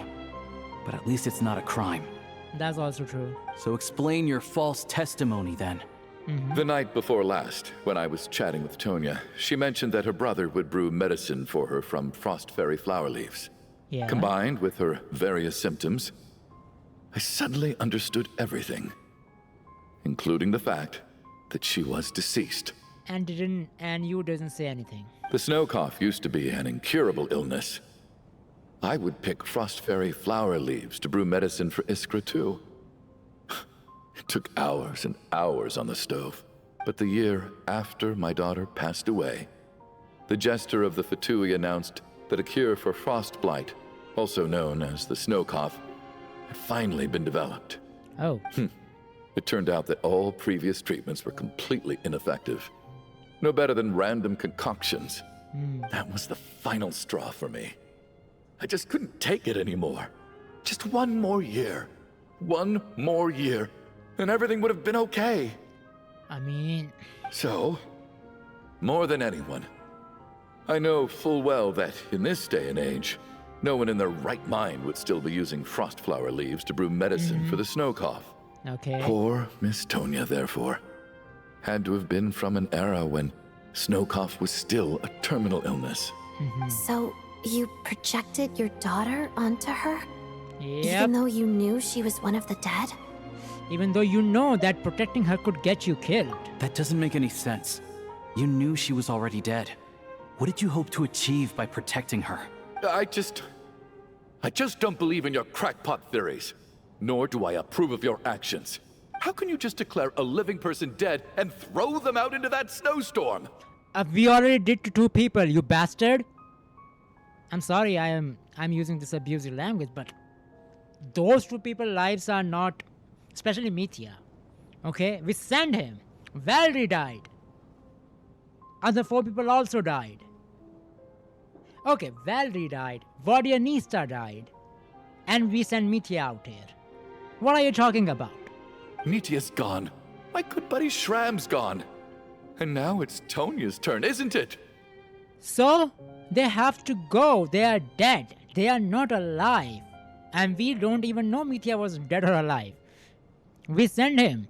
The others I can make my peace with. But little Miss Tonya, here she is, standing right in front of us. Alive and breathing. Dude, you're too much delusional. And fighting her own battles. Yet you're quite happy to say she's dead? Yes, she is dead. She can't leave this place. Are you an idiot?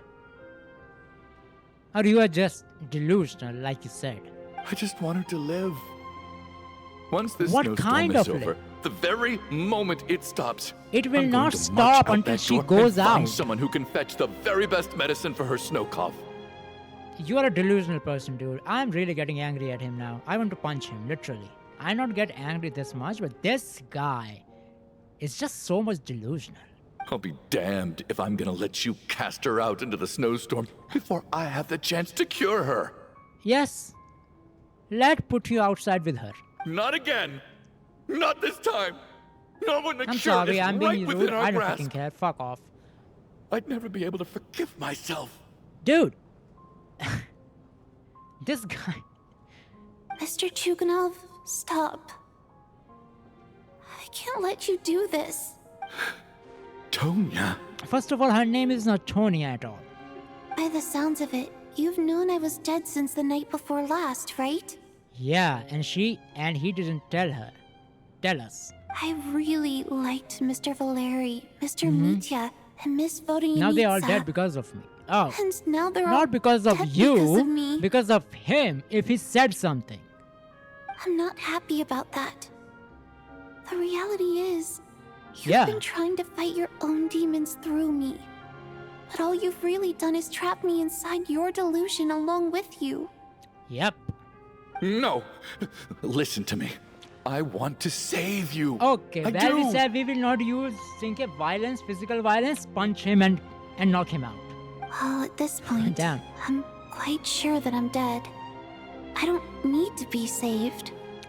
Okay, The one thing time I will got to say, spend with all this of whole you is scenario more is than very enough for dumb. me. Very dumb. Very dumb. Okay? First of all, it's for so long, it's still going on. Why? I don't understand.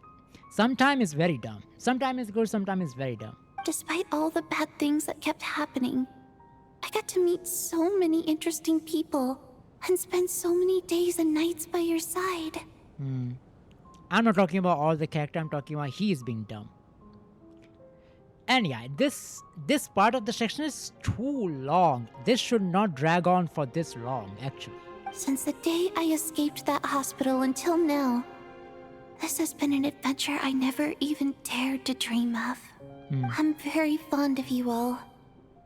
If it were only possible, I'd trade my soul to bring back the ones who died. If it meant things didn't have to end like this. And that's why I'm not fond of you at all, Mr. Chuganov. Me too. I'm sorry. It's them that you owe an apology to, sir. Not me. Well then, I suppose this is it. It's time for my adventure to end. I've caused enough trouble. You're leaving already? It's still early. Don't you want to stay a little longer? Let her go. She stayed here for far too long. No, thank you. Oh, and by the way, my name is Patashka. Ah. It was nice meeting Hello, you Patashka. Rest in peace. Feels strange that we're only being properly introduced now that it's time to say goodbye. Patashka.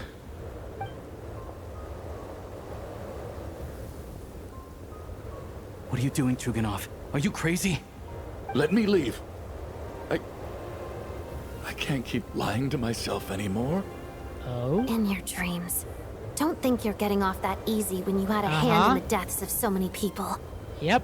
The Fatui have honed quite an array of enhanced interrogation techniques since they were founded.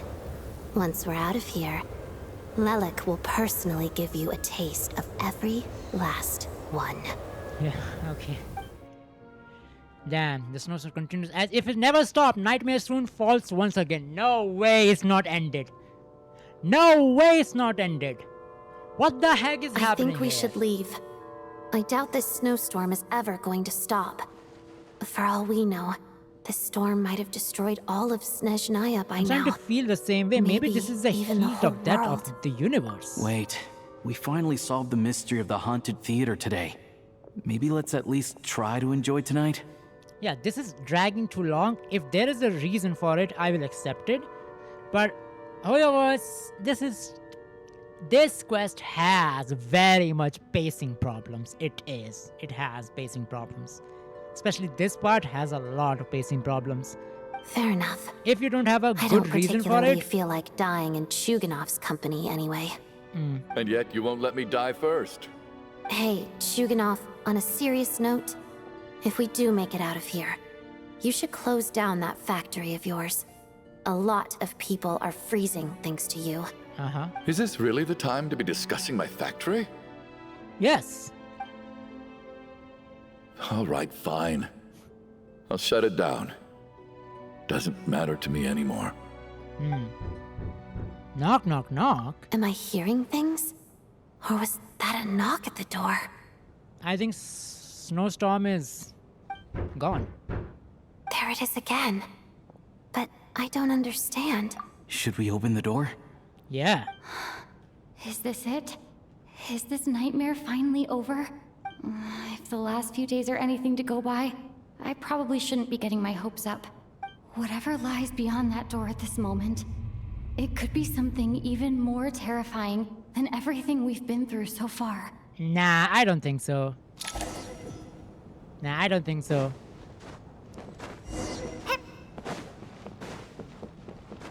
I think this is Mithya or Valerie. I think Mithya is outside.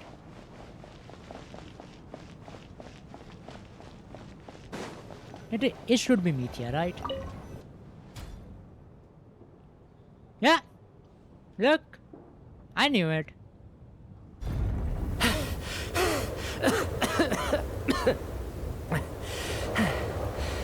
Hey everyone. I'm back. Nice to see you again. How are you doing? Feeling any better? Much better, thanks. Whew, it is so good to have you guys here. I was a little worried that the theater would be empty by the time I got back. Oh. Let me see. Tonya and Vodyanitsa are missing, which means Vodyanitsa died last night. And then you discovered that Tonya was the other dead person. Am I right? I mean, yeah, but this person doesn't tell us. Not Tonya. Patashka. Yeah, Patash. First, tell us how you made it back here. Given the conditions outside, no one should be able to return alive. You're right. The thing that got me back safely was a song. I heard someone singing. A song, you say? After walking into the snowstorm, my mind grew hazy. I don't know how long I walked through the storm before my mind completely slipped away.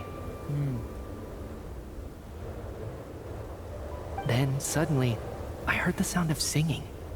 The voice instantly brought me back to my senses, and I regained consciousness. Okay. So I followed the voice, searching for the source of the singing.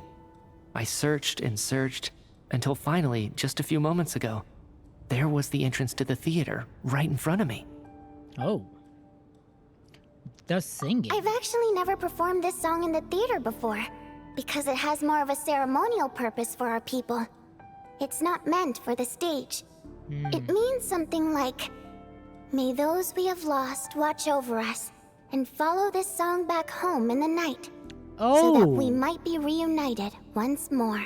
That must have been Vodyanitsa's Requiem. Who knew it actually worked? That song is meant to guide the souls of the dead. Mitya, that must mean that you... Huh. No kidding. Huh? Seemed like I guessed right then. This is what I've been so desperate to tell you about. When I first stepped out of the theater, I was still quite lucid. My memory of it is still pretty intact. Okay. I remember the outside world being completely different than what I'd expected. Oh? It was like this was a world where only the snowstorm existed. There wasn't a trace of any humans or buildings ever having been there.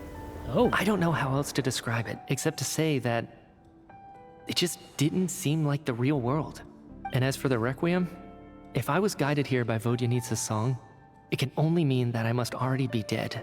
And this is my soul, not my body. But I didn't experience a clear moment of death while I was out there. Nor do I feel any different now than before I walked into the snowstorm. Okay. You don't seem any different to me either. In fact, this is something I've been wondering about for a while now. If souls aren't physical, shouldn't they lack tangible form? True. Both Shram and Patashka were clearly deceased, and yet their souls didn't look or feel like ghosts at all. True. They were visible, tangible, no different than you or me. This raises a truly terrible thought. Is that really what Mitya is suggesting? I guess.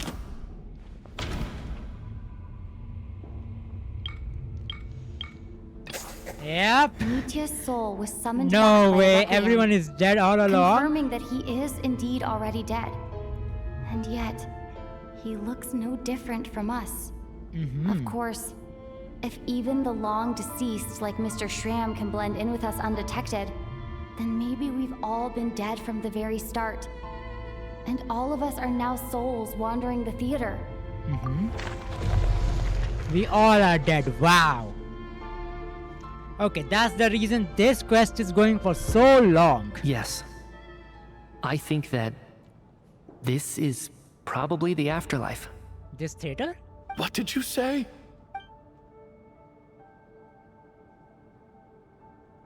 You heard me. We died in the theater. All of us did. But due to an obstruction in the theater's ley lines, our souls are trapped here, while an endless, infinite snowstorm rages outside. It's ironic, really. All that time, we were working so hard to figure out who the deceased among us were. And we all are. The truth was, we were all deceased. The only difference being some of us died more recently than others. Do you remember that note, "Death is near"? Seems like we misunderstood what it meant after all. Death was nearer than we wanted to think all along. The note simply meant that all of us were already dead. Wow. So all our attempts to survive, our search for the deceased, it was all for nothing? Hard to say. At the very least, we helped 2 lost souls find clarity and go to where they belong. The presence of those 2 is probably what caused our souls to be drawn in by the ley lines. In which case, the deaths we've awoken to over the past few days were just souls returning to the ley lines for good. If what you're saying is true, doesn't that make us the lost souls now? I mean, yeah. Huh, no wonder. This afternoon, when I was moving Vodyanitsa's body, I noticed that the other bodies in the room hadn't decayed one bit after all these days. True. That's further proof that those aren't physical bodies at all, but merely our shells here in the afterlife. So we have to go outside into the snow and then what? Am I really dead? This doesn't feel real to me at all. Me too. No, that's impossible. This cannot be how it all Let's go, ends. Armor Descender. I will challenge the fate itself. I still find it hard to believe that all of us are dead. How exactly did we die in the real world? None of us have any memories of dying, right? True. Not even knowing how we died is preposterous. Good grief. Surely there has to be some reason. Exactly. It's hard to rest in peace when you don't even know how you died. It gave me lots to think about as I strode out into the snowstorm. Oh. I racked my brains trying to remember the cause of my death, the exact moment I died, the root of all of this, right up until my consciousness faded. And? Wait. Hold on. Right before I lost consciousness, I think I saw something. What was it? I can't remember. And I think I lost my notebook and pen. Mitya, your hand. Is that blood on your fingers? Eh? Huh? You're right. There's blood on the fingertips of my right hand. Looks like it's already dried. When did that happen? What the? Hey! What the seriously? What the heck? And Renova eye? I guess this was what I saw. I must have desperately drawn it in my own blood right before losing consciousness. No way, it's Renova. What's wrong? Do you recognize the symbol? It's Renova, the ruler of death. Yeah. Okay, so basically I was suspecting this is Renova's doing, for sure. Now I don't mind that this... Still, there is some pacing problems in this quest, but still. Everyone, huh? Alosha, do you still remember that Snezhnayan folktale you told me about? It was about the Grim Reaper. When someone's about to die, he appears as an incarnation of someone familiar to guide their soul into the afterlife. True. And as soon as you recognize his face, your life is over. True. I heard a similar tale when I was little. You think the Grim Reaper in this story refers to the ruler of death you mentioned? I mean, Grim Reaper is associated with death, right? So obviously he's ruler of death then. That's right. In which case, death is near could also mean that the Grim Reaper is here, disguised in a familiar form. Familiar form? Death, the deceased, and the Grim Reaper? So it's a triple entendre. When I first saw this note, I thought it contradicted the investigation report.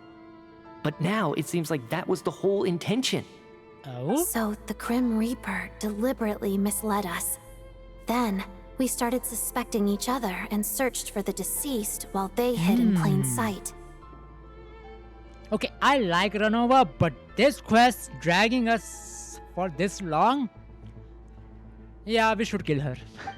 By that logic, the one person most likely to be the Grim Reaper incarnate is...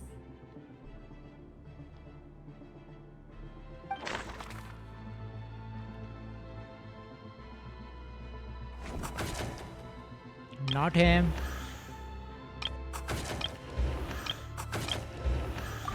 Identifying the Grim Reaper is a major decision to make. Okay, it's not Traveler, Odette. Identifying the Grim... Okay, it's not Odette.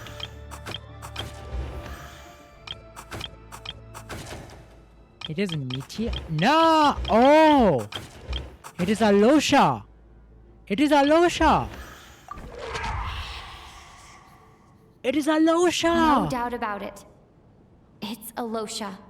Looking Yes. back at how everyone has acted over the past few days, Alosha is most likely the Grim Reaper lurking among us. True, it is Alosha.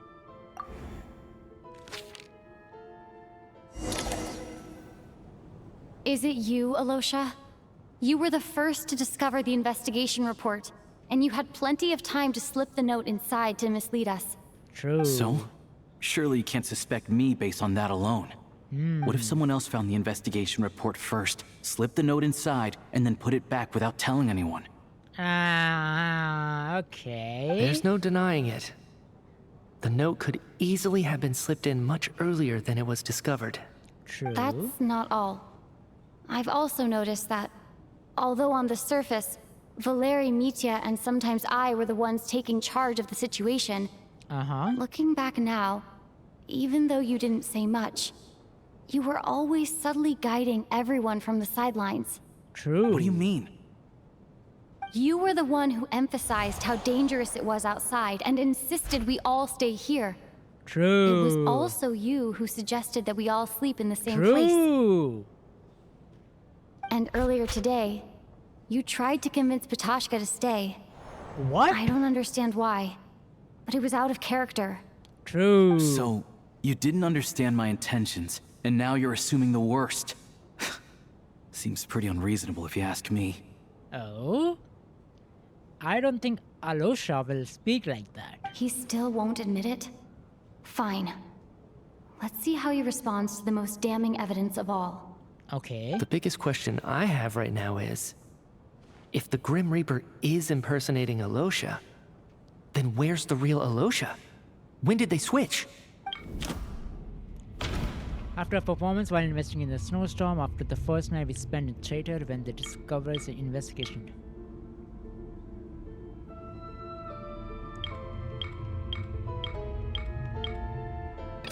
Yes, That's right. after the performance. This was the moment. Right at the start, before any victims had even emerged, Alosha was switched with the ruler of death while everyone's guard was still down. Oh, the bell. Oh no, Ranoa.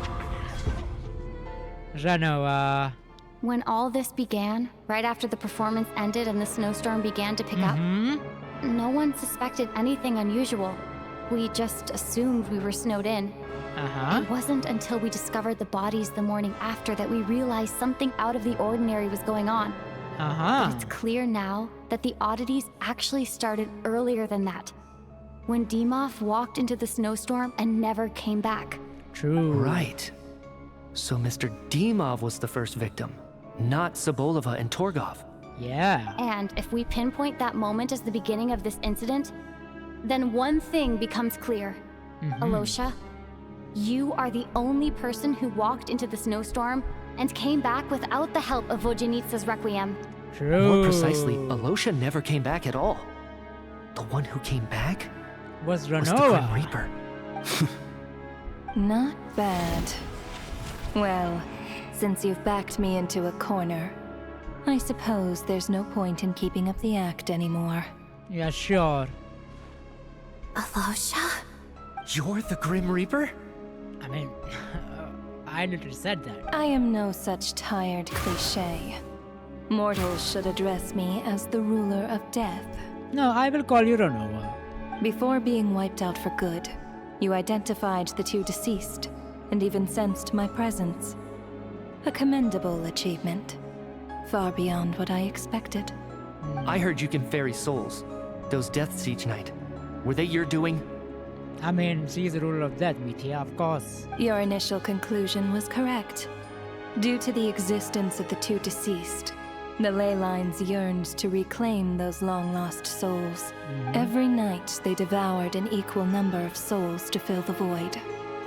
This required no intervention from me. Though, of course, ferrying souls is indeed my authority. Here, take a look. What?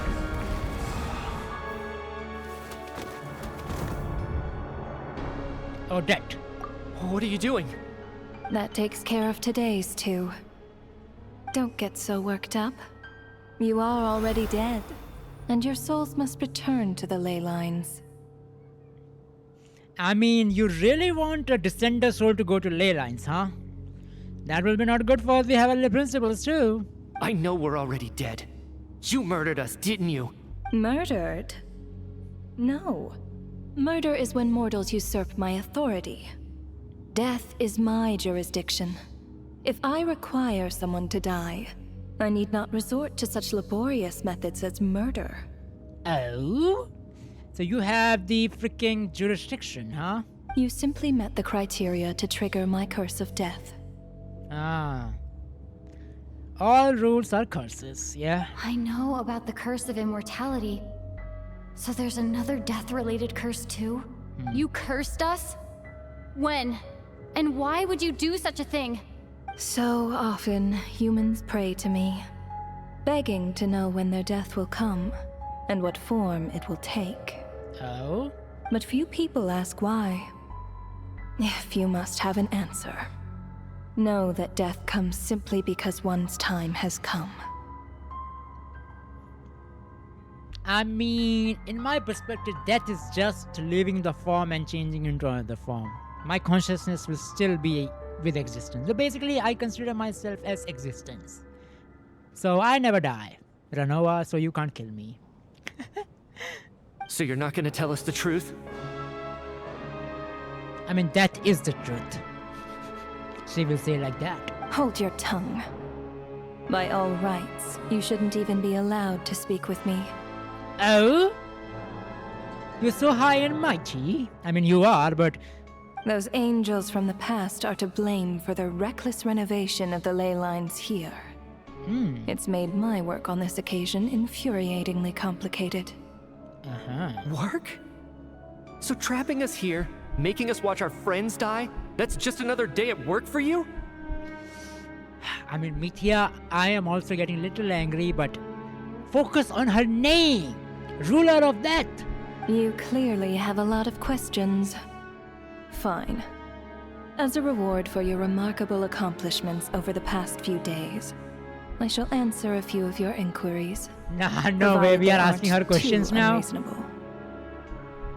Okay, whoever's give us the questions. After the physical body dies, the soul must return to the ley lines for that person's death to be considered complete.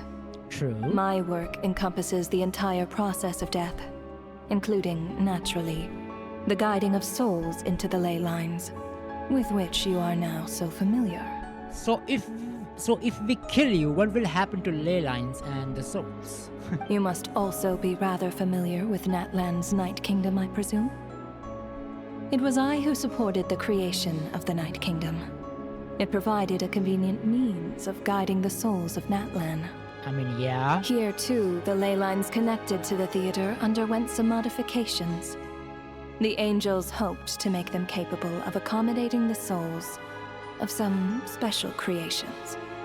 But this actually hindered their ability to accept ordinary souls to some degree.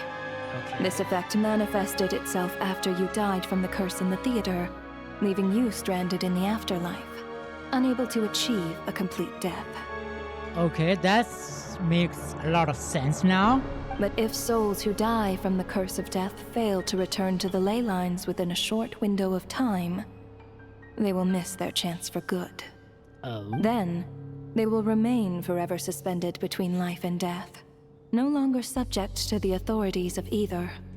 So if you don't resolve this matter soon, and see all our souls return to the ley lines before long, we'll escape your control. Yeah.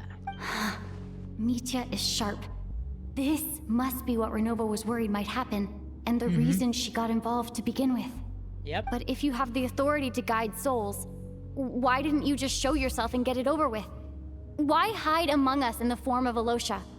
True. If you are so high and mighty and the great ruler of death, Renova, why you put disguise as Alosha? You seek to understand the mind of a god. Hey, Very hold your well. tongue, I'll tell Mr. you. Shade. Oh, sorry, Miss Shade. I'm the same level as your master, the Heavenly Principal. I am the fourth descender. I mean, you're a part of them, but still. This is a theater, and I decided I wanted to watch a show about death. Oh, you just decided? That's why Fantastic. I encouraged Why you to not? take the events to the stage. Aha. You like to be in a stage? I found myself getting quite immersed. Oh. I suppose the entertainment you provided makes up for all the trouble you've caused me by being so defiant in the face of death. There. Are you happy with my answer? So you were entertained. Okay, music. Can't say I am. I am not. Really? But it fits the stereotypes you humans have about gods.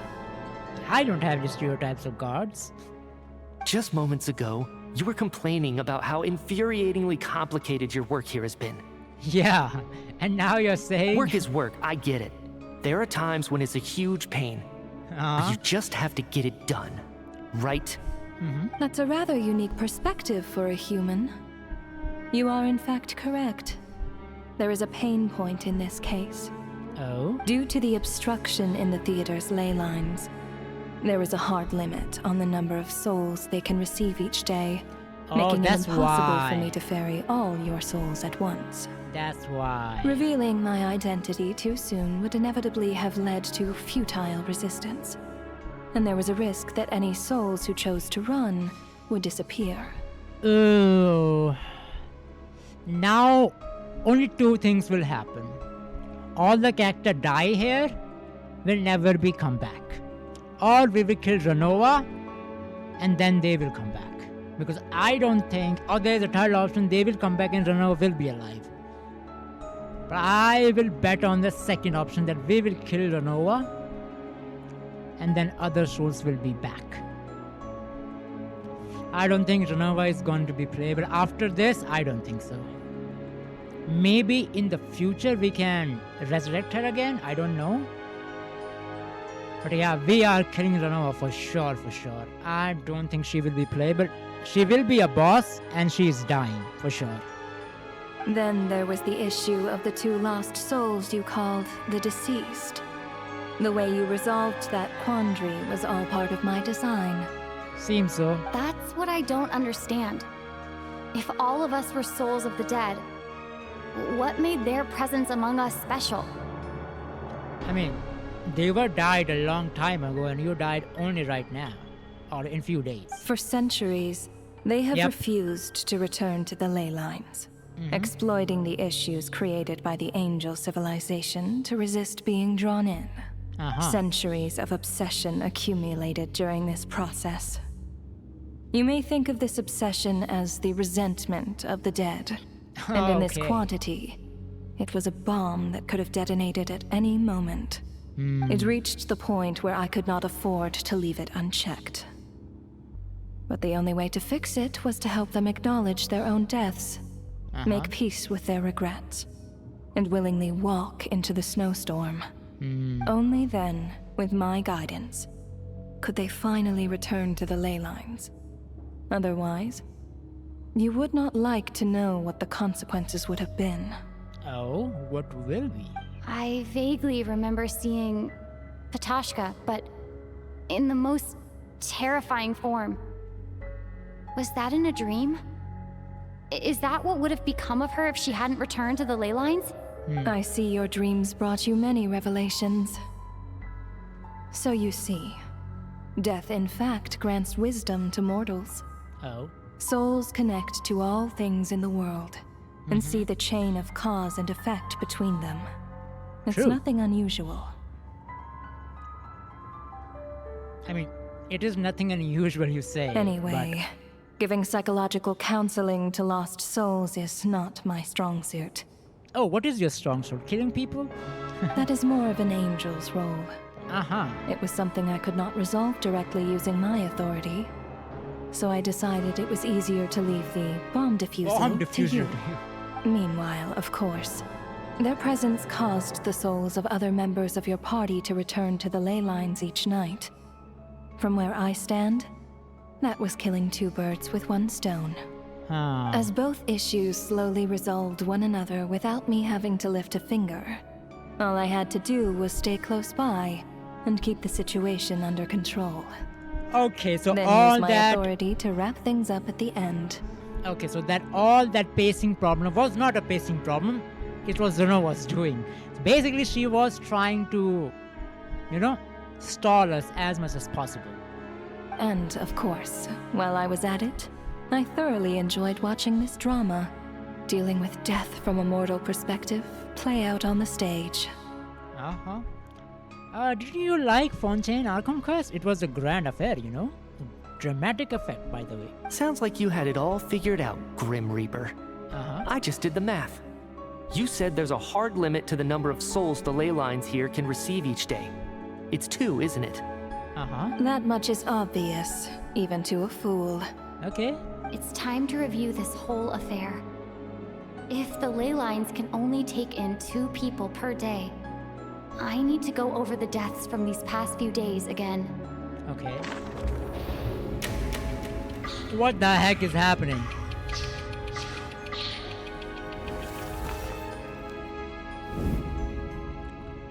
Looking back now, none of us had the faintest idea at the time.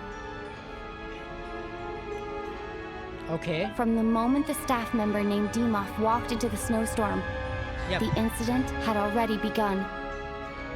True.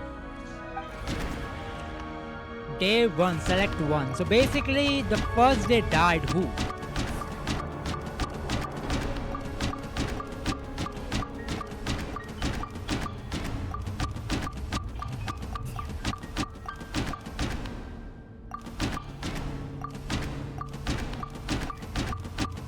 These two died, right? No. Let me go.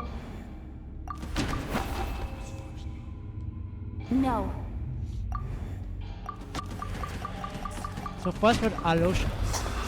Yes. First was Alosha was Alosha. the second to walk into the snowstorm after Demoff to investigate. During this process, the ruler of death assumed his identity, making him one of the victims. So 2 of them goes. Okay. Day 2. 2 of them. During our first night in the theater, everyone was caught up in the novelty of it all. No one could have expected there would be victims the very next morning. Despite all the confusion, and with the help of hindsight, we finally began to realize that something was amiss with the snowstorm. True. And these 2 died. Yep. The ley lines devoured Torgov and Sobolova on the first night. At the time, we thought this might be a murder case connected to Lelek.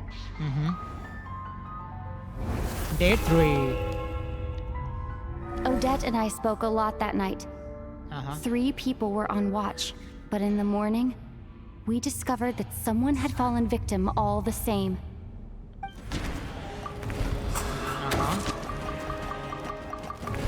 And her. The deaths of Kulish and Ranpana caused everyone to stop suspecting Lelek. Unexplainable phenomena occurred one after another, leading Mitya to suspect that we were caught up in a supernatural event. Day 4. 2 people.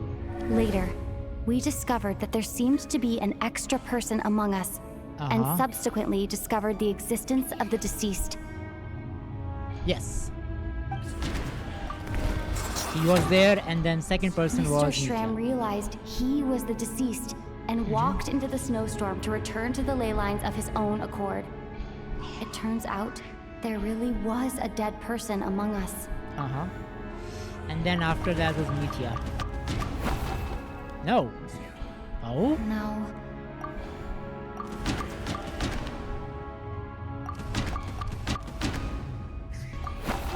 No, this was not it. Valerie? No.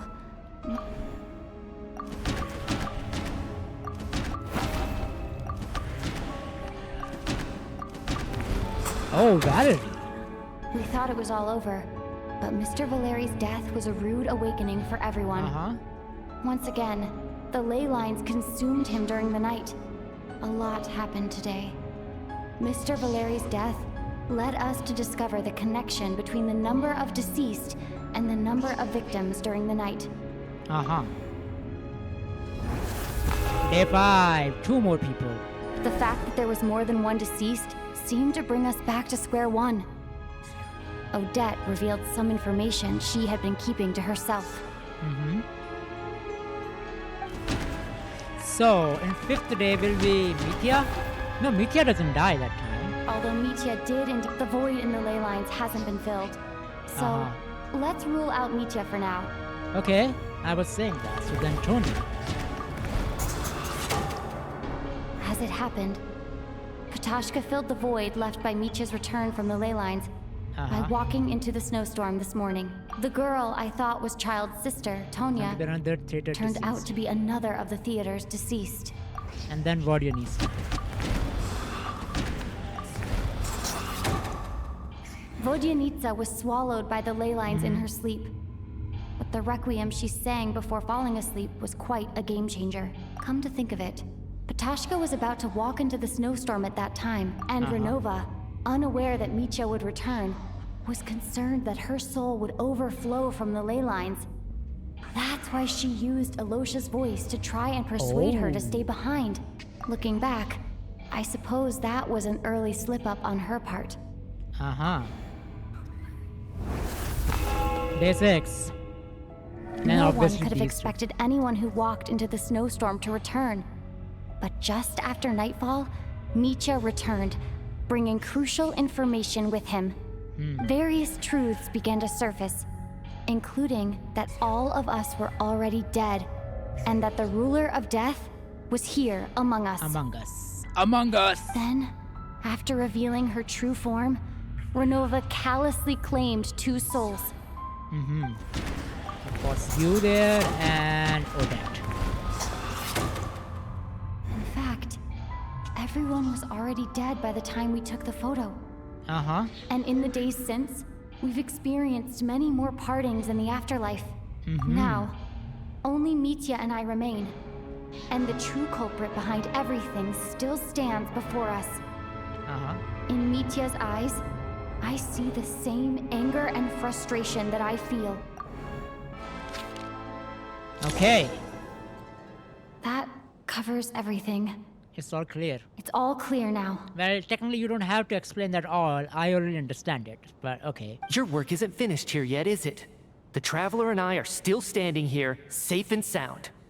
The Water Imp's song threw things off a little, but it is of no consequence. The ley lines have already anchored your soul, and the first ray of light tomorrow morning will take you back. I, meanwhile, need to review my attitude towards the Water Imp race. So the reunion in the night that Vojanitsa mentioned, I suppose that was never meant to be a permanent reunion. That just leaves you, Traveler. My power only allows me to temporarily separate your soul from your body. Yeah, that's what I'm talking about. The ley lines of Tevat would not accept you. Yep, I know that. And your soul is firmly anchored to your body by your will. My will drives the world. For a descender like you, who is not bound by Tevat's rules, your death can only be brought through the most violent of means. What the fuck do you mean? Such as directly destroying either your body or soul. Okay. Directly destroying either your body or soul. Wait a second. Oh, basically their body and soul are tied to one. If you destroy any of them, they will die. But you haven't done that yet, have you? Thanks for letting me know that at least I can still be saved. I have no interest in involving myself with Descenders. For now. Although, this may change if Asmodee remains missing, or you insist on interfering with our affairs. Oh, this is the first time we interfere, and second time with the Paimon, I guess. One last question then. All our struggles and sacrifices here, they were meaningless from the very beginning, weren't they? No, at least we tried. We can say that at least. Death abides no reason. I know Besides, that! What you call sacrifice is merely a concept created by humanity. Death abides no reason. Life abides no reason. Space abides no reason. Time abides no reason. Heavenly reason abides no reason? Damn it. To me, it is nothing more than a self-indulgent charade in the face of death. Mere mortals fantasizing that their actions could reclaim something from my grasp. A truly laughable idea. You are dying, I guess. I'm sorry, Renova. You are dying. I don't want you to die. But you will die. For sure. Okay? Grim Reaper, you really know how to get on my nerves. I'm not here to ingratiate myself with you. Oh? I kill, merely because your deaths are necessary. Oh, you've made that quite clear. But humans don't take well to being scorned. And not even you by the gods. Fight. What the heck? Stop! Oh!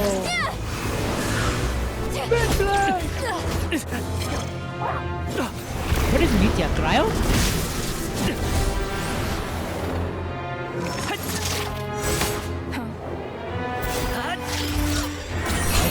Okay, Nitya. Oh!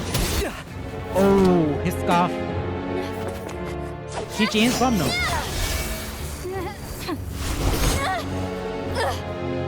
This is futile. And we know. You must know that you are powerless against me in my own domain. Oh. I suggest that you save your strength. For what? Maybe we can't change anything. But if nothing else, we can at least teach you to have some respect for the dead. Audacious. Okay, Geo. What is this power?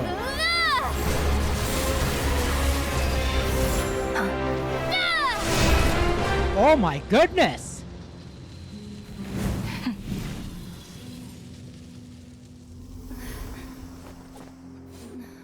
Okay, traveler.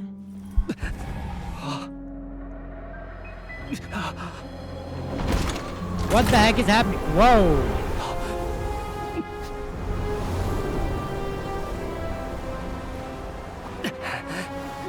Okay, we are back.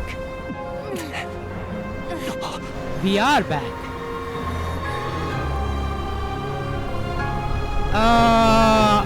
Okay, that's not good.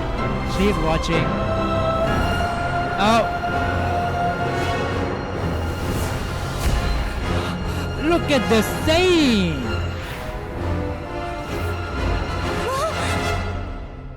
No way, we wake up.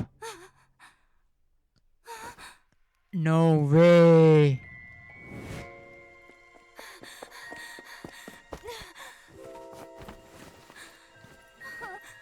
They are dead.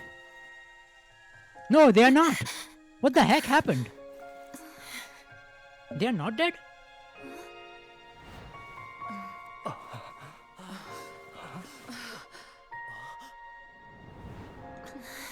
What the heck happened? I'm so confused right now. I understand Sansara cycles because I know what is Sansara. But dude, this is... Genshin. How are you holding up, Odette? Fine. What happened to me? We died. How much do you remember? What do you mean? Is the performance over? I can't seem to recall what happened. Nothing happened. Has Odette already forgotten?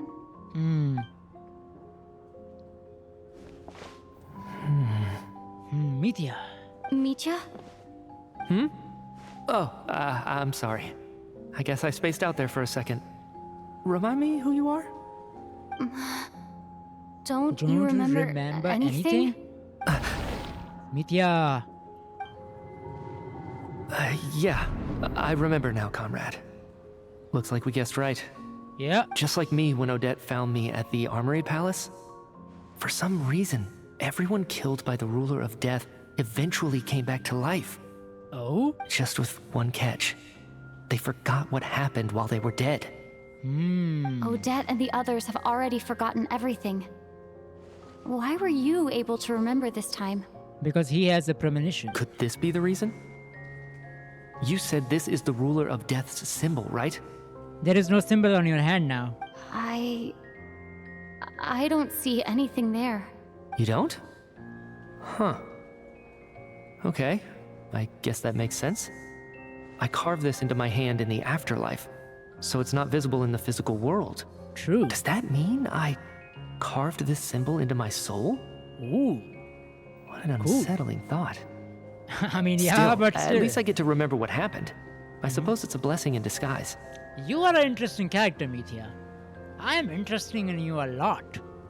What about you, though? The ruler of death mentioned that you're a descender? Is that why you can remember?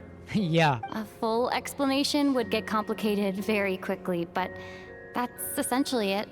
Well then, now that it's all over, let's figure out what we've learned. Sure. The first thing I notice is that everything here is precisely as we left it, right So before basically our nothing. deaths. Yeah. This so confirms that basically- time passes differently in the afterlife than in the real world.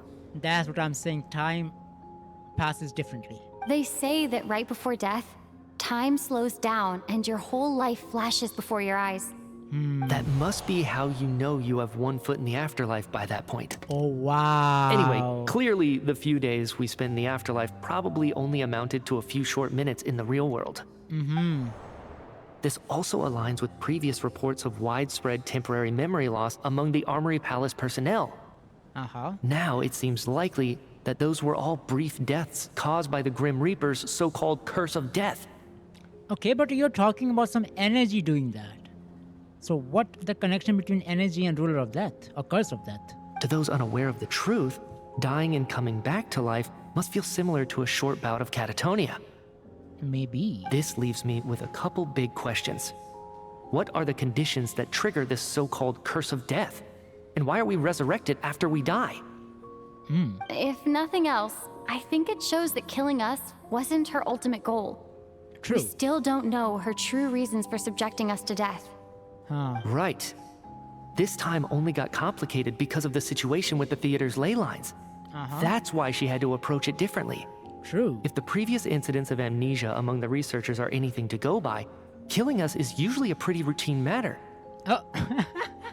What? She has a routine plan for killing all the people every day? The pen. Come to think of it, wasn't I about to note something down before I died? Yeah, check your notebook. I can't remember what it was, but I think it was something related to my research project. What?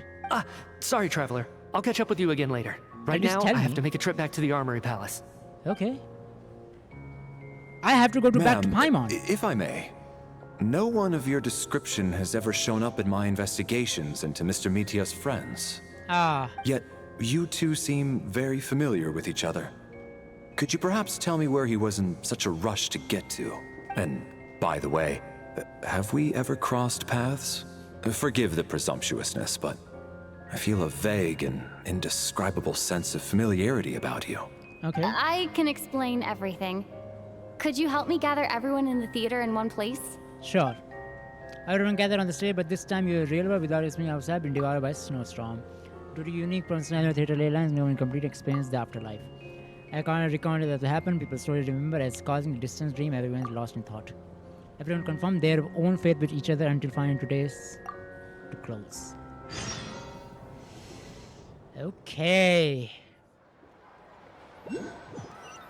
Damn. Okay. So Chuganov really is going to shut down the factory. I guess this theater incident actually did us some good after all. Maybe, yeah. So, you said I promised to take you to the Armory Palace while we were in the afterlife, yes? I believe you. I think I even have a vague memory of it. Okay. I want to go back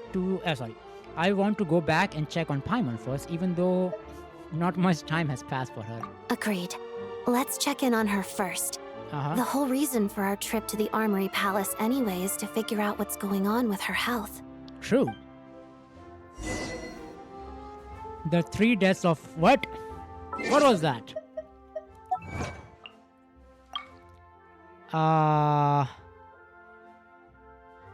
The 3 deaths of faith. Well, that was an interesting. That was very interesting, by the way. Wow. Enter the restaurant. Oh. Odette is also here. I'm finally back. Even though a long time has passed from my perspective. Yeah. As far as Paimon's concerned, I probably just went out to watch a very short show. I should keep my emotions in check when I see Paimon again. Or it'll seem weird. Yeah. Damn. I was a little bit frustrated of the pacing of that theater part, but But after Renova's reveal and disguise as Alosha, yeah, I don't mind that pacing because that was intentional. So I don't mind. But when I was going through that traitor quest, damn, a part of the quest, yeah, it was little bit frustrating. That and like Mithi also said that time that it feels meaningless. So we all this did for just meaningless. I also feel that way. That's why I say pacing has problems, and it has some little problems. But reveal of Renova, and she's saying that everything goes according her plan, I think that was fine. So I don't mind the pacing that much. It could be better, but there was little bit. But I think it was 95% great. 5% pacing could be better, but 95% was incredible. Yeah. Wait. The atmosphere here feels off. Don't tell me we are still there. What do you mean? Is there danger? Shh. Stay quiet. Let's go inside and take a look. Okay. Everything feels Have fine. we still not been able to notify Child yet? We need new orders. What if that person comes back again? What do you mean? What happened? What were you just talking about? What happened to Paimon? I'm so sorry. Under the circumstances, there was really nothing we could do. What do you mean by that? Tell me, what happened to Paimon? It was the Jester. He came here in person and escorted Miss Paimon away. He's the director of the Fatui. His authority supersedes all others and cannot be questioned. There was nothing we could do. The Jester? How long ago did he leave? And what was Paimon's status? It was about an hour ago. Oh. Miss Paimon was fast asleep at the time. The Jester simply walked off with her as if it was only natural. I assure you, he absolutely did not use any force. I mean, that's good, but... What? Okay. And where he's taking Paimon? Do you know where they went? My question too, Lumine. The Armory Palace, most likely. Oh? Lord Piero, the Jester, has been overseeing the experiments there lately, keeping a close eye on their progress. Everyone in the Fatui has heard about it by now. I'm surprised he came in person. Whatever his reason for taking Paimon, he'll most likely return to the Armory Palace first, which is exactly where we were headed anyway. Yep. Then lead the way, Odette. Let's go. Okay, let's go. Let's go. Oh, we are teleporting. Oh, we are getting into another domain. No. I mean, fine.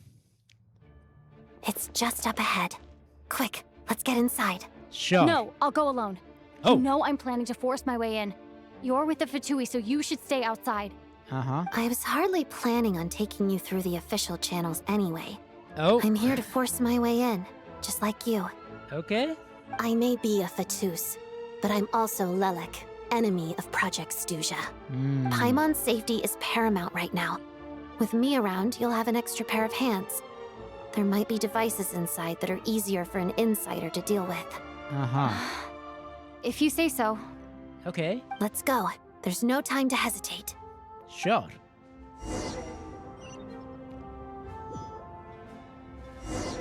Don't tell me we are just busting it.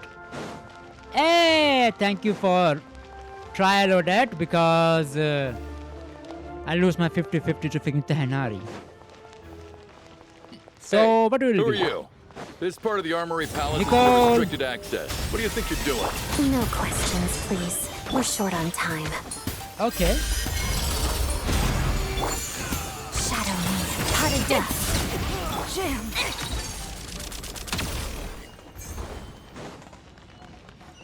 Hello, friends. Say hello to Sandrone.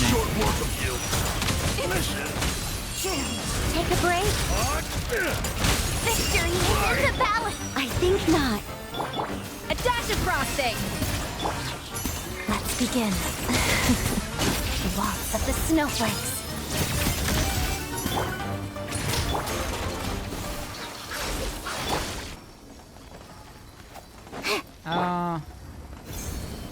The pinnacle of excellence! Nice. What's happening? Why is so delayed? Okay, fine. Let's go.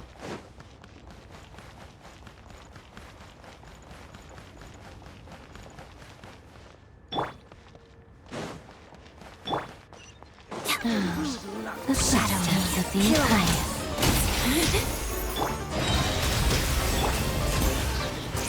By royal decree!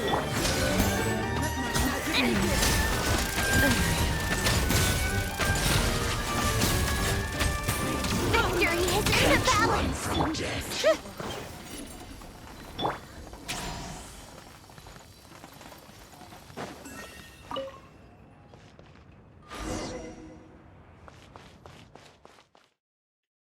What's happening? Why so delayed?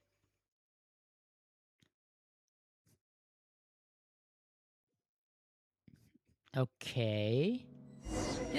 Odette is here. Hello, guys. Do you have a pass?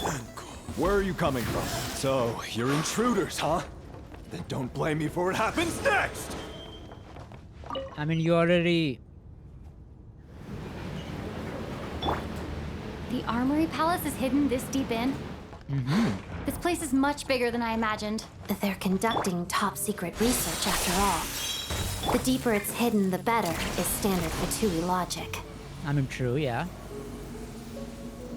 Look at this place! Style doesn't really look like the Fatui's handiwork, though. They must have requisitioned some structures from a past civilization. It also Hyperborea. serves as a bit of a disguise. Intruders! Surely Hyperborea. Stay alert! By royal decree! Nice. Thank you.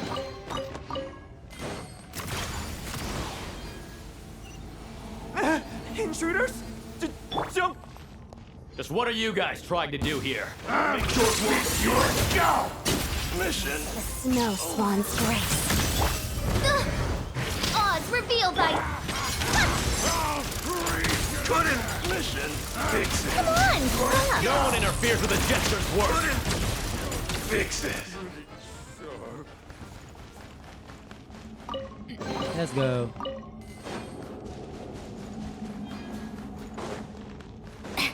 How tiresome.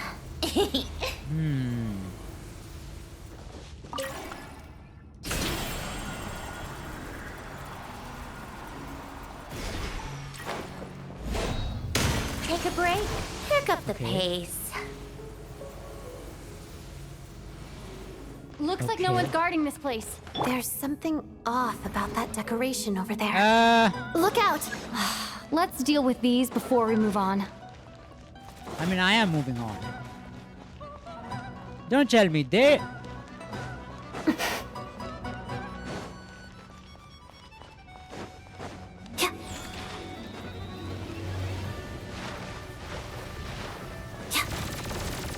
Shadow me. Pirouette. Nice. But there are two more.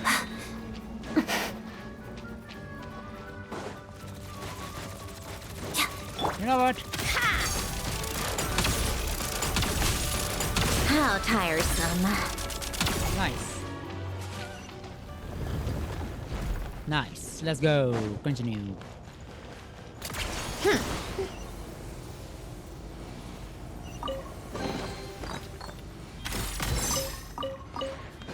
Come on, keep up. Pick up the pace. Okay, we are...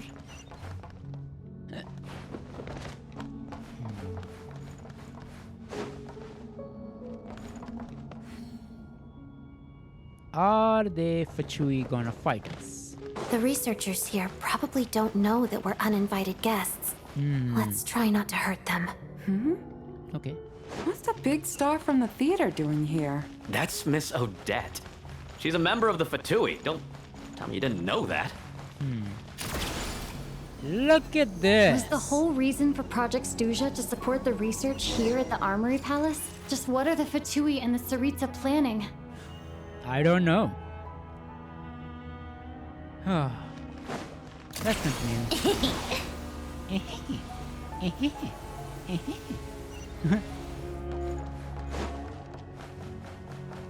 Okay, we are here.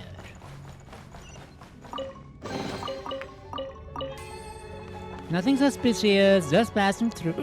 Oh, through. Whoa! Oh. Who are you? Never seen you around here before. What is this? What is this? Investigate. Oh! I think I see some images. It's the Yes. prism's power at play, causing Prisms. images of the past to reappear, albeit only as illusions. Oh? Paimon and the Jester? Is this another scene from the past? Yes. It looks quite old, though. I don't think it happened in the recent past. Eh? No way. What's going on here? What Yeah. happened? The source seems to be the Armory Palace. They must have started some large-scale experiment. Wait. What the heck What is if this happening? has something to do with Paimon? We need to hurry. Yeah. Ascend.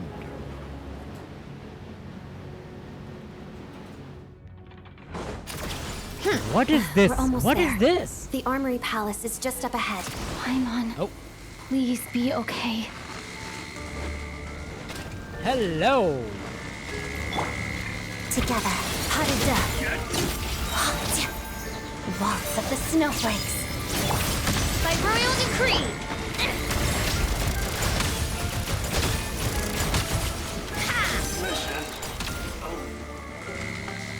Nice.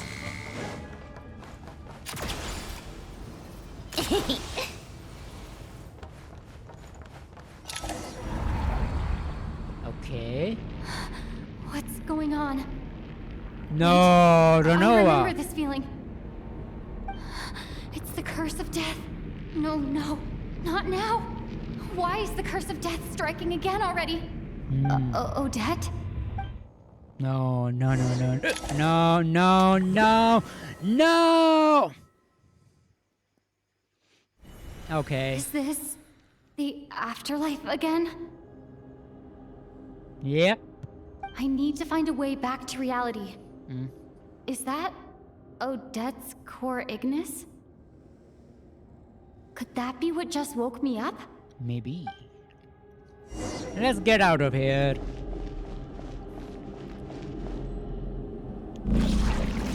Oh! Hello? Nah, dirty tricks, nah.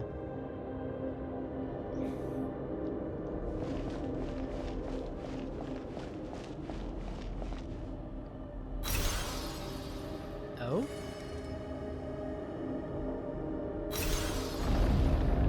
Oh wow, oh thank you. Yep.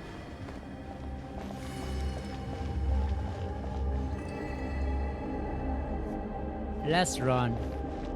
Oh, I can't run.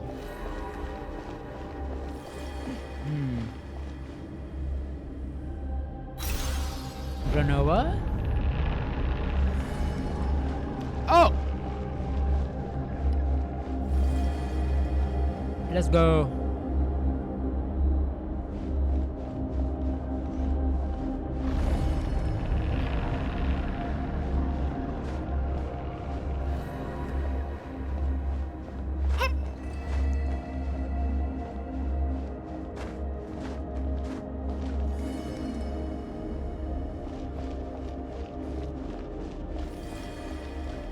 We have to go there.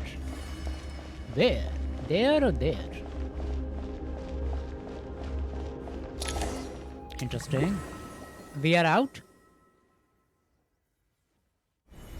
Odette! Odette! No. No signs of life, but past experience says that she should be resurrected before too long. Did Odette intentionally use her core Ignis to guide my soul? I feel like something similar happened in a dream I had before. Thank you, Odette.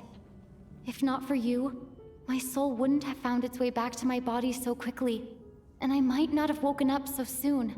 But I'm sorry. I don't have time to protect you. I have to use the time you bought me to get Paimon back. Oh, I am only Lumine now. Let's go. Look for Paimon. Sure enough, everyone here has been Paimon!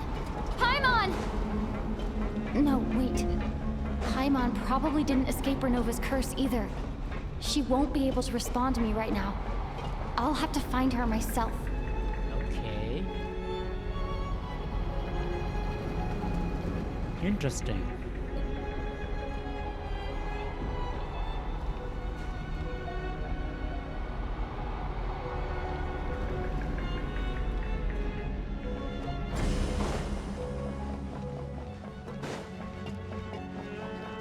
Okay, Mitya! Is this the laboratory he works in? What happened here to trigger the curse of death? Yo, Found her! Paimon! Paimon really is here!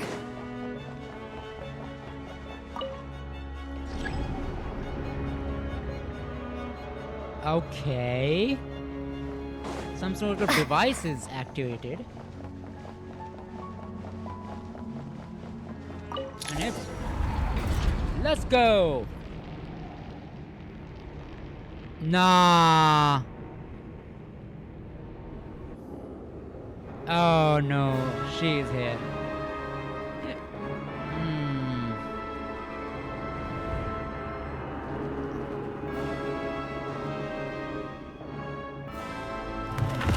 Ruler of Death. Okay. Nice. You don't learn, do you? Renova is the ruler of death, one of the 4 shades of heavenly principles. In carrying out their will, she fulfilled the duty appointed to her. For what reason does death come? Only because the destination R has arrived. Okay. And Hiccup also arrived. Renova. You've already been involved in one mass death, and now you show up at the scene of another. This might have passed for a coincidence the first time. But the but second a second time? Am I to assume you are intentionally interfering in Snezhnaya's affairs? Yes. Judging by your expression, it seems that you understand little of what is going on here. Oh? In that case, a word to the wise. Do not interfere in Snezhnaya's affairs. Oh? A civilization that fails to learn its lesson constantly depletes its own worth. It will one day lose any reason for its existence. Oh. And as a descender, you are perfectly suited to be the lifeline to which a dying civilization might desperately cling. Consider your position carefully. No advice needed. I'll make my own judgments. True. Suit yourself. When the day of reckoning arrives, not even a descender can hope to escape unscathed. We will think about that when it comes. The time for resurrection fast approaches. The mortals here are not yet worthy to behold my form. Oh? So that will be all for today. Seriously, you just come here to show yourself and then you going away? No way.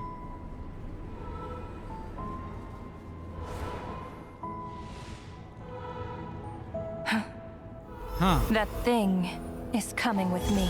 No! It's not coming with you.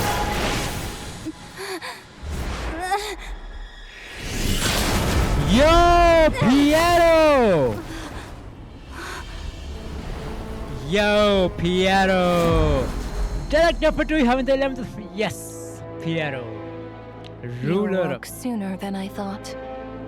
Ruler of The curse of immortality is stubborn, unable to enter the ley lines, yet not content to remain a spirit. Ruler of death. What do you want? Paimon.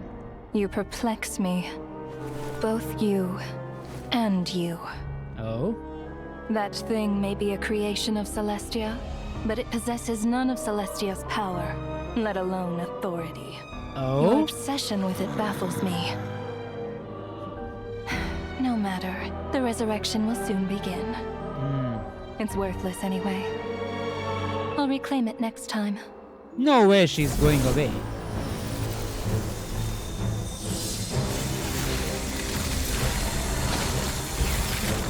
Hey, Oh. who says there'll be a next time? Oh.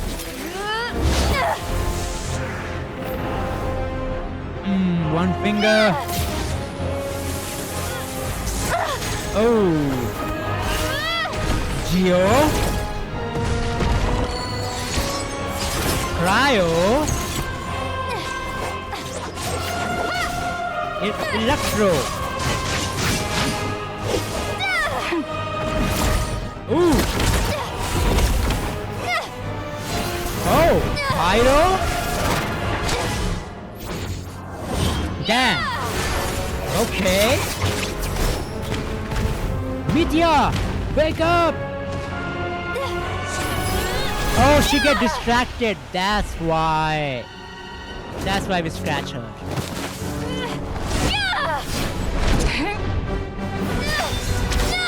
Ooh. Oh.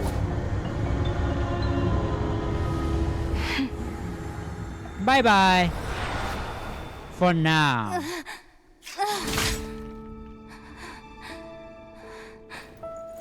Michia, wake up.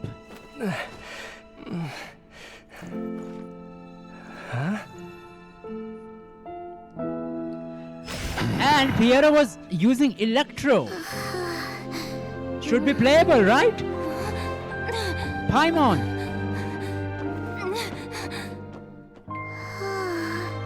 So confirm she is a celestial creation.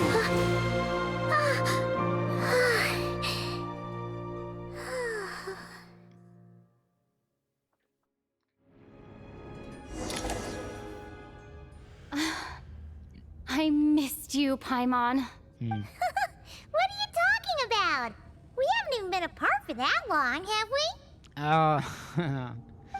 we? It was different this time. You seem to be in pretty good shape.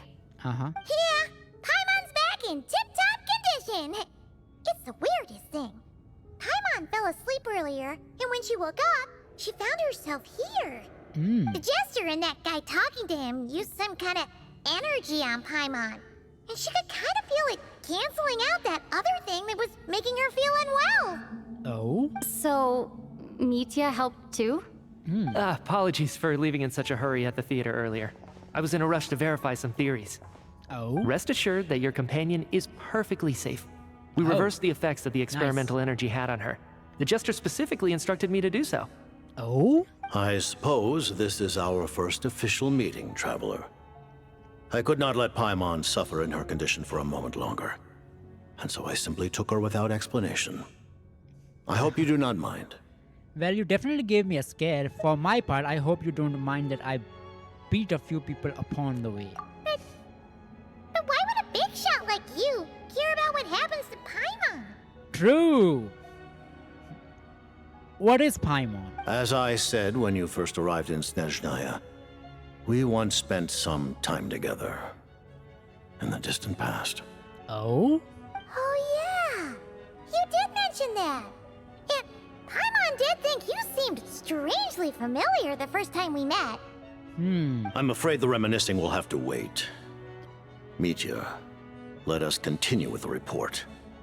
What conclusions, if any, did you reach from conducting the final experiment of our energy research ahead of schedule?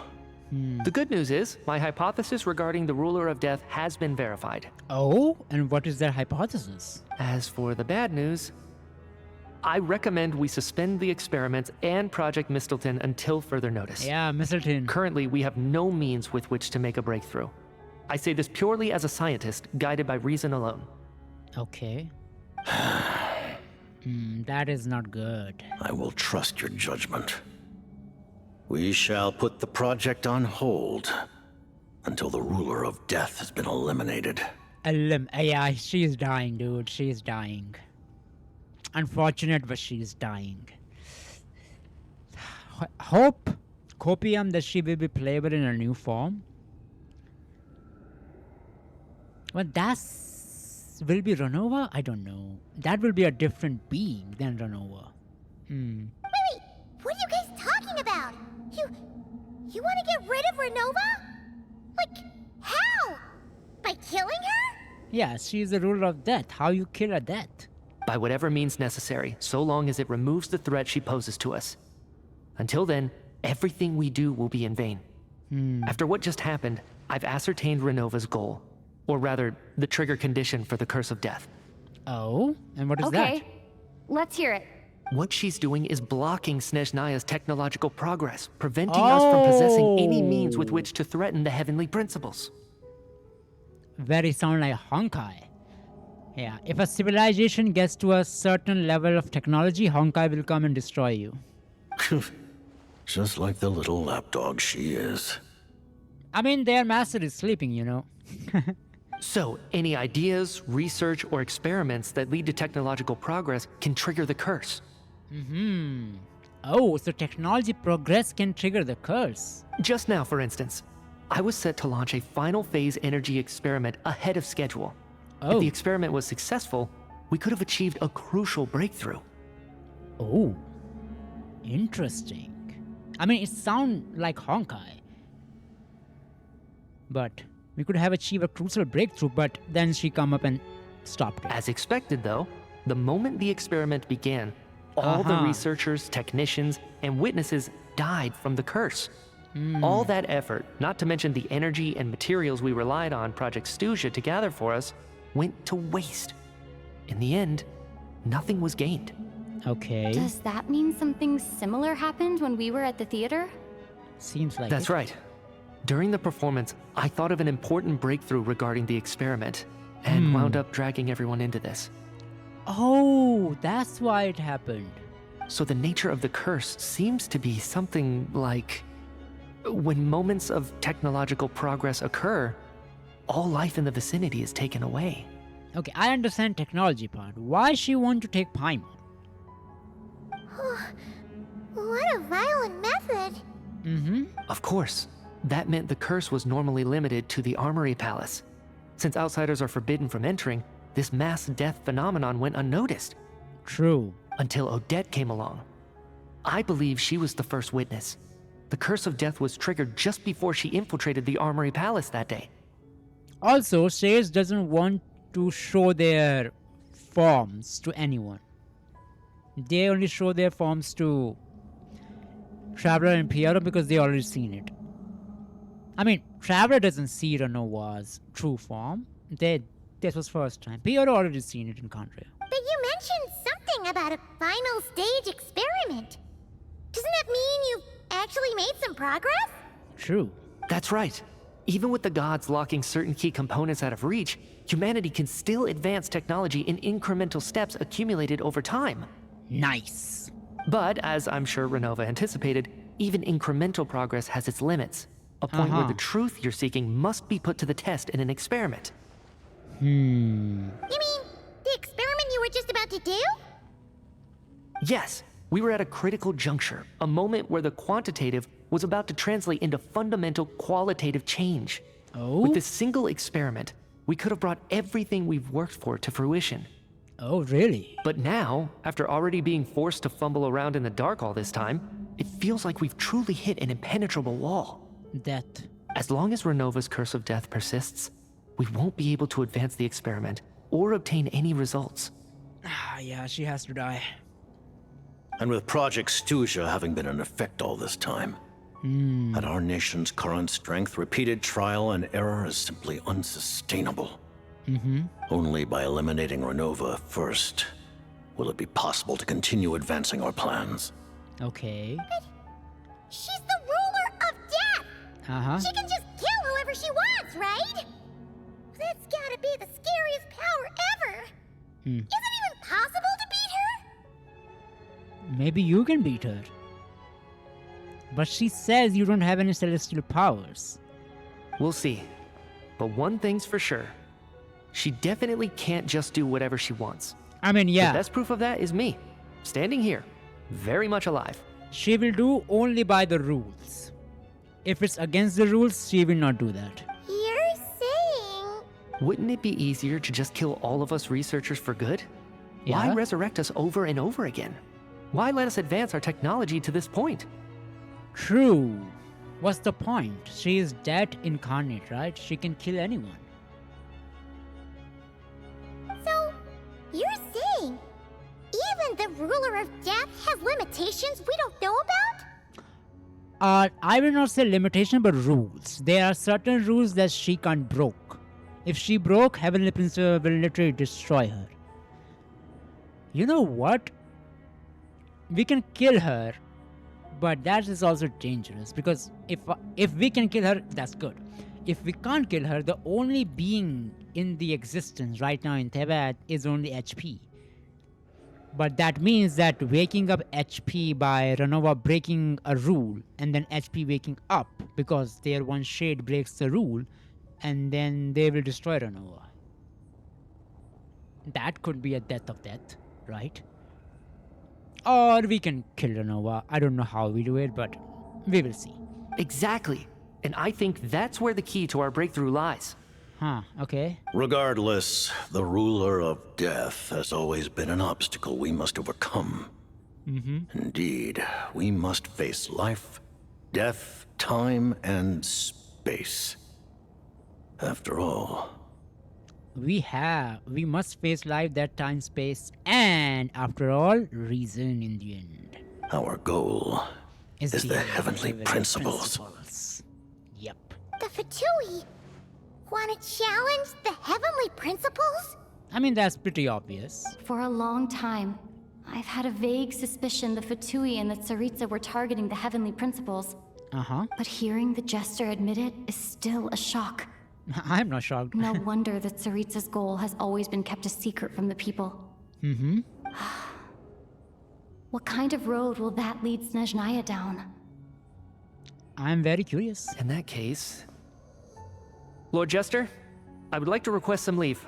I'd like some time to organize my thoughts and go over the data. Okay. Granted.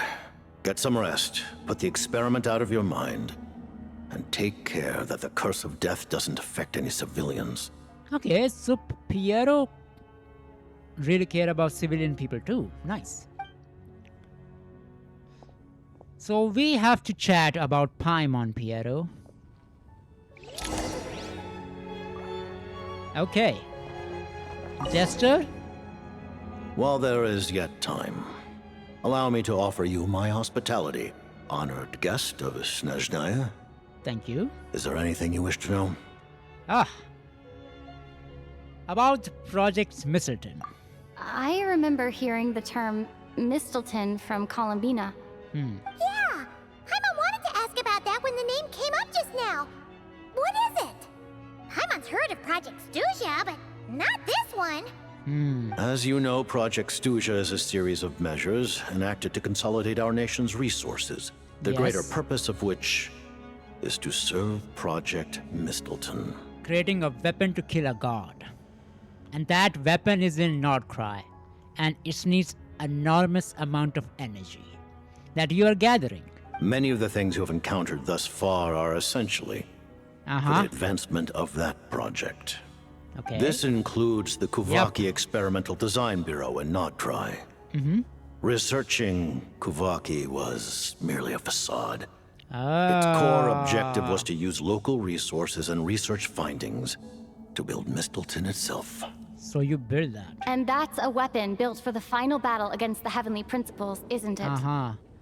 Who was saying that? Columbina was saying that it will be the grand plan of Sarisa to do something big. Huh? How did you know that? Columbina told us, right? I was given some intel, and I made some deductions. Okay, I think Columbina told us. You must mean that thing over there. Oh, Paimon's gotta take a closer look at this thing. Especially after you guys sent so many people to Nograi to work on it. Kuvaki alone will not break through Celestia's defenses, let alone challenge the heavenly principles.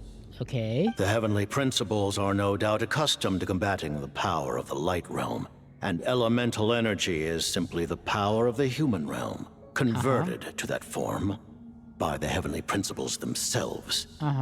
Any attempt to use this power against its creator would be a futile endeavor. We need Abyss. We need Abyss. For now, therefore, we have set our sights on the form of energy associated with the third descender and the stellar linchpins. Okay, so Abyss This is may dangerous. hold the potential to allow Mistleton to contend with the heavenly principles. Ooh. Third descenders and stellar linchpins. You could say that by reverse engineering the stellar linchpins to extract the energy within, we have obtained a source of anti-Celestia energy. Oh. And that's why Paimon is getting affected, because she is from Celestia. So this is the energy research that Mithya is in charge of, and I never imagined it's such a major project. I mean, I get it. Experimental Design Bureau, Project Stuja, and the new energy experiments. Huh. So, Project Mistleton is what ties it all together. Yeah, killing a god. And it looks like your plan is almost complete. No wonder the Ruler of Death came after you. And after you too, Paimon. Why? Okay, about the Tsaritsa of Snezhnaya. Her Majesty the Tsaritsa has embarked upon an expedition to vanquish a monster. I am Were it hearing not that. for this, I imagine she would have been delighted to grant you an audience. Okay. Seems like the powers that be in Snezhnaya don't intend to hold my past conflicts with the Fatui against me. The Harbingers have been granted significant autonomy in retrieving the Gnosis. But by the same token, they do not completely represent Snezhnaya's official stance. I mean, true, yeah. Especially the Tori. You read my mind.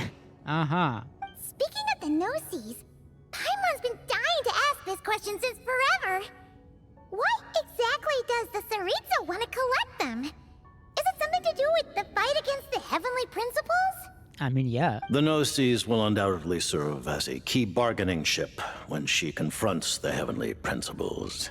What? Beyond that, you had best ask the Tsaritsa herself. I am not sure if this information is mine to disclose. The Gnosis will undoubtedly serve as a key bargaining chip. A bargaining chip?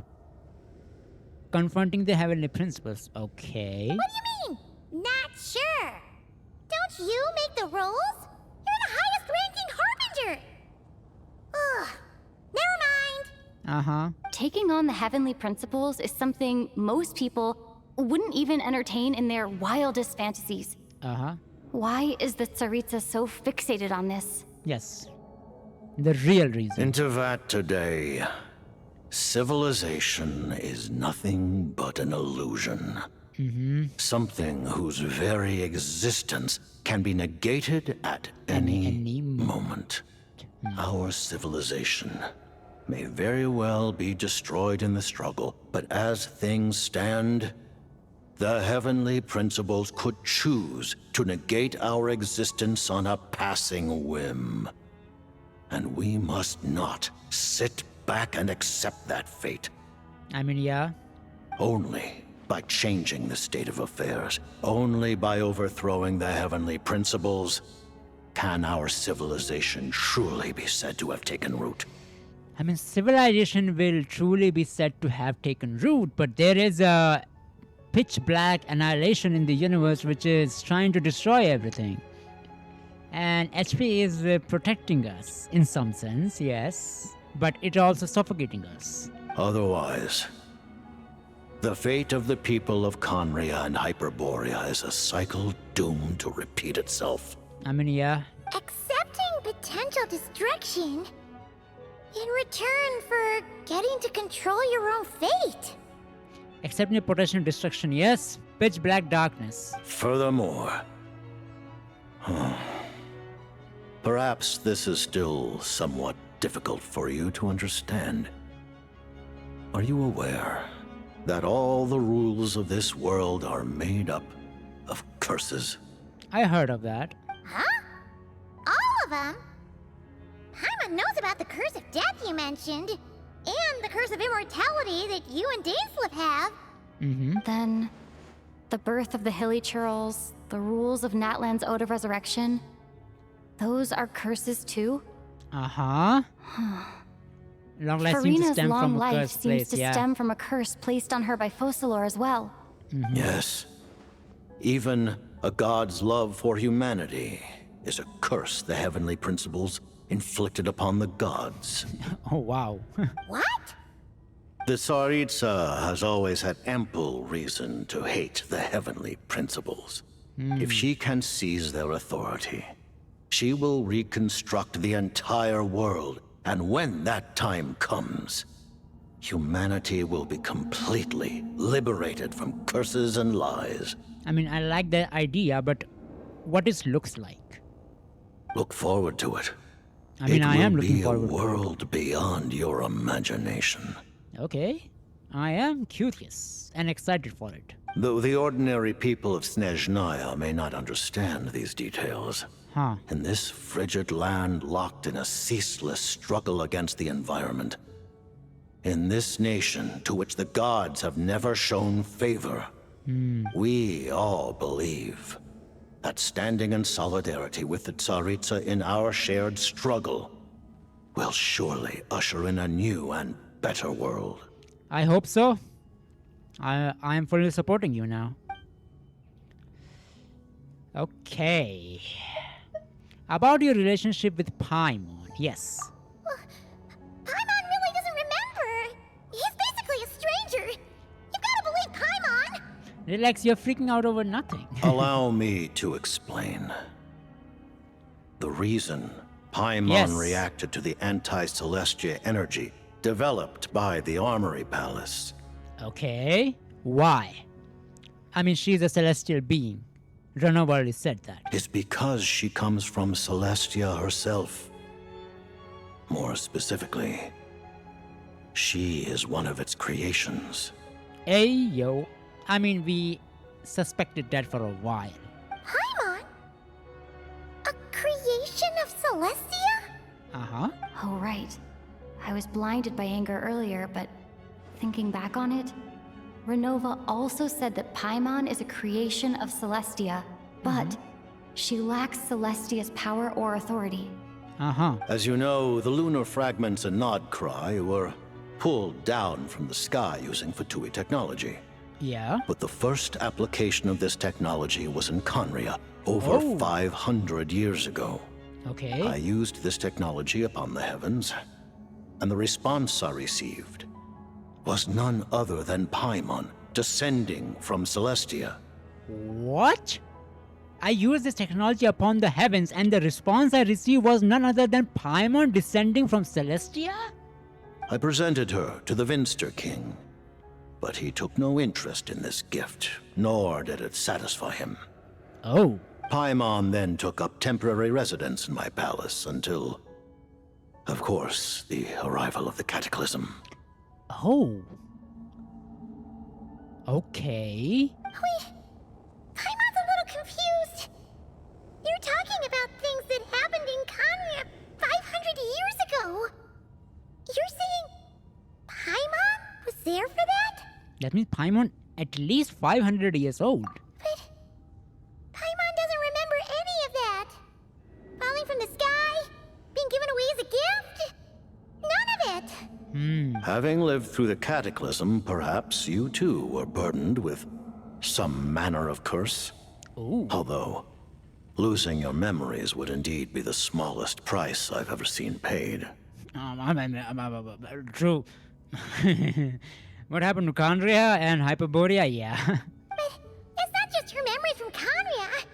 Paimon doesn't even know how she spent the last 500 years. True. She only has memories from the past few years. No matter how hard she tries to remember.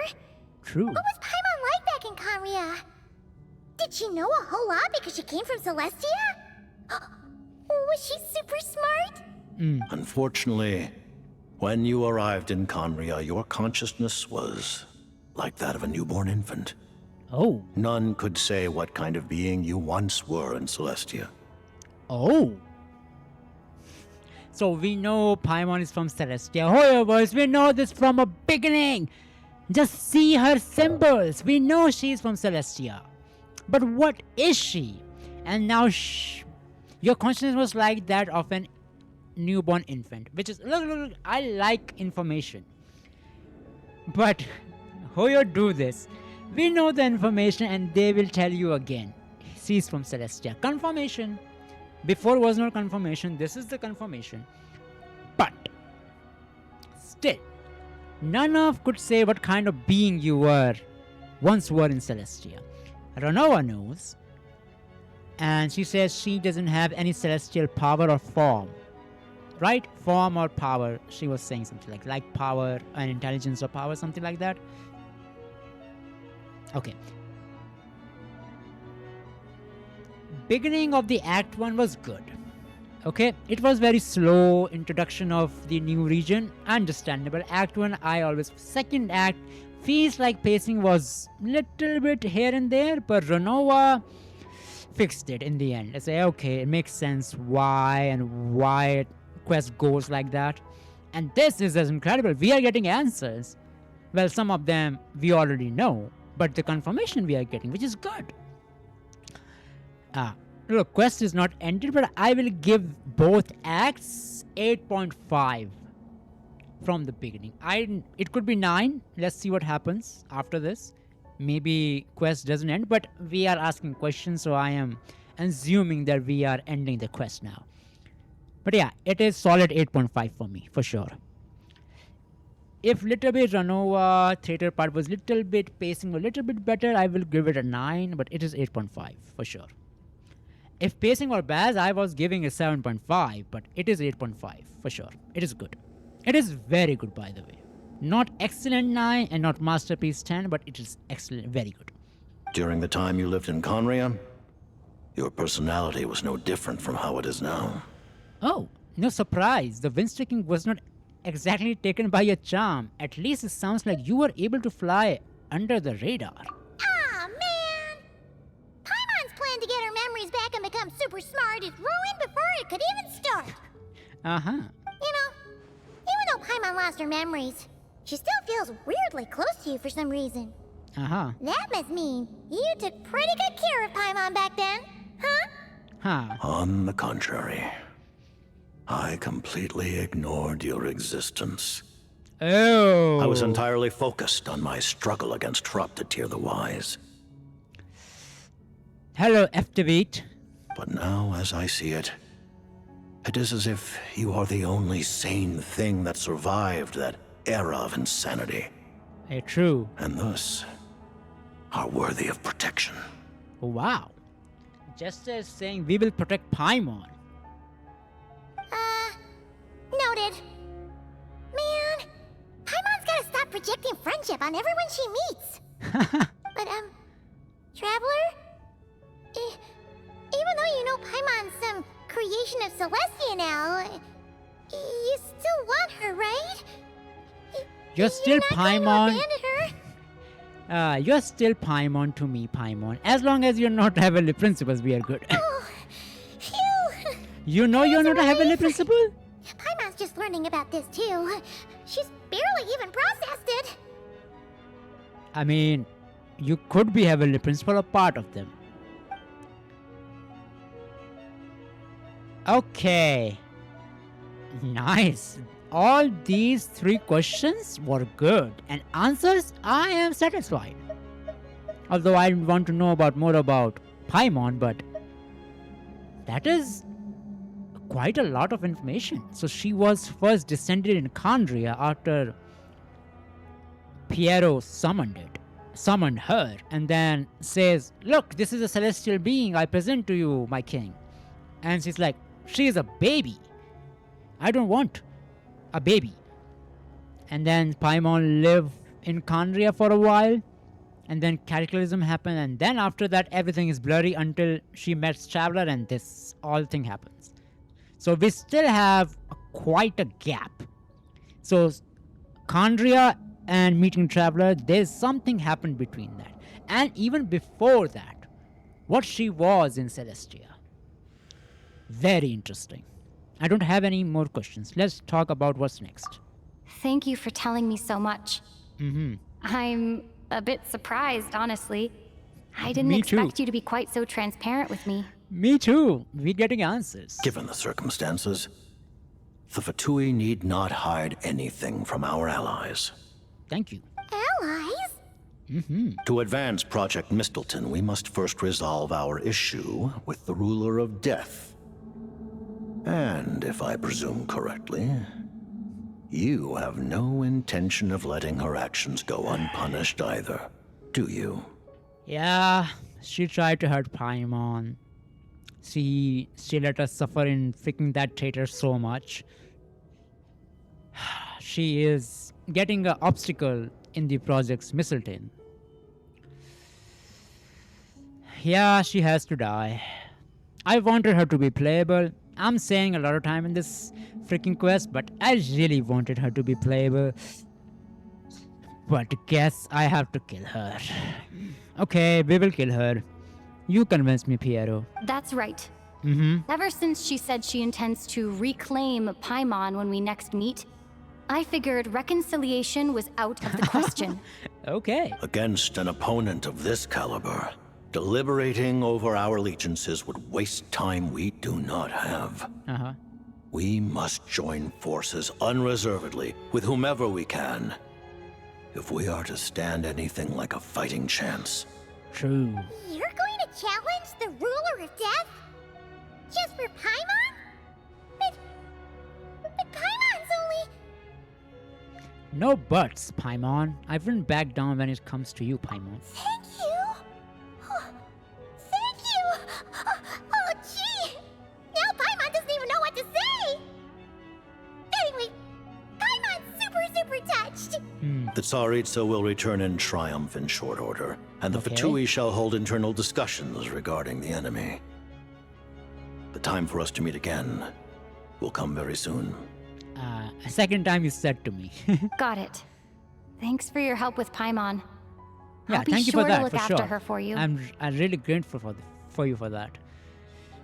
Yeah, I'll be sure to look after her for you. And now she's fine. Piero gives her some antidote that she will not get affected by the anti-celestial energy. There was just one other thing. Well, it's just a request, really. Paimon really wants to see what this Mistleton thingy you're gonna use against the Heavenly Principles looks like. Okay. Of course, Paimon knows it's top secret and stuff, but she just had to ask. It's okay if the answer's no. Mm-hmm. Certainly you may. Okay. Oh, for real? Actually, maybe it's best not to. What if her Nova suddenly pops up again? She might take this chance to... While the technology is not yet fully developed, Uh-huh. it has nevertheless reached the stage where Celestia's creations are unable to damage it. Oh. In that regard, you may rest assured. Oh, really? Okay. Oh. Wow. Even, No wonder even Shades Paimon can't do felt anything. so out of sorts recently, even though it was super far away. Uh-huh. All right then. Paimon's ready to take a sneaky peek at this top secret super weapon. Let's go. Okay. Oh! Oh! That's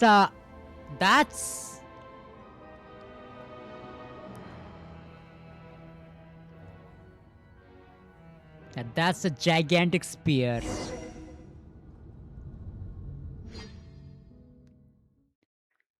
Okay. What next? Sarissa, come back. Huh?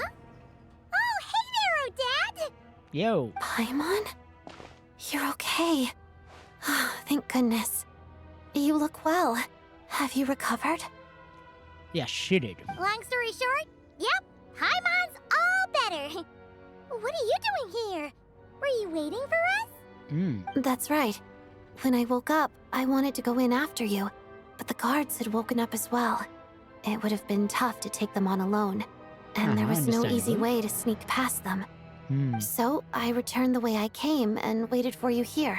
It was thanks to you that my soul found its way back to my body so quickly. Thank you. Huh. That actually worked? Nice. I just figured I'd try my luck when that ominous feeling struck me. Also, Rosaline's butterfly, pyro butterfly, are incredible. They can even no shot. They can. I mean, they can guide you in the afterlife. I mean, maybe Senora means has some hope left. Maybe. Maybe, who knows? Really, you should be thanking this thing instead. Thank you, Rosalind. Anyway, and now that things here are all taken care of, I have other things I should get back to. Okay.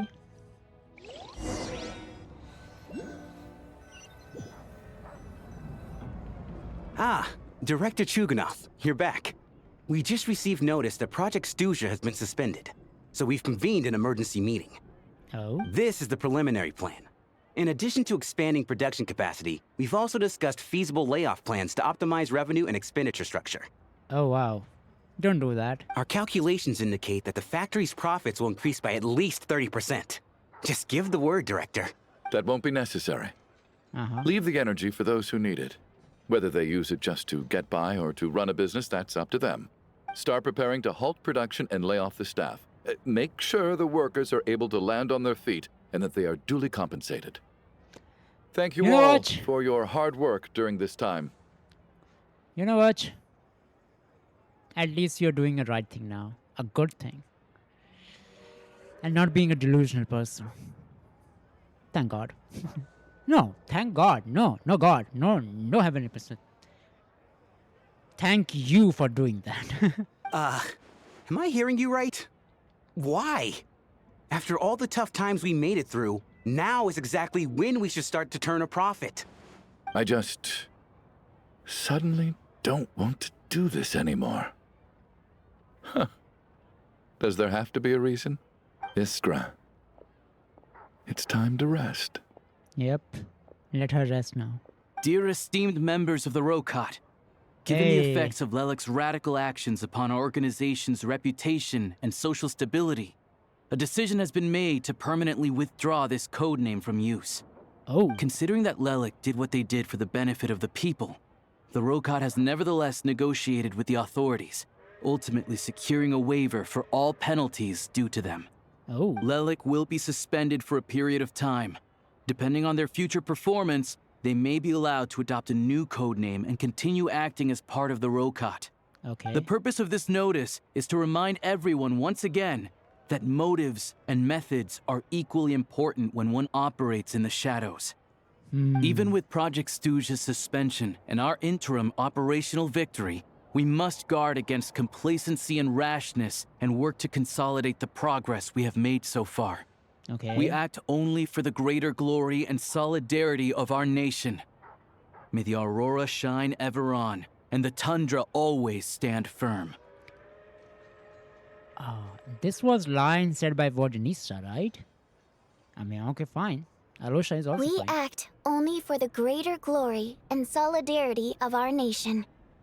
May the aurora shine ever on, and the tundra always stand firm. Looks like it's finally over. I mean, it's on hold. You mean for us? Just thinking out loud, I've never seen the Snezhnaya Vecha so lively before. Oh, it's still going on. Okay. I never once thought I'd come here. Hey! But I understand everything now, Rosaline. Okay, Rosaline. There is a material nearby, okay? Inspect it.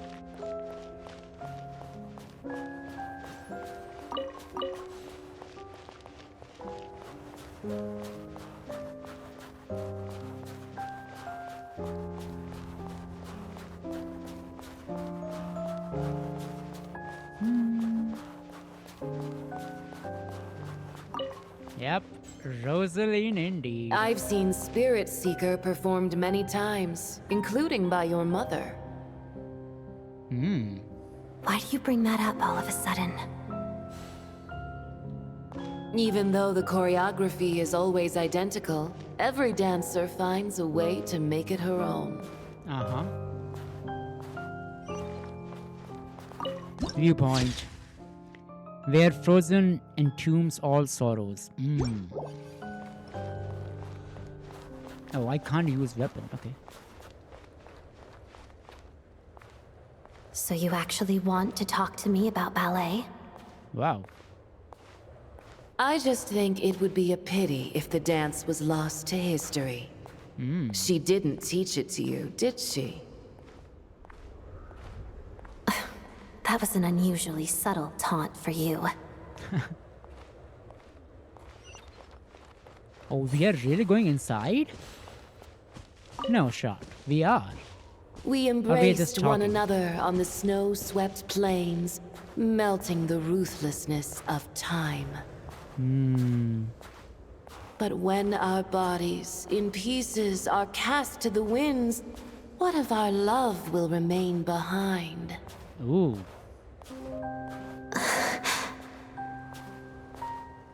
Don't tell me you can't sing.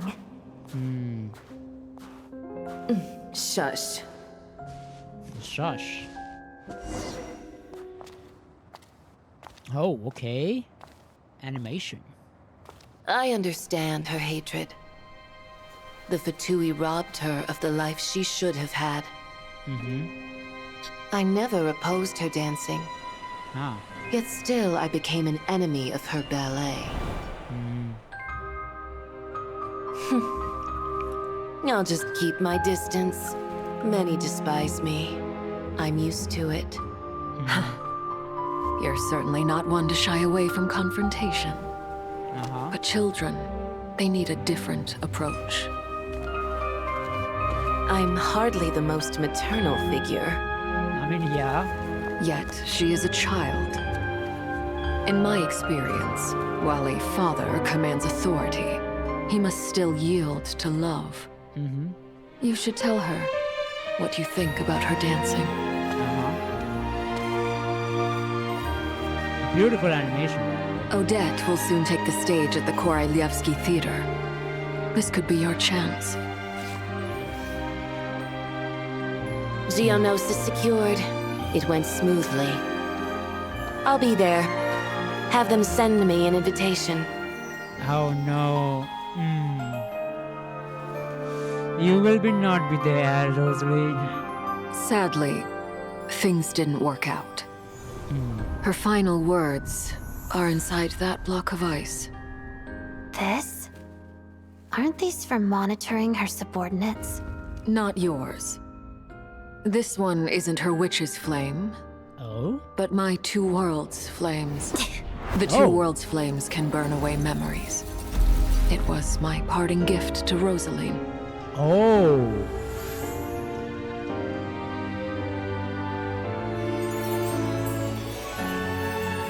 If all goes to plan, she and I will both live to see the Tsaritsa succeed. I believe she'll find peace. But if anything happens to me, she needn't follow in my footsteps. The cryo energy will fade away in time. Then the two worlds' flames will burn away all memories of the Fatui. She'll be free to dance. She deserves this. I will handle the aftermath. Okay, so that's why she still The choice remembers. is yours, child. Okay, and she leaves there. Oh! Okay.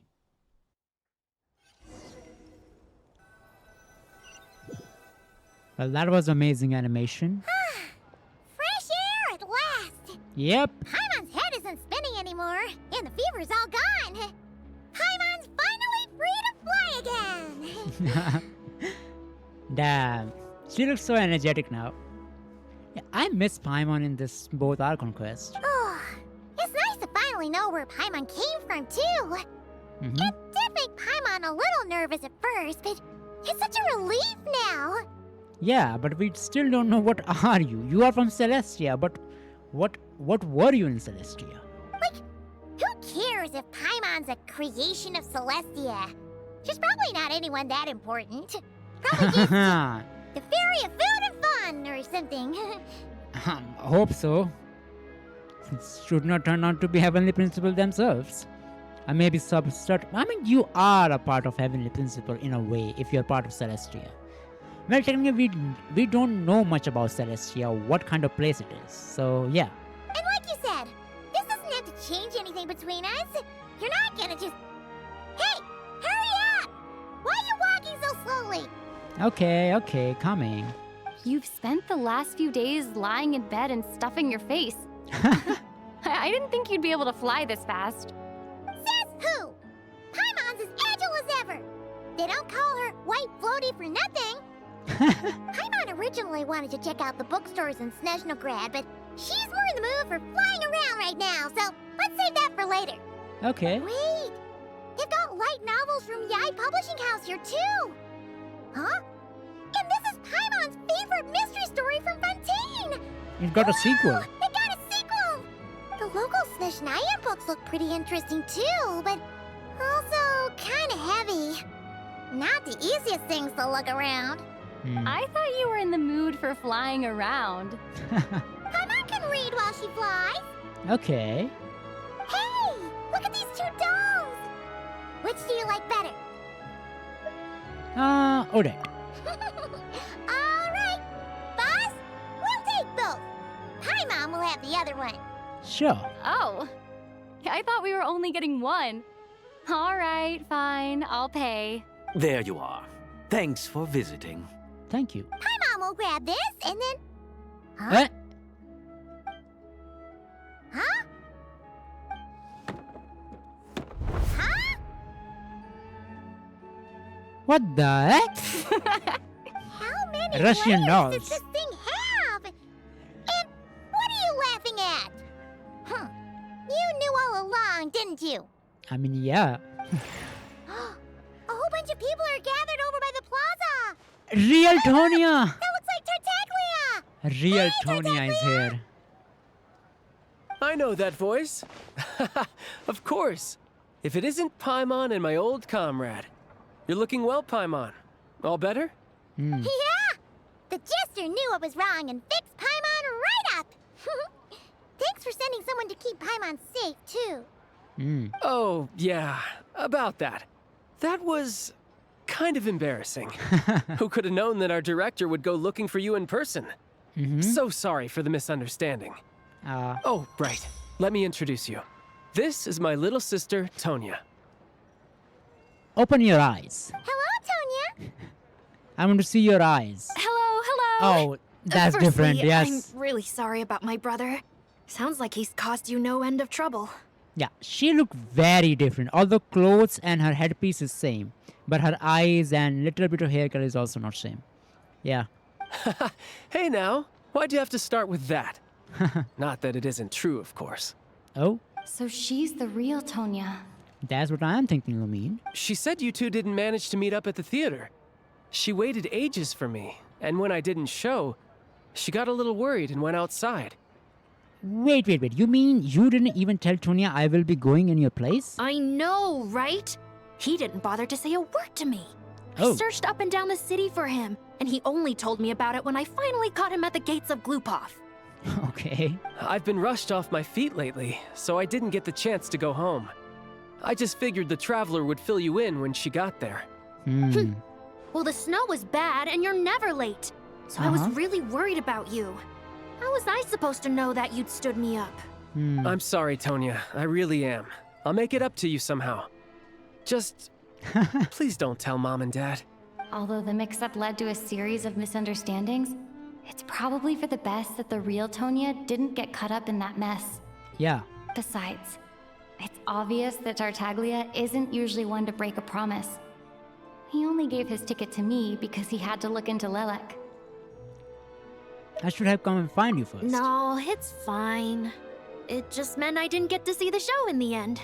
By the way, What did you think? And that's a good you thing, were one you of know. the first people to see it, you know? Don't remind me. I would say the best is yet to come. Oh? Huh? What kind of review is that? I think that's the foreshadowing by the devs. Hey, look! The Saritsa is back. Okay, Saritsa is back. Yep.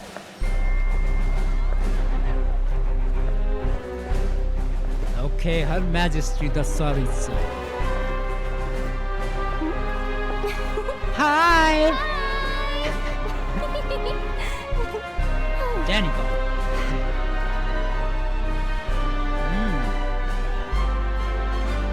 She looked at us. Okay, Saritsa is back.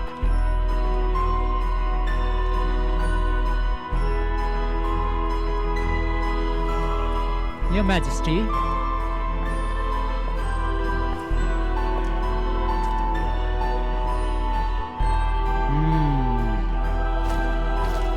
All hail the Saritsa.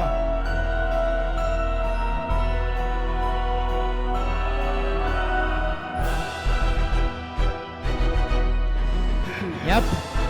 And this is the end of the Archon quest for sure. Yep. Yeah. 8.8. I will not give it a 9. 8.8 for sure. Oh, go to Snezhnaya headquarters. What is this? Okay, this is not the... Their world quest. I will do them for sure. But it was really... I will say it was very good. It was really good. So, just put it out. Paimon is a celestial being. We know that. FPS is good. I like it. Snezhnaya looks amazing. Every character we meet, I like their personality, especially Mithya and Odette and Vodinista and Valley too. But who else we meet? Obviously Alosha disguising as Renova. Yeah, a lot of things happen in this Archon quest, dude.